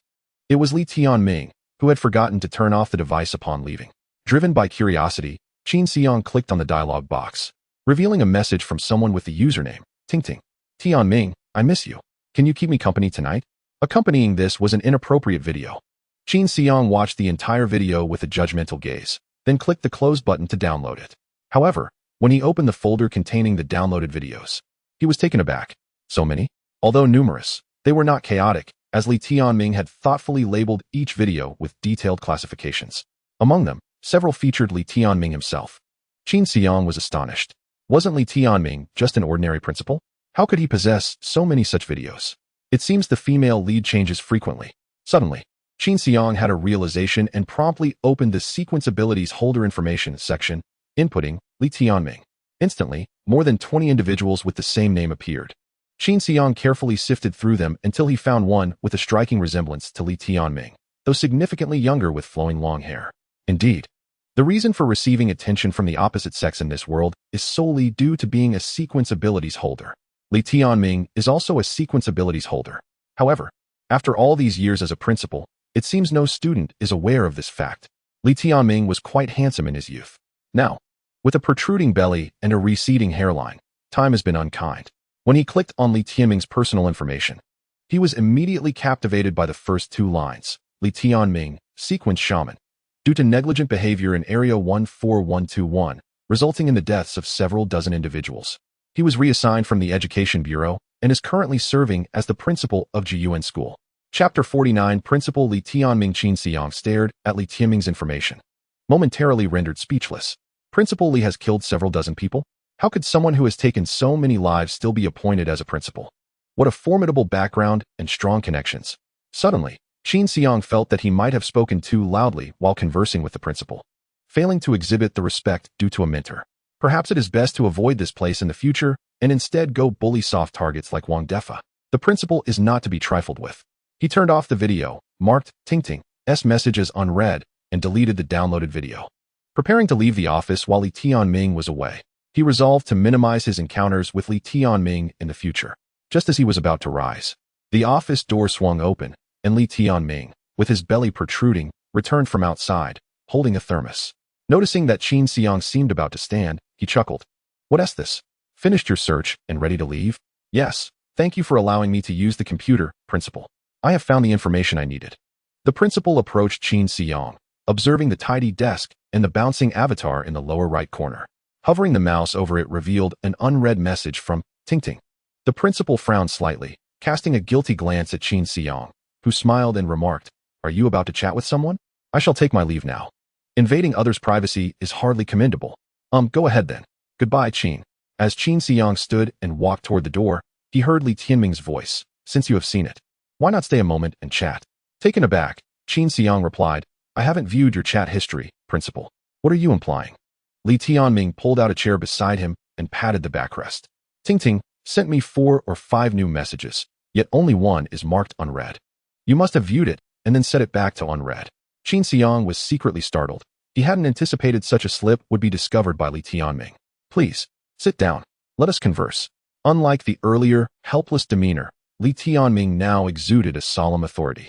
Were it not for his title, Qin Xiang might have mistaken him for a figure of similar standing to Qianwenda. However, aware of Li Tianming's dangerous nature, Qin Xiang hesitated to approach him. Even if he was discovered, so what? This was Li Tianming's scandal, not his. Even if Li Tianming prevented him from leaving, he still opened the office door intending to depart. Just then, he felt an unexpected loss of control over his body. His feet seemed glued to the ground, immovable. Looking down, he was dismayed to find his freshly cleaned ragged trousers and shoes covered in dirt. The soil, akin to a constricting arm, firmly bound his legs, sending him into a panic. "Qin, why not come back and sit for a moment?" Turning back, he was startled to see Li Tianming's face suddenly adorned with a multicolored mask, identical to one fleetingly seen on Luo Yalina's face that night in the woods. Did Li Tianming dare to use a sequence skill on him? It was known that Shaman was a formidable support sequence, and the skill, Earthbinding, was a means of control desperately sought after by numerous god-hunting teams. Using skills within a safe zone against sequence users was a dangerously provocative signal. If the Management Bureau learned of this, they would undoubtedly reprimand Li Tianming. Just as Qin Xiang prepared to warn him, Li Tianming continued, "Are you suggesting I should report you to the Management Bureau for using skills in a safe zone? Feel free to do so. After all, my position has already plummeted to the lowest point. I have no demands, since you have seen my chat history. You must have also viewed my video and discovered my sequence identity. Thus, I believe I have no pretense left before you, and we can speak candidly. Why should I converse with you? Wait a moment." With a couple of sharp thuds, two palm-sized ravens materialized at the door, shutting it behind them. Qin Xiang narrowed his eyes, assuming a defensive stance. "Two skills. Your sequence level is second tier?" "No, the earlier, minor beast spirit summon, is a third-tier skill." Just then, a totemic pillar emerged from the office floor, filling Qin Xiang with a surge of strength. This, origin totem, was indeed a second-tier skill. Qin Xiang's eyes widened in disbelief. "You are a third-tier sequence user?" Within the Godslayer camp, he had encountered classifications regarding sequence user levels. The vast majority were first tier, while those achieving second tier often possessed considerable combat or official experience. Those from god-hunting teams could lead as team leaders in most squads, while public servants could ascend from the lowest ranks into positions of authority within the united government. However, third-tier sequence users were scarcely mentioned in the Godslayer camp due to their rarity. Advancing from first to second tier required merely 5 bottles of sequence potion, whereas ascending from second to third tier demanded 30 bottles. Each bottle required 10 demon hunting points or corresponding merit points from the united government. Although the method of acquiring merit points eluded Qin Xiang, he understood the implications of demon hunting points. This meant that even if he personally achieved double points, he would need to slay 5 deities to earn a single bottle. If hunting in a team, the points earned were even less, likely necessitating the slaying of 50 to obtain 1 bottle. 30 bottles of sequence potion was an astronomical figure. Of course, through years of relentless hunting, provided one survived, there remained hope for breaking through to third tier. However, since the first sequence user awakened, only 5 years had passed. To accumulate 30 bottles of sequence potion in such a short span was exceedingly difficult. He recalled that Li Tianming had been appointed principal of Jiuan School nearly 2 years ago, during his second year of high school. This indicated that he had accomplished the leap from sequence awakening to third-tier capability in merely 3 years. The principal, smiling at Qin Xiang, was not merely a chosen one like him with a unique sequence.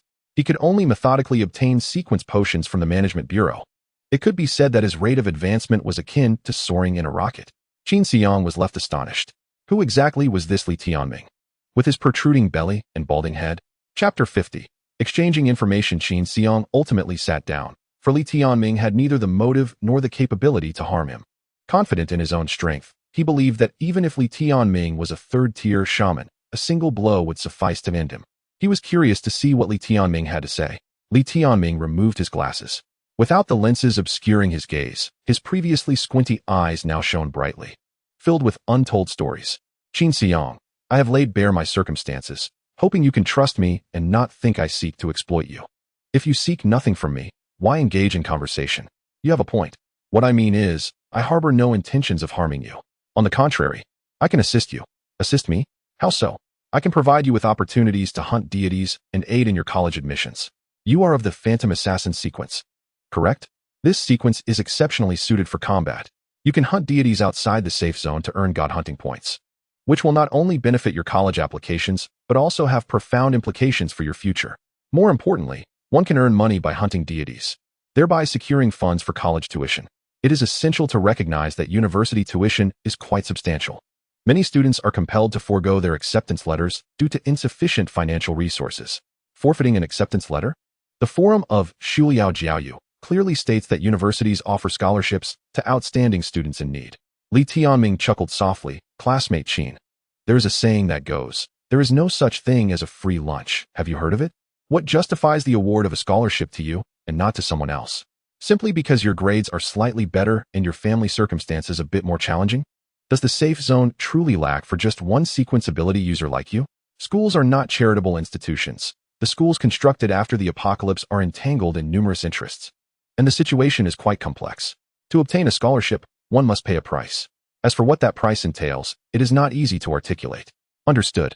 Qin Xiang assumed that the universities of this world would, like those of his past life, provide assistance to students from impoverished backgrounds. Observing the forum, he noted that many prestigious universities offered scholarships that could cover living expenses and tuition, thus he had not deemed the matter significant.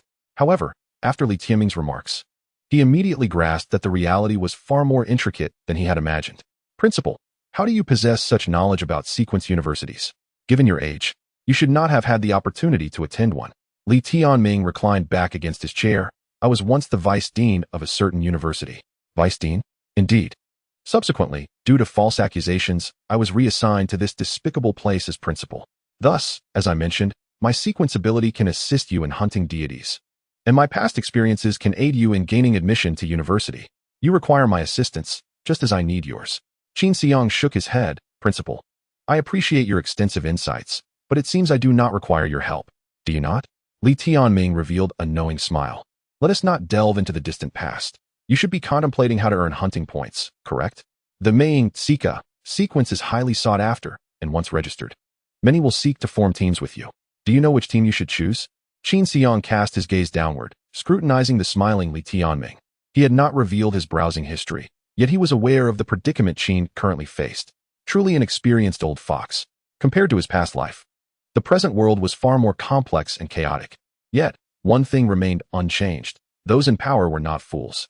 A Luofu, Qian Winda, and Li Tianming were all alike. Each had left a profound impression on Qin Xiang's memory, preventing him from feeling proud as a reborn individual. Despite having lived 2 lives, he still lacked confidence in his ability to navigate the treacherous waters against such cunning adversaries. Classmate Qin, there is no need for fear. I merely possess a bit more information than you, which allows me to make educated guesses. As your mentor, it is only natural that I offer guidance. Together, we can select a suitable hunting team for you. If necessary, I can even intervene to assist you in hunting deities outside the safe zone. Qin Xiang interrupted Li Tianming. Principal, you just mentioned something I find intriguing. There is no free lunch. I now understand how you can assist me, but I wish to know what you require in return.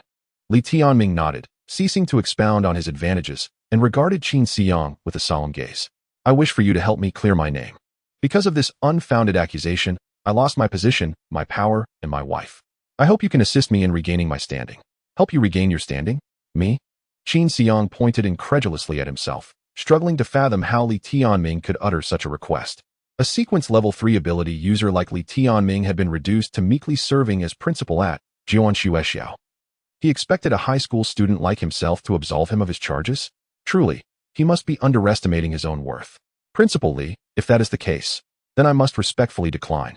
As a newly awakened sequence ability user, though I possess some pride, I am not foolish enough to overestimate my capabilities. I would never intervene in a matter you yourself cannot resolve. Farewell. With that, Qin Xiang stood to leave, feeling there was no further need for conversation with Li Tianming. However, his legs were once again immobilized, preventing his departure. Principal Li, employing such tactics to detain me is futile. Once your skills are lifted, I shall still take my leave. Li Tianming sighed. You are indeed a clever individual, far more astute than I had anticipated. There was something peculiar I had been pondering. Perhaps I was overthinking it. A mere 18-year-old high school student could hardly possess so many secrets. It seems that is not the case. Qin Xiang felt a tightening in his chest, uncertain of Li Tianming's intentions. Principal Li, what do you mean? My ex-wife was also a sequence ability user. Coincidentally, she belonged to the same sequence as you, Maying Tsika. However, there is one distinction. When ensnared by my debut skill, she lost all control and could not utter a single word. At this juncture, Li Tianming raised his gaze, locking eyes with Qin Xiang, unlike you, who can speak freely and exhibit no restrictions in upper body movement. Chapter 51. Mutual assistance. Qin Xiang maintained a composed exterior, though anxiety churned within. Damn, I slipped. He had only focused on the similarities between the skills of the Ming, Sika, sequence, and his own, facilitating his concealment. He had never considered how other sequence ability users might respond when deploying their skills against him. The critical issue was that the forum contained no posts sharing such experiences. Skills were employed to hunt deities, who would validate their efficacy on others. Yet, it was precisely this lack of experience that had plunged Qin Xiang into peril once more. However, he could not display fear now. He must assert he was indeed Ming Sika. Principally, I do not comprehend your meaning. My sequence was validated by the Management Bureau, and I possess relevant documentation. Perhaps the discrepancy lies in the differences in physical attributes between me and your ex-wife. I had considered that as well. Li Tianming rose. Different sequence ability users possess varying physical qualities, which results in differing reactions to the same skill. Thus, I am merely speculating. This should not be taken as fact. I wonder if there was an issue during your registration at the Sequence Ability Management Bureau. Perhaps an error in the reported sequence? Of course, this is merely my conjecture. There is no need to dwell on it. Li Tianming spoke in a friendly tone, yet it was laced with a subtle threat. Qin Xiang narrowed his eyes, scrutinizing the middle-aged man with a protruding belly and a colorful mask, feeling a sense of foreboding. The United Government, for various reasons, only tests the sequences of ability users at the time of registration, with no further examinations thereafter. To some extent, he had achieved a semblance of safety since Li Tianming was aware of this fact and could not threaten him. However, the revelation of his secret was ultimately a precarious situation. Principally, should you insist on spreading rumors, you must be aware that there will be consequences. If Li Tianming remains obstinately unyielding, then Qin Xiang may have no choice but to take the perilous step of eliminating him. After all, this would not be his first act of murder. It would merely be the first time he targets a sequence ability user. Every endeavor has its first time, and it should not be regarded as anything extraordinary. Li Tianming shook his head, insisting, I harbor no intentions of spreading rumors or harming anyone. From the very beginning, I have stated that I require your assistance to clear my name. In return, I shall offer you my unwavering support. You expect me to aid you in provoking someone whom even you cannot contend with? Strength lies in numbers, does it not? Principally, as a sequence ability user. Do you not find this assertion rather ludicrous? So, you still refuse to agree? Qin Xiang proceeded to drop his pretense, replying coldly, should I acquiesce? I am uncertain of the magnitude of trouble I may invite. Conversely, if I refuse, I face but a singular dilemma. Pray tell, how shall I choose? Li Tianming scoffed lightly. So if you do not acquiesce, the trouble is singular? Are you suggesting that by killing me, you would resolve your troubles? Qin, it is not that I doubt your capabilities, but I fear that your desire to eliminate me may not be as simple as you believe. While killing you may indeed be challenging, assisting you would prove even more troublesome. If you were in my position, what choice would you make? After a lengthy contemplation, Li Tianming sighed. You present a valid point. Upon saying this, his vibrant mask gradually faded into his visage, restoring the appearance of the middle-aged man, while simultaneously the binds that restricted Qin Xiang vanished. A transaction where benefits do not equate to risks is destined for failure. Let us adopt a different approach. Qin Xiang raised an eyebrow. What approach? I shall assist you in completing a specific task of slaying deities, while concurrently providing as much support as possible regarding your academic advancement. If you still require my help to absolve your suspicions, I regret to inform you that it would be unfeasible. No, that objective is rather ambitious. One must consume a meal one bite at a time. It is unrealistic to expect you to accomplish it all at once. Just assist me with one task. What task? Qin Xiang had already resolved that he would decline any requests that involved unknown adversaries. Although Li Tianming was indeed a formidable individual, he was still preferable to an unknown enemy. Help me find a sequence user classified as deceiver. Upon hearing Li Tianming's request, Qin Xiang paused momentarily. Why? The reason I was able to be falsely accused of murder was that someone at the scene witnessed a sequence ability user wearing a shaman mask. The only individual registered as a shaman sequence user in that vicinity is myself. Coincidentally, I was alone that day and could not provide an alibi, while the scene bizarrely bore my aura, leading to my wrongful conviction. Qin Xiang replied coolly, principally, based on your description, it appears that you are, in fact, the perpetrator, does it not? That is not the case. Please continue. Thus, I believe there must have been a shaman present or someone masquerading as a shaman sequence user. The shaman sequence, unlike others, cannot disguise itself. Once a skill is employed, the shaman mask will manifest on the face. Therefore, it is impossible for a shaman sequence user to conceal their identity. Hence, I speculate that there was a deceiver at the scene mimicking my appearance and framing me. You are likely aware that a deceiver can imitate the visual transformations of other sequences when they activate their skills, thereby easily concealing their identity. At least within the United Government, there are very few deceivers. Qin Xiang contemplated this for a moment and inquired, if I help you locate a deceiver sequence user, how will it aid you? From my understanding, such clandestine sequences undoubtedly possess their own organizations. If you assist me in finding a deceiver, I can devise my own means of extracting information. Qin Xiang remained noncommittal. Completing this task would be a trivial endeavor for him. The blonde policewoman, Roylina, is indeed a deceiver sequence user. Moreover, Roylina and he have a rather antagonistic relationship, to the extent that they must jointly conceal secrets as adversaries. Selling Roylina out to Li Tianming as a form of assistance would be an exceedingly advantageous transaction. However, he suppressed his impulse to readily agree and continued to question. Principal Li, why do you not seek this out yourself? Me? Li Tianming chuckled wryly. All my permissions as a sequence user have been revoked by the United Government due to the false accusations against me. Though I appear as the principal of Jiyuan School, I am no different from someone exiled. For 5 years, this school has not produced a single sequence user. They have left me here, hoping I wither away. Had my sequence level not been sufficiently high, I would likely have faced execution by now. Apart from you, I am essentially unable to connect with any sequence user.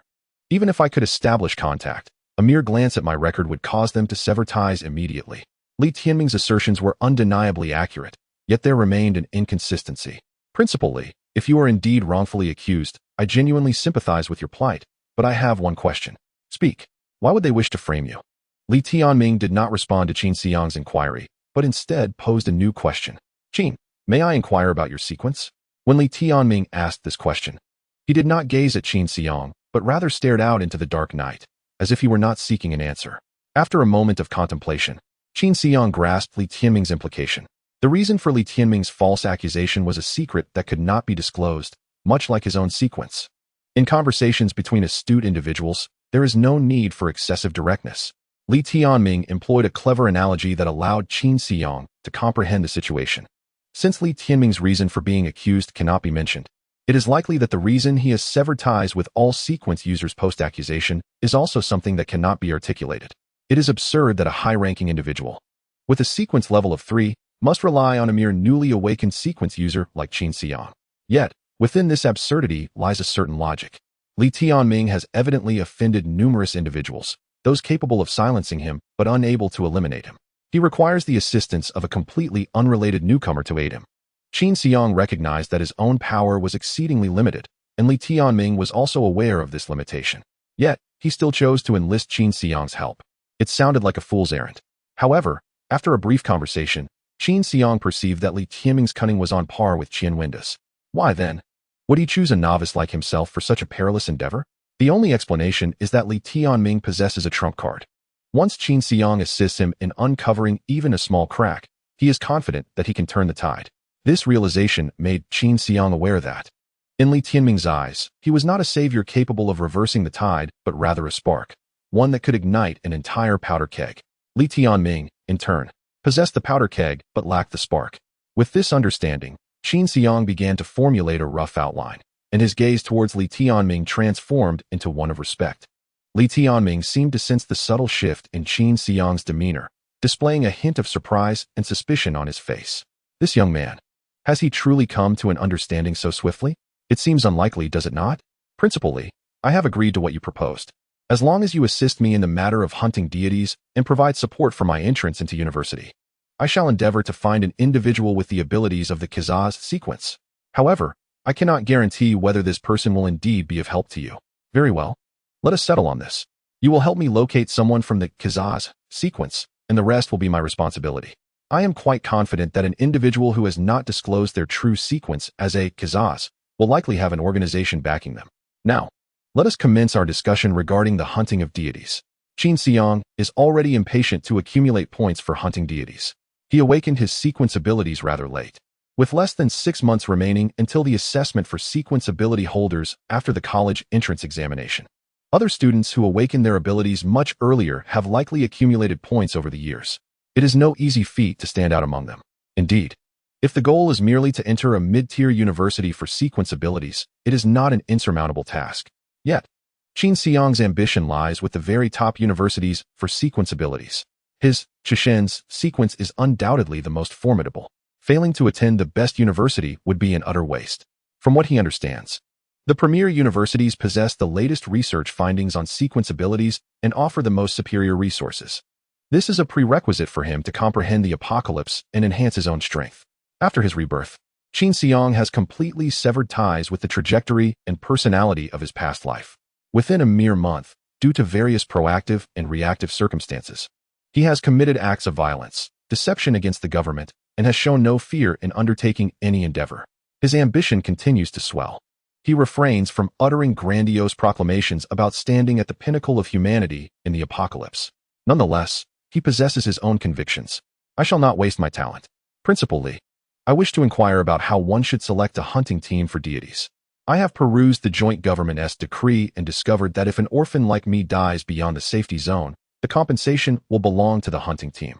I am quite apprehensive about falling into the hands of a malevolent group that may exploit me. Li Tianming smiled faintly. Indeed, Qin Tongxue, you are astute. In merely 1 or 2 hours, you have identified the crux of the matter. It is true that sequence ability holders with an orphan status, like yourself, are susceptible to betrayal from teammates. Selecting a hunting team for deities is indeed a formidable challenge. How might I filter out such teams? Qin Tongxue, teams with such a history are likely to reoffend. However, can you guarantee that a team without such a history will not act on impulse and seek to harm you? Consider this. If you find yourself in peril and require your teammates to rescue you, yet they cannot vanquish the deity, it means their efforts were in vain, potentially endangering their own safety. No decree states that if a teammate dies, the others will be punished. If they abandon you, not only will they face no repercussions, but they will also receive a considerable compensation. If you were in their shoes, what would you choose? A chill ran through Qin Xiang as he realized the validity of Li Tianming's words. The essence of human nature is indeed greed. One should never wager on human nature, nor gamble one's own life against it. Then, Principal Li, what should I do in my situation? The best course of action would be for you to form a solo team. A single-person team allows you to take responsibility for your own safety, which is the most prudent approach. A solo team? Precisely. Moreover, with a solo team, you can earn double the points. What is there to lose? Qin Xiang hesitated. That sounds appealing, but I have no experience in hunting deities. Alone, I am uncertain about what to do. Rest assured, I shall accompany you outside the safety zone to hunt deities. But I am a solo team. If anyone discovers that I have assistance, wouldn't I be penalized? Solo hunting of deities allows for double points. If you can secure the help of other sequence ability holders while pretending to hunt alone and then claim double points, would that not be deceiving the joint government for hunting points? The joint government is not naive and would not engage in a losing transaction. Although Qin Xiang was uncertain how the joint government differentiates such fraudulent point claims, he was confident that a feasible method must exist. Otherwise, such a significant loophole would have been exploited long ago, and no one would venture out in teams. Chapter 53. Preparing to hunt deities. You are correct. If one sets out alone yet receives assistance from other sequence ability holders, it will indeed be detected by the Sequence Ability Management Bureau, resulting in severe penalties. When a sequence ability holder concludes their solo hunt and enters the safety zone, the officials responsible for verifying the deity's remains will administer a lie detector test, a memory continuity test, and upload your hunting data to the Shishengdi's Solo Team Points section. The lie detector test will pose a single question. Did you hunt these deities alone? Its purpose is to confirm that your memory reflects that you accomplished the hunt independently. The memory continuity test verifies that your memories have not been altered by sequence ability holders such as Zhujiao or Shahanri. The data uploaded to the forum encourages witnesses to report any discrepancies, and sequence ability holders who successfully provide evidence will receive a reporting reward. Such meticulous safeguards ensure that no one can fabricate their claims. I see now, I understand. How will you assist me? I will accompany you outside the safety zone, and when we encounter a deity you can hunt, I will inform you of its characteristics, behaviors, and attack methods. After that, it will be up to you to act. If you are unsuccessful in hunting the deity or find yourself in danger, I will use Deba to bind the deity and then utilize Luan Tuding to replenish your strength, ensuring your swift escape and safety. In other words, I will serve as your guardian, just as I do within Wan Shuexiao. Guardian. For some reason, Qin Xiang found the term amusing. As he smiled, he noticed a self-mocking grin on Li Tianming's face as well. Principal Li, is this approach acceptable? I am not hunting deities for you. What issue could arise? Many scions in the prosperous regions within the safety zone accomplish solo deity hunts in this manner. My role has a specific title, known as Baoxianren, which means providing insurance for solo teams. I understand now. I thank you principally. No need for thanks. We are helping each other. However, I must clarify, I cannot provide assistance without compensation. As your Baoxianren, the points are yours. But you must share half of any monetary rewards. Even if you only receive half of the financial rewards from double points, it is still a gain for you. Half of the earnings? A sequence level 3, Sandman, accompanying him outside the safety zone solely for the purpose of ensuring his safety. It seems entirely reasonable for him to take half the earnings. In fact, Qin Xiang even felt it was somewhat modest. Very well, I agree. Additionally, I would like to monitor your progress. My assistance in hunting deities is not motivated by mere monetary gain. Rather, it is contingent upon your promise to help me locate the Kazaz. Do you understand? I will inform you of my progress promptly. Good. When shall we commence hunting deities? This weekend? You are now a sequence practitioner, and attending classes holds no significance for you any longer. Let us commence tomorrow. Tomorrow morning, you shall arrive at school. And together we will take a bus to the exit of Safety Zone 38324 to commence our hunt for deities. Taking the bus?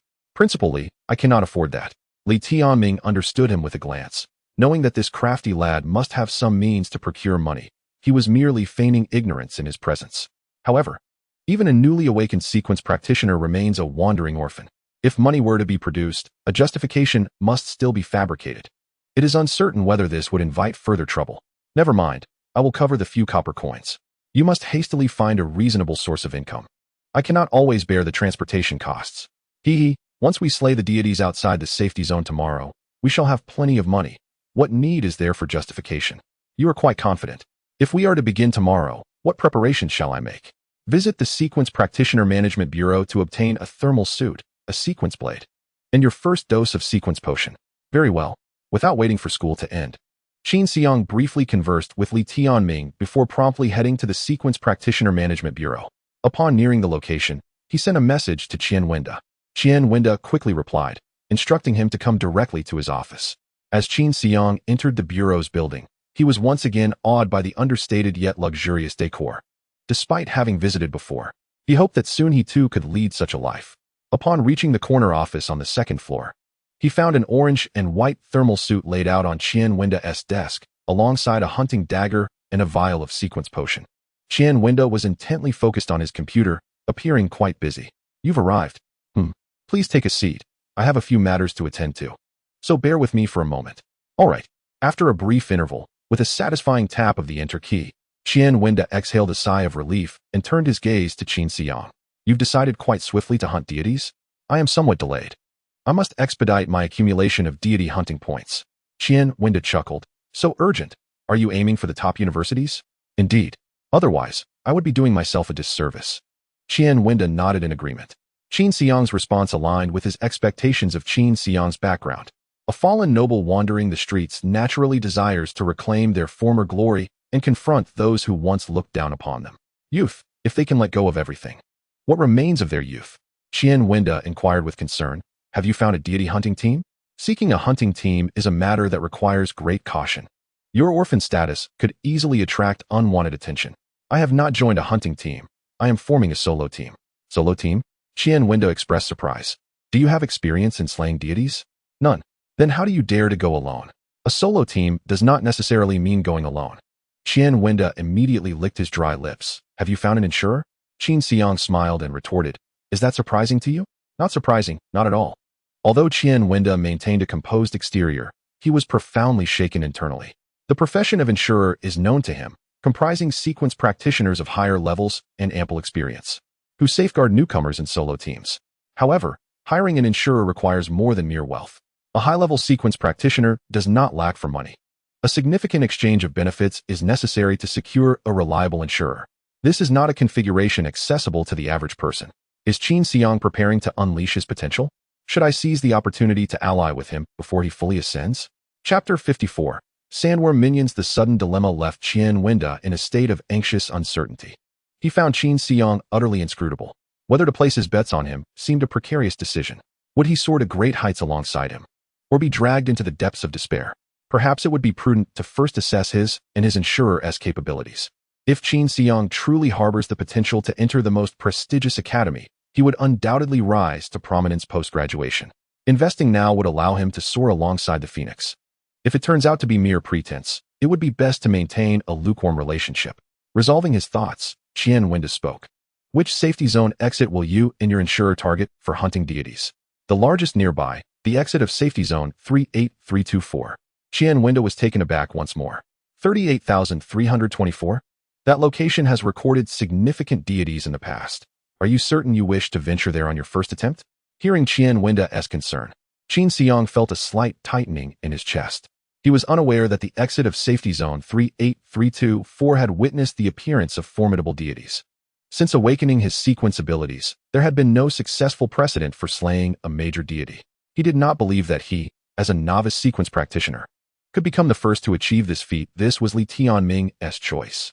Li Tianming was now intertwined with him. There was no need to harm him. Thus, he remained unperturbed, merely nodding at Qian Wenda. Understood. Observing Qin Xiang's calm demeanor, Qian Wenda felt reassured. He continued, I have heard at the Bureau that many sequence practitioners have recently flocked to the exit of safety zone 38324 due to the presence of a large group of weaker minor deities lurking nearby. If you encounter these minor deities, you should reap considerable rewards. Minor deities? Could you provide more specifics? Qin Xiang displayed keen interest in Qian Wenda's intelligence regarding the area outside the safety zone. There is a large group of sandworm minions. Their master seems to have become lost in the depths beyond the safety zone, leaving them without support, forcing them into impoverished regions, namely the edges of our safety zone. They are likely searching for a new master. Qin Xiang was familiar with sandworm minions. They are peculiar creatures, akin to parasites, living off the remains of the prey of larger sandworms. In terms of individual strength, sandworm minions are undoubtedly the weakest of the weak. However, they often appear in large numbers. Many ants can take down an elephant, making them quite troublesome. But that applies to others. Qin Xiang, capable of enhancing himself by consuming deities, has no fear of being worn down. The more minions, the merrier for him. Qin Xiang quickly posed another question. Sandworm minions tend to cluster around the sandworms. If they are gathered there, does that imply precisely the large deities that have appeared outside the exit of safety zone 38324 are sandworms? These sandworm minions have come here, seeking a new master. Should they attach themselves to the sandworms, those lucrative rewards will no longer belong to our sequence practitioners. Qin Xiang felt a surge of excitement. Director Qian, you mentioned that many have flocked to the exit of safety zone 38324 to hunt sandworm minions. Even if I discover their tracks, I might not be able to claim many spoils. Qian Wenda smirked cunningly. You have come to the right person, Qin. I indeed possess a strategy. Oh, I would appreciate your guidance, Director Qian. Please hold on for a moment. Qian Wendao rose from the spinning chair and approached the shelf behind him, retrieving a black glass bottle.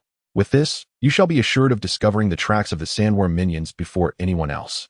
Qin Xiang picked up the black glass bottle and examined it closely, unable to discern its significance. Chief Qian, what is this? A sandworm scale. Sandworm scale? Indeed. This scale carries the scent of the sandworm. If you open this glass bottle in a secluded area, it will surely attract some sandworm minions. Where did you acquire this? This is evidence of the sandworm's appearance provided by the sequential travelers. They found this scale not far from the safety zone. I purchased it for 2 silver coins, intending for my nephew to use it. Alas, as you know, that lad is not cut out for such endeavors. He would be bullied unnecessarily within the ranks, let alone possess something so envious. Valued at 2 silver coins. Why didn't the one who found it keep it for themselves? A few newcomers lack the strength to handle a swarm of sandworm minions. They could always seek assistance. Seek assistance? Qian Wendao scoffed. Do you know, Qin, that beyond the safety zone, it is not the deities that claim the most lives, but rather humans? Outside the safety zone, you cannot fully trust even your own team members, let alone seek help from others. If faced with a troublesome deity, people may cooperate. But if they encounter a tempting opportunity, the first instinct of the sequential abilities users is often not how to share the spoils, but to eliminate the one who might claim a portion. This reflects humanity's inherent flaws. We can share adversity, but not prosperity. Even once one becomes a sequential user and their abilities are enhanced, their base nature remains unchanged. As he spoke, Qian Wendao cast another glance at Qin Xiang. You are not one of those individuals, are you? Haha, I jest, Qin. Please do not take it to heart. Qin Xiang replied with a faint smile. Chief Qian, how many sequential users have you seen who would hunt deities to gather funds for the treatment of ordinary individuals with no blood ties? You should already have an answer regarding whether I fit your description. Qin Xiang held the black glass bottle. This item is indeed a remarkable treasure. With it, my first endeavor to hunt a deity will yield far greater results. Chief Qian, I truly do not know how to express my gratitude. This assistance is no less significant than when you helped me register as a sequential user. Ah, Qin, you are making a mountain out of a molehill. It is merely 2 silver coins, not much. No, the 2 silver coins are simply the price you acquired it for, Chief Qian. Had I not known you, I doubt I could have obtained it for even 10 silver coins. I will remember this. Chief Qian, I must prepare for the hunt. Until we meet again. Yes, farewell.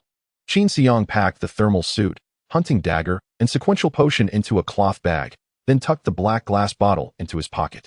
Thank you. Qian Wendao watched Qin Xiang depart, a smile gracing his lips. Chapter 55. Preparations. Qin Xiang returned to Wang Defa's warehouse. He opened a bag and retrieved the hundreds of copper coins he had acquired after ambushing 3 vagrants. Now that his sequential identity had been revealed, the origin of these copper coins could be easily explained, eliminating the need for any subterfuge. He took the copper coins and headed to the only nearby supermarket. The edge of the safety zone was impoverished, with nearly everyone cooking for themselves to save money. Thus, only raw ingredients were sold, with no prepared foods available. However, this supermarket catered to sequential users hunting deities at the exit of safety zone 114514, offering a plethora of prepared food. Qin Xiang had passed by this supermarket countless times, but had never had the opportunity to step inside. Entering the dimly lit store, he observed a limited variety of goods on the shelves. By the register stood 2 burly men, their hands resting beneath the counter as if gripping weapons, watching Qin Xiang with wary expressions. Initially perplexed, Qin Xiang quickly realized the issue upon noticing his own tattered clothing. The shopkeepers likely assumed he was there to rob them. He understood their apprehension. Without some security measures, the store would have been looted by the desperate. Sighing at his appearance, Qin Xiang acknowledged that he must find an opportunity to remedy his clothing situation, though not at this moment. He selected a large backpack with numerous compartments and purchased several compressed instant meals to stave off hunger. How much? He inquired, placing his items on the counter. 200 copper coins. 200 copper coins aligned with Qin Xiang's mental calculations. Although slightly more than expected, he paid no mind. He retrieved 200 coins from his pocket and handed them to the duo, neatly stowing the food in the compartments of his backpack. Just as Qin Xiang was about to turn and leave with his backpack, a sharp click sounded behind him, the sound of a gun being chambered. Without hesitation, Qin Xiang activated his violence skill, vaulting over the counter and seizing both burly men by their throats. Frowning, he glared at them. What is the meaning of this? I come to purchase goods, pay my dues, and yet you resort to murder? The men flushed crimson, struggling to pry his grip loose. Yet, Qin Xiang's hands clamped down like iron hooks, unyielding. One man rasped, "No, no." He pointed, and Qin followed his gaze to a slightly ajar drawer. What are you implying? Are you suggesting it was the drawer's noise? Yes, yes. Qin Xiang noted that the burly men were unarmed, and the register was spotless, prompting him to release his grip and investigate the drawer. He pushed it inward, and it emitted a sound remarkably similar to that of a gun being chambered. Turning back to the 2 men, now gasping for breath, tears and snot streaming down their faces, he huffed. In the future, refrain from such petty tricks. Yes, yes. Qin Xiang grabbed a few more packages of compressed instant meals.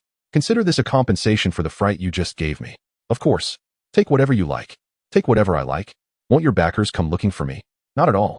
Disregarding their protests, Qin Xiang shouldered his backpack and walked away. Once he had left, the 2 men exhaled deeply. The sound from the drawer was a ploy they had devised for robbing and killing. Although most customers were sequential users, there were also many ordinary people who didn't belong to the shadows. Whenever they spotted a customer who didn't quite fit the profile of a sequential user, they would trigger the drawer to produce a sound akin to that of a gun being chambered. If the customer was indeed a sequential user, their sharp hearing would instantly detect the deception, thus revealing the unassailable authority of the sequential user. Even if they angered a sequential user, they could always claim it was merely the drawer making noise. Establishing a supermarket here, they have their backing, so usually, a mere apology accompanied by some gifts suffices to settle matters. If a customer is not a sequenceability user, they might pull out a real handgun from the hidden compartment of the drawer, eliminate the customer, and loot everything on their person for a substantial profit. Qin Xiang discerned the trickery of the 2 men, which is why he took extra food as compensation. One burly man, with a look of grievance, lamented, with his shabby appearance, who would know he is a sequenceability user. I thought he was a fugitive. I nearly killed him. The other burly man, rubbing his neck, retorted, "Are you out of your mind? He bought a backpack specifically designed for sequence ability users to carry divine remains. With such an obvious item, it's practically screaming that he is a sequence ability user. If he is not, can he be an ordinary person? You're looking to die by reaching for that drawer. Yet, how could a sequence ability user be dressed so raggedly? Of course, he must have just awakened. Can't you think a little? You've got muscle but no brains, huh? I only thought he had a bit of money, and since business has not been good lately, I figured I could make a quick fortune. Damn it, you're eyeing a few hundred copper coins? You might as well not run this store with me. I'll call the boss shortly and have you transferred out of here, you moneyless fool. Wait, brother, give me a chance. This job is not easy to come by. I beg you for an opportunity. Then this month's account will be split 80-20.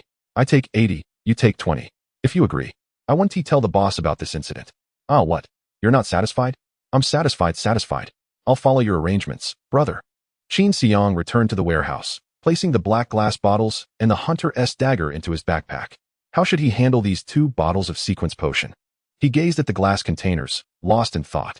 I can already enhance my strength by consuming divine remains. Drinking this sequence potion would be a waste.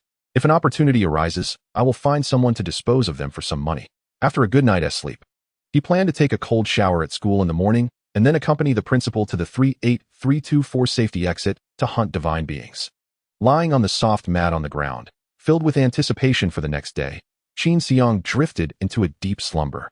The following day, he awoke early. Dressed in his frost-proof suit and carrying a large backpack, he stepped out the door.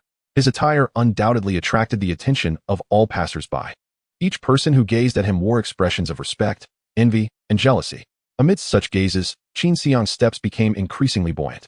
Chapter 56. Exiting the safety zone. Arriving at school with a swagger, everyone noticed his noble frost-proof suit and large backpack, instantly realizing he was preparing to hunt divine beings. He proceeded directly to the principal's office. "Principal Li, let us set off." Li Tianming looked at Qin Xiang, clad in the garb of a sequence ability user, surprised. "Why are you already wearing a frost-proof suit? Won't that draw attention to us leaving the school to hunt divine beings?" Qin Xiang shrugged. "If I don't wear the frost-proof suit, won't others notice anyway? Principal Li, I have matters concerning the insurer that cannot be hidden for long. Those watching you will eventually learn of this. Rather than being furtive and allowing them to suspect we have something to hide, it is better to openly inform others, demonstrating our relationship as ordinary teacher and student. You have high hopes for me and wish for my future assistance. Hence this is merely an investment." Li Tianming was persuaded by Qin Xiang's reasoning. "You make a valid point. Very well, let us proceed as such." Li Tianming donned his frost-proof suit and left the school with Qin Xiang. Only then did the teachers and students at the school discover that Principal Li Tianming was, in fact, a sequence ability user. Upon learning this, Teacher Zhu and Wen Shu were both astonished for a long while. "I never expected little Li to hide it so well." Teacher Zhu shook his head in disbelief. Wen Shu remarked, "Having someone accompany Qin Xiang to hunt divine beings is certainly better than him going solo." "Going solo?" Teacher Zhu questioned. "Isn't it said that sequence ability users form teams to hunt divine beings?" When Shu chuckled, "I don't know. Just guessing." With that, she returned to her studies. Qin Xiang and Li Tianming arrived at the bus station, waiting for an old, somewhat dilapidated bus. "Thank you, Principal Li." Li Tianming shot him a glance and took out copper coins to pay for both their fares. As the apocalypse dawned, most areas were occupied by divine beings, making energy exceedingly scarce. Currently, the buses still relied on gasoline or electricity, being high-energy consuming vehicles, hence the fares were exorbitant. Consequently, the bus contained no ordinary people. Only sequence ability users who utilized this mode of transport to save time. Some had just concluded their hunting activities at the 114,514 safety zone exit, while others were on their way to commence hunting at different safety zone exits. The bus was quiet. Everyone was either engrossed in their phones or resting their eyes. Qin Xiang glanced at the smart devices of others and then at his own sturdy, outdated phone, realizing it was time to seek an opportunity for an upgrade. However, that was a matter for another time. After over an hour, the bus's speaker announced, 38,324 safety zone exit arrived. Please disembark. Understood. Qin Xiang and Li Tianming exited the bus, making their way toward the safety zone exit. There are quite a number of people at the 38324 safety zone exit today, Li Tianming remarked, observing the crowd. It's due to the recent emergence of a group of unclaimed sandworm minions, Qin Xiang explained.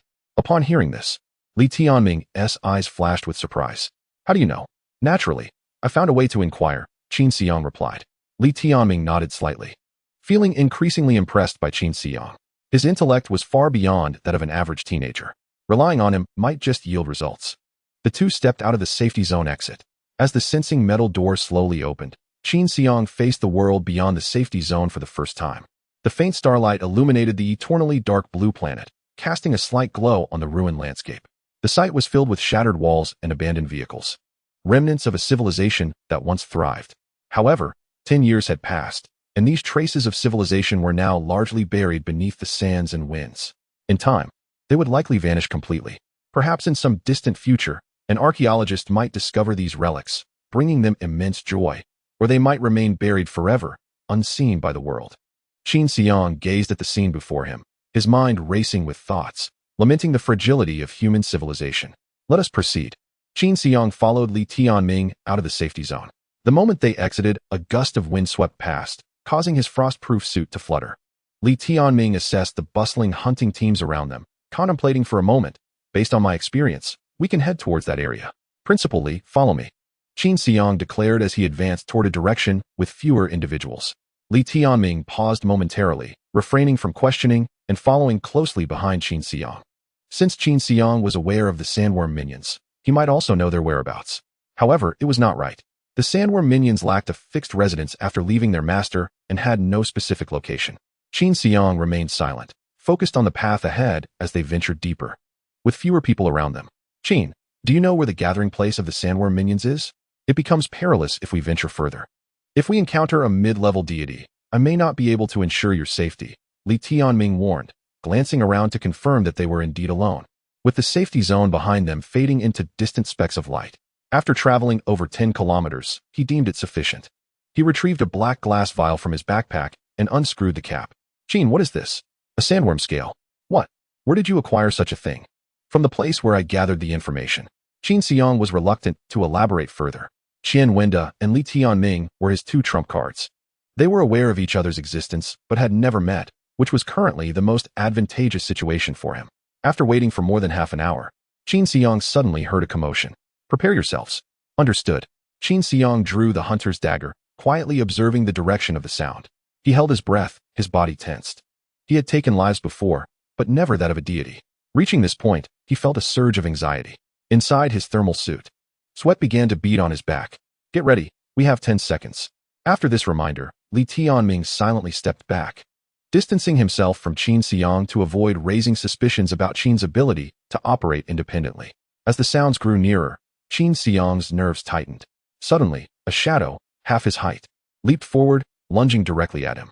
Qin Xiang could not discern the shadow's form clearly, but could vaguely make out its long, crab-like legs and a body reminiscent of a mutated cockroach. This large, mutated cockroach-like deity moved with astonishing speed. Yet, Qin Xiang was still able to accurately pinpoint its location. Taking a deep breath, he decided against using the brute force skill, opting instead to rely on his physical reflexes to confront the deity. Although brute force appeared to have no cooldown period and seemed infinitely usable, it would triple his strength, agility, and perception, undoubtedly consuming a substantial amount of energy. That energy, without a doubt, stemmed from his own body. Overusing it would lead to physical exhaustion, rendering it unsustainable. Therefore, he chose to refrain from using brute force. As long as he could see clearly, it indicated that the enemy's agility was within his handling range. As for strength, this deity was only half his height and likely would not surpass him. Moreover, at present, there was only one deity, making it an opportune moment for practice. Despite being a novice, Qin Xiang firmly believed that honing his combat reflexes was essential. As the large mutated cockroach charged towards him with its claws extended, Qin Xiang seized the moment. Just as its long claws were about to make contact with his chest, he sprang up, leaping high to gain a vantage point over the deity. The deity's head was angled downward, preventing it from perceiving the situation behind it. Insect-like creatures typically have very limited vision, and it appeared this deity shared that trait. Gripping the hunter's dagger tightly, Qin Xiang descended, aiming directly for the deity's head. He was confident that the deity's head would not be particularly resilient, believing the dagger would penetrate effortlessly. He envisioned the scene of the deity wailing and the foul liquid splattering moments later. Victory was within reach. A slight smile graced his lips. With a sharp crack, the cockroach-like deity's head suddenly twisted 180 degrees. Its large, round black eyes fixed intently on Qin Xiang, who was about to land. from those grotesque eyes. Qin Xiang perceived a strange smile. How could this be possible? Not far away, Li Tianming furrowed his brow, ready to unleash the earthbind skill to prevent Qin Xiang from being harmed. Qin, you are rather unfortunate. You have attracted the troublesome aberrant scythe among the sandworm minions. This creature could easily mislead one into thinking it was an insect with limited vision, but in reality, it possessed a 360-degree field of view. Many sequence ability wielders had perished in its visual traps. Li Tianming closely monitored Qin Xiang's reactions. Any misstep could result in the aberrant scythe piercing through his chest and abdomen, leading to his demise. Sweat began to bead in Li Tianming's palms as he feared he might be too late to save Qin Xiang from a fatal encounter. Upon witnessing the deity's head abruptly spinning, Qin Xiang instantly realized something was amiss. He abandoned his attack and planted a foot on the aberrant scythe's carapace, leaping once more. Just as his foot left the carapace, two long scythes suddenly sprouted from the deity's black eyes, grazing past his protective mask. Through his thermal suit, Qin Xiang felt the rush of air from the near miss. That was close. Had he pressed forward with his attack, he would have been severed into pieces by those scythes. Damn it! Even though he had researched the sandworm minions before coming, he had never encountered this deity. Wait. As he observed the aberrant scythe's head, he suddenly realized something. The scythes emerged from its eyes. Did that mean it had lost its vision, rendering it blind? Seeing the scythes retract quickly only confirmed his theory. The aberrant scythe seemed eager to regain its sight, which explained its attempt to withdraw the scythes after missing its strike. Now was the moment. Qin Xiang no longer hesitated. As he descended, he pressed forward, thrusting the dagger toward the aberrant scythe's head. With a squelch, Qin Xiang felt the dagger pierce through the tough carapace, then penetrate the soft, moist interior. The aberrant scythe writhed in agony. Its scythes, which were poised to withdraw, shot out once more, aiming to swipe at Qin Xiang in a mutual destruction attempt. Yet, Qin Xiang had seized the initiative and refused to let the chance slip away. He pressed down with both hands, driving the dagger into the ground, pinning the aberrant scythe's head. As its head became utterly deformed, the scythes protruding from its eyes extended only slightly before becoming lodged. Seizing the opportunity, Qin Xiang twisted with all his might, creating a hole the width of a steel pipe. A surge of dark green liquid splattered onto his protective suit, sending a chill through his body beneath the thermal suit. The aberrant scythe's numerous legs twitched a couple of times before falling still. It was dealt with. Qin Xiang exhaled in relief, quickly sealing the glass vial containing the sandworm scale. He needed a moment to recuperate. If several more aberrant scythes showed up now, he would truly be overwhelmed. Qin Xiang sat atop the distorted armored carapace, regulating his breath. Li Tianming approached from a distance. Qin, you did remarkably well.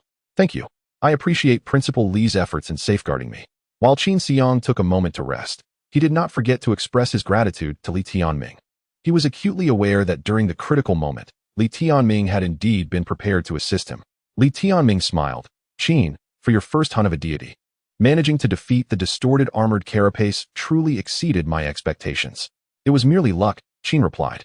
Principal Li, what is the name of this deity? The distorted armored carapace? Why did I not encounter any references to this deity while researching the sandworm minions at the Shirshin camp? The forums are open to all, yet the information is limited. The distorted armored carapace is a high-tier existence among the sandworm minions, not easily vanquished, especially considering its 360-degree vision, which has led to the demise of many sequence ability users. The experience in slaying it has come at the cost of numerous sequence users' lives. Such valuable information is seldom disclosed. No one would disclose it? How do you know, Principal Li? Have you forgotten? I am the vice president of a university. My understanding of deities is naturally profound. The information regarding hunting deities is not public. No wonder humanity has yet to find a way to leave the safe zone. Truly, a bunch of scoundrels. Li Tianming inquired. Qin, are you considering making the information about the distorted armored carapace public? Qin Xiang chuckled. I might be even more of a scoundrel than they are. Ha. Enough of this. Principal Li, where should I cut to prove my hunt of this deity? Chapter 58. A Taste of Temptation. There was similarly no guidance on how to prove the slaying of a deity in the forums. Qin Xiang had only gleaned from snippets that he needed to obtain apart from the deity to bring back to the safe zone as proof of his identity. The personnel at the Sequence Ability Management Bureau at the entrance of the safe zone would allocate rewards based on these parts. Although he had slain the distorted armored carapace, he was uncertain how to substantiate his achievement. Fortunately, with Li Tianming accompanying him, this should not pose a problem. Turn the distorted armored carapace over, Li Tianming instructed.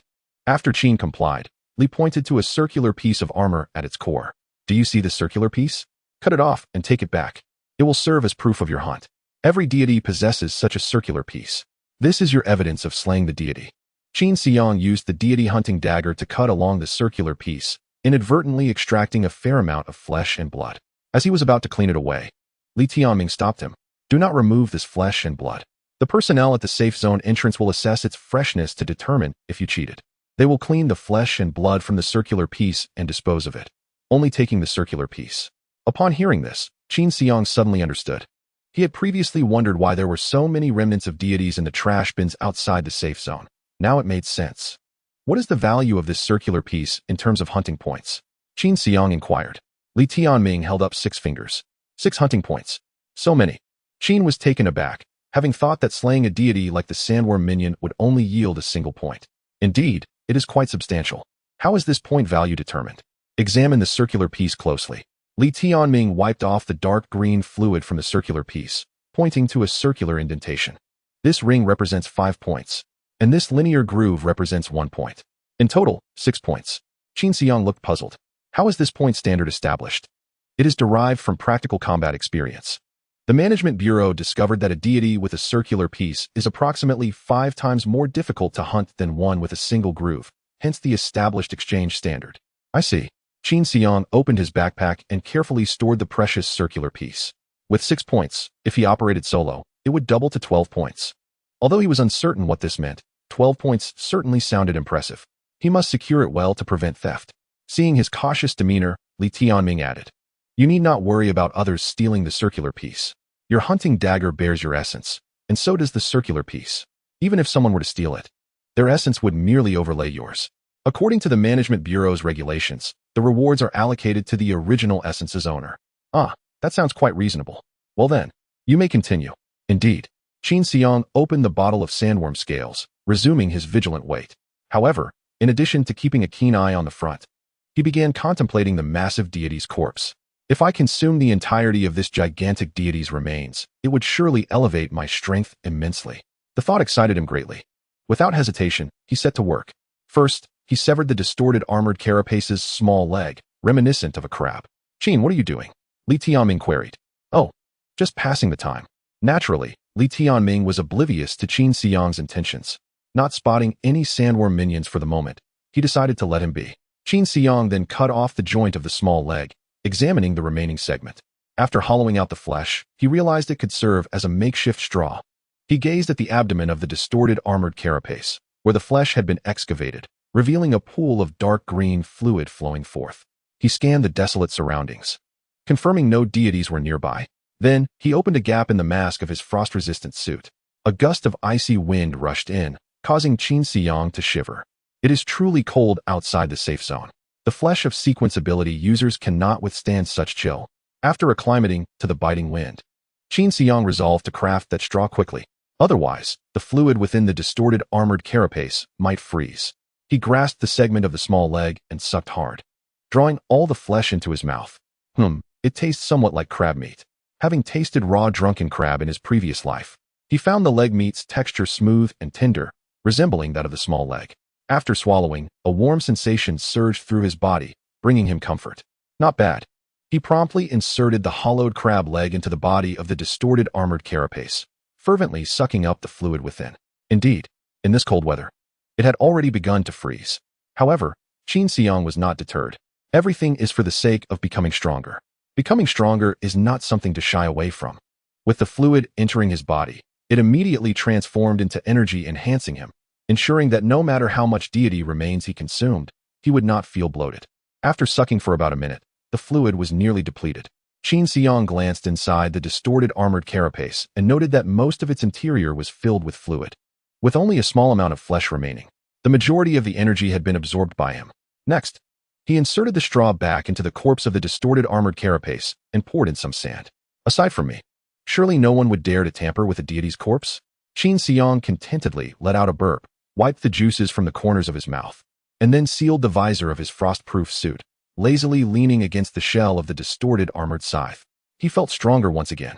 At that moment, basking in the sun would have made him even more satisfied. Although his sequence level had not risen, he could distinctly feel an increase in his strength. Not only had his physical power improved, but even his vision had sharpened. The distant scenery, which had previously been unclear, was now vividly visible to him.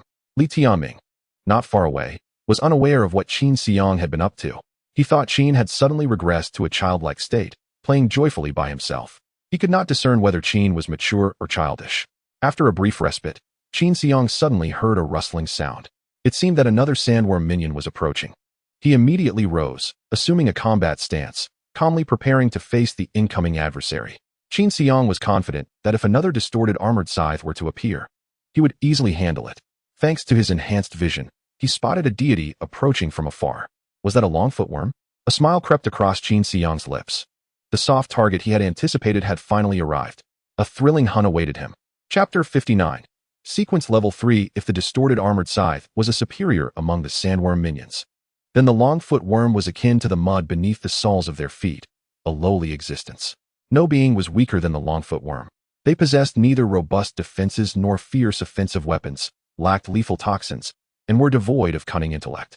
With a mouth no larger than a finger, their bite felt like mere scraping against a sequence ability user. The Longfoot worm was not only weak in ability, but also dim-witted. When faced with danger, it would not even attempt to flee.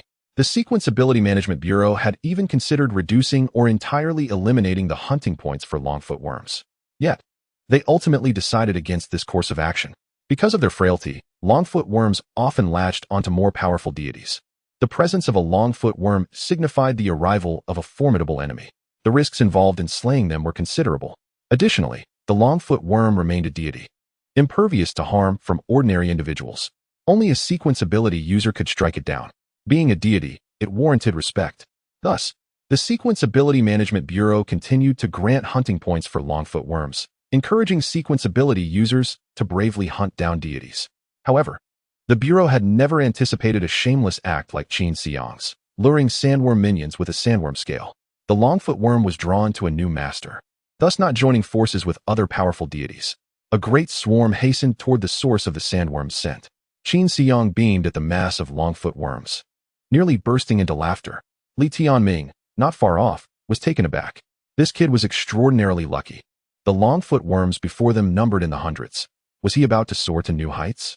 Why had he never encountered such fortune during his own hunts? Li Tianming felt a pang of jealousy. If it weren't for the fact that he needed Qin Xiang's assistance and their presence would make it inconvenient to act, he might have considered eliminating Qin to claim the Longfoot worms for himself. Restraint, he reminded himself. He had more pressing matters to attend to. Taking a deep breath, he struggled to suppress his envy. Qin Xiang did not linger. He immediately brandished his hunting dagger and charged forward. The Longfoot worms were mostly half a meter long and 2 fingers wide. With their slender legs, they were raised about 20 centimeters off the ground. Yet, in Qin Xiang's eyes, they were no different from cockroaches. With a swift motion of his dagger, he could easily slay 3 or 5 of them. At that moment, an idea struck him. He understood that only sequence ability users could kill deities, but there was no stipulation that the hunting dagger was a necessity. Observing the Longfoot worms crawling on the ground, he grew curious. Could he crush these lowly deities underfoot? He stepped down, and the Longfoot worm he crushed instantly returned to its former shape, continuing to crawl. Not possible. Suddenly, he realized something. It was likely due to the frost-proof suit enveloping his body. Even though his body had mutated and awakened a sequence, the power of that mutation could not be transmitted through the suit. To test his hypothesis, he unfastened his frost-proof suit and stepped down on a Longfoot worm once more. With a squelch, red juices erupted from the Longfoot worm, splattering onto Qin Xiang's foot. After twitching a couple of times, the Longfoot worm ceased to move. It was dead. Qin Xiang nodded in approval. Indeed, the body of a sequence ability user was no longer the same as that of an ordinary person, having undergone a peculiar mutation. Even without employing sequence abilities, he could kill deities. With this newfound understanding, Qin Xiang no longer fixated on using his dagger to slay deities. Wielding a dagger seemed too slow. With so many worms, it was far quicker to crush them underfoot. From a distance, Li Tianming watched Qin Xiang's actions with admiration. Qin first attempted to crush the Longfoot worms while wearing the frost-proof suit, then removed it to do the same. This was a display of exploration over mere accumulation of hunting points. He was truly a promising research candidate. If I were still at the university, I would certainly take this young man as a student. Alas, I wonder if I will ever have the opportunity to venture beyond the safety zone again. Li Tianming cast another glance at Qin Xiang's silhouette. It was likely that until his death, Juin School would not see another sequence ability user awaken. Qin, my future rests upon you. Qin Xiang discarded his frost-proof suit and sprinted into the throng of long-foot worms. However, perhaps due to the chill, he hunched over and cradled himself as he ran, resembling a refugee in Li Tianming's eyes. Yet for Qin Xiang, this posture served another purpose. Lowering his head allowed him to better absorb the deity's offerings as he stepped on the long-foot worms, causing red juices to spurt forth. He had already learned from experience that if he angled his heel down onto the head of a long-foot worm and then ground his toe into it, the red juices would be expelled from the worm's rear, perfectly spraying into his mouth. The taste was somewhat peculiar, likely mixed with various unpleasant substances. Qin Xiang glanced at the worm's rear, feeling a bit uncomfortable. Nonetheless, the ever-increasing strength of his body quickly overshadowed that discomfort. What could be more exhilarating than growing stronger? He tirelessly raced through the army of long-foot worms, his lips stained with vibrant red juice and a grin of pure happiness adorning his face. Just as he reveled in his triumph, an unusual sensation coursed through his body, and Qin Xiang felt a qualitative leap in his strength, agility, and perception. Simultaneously, the sequence information within the brain underwent a transformation. Sequence Qi Xinjia Promotion. The digestion deity gains strength. Current sequence level, level 3, Crimson Knight. Skill, blood drink. Skill description. Consuming deities raw can lead to digestion. Skill, violence. Skill description. Within 10 minutes, one's own strength, agility, and physical resilience are tripled, during which no pain is felt. Skill, dual metal. Skill description. After slaying a deity, all current abilities, excluding skills, are permanently increased by 100%. Skill cooldown, 1 year. An increase of 100% in all abilities. Qin Xiang was momentarily stunned. The joy on his face was uncontainable, akin to winning a lottery jackpot. This, dual metal, is indeed formidable. Chapter 60, Enhancement of Abilities. The only regret was the lengthy cooldown period of 1 year. If it were shorter, he would have chosen to remain outside the safe zone, biding his time until he became invincible before returning. The path of survival was still unattainable. He had once contemplated continuously hunting deities outside the safe zone, relying on blood drink to enhance himself, which seemed like a reasonable strategy. However, he quickly dismissed that notion. His actions of consuming the remnants of deities could not be discovered. He needed to hunt in desolate areas, deep outside the safe zone. This implied a doubling of danger, with a significantly increased likelihood of encountering unknown, formidable deities, which could lead to an untimely demise. He had witnessed far too many such tales on the memorial board at the Shirshining. Either they pursued an injured deity into the depths of the safe zone, or sought to explore unknown territories. These sequence ability users invariably met their demise at the hands of uncharted deities. There had even been numerous instances of entire hunting teams being annihilated.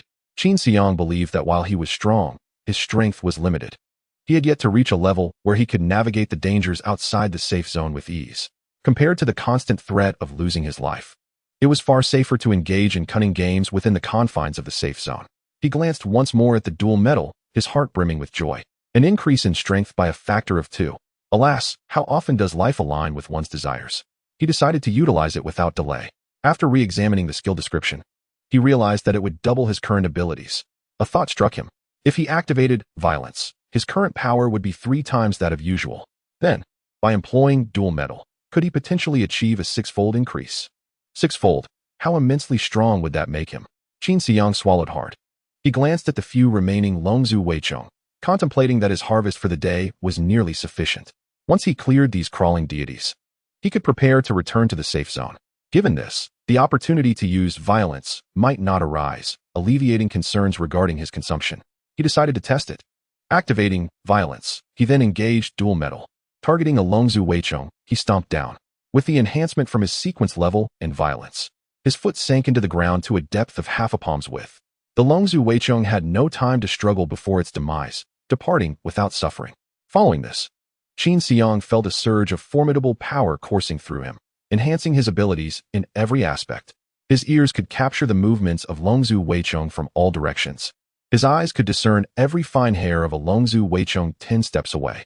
His body felt as light as a feather, making him feel as though he could outrun the wind. His fists brimmed with strength, as if capable of shattering steel with a single blow. Qin Xiang immediately tested his power, stomping on a nearby Longzhu Weichong.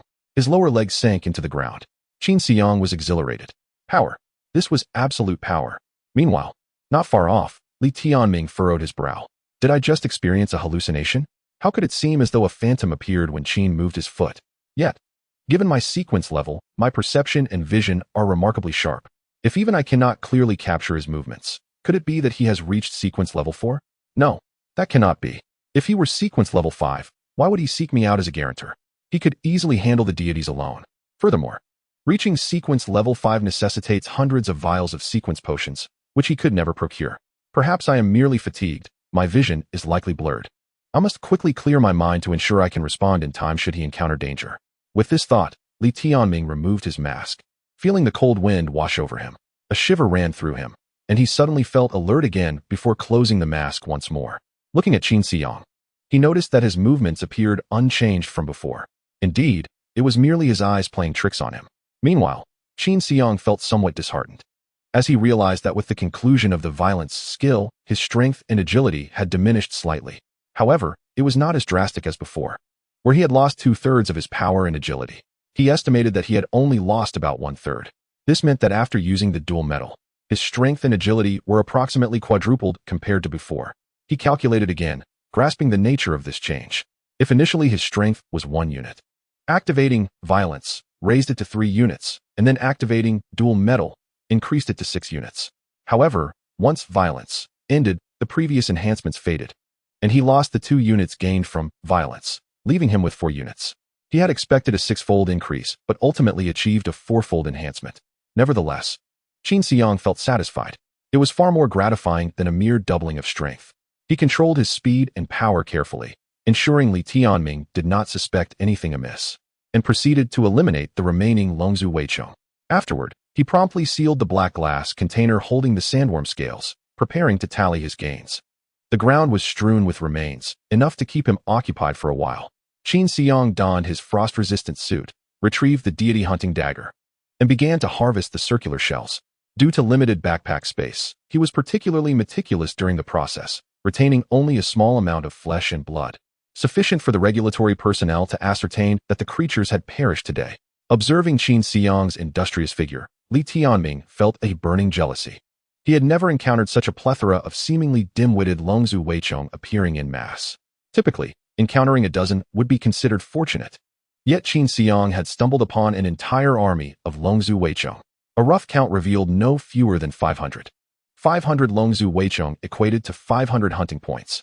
Qin Xiang's solo operation also qualified for double rewards. Over 1,000 hunting points. In the entire 38324 safety zone, there could be no one higher than the hunter squad led by him. This bountiful harvest would undoubtedly open the doors to the prestigious university for top-tier ability users. Qin Xiang's fortune was truly remarkable, almost as if he were the chosen one.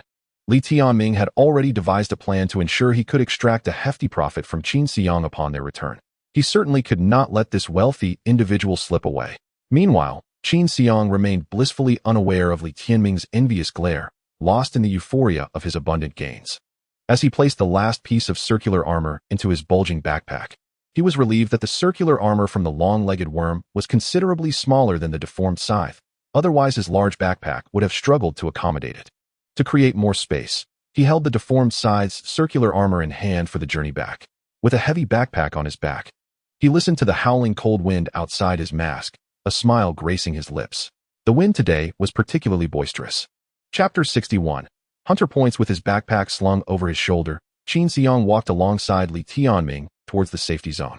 Gradually, they encountered other hunter squads, most of whom appeared dejected.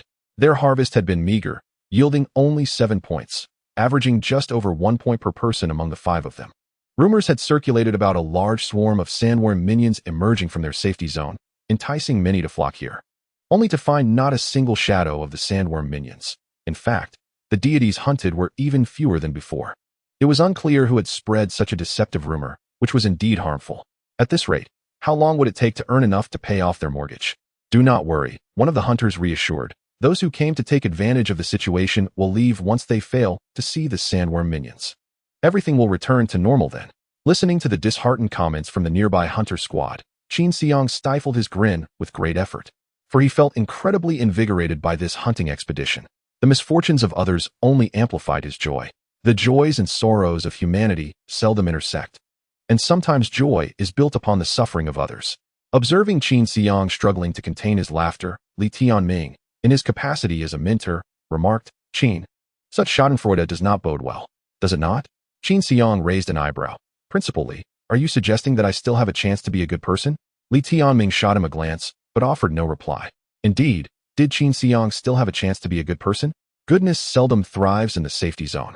Li Tianming suppressed his lecturing instincts and fell silent, allowing Qin Xiang to revel in his delight.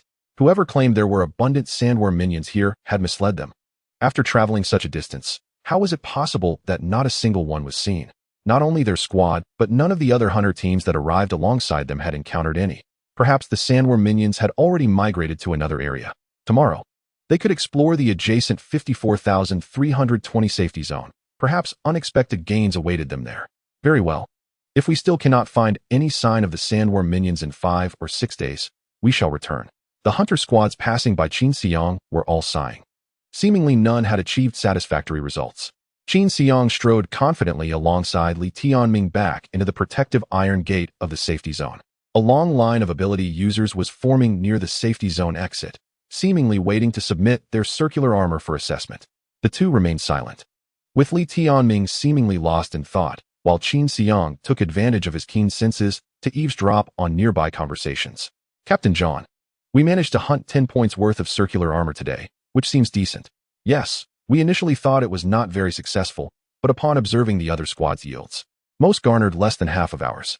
"Captain, from this 10 points, you can allocate 4 to yourself. With these 4 points, your total would be 200, correct?" "Indeed." Suddenly, someone interjected, 200 points. That places you in the top 5 at the 38,324 safety zone exit. The individual named John looked down haughtily at the envious onlooker, calmly responding, "Just about 5th. I heard that the top 5 at the safety zone exit enjoy privileges. Is that true? This matter is confidential." "Oh, my apologies." The individual offered an embarrassed smile, then inquired, "You are quite impressive. 200 points should allow you to rank within the top 100,000 in the safety zone. How does your score rank?" "Approximately around 950,000. "Wow, 950,000. I am still outside the 100,000 mark, without even a ranking. With time, you will accumulate points." Qin Xiang observed as John spoke these words, his chin slightly raised, seemingly encouraging the one who had asked, yet internally, he harbored a sense of disdain. As if an insurmountable chasm lay between them. The others around looked on with envy at John. John removed his safety helmet, adjusted his collar, and wore an expression of unattainable superiority, reminiscent of a nobleman of high birth. At that moment, someone chuckled, "Little John, with such an air. You resemble a rooster fresh from laying an egg. Have you encountered some joyful news?" Upon hearing this, John glared angrily. "Humph, Sun Juhong, I knew it was you. With your foul and abrasive tongue." The man smiled, his scarred face writhing like a worm. "Oh, you are even less than a foul person. What are you then? A pile of dung? You may have over 40 more points than I, but that does not make you superior. Having over 40 more points is still an achievement. At the 38,324 safety zone exit, I rank 4th while you rank 5th. That is an unalterable fact." John's golden eyes revealed distaste. "In less than a year, I will surpass you. That is quite laughable. Do you think your points will soar while mine remain stagnant?" As he spoke, Sun Juhong turned to his nearby teammates. "Little John, being 20 years younger than your father, you tell him that in 20 years, you will be the same age as he is." "Ha ha ha, the captain is right. It is truly amusing. Little John, is your father deceased? If not, you will never catch up to his age. You." John's face flushed with rage as he turned away, refusing to speak further. Qin Xiang observed the bickering among the ability users and inquired, "Principal, why are these ability users arguing over hunter points?" Hunter points represent the personal strength of the ability users. The higher the hunter points, the more respect one garners. Is it similar to school exams, where those who excel in studies gain more respect? Indeed, hunter points are quite analogous to examination scores. However, while any single examination only represents a phase, hunter points follow you throughout your life. The United Government compiles and ranks hunter points to encourage ability users to hunt deities. The higher your hunter points, the more privileges you obtain. You and a sequence ability user have both set your sights on a particular house. Given that your score exceeds theirs, the property must be sold to you first. You and a sequence ability user fall ill simultaneously. But the sequence hospital has only one bed available. Since your score is higher, that bed is rightfully yours. In another scenario, you both are enamored with a nightclub girl, so to speak. Principal, please do not cough. Elaborate on the nightclub girl. Chapter 62. Acceptance of points. Qin Xiang waited for over 40 minutes, and at long last, it was nearly his turn. The individual ahead glanced at the round pieces of armor in Qin Xiang's possession, their eyes lighting up.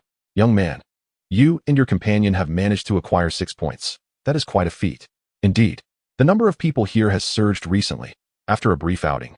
No one managed to earn even a single point, prompting many to take a break during this period. Ah, I see. You possess the round piece armor of the distorted scythe, correct? Yes. How fortunate you are. Unlike us, who have only managed to hunt down 3 spinning blade spiders. Qin Xiang glanced at the 3 round pieces of armor in his hand, each marked with a circle, accumulating what seemed to be a total of 15 points. Observing the man smile, Qin Xiang understood. He had expected a lamentation, yet it turned out to be a display of pride. Choosing to ignore him, Qin Xiang turned his gaze elsewhere. The man, realizing Qin Xiang had no desire for further conversation, ceased his attempts at self-promotion. Only 1,500 points? Quite pitiful, the man remarked, almost wistfully. Qin Xiang remained silent, but those behind him were not pleased. What's so impressive about 15 points? It's hardly noteworthy. Let him revel in his moment, someone said. Today marks a rare, bountiful day for their team. Those 3 spinning blade spiders' round pieces of armor have been a source of pride for him all day. Understandable. The man shook the 3 round pieces of armor in his hand. Do you possess such prowess? Just envious, aren't you? Indeed, you are impressive. However, it remains uncertain how many of those 15 points will actually benefit you. The man appeared to be struck a nerve, turning away in silence. Those behind Qin Xiang continued their banter. True talents rarely flaunt their abilities. It is often those who lack substance that make the most noise. Precisely. In my opinion, if he were to receive even a single point, it would be fortunate. The man immediately turned back, shouting, "Do not underestimate me. I can secure 1. 2 points. Oh my, how impressive. To achieve 1. 2 points indeed aligns well with your 1. 2 personality." The man flushed crimson at the comment, while laughter erupted from behind Qin Xiang. After the round pieces of armor were verified, the individual before Qin Xiang departed in a dejected manner. Finally, it was Qin Xiang's turn. This was his first experience with the acceptance of the round pieces of armor. The acceptance personnel from the Sequence Ability Management Bureau examined the round pieces in Qin Xiang's hand. Name, Qin Xiang. Sequence Ability User ID, 00009527. The acceptance personnel frowned upon checking the records. You lack team information. Are you in a solo group? Yes. The moment it was revealed that Qin Xiang was in a solo group, those behind him erupted in astonishment. My heavens, does that mean he can immediately obtain 12 points? He is in a solo group? How is that possible? That old man has been standing beside him the entire time. Is he cheating? The acceptance personnel cast a scrutinizing glance at Li Tianming. I am merely the insurer. I did not participate in the hunt, Li Tianming replied calmly. The acceptance personnel nodded, then took a small scanning device, illuminating the round pieces of armor before directing it at Qin Xiang. The aura of the hunter matches, identity confirmed. Next, they produced a handheld square device, positioning the screen towards Qin Xiang's features. Qin Xiang observed his reflection on the screen. The lie detector appeared to possess a front-facing camera, though he was unfamiliar with its workings. As per protocol, I must conduct a lie test for solo group members. Please answer. Did you solely hunt the deity? Yes. After 5 seconds, the device emitted a sound. Truth confirmed. The acceptance personnel stored the lie detector away, addressing Qin Xiang. Next, I shall perform a memory continuity test. Kindly extend your hand. Sure. Qin Xiang placed his hand atop that of the acceptance personnel. Their palms suddenly sprouted numerous tiny suction cups, connecting with Qin Xiang's hand. The acceptance personnel then closed their eyes for approximately 10 seconds before reopening them, revealing a pure white gaze. Qin Xiang understood this was the ability of the verifier, allowing them to observe the brain activity of others. If the brain activity was normal, the verifier's eyes would remain white. Otherwise, they would turn black. All regions of the brain are functioning normally, devoid of any signs of invasion by other sequence users. Memory continuity validation successful. The acceptance personnel's eyes returned to normal, and the suction cups disappeared. You may proceed to the Sequence Ability Management Bureau to collect your rewards. But I will forward the data regarding the deity's remnants to the God-slaying camp under the solo team points section.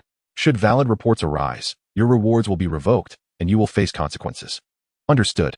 Upon witnessing Qin Xiang's successful test, everyone was left in awe. 12 points in one go. He could exchange that for a full bottle of sequence potion. Additionally, there are 6,000 copper coins to claim. John cast a sidelong glance at Qin Xiang, coldly remarking, merely a fortunate little brat. One cannot grow too fat in one sitting.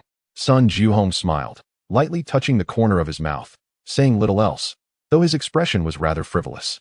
At the exit of the safe zone, there are always those who strike it rich. Individuals like Qin Xiang appear every year. However, solo group members face greater dangers, often succumbing to death outside the safe zone or suffering severe injuries, leading to grim outcomes. As for the insurer, they cannot shield him indefinitely. Eventually, he will have to confront the dangers beyond the safe zone alone. Next, after the acceptance personnel posted the information regarding Qin Xiang's solo group status and rewards on the forum, they instructed him to step aside. Wait. However, Qin Xiang did not move. The acceptance personnel regarded the youthful Qin Xiang. Is there something else you wish to address? Do you wish to claim that this round piece of armor was not acquired by you? That opportunity has passed. I have completed the acceptance and filed a report. Even if you confess now, it is too late. Qin Xiang smiled. I am not here to confess. Rather, you have yet to complete the acceptance. With that, Qin Xiang unzipped his bulging backpack and tossed it forward. With a thud, the acceptance personnel felt the floor tremble beside them. They were perplexed as to why this youth had carried so much equipment into the hunt, perhaps due to being in a solo group. He was cautious and brought many tools just in case. Others were also curious about the contents of Qin Xiang's backpack. It is likely a novice, burdened with a pile of useless items for hunting deities. Indeed, this is my first time outside the safe zone, and I am quite similar. However, as Qin Xiang unzipped the bag, all present widened their eyes, holding their breath. With a clatter, the round pieces of armor poured forth from the backpack, scattering across the ground. Qin Xiang offered a subtle smile. Please proceed with the inspection. Chapter 63. Abundant rewards and eerie silence enveloped the surroundings.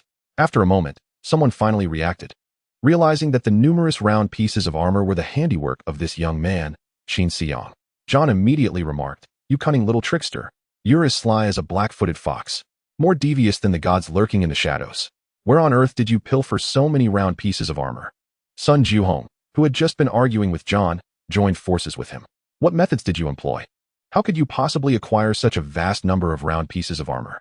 Qin Xiang chose to ignore them and calmly addressed the bewildered inspectors from the Management Bureau. "There is a considerable quantity. I would appreciate your assistance in the inspection. These round pieces of armor were obtained by me during a solo mission." "Impossible," Sun Juhong interjected. "With so many round pieces of armor, not even you alone, nor even in conjunction with the person beside you, could achieve this. Moreover, with your insurer standing by, it's evident you are not adept at hunting deities. How could you have acquired so many round pieces of armor?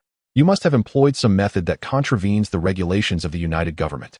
Both Sun Juhong and John, who were accustomed to positions of authority, turned red with fury, seemingly ready to devour Qin Xiang whole. The inspectors widened their eyes, frowning as they questioned Qin Xiang. "How did you obtain so many round pieces of armor?" "Of course, they were acquired through the hunting of deities." "And how did you hunt them?" The inspector's tone was harsh, as if interrogating a criminal. Qin Xiang understood their skepticism. After all, presenting such a large number of round pieces of armor would naturally raise suspicions. With a calm demeanor, Qin Xiang replied, "May I inquire if the Sequence Ability Management Bureau has regulations requiring one to detail the process of hunting deities?" The inspector furrowed his brow. "No. But your situation is exceedingly unusual, thus I need clarification. Since there is no such regulation, what is the purpose of your inquiry? I need to make a reasonable judgment." Qin Xiang interrupted. "There are various means for judgment at your disposal, such as the breath detection lamp, the lie detector, and the memory continuity testing skills, along with the Forum's reporting and encouragement posts. Your personal inquiry does not belong to any of these categories, does it?" The inspector's expression soured considerably. However, Qin Xiang remained unfazed. Hunting deities was a matter of utmost importance within the safe zone, and thus the United Government had established detailed regulations. The existence of rules serves to standardize behaviors, and in places governed by regulations, the survival rule is to act in accordance with them. As long as his actions complied with the regulations, there was nothing to fear. He cooperated fully with matters within the regulations, while refusing to divulge anything outside of them. The inspector and Qin Xiang stared at each other for an extended period, with Qin Xiang maintaining a serene expression, showing no intention of conceding. The inspector had no choice but to proceed with the examination as per the regulations. He first retrieved the breath detection lamp and examined each round piece of armor, confirming that the aura emanated from the same deity hunting dagger. As he counted the 794 pieces, he felt a jolt of astonishment. Since he had begun his duties as an inspector at this safe zone exit, He had never encountered such a quantity of round pieces of armor. Even he, as an inspector, felt tempted by this immense fortune. However, under the scrutinizing gazes of the gathered crowd, he could not resort to any underhanded methods to pocket a portion of it. The jealousy he felt towards this young man, Qin Xiang, intensified. Why did he deserve to possess so many round pieces of armor? Thus, he conducted his examination with exceptional rigor, scrutinizing each round piece of armor multiple times, ensuring no other auras were present before grudgingly setting it down and moving on to the next. The entire process took over 2 hours to complete. Following that, he confirmed that Qin Xiang was indeed the user of the deity hunting dagger. He then administered lie detection and memory continuity tests, which Qin Xiang passed effortlessly. While preparing to file a report, the inspector inquired, "It seems that your 700 pieces of armor originated primarily from the long-footed worm." Given that the inspector dealt with round pieces of armor daily, it was not surprising that he recognized them. Before Qin Xiang could respond, the crowd erupted once more. Long-footed worm. All of these are from long-footed worms. Indeed. Look, these pieces are the size of copper coins, each with a single groove, resembling the long-footed worm. This meant that the multitude of sandworm minions were all long-footed worms. They were all slain by this young man. No wonder he managed to kill so many. It turns out they were all so easily dispatched long-footed worms. What sequence does he belong to? How could he attract so many long-footed worms? Qin Xiang initially intended to say something, but upon hearing this, he closed his mouth. He observed the inspector coldly, aware that this remark was meant to inform the crowd that most of the sandworm minions had been hunted by him, implying that many hunting teams had wasted their efforts. Their resentment would likely be directed towards him. As Qin Xiang surveyed the furious gazes of the crowd, he couldn't help but feel amused. Although he had no grievances with them, it seemed they bore a deep-seated enmity. It mattered little. They were merely a group of insignificant beings. The strongest among them was likely only at sequence level 2, perhaps even weaker than Li Tianming beside him, rendering them inconsequential. If a life-and-death struggle were to unfold outside the safe zone, Qin Xiang was confident that he and Li Tianming could eliminate them entirely, perhaps without even requiring Li Tianming's assistance. As he pondered this, a hint of murderous intent unconsciously flickered in his gaze. The other sequence ability users immediately sensed that Qin Xiang was not as naive as he appeared. Li Tianming gently patted Qin Xiang's hand. "Rein it in." Only then did Qin Xiang come to his senses, rearranging his expression into that of an innocent student's smile. At merely 18 years of age, why did he often find himself preoccupied with thoughts of violence? This was not good. Very much so. The inspector announced Qin Xiang's rewards for hunting deities. 794 round pieces of armor earned 1 point each, plus 1 piece worth 6 points, totaling 800 hunting points. As it was a solo mission, the points were doubled, resulting in a total of 1,600 points. The other rewards remained unchanged. 1 point corresponded to 1,000 copper coins, amounting to a total of 800,000 copper coins. 1 point also equated to 1/10 of a vial of sequence potion. This time, you will receive 80 vials of sequence potion. Due to the sheer number of rewards, they cannot be claimed here. Please visit the nearby Sequence Ability Management Bureau to collect them. Upon hearing this, Qin Xiang's grin widened. 800,000 copper coins equated to over 60 silver coins. He had instantaneously become wealthy. Wait. Qin Xiang suddenly glanced at Li Tianming, who was also smiling broadly. He realized he still owed this bald, rotund man half of his earnings. Chapter 64. Resolving disputes. Qin Xiang found it easy to earn money, while Li Tianming found it even easier. Accompanying Qin Xiang on an outing beyond the safe zone yielded over 30 silver coins. Qin Xiang felt a twinge of regret, but had no intention of pocketing this money. Although Li Tianming had not directly contributed, he had been by his side, ensuring his safety and maintaining a vigilant state. Out of both sentiment and reason, he felt obligated to provide the previously agreed-upon compensation. Moreover, his collaboration with Li Tianming is of a long-term nature, rather than a fleeting partnership that leads to immediate separation. The 30-odd silver coins have been granted, so let them be. Qin Xiang, having recently transitioned from poverty to wealth, is unwilling to delay even for a moment. The nearby Sequence Ability Management Bureau is the one located in the 14121 area, where Qianwendao is situated. Qin Xiang promptly decides to claim his reward from the bureau. Just as he picks up his empty backpack and is about to turn away, he is suddenly called out. Wait a moment. Turning around, Qin Xiang sees it is John. What do you need? I want to challenge you to the battle arena. Qin Xiang frowns. What is the battle arena? A place for combat? Indeed. Let us face off in the battle arena. Why should I duel you? Are you afraid? Qin Xiang is momentarily taken aback, gazing at the furious blonde John. Then glances at Li Tianming. What has driven this golden-haired fellow to madness? Li Tianming explains. You should have heard that he was originally among the top 5 at this exit, possessing privileges. Now that your ranking surpasses his privileges have been eclipsed by you. Hence his desire to challenge you. Hold on, that's quite a bit of information. Qin Xiang contemplates Li Tianming's words and first inquires, what are these privileges? Each management staff at the safe zone exits has performance indicators. The more deities slain from a given safe exit, the greater the rewards for their supervisors. To encourage formidable hunting teams to depart from their jurisdiction, management will arrange rewards for the top 5. This reward system is recognized by the Bureau and the United Government. Qin Xiang looks at the verifier. What are the privileges of the 38324 safe zone exit? The verifier's expression remains cold, an extra 10% of copper coins. Then I would have 880,000 copper coins. Qin Xiang's eyes widen as he points at the verifier. You scoundrel. Are you attempting to swallow my privilege reward? The verifier snorts. You only acquire privileges from today onwards. Previous achievements do not count. Oh, my apologies. I was just overwhelmed by my previous poverty, so my words were a bit hasty. Please forgive me. Qin Xiang immediately dons a smile, apologizing to the verifier. Li Tianming sighs at Qin Xiang's rapid change of demeanor, feeling a bit embarrassed. If I have usurped his privileges, shouldn't he strive to reclaim them by hunting deities? Why challenge me to the battle arena? By the way, what is the battle arena? Conflicts among sequence ability users are inevitable. The battle arena is an official venue provided by the United Government for resolving disputes among sequence ability users. Prior to entering the arena, both parties must sign a wager, and the outcomes will determine the distribution of the stakes. Exactly. John interjects once Li Tianming finishes explaining. Turning to Qin Xiang, I wager the privileges of the 38324 safe zone exit against you.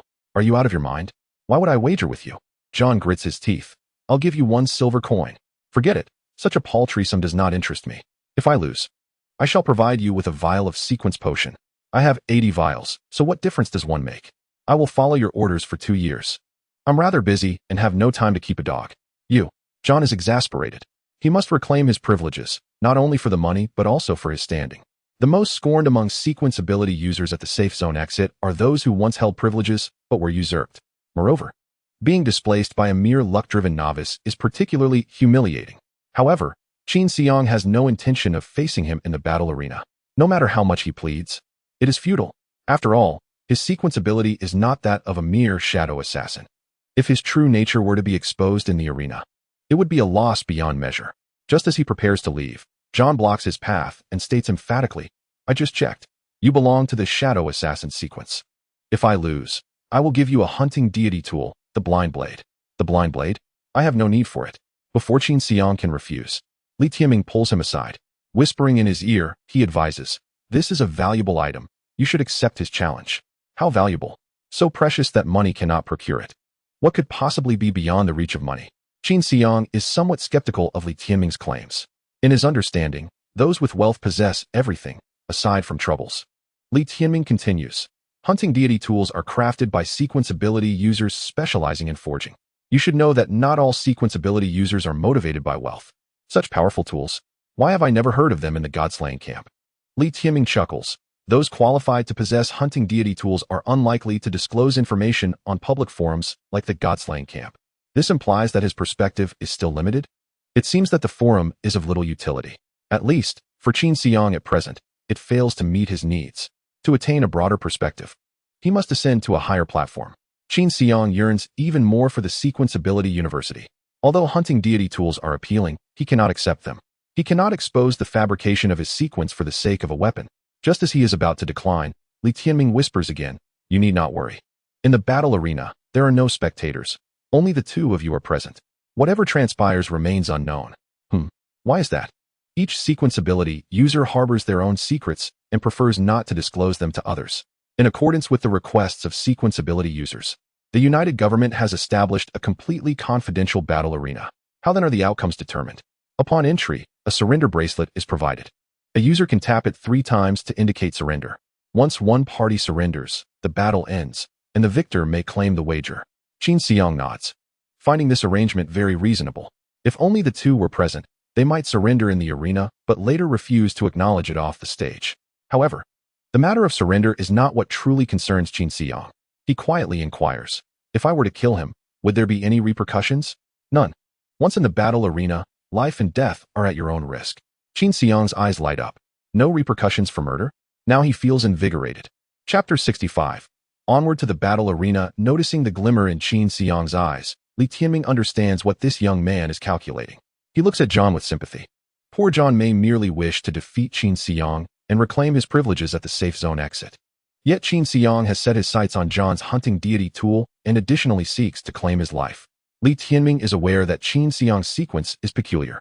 His extraordinary strength and agility alone are sufficient to raise suspicions. Even though Qin Xiang has been restraining his power, the astute Li Tianming has observed that his basic attributes far exceed those of an ordinary first-level sequence ability user. There are only two possibilities. Qin Xiang is not a first-level sequence ability user, or he is not an ordinary sequence ability user. Regardless of which possibility is true, it signifies that Qin Xiang harbors a tremendous secret. This secret is known only to Li Tianming, who shares a mutual dependence with him. Others who have witnessed his sequence skills would not keep it as confidential as he does. Therefore, in Qin Xiang's mind, once he and John ascend the battle arena, there is only one outcome: death. Seeing that Qin Xiang appears unfazed by the prospect of murder, his eyes filled solely with a thirst for the divine hunting tool, Li Tianming grows curious. This lad has undoubtedly killed before. Who, then, has he slain? The edges of the safe zone are rife with chaos, with individuals disappearing or being murdered each week.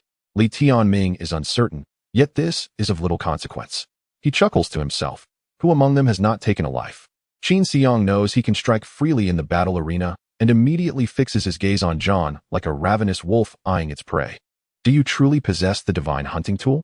I find it hard to believe unless you show it to me. John draws a short knife, an inch longer than the divine hunting dagger, from his waist and hands it over to Qin Xiang.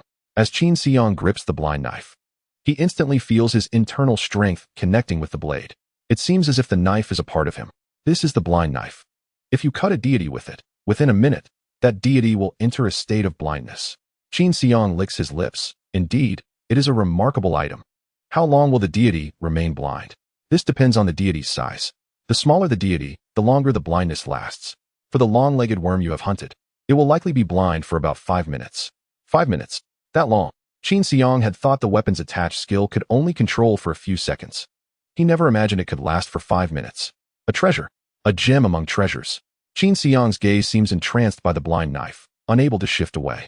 Today, John is undoubtedly doomed. Even the united government cannot save him. Observing the greed on Qin Xiang's face, John sneers inwardly, knowing that Qin Xiang will accept his challenge. At that moment, he plans to use the battle arena to teach Qin Xiang a lesson about youthful arrogance leading to great losses. All right, I accept your challenge. Let us head to the battle arena. Right now? Of course, I have matters to attend to. After the battle arena, I need to collect my rewards from the administration. John had assumed Qin Xiang would request a moment's respite, considering he had just slain over 700 deities, though they were long-legged worms.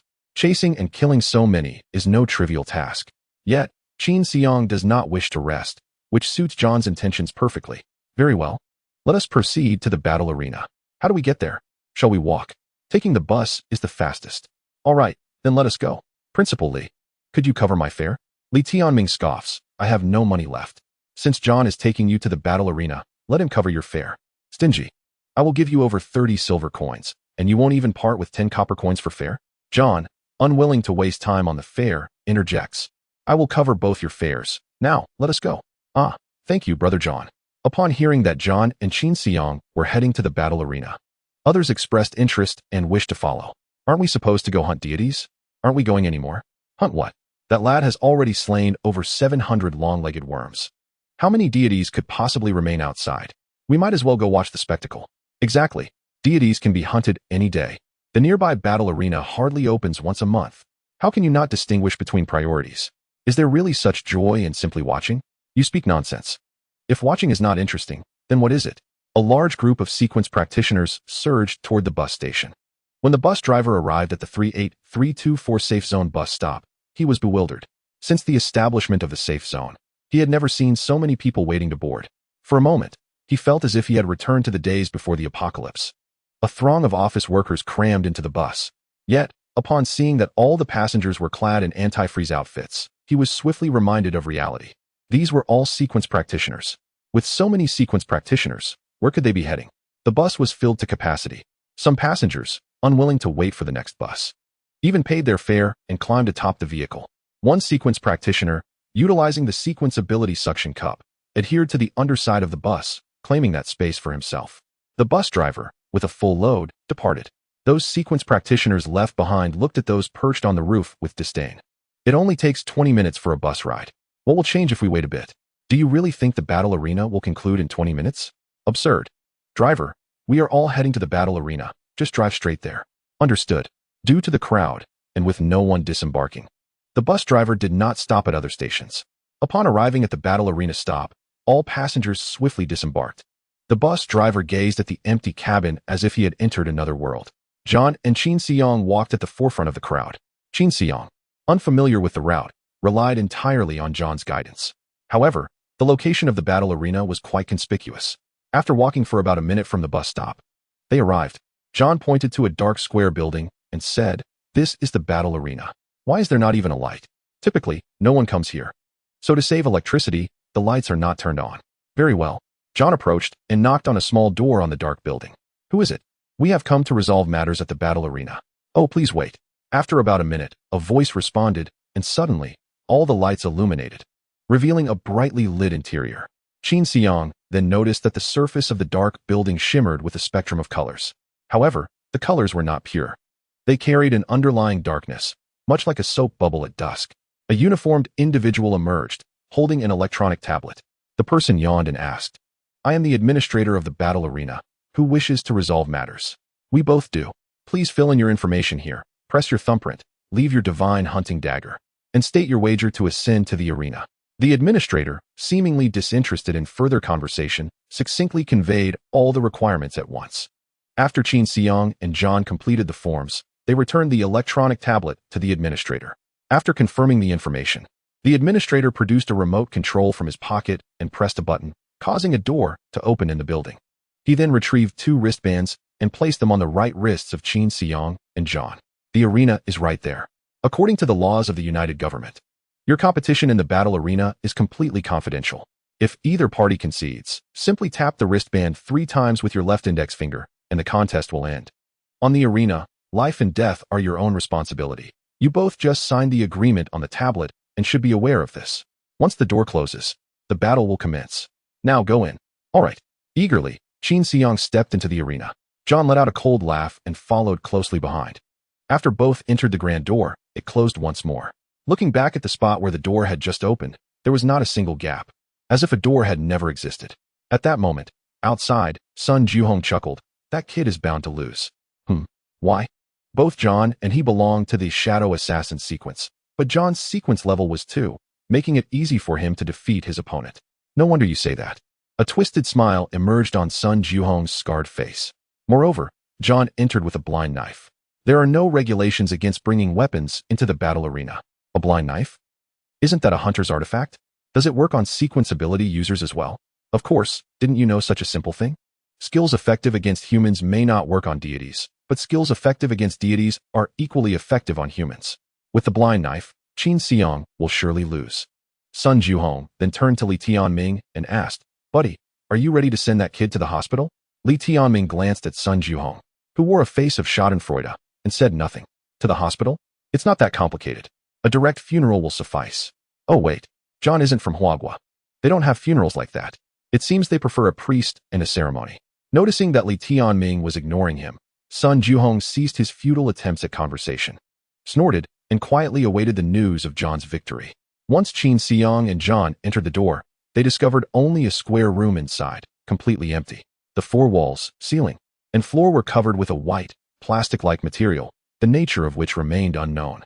In each corner of the ceiling, soft lights illuminated the entire room brilliantly. Qin Xiang suddenly realized that this entire room served as the battle arena. Had he unwittingly stood upon the battleground? This arena was a completely enclosed room with no visible boundaries. It appeared that the only way to determine the winner was through one side's surrender. However, without a referee or surveillance, how else could victory be adjudicated? Just then, the grand door slowly closed. At the moment it shut, John swiftly drew his blind knife. Activating the skill Life and Death on the Line, enhanced, tripling his agility and doubling his strength, and swung the knife at Qin Xiang's back. Yet, Qin Xiang seemed oblivious. Standing motionless. You pest, you must pay for your ignorance and recklessness. John had already envisioned how he would torment Qin Xiang. However, just as he believed his strike would land, Qin Xiang suddenly vanished. How is this possible? In his panic, John saw Qin Xiang reappear at his side. Qin Xiang's strength exceeded that of an average sequence ability user, and with a sequence level of 3, he was on par with John even without activating his skills. Furthermore, having used the dual metal to quadruple his attributes and activating the violence skill for a 3-fold increase, he possessed 12 times the strength and agility, rendering John utterly defenseless. John's body could not keep pace with Qin Xiang's movements. Out of the corner of his eye, he caught sight of Qin Xiang's maniacal grin. In that instant, he realized that Qin Xiang was not a shadow assassin. Moreover, Qin Xiang's sequence level was undoubtedly higher than his own. What was he, a monster? Once this strike concluded, he would immediately surrender. However, Qin Xiang would not grant him that opportunity. Qin Xiang raised his fist high and whispered in John's ear, "Thank you." With a single punch, he struck John squarely in the side of the face. Before John could comprehend anything, he felt his vision abruptly constrict and then vanish entirely. At that moment, his consciousness continued to ponder. Why couldn't he see? Had he been struck by his own blind knife? No. He still gripped the knife tightly in his hand. He could feel it. It was a punch that had landed solidly on his face. What sequence was he? How could someone possess such immense power? After a moment of confusion, John ceased his thoughts. When Qin Xiang struck, John had not felt any pain. In the briefest of moments, as his thinking came to a halt, so too did his life. Qin Xiang slowly approached, picked up the blind knife, and examined it with great interest. He had intended to test its sharpness by slicing his hand, but suddenly realized that the knife's blinding effect might also work on humans. If he were to become temporarily blind, that would complicate matters. Better not waste time. To the onlookers, he appeared merely as a novice of sequence level 1, and the thought of defeating John seemed utterly impossible. Qin Xiang first fabricated a fatal wound, then discreetly altered John's facial features until there was no trace of the punch remaining. Qin Xiang stroked his chin, contemplating. Due to a lack of proper moral guidance at GUN school, my temperament has grown rather volatile. Today, after being provoked by John in the battle arena, I lost control upon seeing his detestable face, resulting in this outcome. This narrative should present no major issues. He checked the display on his wristband. Only 2 minutes had passed. The Shadow Assassin sequence level 1 skill, life and death on the line, doubles agility for 5 minutes, followed by a 20-minute fatigue period. In that case, when I walk out, I will need Li Tianming to carry me onto the bus. Offering him over 30 silver coins to carry me the whole way should not be unreasonable.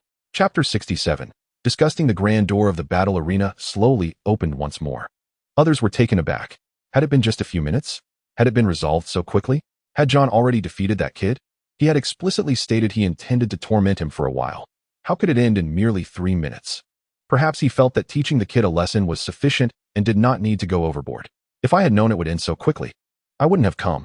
How dull. Sun Juhong yawned and prepared to leave. At that moment, someone stopped him as he turned to leave for the bus station. Son, something doesn't seem right. What doesn't seem right? Sun Juhong followed the direction the person pointed, and his eyes widened in astonishment. In the gazes of the astonished crowd, Qin Xiang emerged from the grand door, drenched in blood, still clutching the blind knife. How could it be Qin Xiang? Where was John? John's teammates rushed forward to seize Qin Xiang, eager to inquire about the situation. However, Qin Xiang appeared as if he had lost his soul, offering no response and proceeding directly towards Li Tianming. Seeing this, John's teammates dashed into the battle arena. As others wondered what had transpired, several of the team members who had rushed into the arena emerged, retching against the wall uncontrollably. Their eyes were filled with horror as they looked at Qin Xiang, who seemed oblivious. Suddenly, Qin Xiang appeared to lose all strength, collapsing onto Li Tianming. Li Tianming supported Qin Xiang, a look of helplessness etched across his face. This young man was indeed a seasoned actor. Sun Juhong, puzzled, stepped into the battle arena. After a while, Sun Juhong returned outside. However, being well-versed in various matters, he did not succumb to the nausea like the others.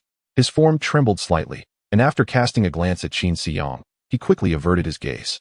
Having witnessed the grim fate of John, in Sun Juhong's eyes, Qin Xiang was undeniably a madman, and a madman with an unknown trump card at that. Although Sun Juhong outwardly disdained John, he had to acknowledge that John, who was ranked just below him in the Hunter God Points leaderboard at the exit of Safe Zone 38324, was no mere pushover. With rich combat experience, sequence suppression, and the possession of Hunter God artifacts, The very notion that he had been slain by Qin Xiang was alarming. Clearly, Qin Xiang was not an ordinary character.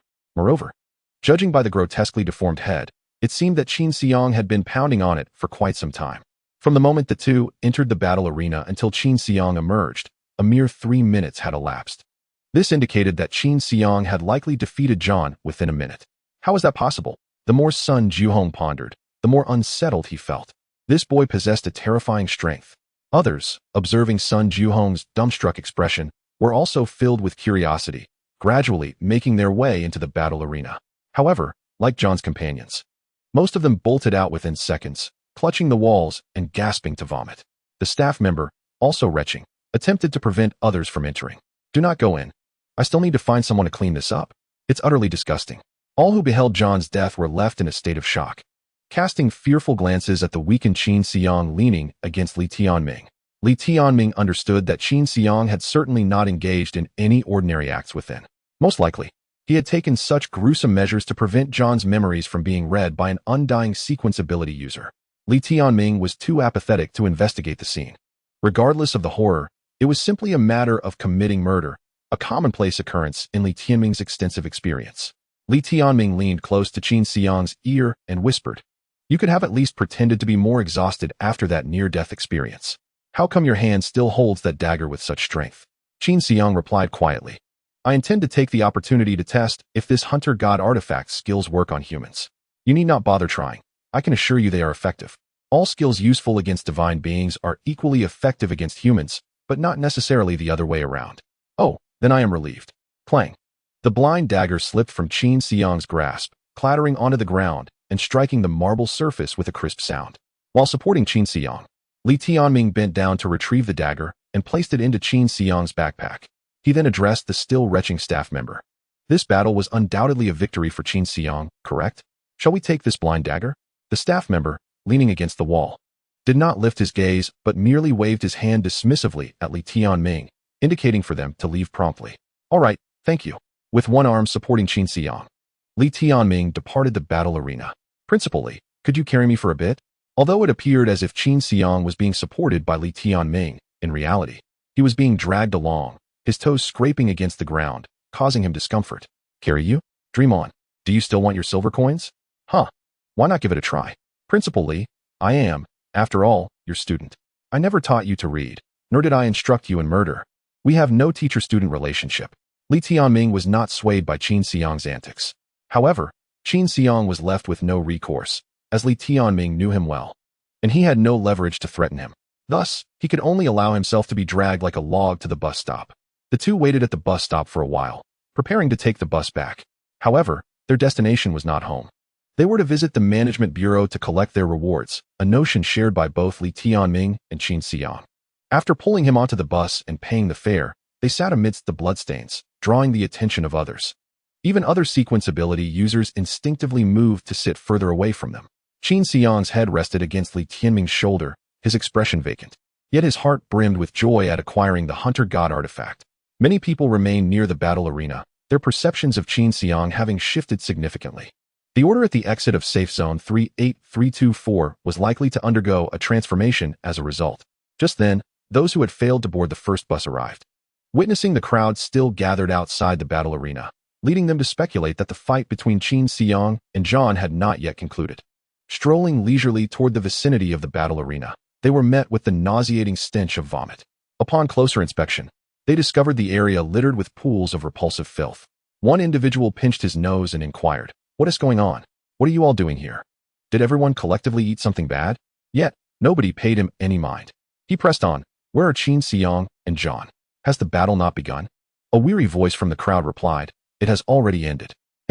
Chapter 68. Collecting rewards upon hearing that the battle had concluded. The latecomers rushed to inquire about the outcome. "What? You mean Zhan lost? What? You mean Zhan lost while wielding the blind dagger? What? Zhan not only lost, but also died." Their incredulity grew with each revelation, compelling them to storm into the battle arena to ascertain the situation. The staff attempted to stop them, but two troublemakers forcibly ushered them aside, and the crowd surged into the arena. Before long, they too rushed out, seeking a clean spot to begin retching. The staff member, already weary, gazed at the multitude of areas needing cleaning and fainted in frustration. Meanwhile, Qin Xiang and Li Tianming remained oblivious to the chaos unfolding behind them. They sat on the bus, each contemplating how to divide the rewards from the management bureau.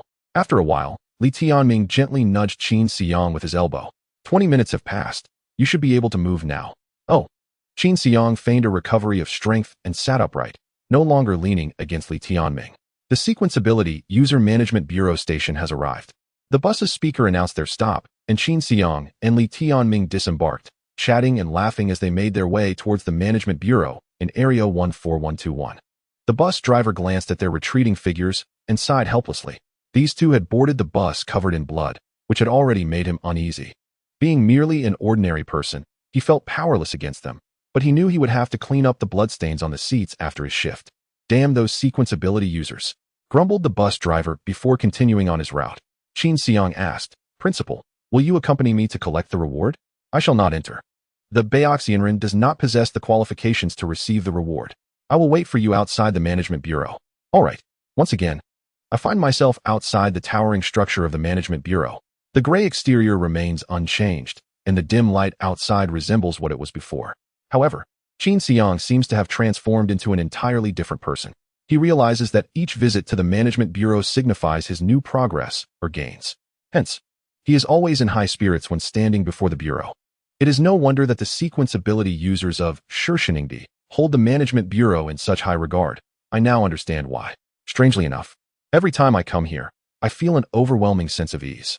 Li Tianming smiles, neither agreeing nor disagreeing. Upon entering the management bureau, Qin Xiang navigates through the entrance and once again encounters the vacant office area.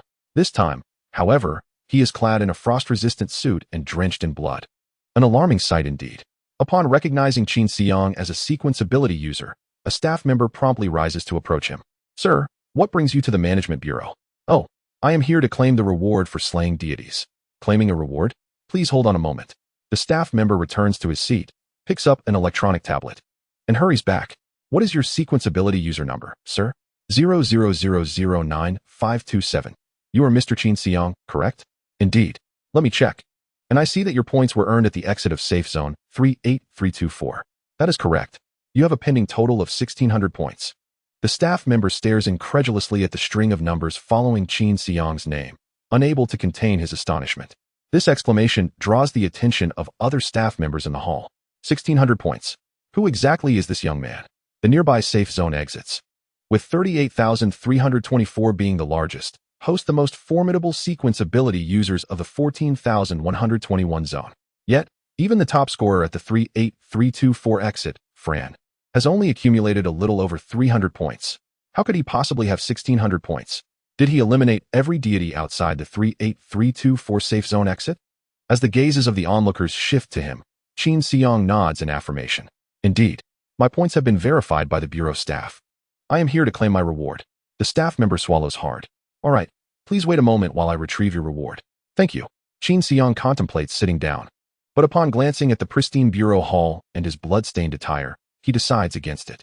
After a short while, the staff member returns with 2 cloth bags. Hello, this is your reward. First, we have 800,000 copper coins. We have converted this to 80 silver coins according to the exchange rate. Please count them. Upon hearing this, Qin Xiang takes the heavy bag of coins and his face lights up with joy. 800,000 copper coins is an astonishing amount. The bureau surely exchanges them for silver coins when issuing rewards. He initially thought the bureau would convert the coins at the market rate, giving him 1 silver coin for every 12,000 copper coins. To his surprise, they used the United Government's rate, providing him with 80 silver coins at a ratio of 1 to 10,000. Exceeding his expectations by 20%, Qin Xiang is filled with delight. He counts the silver coins twice and bites each one to ensure their authenticity before happily accepting them. Next, he receives 80 vials of sequence potion, all contained within this bag, which is a bit heavy. Please take care of it. Qin Xiang receives the bag containing the sequence potions and discovers 4 tiers of small shelves, each neatly arranged with 20 vials of sequence potion. No problem. Thank you. You may take your leave.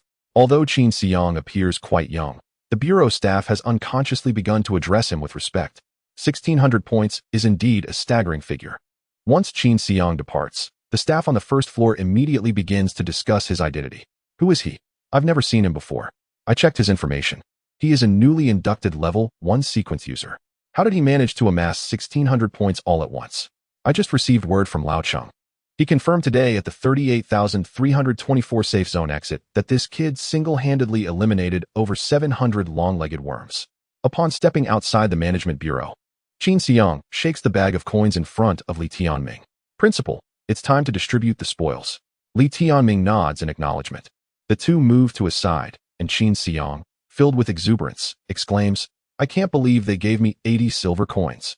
That means we each get 40 coins. How delightful. He carefully counts out 40 silver coins and places them in his backpack, then hands the remaining coins along with the bag to Li Tianming. Li Tianming ponders for a moment and responds, well, I want to be taking the silver coins. No way. Before Li Tianming can finish his sentence, Qin Xiang interrupts him abruptly. The smile on Qin Xiang's face vanishes as he gazes coldly at Li Tianming, devoid of the previous warmth. Chapter 69. The Rules of Cooperation. Li Tianming's expression also grows stern. 40 silver coins indeed represent a substantial sum for him. However, it does not alter his current circumstances. The sequence potions, on the other hand, are of a different matter altogether. He never anticipated that Qin Xiang would acquire 80 vials of sequence potion in one go. If he could receive half, it would significantly enhance his abilities. With a little more effort, advancing to level 4 would be within reach. Therefore, he intends to forego the silver coins in favor of the sequence potions. Yet, his intentions are perceived by Qin Xiang. As Li Tianming's words trail off, Qin Xiang interjects.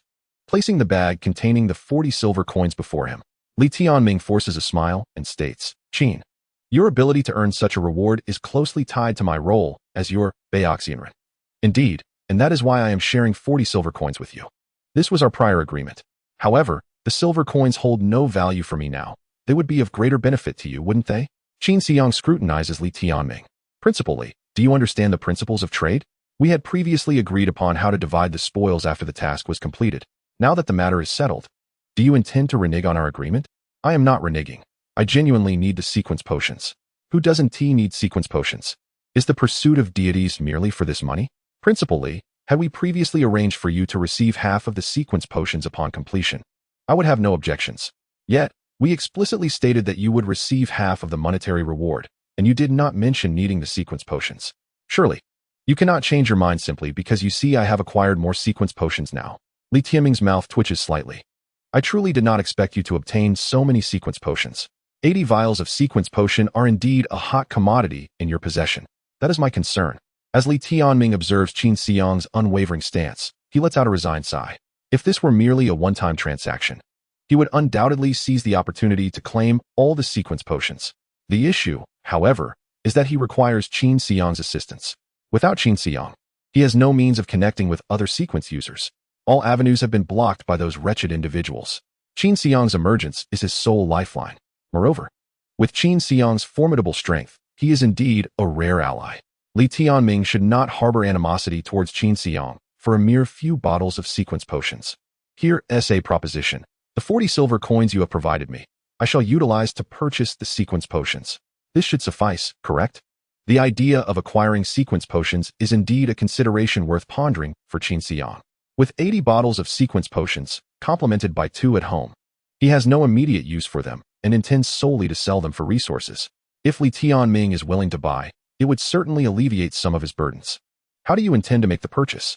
The market price stands at 5 silver coins per bottle of sequence potion. For 40 silver coins, I would procure 8 bottles. Does that pose any issue? Your so-called market price appears rather inexpensive. Qin Xiang recalls having seen a post on the forum where sequence potions were being bought at 7 silver coins per bottle. This was merely the buyback price. The selling price would undoubtedly be higher. However, that post vanished in an instant, deleted by the administrator. Trading sequence potions is prohibited within the safe zone. Li Tianming remarked, inexpensive? Are you suggesting that you wish to sell them to me at black market prices? Transactions in the black market are far from straightforward. A mere hint of exposure could lead to significant trouble. I intend to use them for personal consumption, not for resale. If you sell them to me at a lower price, we both stand to gain. Li Tianming's words swayed Qin Xiang. Presently, he indeed lacks a channel to sell the sequence potions. It would be prudent to sell a few to Li Tianming at a lower price. After all, they are partners in collaboration. One should not allow the fruits of labor to flow to outsiders. Very well. Qin Xiang counted out 8 bottles of sequence potions and handed them to Li Tianming, who then retrieved the pouch containing 40 silver coins. with the sequence potions securely stowed. Li Tianming nodded. A pleasant collaboration. A pleasant collaboration indeed. Where shall you go next? I plan to rent a room near the school.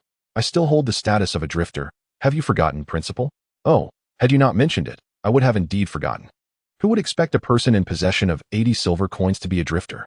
I too am a poor soul, suddenly come into wealth. Here, it is just the two of us. There are matters we understand without the need for embellishments. Upon hearing this, Qin Xiang chuckled awkwardly twice and fell silent. However, I advise you to exercise caution when renting a place. It is best not to disclose your identity. Why is that? Because your information still lingers on the reporting section of the forum. Everyone is aware that you currently possess 80 bottles of sequence potions. Although the use of abilities is prohibited within the safe zone, the allure of wealth can corrupt the heart. Your 80 bottles of sequence potions are a tantalizing prize for many sequence practitioners who are stagnating without substantial income. It is certain that someone has already devised a plan to seek you out for trouble. I recommend that you temporarily reside in inexpensive accommodations that do not require identity registration and change locations daily. Qin Xiang sighed, yet I must attend school. With so many eyes upon me, if I fail to attend, I will surely be reported and forcibly expelled.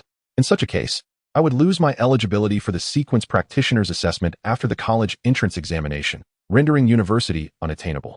That indeed poses a dilemma. Li Tianming pondered. Why not reside at the school? The school is equipped with surveillance cameras. No sequence practitioner would dare to create chaos in such a place. I had thought you would invite me to your home.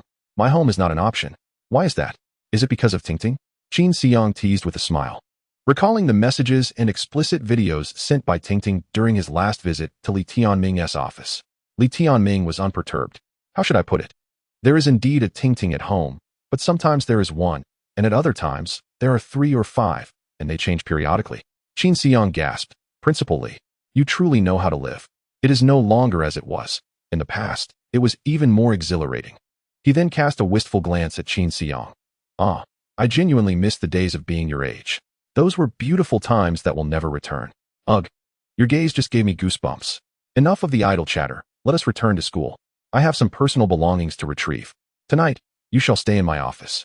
I have a folding bed there. Tomorrow, I will have someone tidy up for you. Thank you, Principal Li. Qin Xiang and Li Tianming boarded the bus once more. You have become so affluent. Why do you still require my assistance to pay for the fare? Qin Xiang scratched his head. I just took out money. But the driver said he could not provide change. You truly are something else. Chapter 70. Deadly Rivalry. Qin Xiang returned to school alongside Li Tianming. As night had fallen, the school was deserted. The gates were locked, yet this posed no obstacle for 2 sequence practitioners. A few agile leaps allowed them to vault over the gate and enter the campus. Principal Li, do you believe the teacher reviewing the surveillance footage tomorrow will be startled upon discovering us? I am the principal. What could he possibly say? However, your appearance, drenched in blood, is indeed quite alarming. Qin Xiang glanced at his frost-resistant suit. The bloodstains now congealed. The dark green blood at the bottom was from the deformed armored scythe. The red blood above it belonged to the Longfoot worm. And the deep crimson at the top was from the unfortunate John. The layers were distinct, the colors diverse, resembling a camouflage pattern with adjusted color contrasts.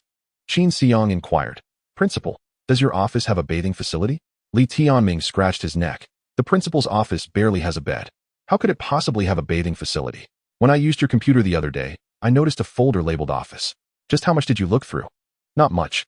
However, I observed that you, Principal, are always so refined, with your clothes immaculate as if new, indicating a person with a penchant for cleanliness.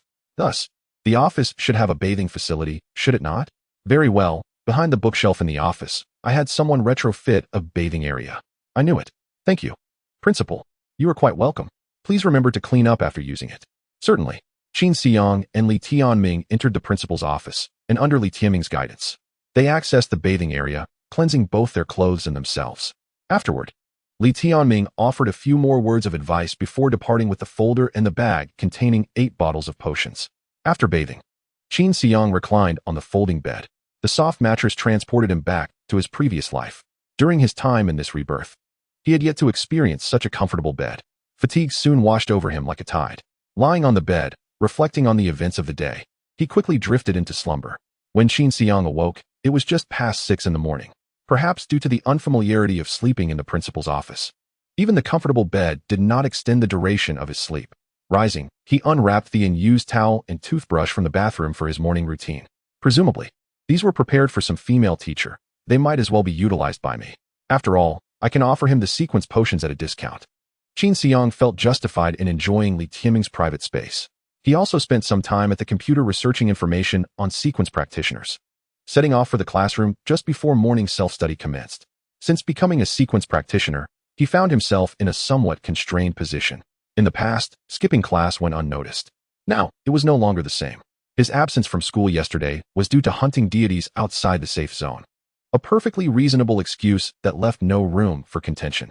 However, if there is nothing to attend to today, skipping school would certainly lead to being reported to the education department by envious classmates. The United Government places great importance on the cultivation of students' thoughts and character. They do not wish for the gifted individuals they sponsor to develop anti-human or antisocial traits. Thus, those who awaken their abilities during their student years receive special attention. The United Government strives to ensure that every student entering the Academy of Gifted Individuals is exemplary in both character and academics, capable of becoming a pillar of humanity's future.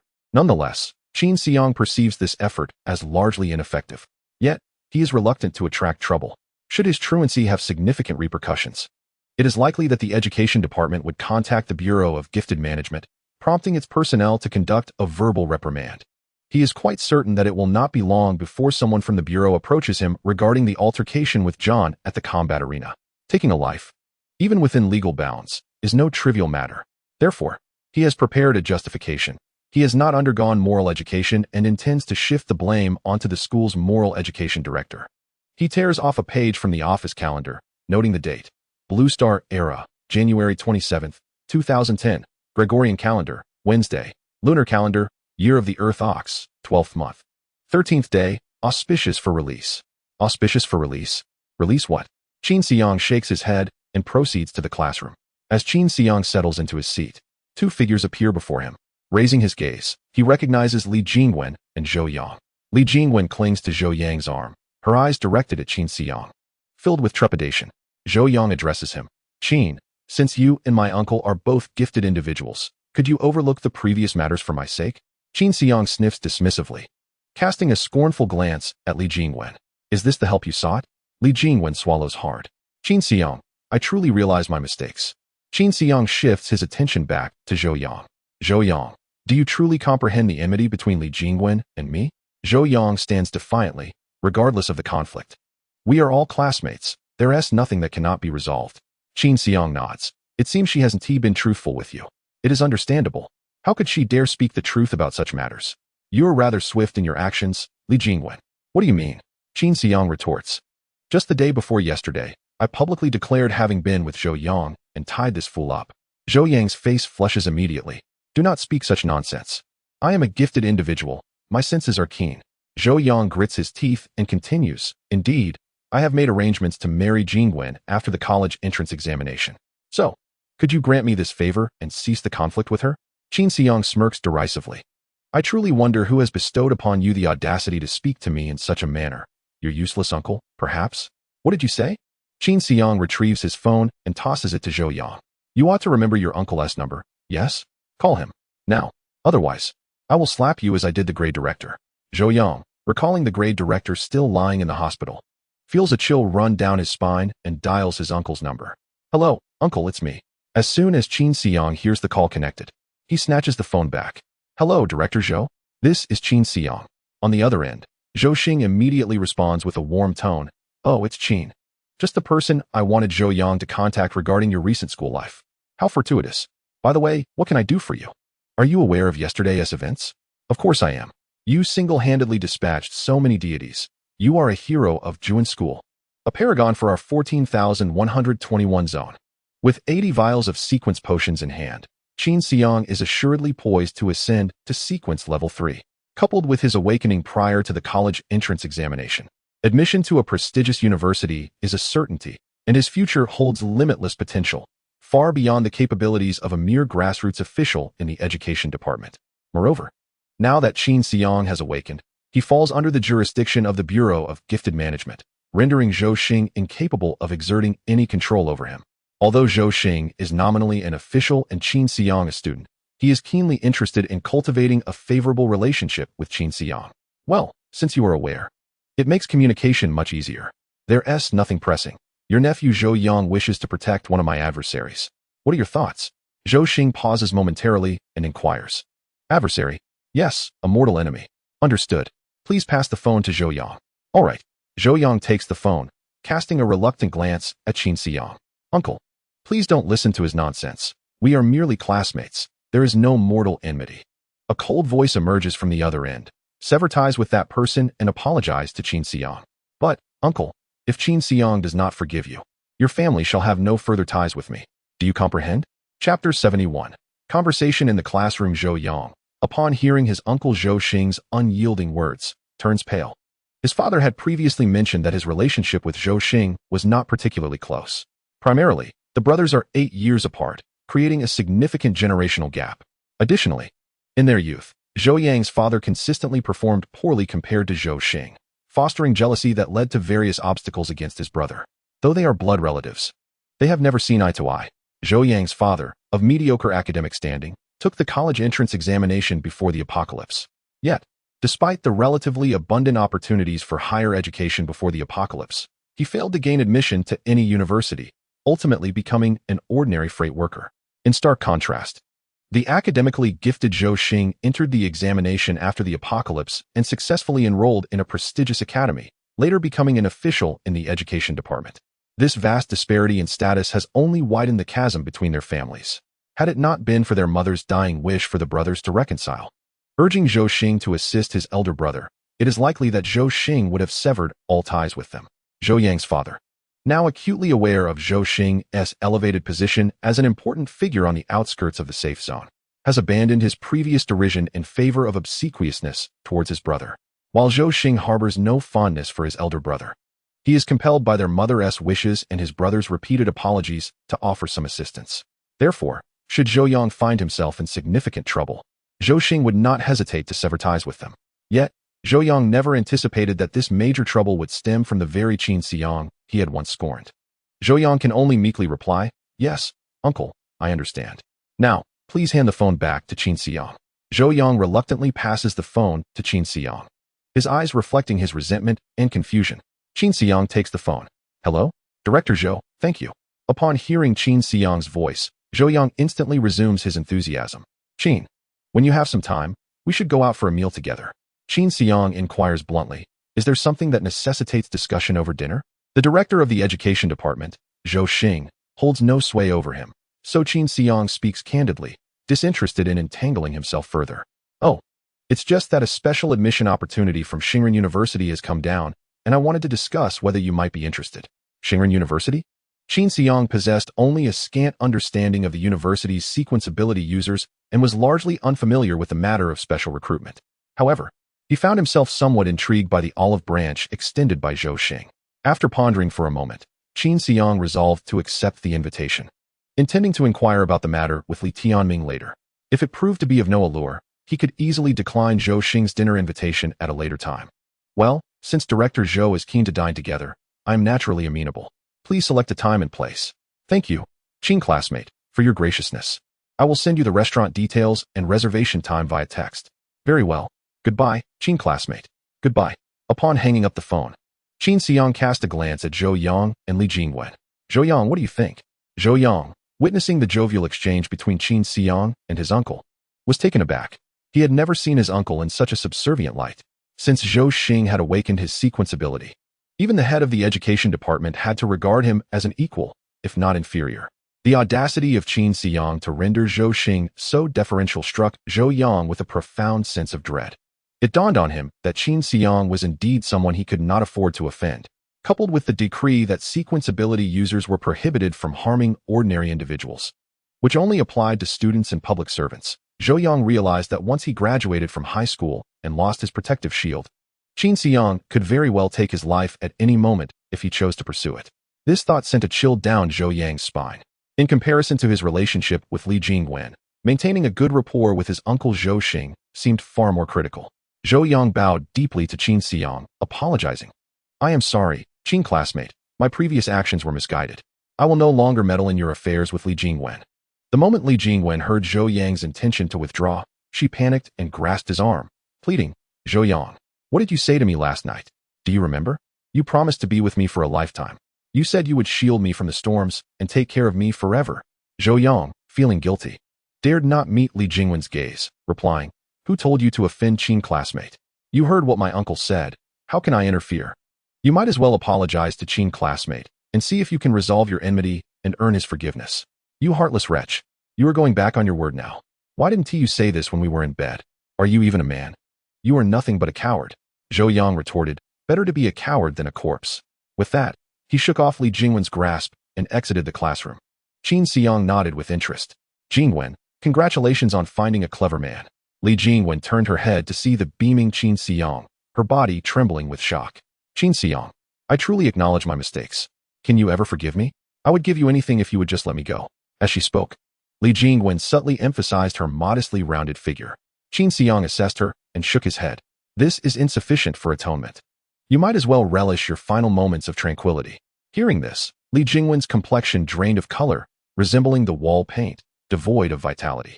Ding ding ding. At that moment, the class bell rang. "Return to your seats. Do not disrupt my lesson." Li Jingwen walked back to her seat in a daze, only to find it starkly empty. The animosity between her and Qin Xiang had swiftly spread throughout the campus following his awakening as a sequence ability user. Although few knew the specifics of their conflict, apart from Zhou Yang, who had some background, no one dared to provoke the trouble that was Li Jingwen. Even her former friends chose to sit elsewhere, keeping their distance. Alone, she sat in her chair, her face filled with dread. Everything had come to an end. The possibility of resolving Qin Xiang's threat had vanished.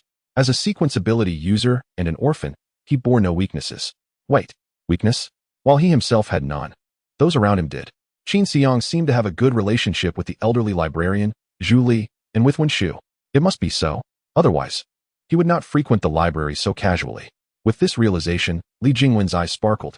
If she could ensnare these two individuals, perhaps she could make Qin Xiang think twice before acting against her. Chapter 72. An ordinary day after class, Qin Xiang once again visited the library, finding it as familiar as ever.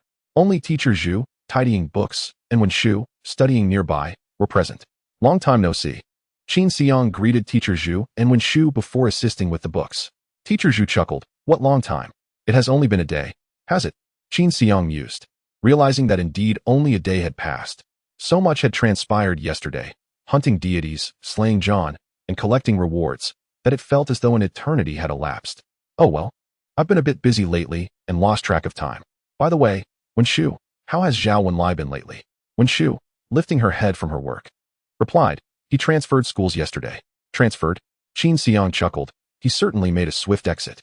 After you reported him to the grade director and your homeroom teacher, he must have worried whether he could even participate in the college entrance examination in good health." "That makes sense. Thank you. No need for thanks." "Hey, teacher Zhu, you needn't trouble yourself.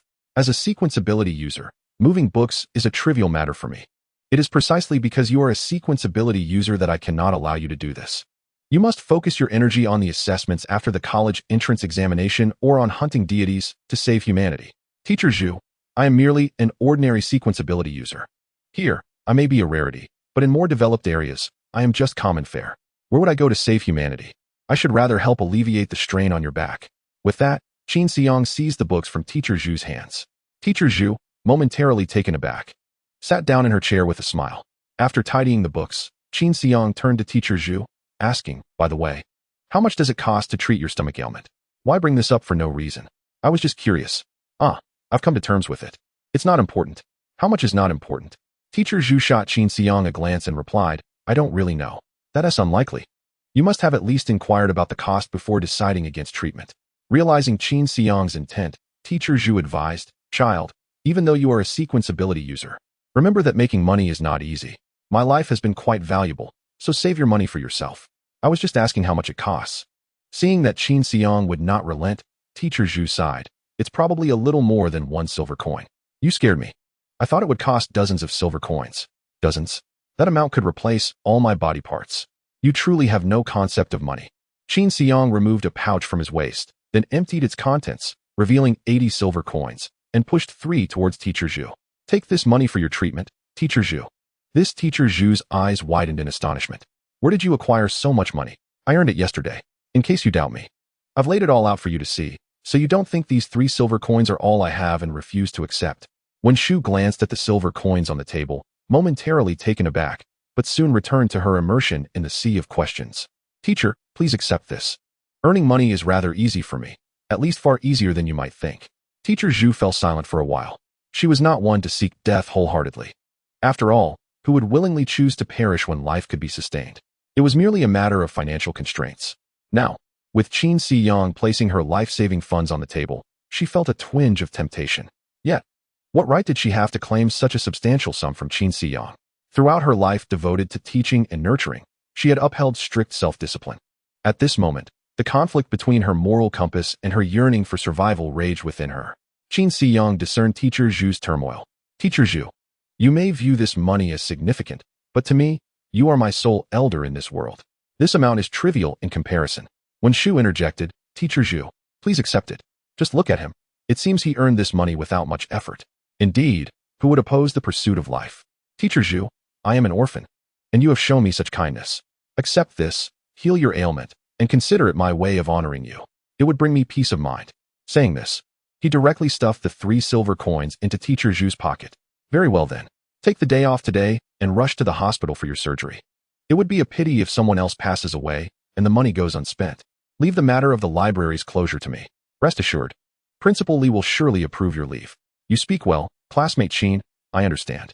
Teacher Zhu nodded excitedly, yet refrained from excessive words. Clutching the 3 silver coins in her pocket, she cast a grateful glance at Qin Si Yang and then departed the library with her backpack. Once Teacher Zhu left, only Qin Si Yang and Wen Shu remained in the library. Qin Si Yang attempted to inquire. I heard from Zhao Wen that you intend to apply to the 2 least prestigious colleges? What do you mean by the least prestigious? Those are the 2 lowest ranked among the 8 colleges. It appeared as if she were applying to some disreputable institution. Is it due to your dormitory situation? You need a single room for your grandmother, and only the last 2 colleges provide such accommodations. When Shu set down her pen, intrigued by Qin Si Yang's proposition. I have this sum of money, but it won't be of much use for now. How about this? I will cover your rent for the college. Consider it a loan. With a modest interest rate. After you graduate and join the united government, you can repay me. What do you think? A smile graced Wen Shu's lips as she shook her head, resuming her studies. You do not agree? It's not that I disagree. I merely think you might not be able to afford it. Even if you could, I could never repay you. Qin Si Yang furrowed his brow. How much could renting a room possibly cost? You can find out for yourself, she replied. Qin Si Yang shot her a strange look before heading toward the principal's office. As he attempted to open the door, he found it locked. He retrieved the key given to him by Li Tianming and entered, only to be met with the startled gazes of 2 individuals. Li Tianming was engaged in an intense discussion with a female teacher on a folding bed. Qin Si Yang closed the door, seated himself in the principal's chair, and immediately logged into the Shulia Education Forum.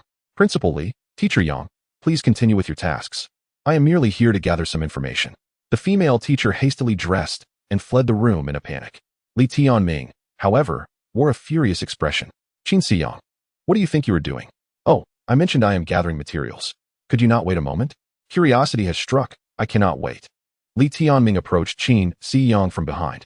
The rental prices for single rooms near the college you wish to attend are not for the academy. This is for whom you are researching? Noticing that Qin Si Yang was ignoring him and continuing his search, Li Tianming narrowed his eyes. You are looking up information for Wen Shu, aren't you? Damn it. Are you trying to woo her and ruin my good fortune? Li Tianming was genuinely furious. Letting slip a few curses, completely abandoning the composure expected from a principal. Who is trying to woo anyone? We are merely classmates. Don't bullshit me. A genuine classmate relationship, and you can spare several hundred silver coins to help her rent a room? Chapter 73. The poor in the rich district, how much? Qin Si Yang exclaimed, his eyes widening in disbelief as he stared at Li Tianming. Renting a room costs several hundred silver coins. Though I have not encountered much money, do not try to deceive me. Several hundred silver coins? Why not just buy a house outright? No. Buying a house cannot be that expensive. Li Tianming scoffed, casually fastening his belt. You are still too young, and do not grasp the realities of the safe zones. Do you think other places are like our dilapidated outskirts where a single silver coin suffices for a single room? Let me enlighten you.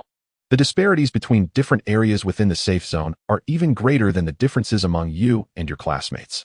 Simply put, we reside in the 14,121st safe zone. Do you know where the 8 colleges are situated? I do not know. They are all located in the top 30 zones. The zone numbers correlate with the exit numbers of the safe zone. The smaller the number, the more influential individuals reside there. Residents in the top 30 zones are either wealthy or noble. You could randomly converse with someone on the street, and they might be a director or a head of a department. There, even the director of the Education Bureau must tread carefully. Now, consider the housing market in such a place. Perhaps you are wondering why the colleges are established in the top 30 zones. Qin Xiang nodded. I was just about to ask that.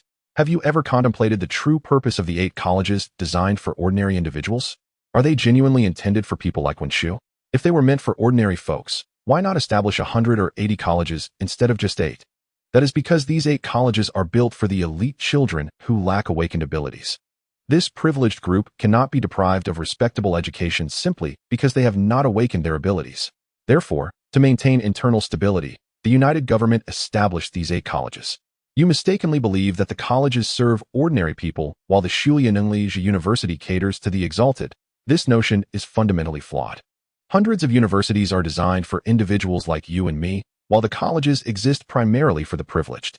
The difficulty of gaining admission to these colleges is also related to the fact that most places have been pre-allocated. Excluding those privileged students who received recommendations due to their connections or alumni benefits, only 1/5 of the spots are available for students like Wenshu. In other words, 4/5 of the students belong to an exclusive circle, with only 1/5 gaining entry through their own efforts. Now, consider whether the college's location caters to that 1/5 or accommodates the 4/5. Qin Xiang was left astounded. He had never anticipated that the so-called 8 colleges were entangled in such complexities. Thus, if you wish to pursue a romantic interest and cover her accommodation fees, I suggest you save your efforts. Over the 4 years in the college, based on the prevailing rental prices, a single room will cost at least several hundred silver coins. And this is still a rare opportunity. I have heard that as the safe zone stabilizes, housing prices in that area are soaring. The average rent for a single room has already reached a gold coin. If it is at Lianrong College, ranked first in Zone 3, the 4-year rent for a single room might even double. You must make a reservation in advance to secure a spot. Li Tianming donned his suit and poured himself a cup of hot water. Long ago, when Shu had discussed matters regarding the academy with me, I supported her choice of attending Tiantong College and Renxing College, which are ranked lower. She intends to study alongside her grandmother. And only these 2 institutions offer single dormitories to students with excellent academic performance. She calculated that if she were to take out a loan for rent, she might never repay it after entering the United Government post-graduation. I agreed with her perspective, as these rental properties were not intended for students like her. The primary tenants are usually affluent individuals who find it inconvenient to return home. You understand? Li Tianming observed the still-dazed Qin Xiang, whose earlier frustration at being interrupted dissipated. Qin, I advise you to save your efforts. The money earned from hunting deities is a fortune for an ordinary person. However, in the core area of the safe zone, it pales in comparison. I understand you have feelings for Wenshu. After all, she is a kind-hearted and attractive girl. Upon hearing this, Qin Xiang turned to Li Tianming, suspecting that this lecherous character might have intentions towards a student. Li Tianming scoffed. I would not stoop to such depths. My concern for Wenshu is merely that of an elder. You should not misinterpret my intentions. Best to keep it that way, Qin Xiang retorted. She is just an innocent student, certainly not my type. An innocent student? Qin Xiang chose not to argue further. It seemed Wenshu concealed her true nature well in the eyes of others. Li Tianming continued. As someone who has gone through these experiences, I must impart some advice. When it comes to pursuing a romantic interest, there are fundamental principles to consider. You are not seriously contemplating earning hundreds of silver coins or even gold coins to assist her with rent, are you? Such an amount is unlikely to be earned by her in a lifetime while serving the United Government. If you genuinely wish to be with her, it would be wiser to save that money for your future together rather than squander it on exorbitant rent, wouldn't you agree? Qin Xiang displayed signs of impatience. I already told you, I am not pursuing her. Indeed, you are correct. I am merely sharing my thoughts. As the principal, I expect you to listen before voicing any dissenting opinions. Understood. I am not fond of lecturing, but I genuinely admire you, which is why I am sharing these thoughts in hopes you will heed them. Yes, I understand that Principal Li's words are for my benefit. I am not someone who cannot appreciate good advice. I knew you would grasp it quickly. Allow me to say something unpalatable, regardless of your current feelings for her. Even if you two eventually marry, nothing is guaranteed. Look at me. When I was a vice dean in university, my relationship with my wife was harmonious. Yet, after encountering some troubles, she became my ex-wife. Therefore, do not immerse yourself solely in the ephemeral notion of love. One must live for oneself. I have always agreed with Principal Li's sentiment. I do not intend to compromise myself to help her. Li Tianming clapped his hands. Exactly. Love is unreliable. The bond of marriage is often less secure than our cooperative relationship. Doing 1,000 good deeds together does not compare to committing one misdeed together. Li Tianming sighed deeply. To be honest, there are few relationships as close as ours, unless one has committed murder or disposed of a body together. But when Shu, that good girl, would never engage in such activities with you. Ultimately, it is essential to remain grounded. Qin Xiang. Chapter 74. The inquiry. Qin Xiang then asked, Principal Li, do you believe that relationships forged through murder and body disposal are truly intimate? Essentially, yes. In such circumstances, it is challenging for the relationship to fall apart. Even if it does, it can still. Li Tianming's expression suddenly shifted to one of vigilance. He glanced at Qin Xiang and inquired, why do you ask that question? Qin Xiang had merely posed the question casually, initially concerned that Li Tianming might perceive something amiss. Unexpectedly, Li Tianming's reaction was more intense than anticipated. Qin Xiang smiled slightly. Principal Li, how many have you killed? What do you mean how many? I could never have killed anyone, Li Tianming snorted, dismissing Qin Xiang's inquiry. Qin Xiang chuckled and chose not to dwell on it. Murder is not an uncommon act. Sometimes, secrets that should not be revealed are discovered, or one is threatened. What alternative is there but to eliminate the threat? Should one simply wait to be killed? There is nothing to discuss. Regarding who Li Tianming may have killed, it was of no concern to him. Let it be. His collaboration with Li Tianming was limited to hunting deities and ascending the ranks within the fraudster's sequence abilities. Other matters are best left unentangled. This is the delicate balance that must be maintained between collaborators. Just as Qin Xiang was about to continue the conversation, a knock echoed at the principal's office door. Principal, members of the Sequence Ability Management Bureau have arrived and wish to ask some questions of student Qin Xiang. I searched the classrooms and library but could not locate him. Someone mentioned he should be here, so I brought him along. Li Tianming exchanged glances with Qin Xiang and nodded slightly. They likely sought to inquire about John's demise yesterday. Let them in. Understood. Please come in. The door swung open to reveal a middle-aged official dressed in formal attire. Qin Xiang squinted and realized it was Qian Wenda. When familiar faces come to question, one cannot simply brush it off. He initially intended to greet them casually, but noticed Qian Wenda's expression appeared somewhat grave. Qin Xiang was puzzled by the reason behind it, until he saw another individual entering the office behind Qian Wenda. This person had a full head of white hair and wore an overcoat. Upon entering the office, he sat beside Qian Wenda. Allow me to introduce myself. I am Qian Wenda, Section Chief of the Sequence Ability Management Bureau for Region 14121. And I am Olaf, Senior Detective of the Region 14121 Police Department. Olaf scrutinized Qin Xiang with a significant smile. Student Qin, you have truly exceeded everyone's expectations. Once a homeless drifter, you have now become the most sought-after sequence ability star in our region. Olaf appeared to shower Qin Xiang with praise. But both Qin Xiang and the familiar Qian Wenda and Li Tianming sensed the underlying hostility in Olaf's words. Qian Wenda spoke, Student Qin, I am here on behalf of the Bureau to inquire about the events surrounding John's death in the combat arena yesterday. Detective Olaf has some questions for you as well. Upon learning of my visit, he decided to accompany me. Qin Xiang glanced at Qian Wenda, realizing why he had not appeared relaxed upon entering the office. It was due to the unexpected presence of a police detective. Olaf nodded at Qian Wenda. Thank you for your guidance, Chief Qian. I do have several questions for Student Qin. However, since you represent the Bureau, please proceed with your inquiries first. Li Tianming looked at the two and asked, Do I need to excuse myself? Qian Wenda shook his head. You are Qin Xiang's guarantor. The questions I need to ask require your testimony as well. So there is no need for you to leave. As for what Inspector Aluofu from the police station has to say, I cannot ascertain. Aluofu smiled amiably and remarked, I am here to gather some information from classmate Qin, so it would be best if everyone could step aside during our conversation. Without further ado, let us begin. Classmate Qin, last night around 6 o'clock, you ended the life of Johannes Tepang in the battle arena, correct?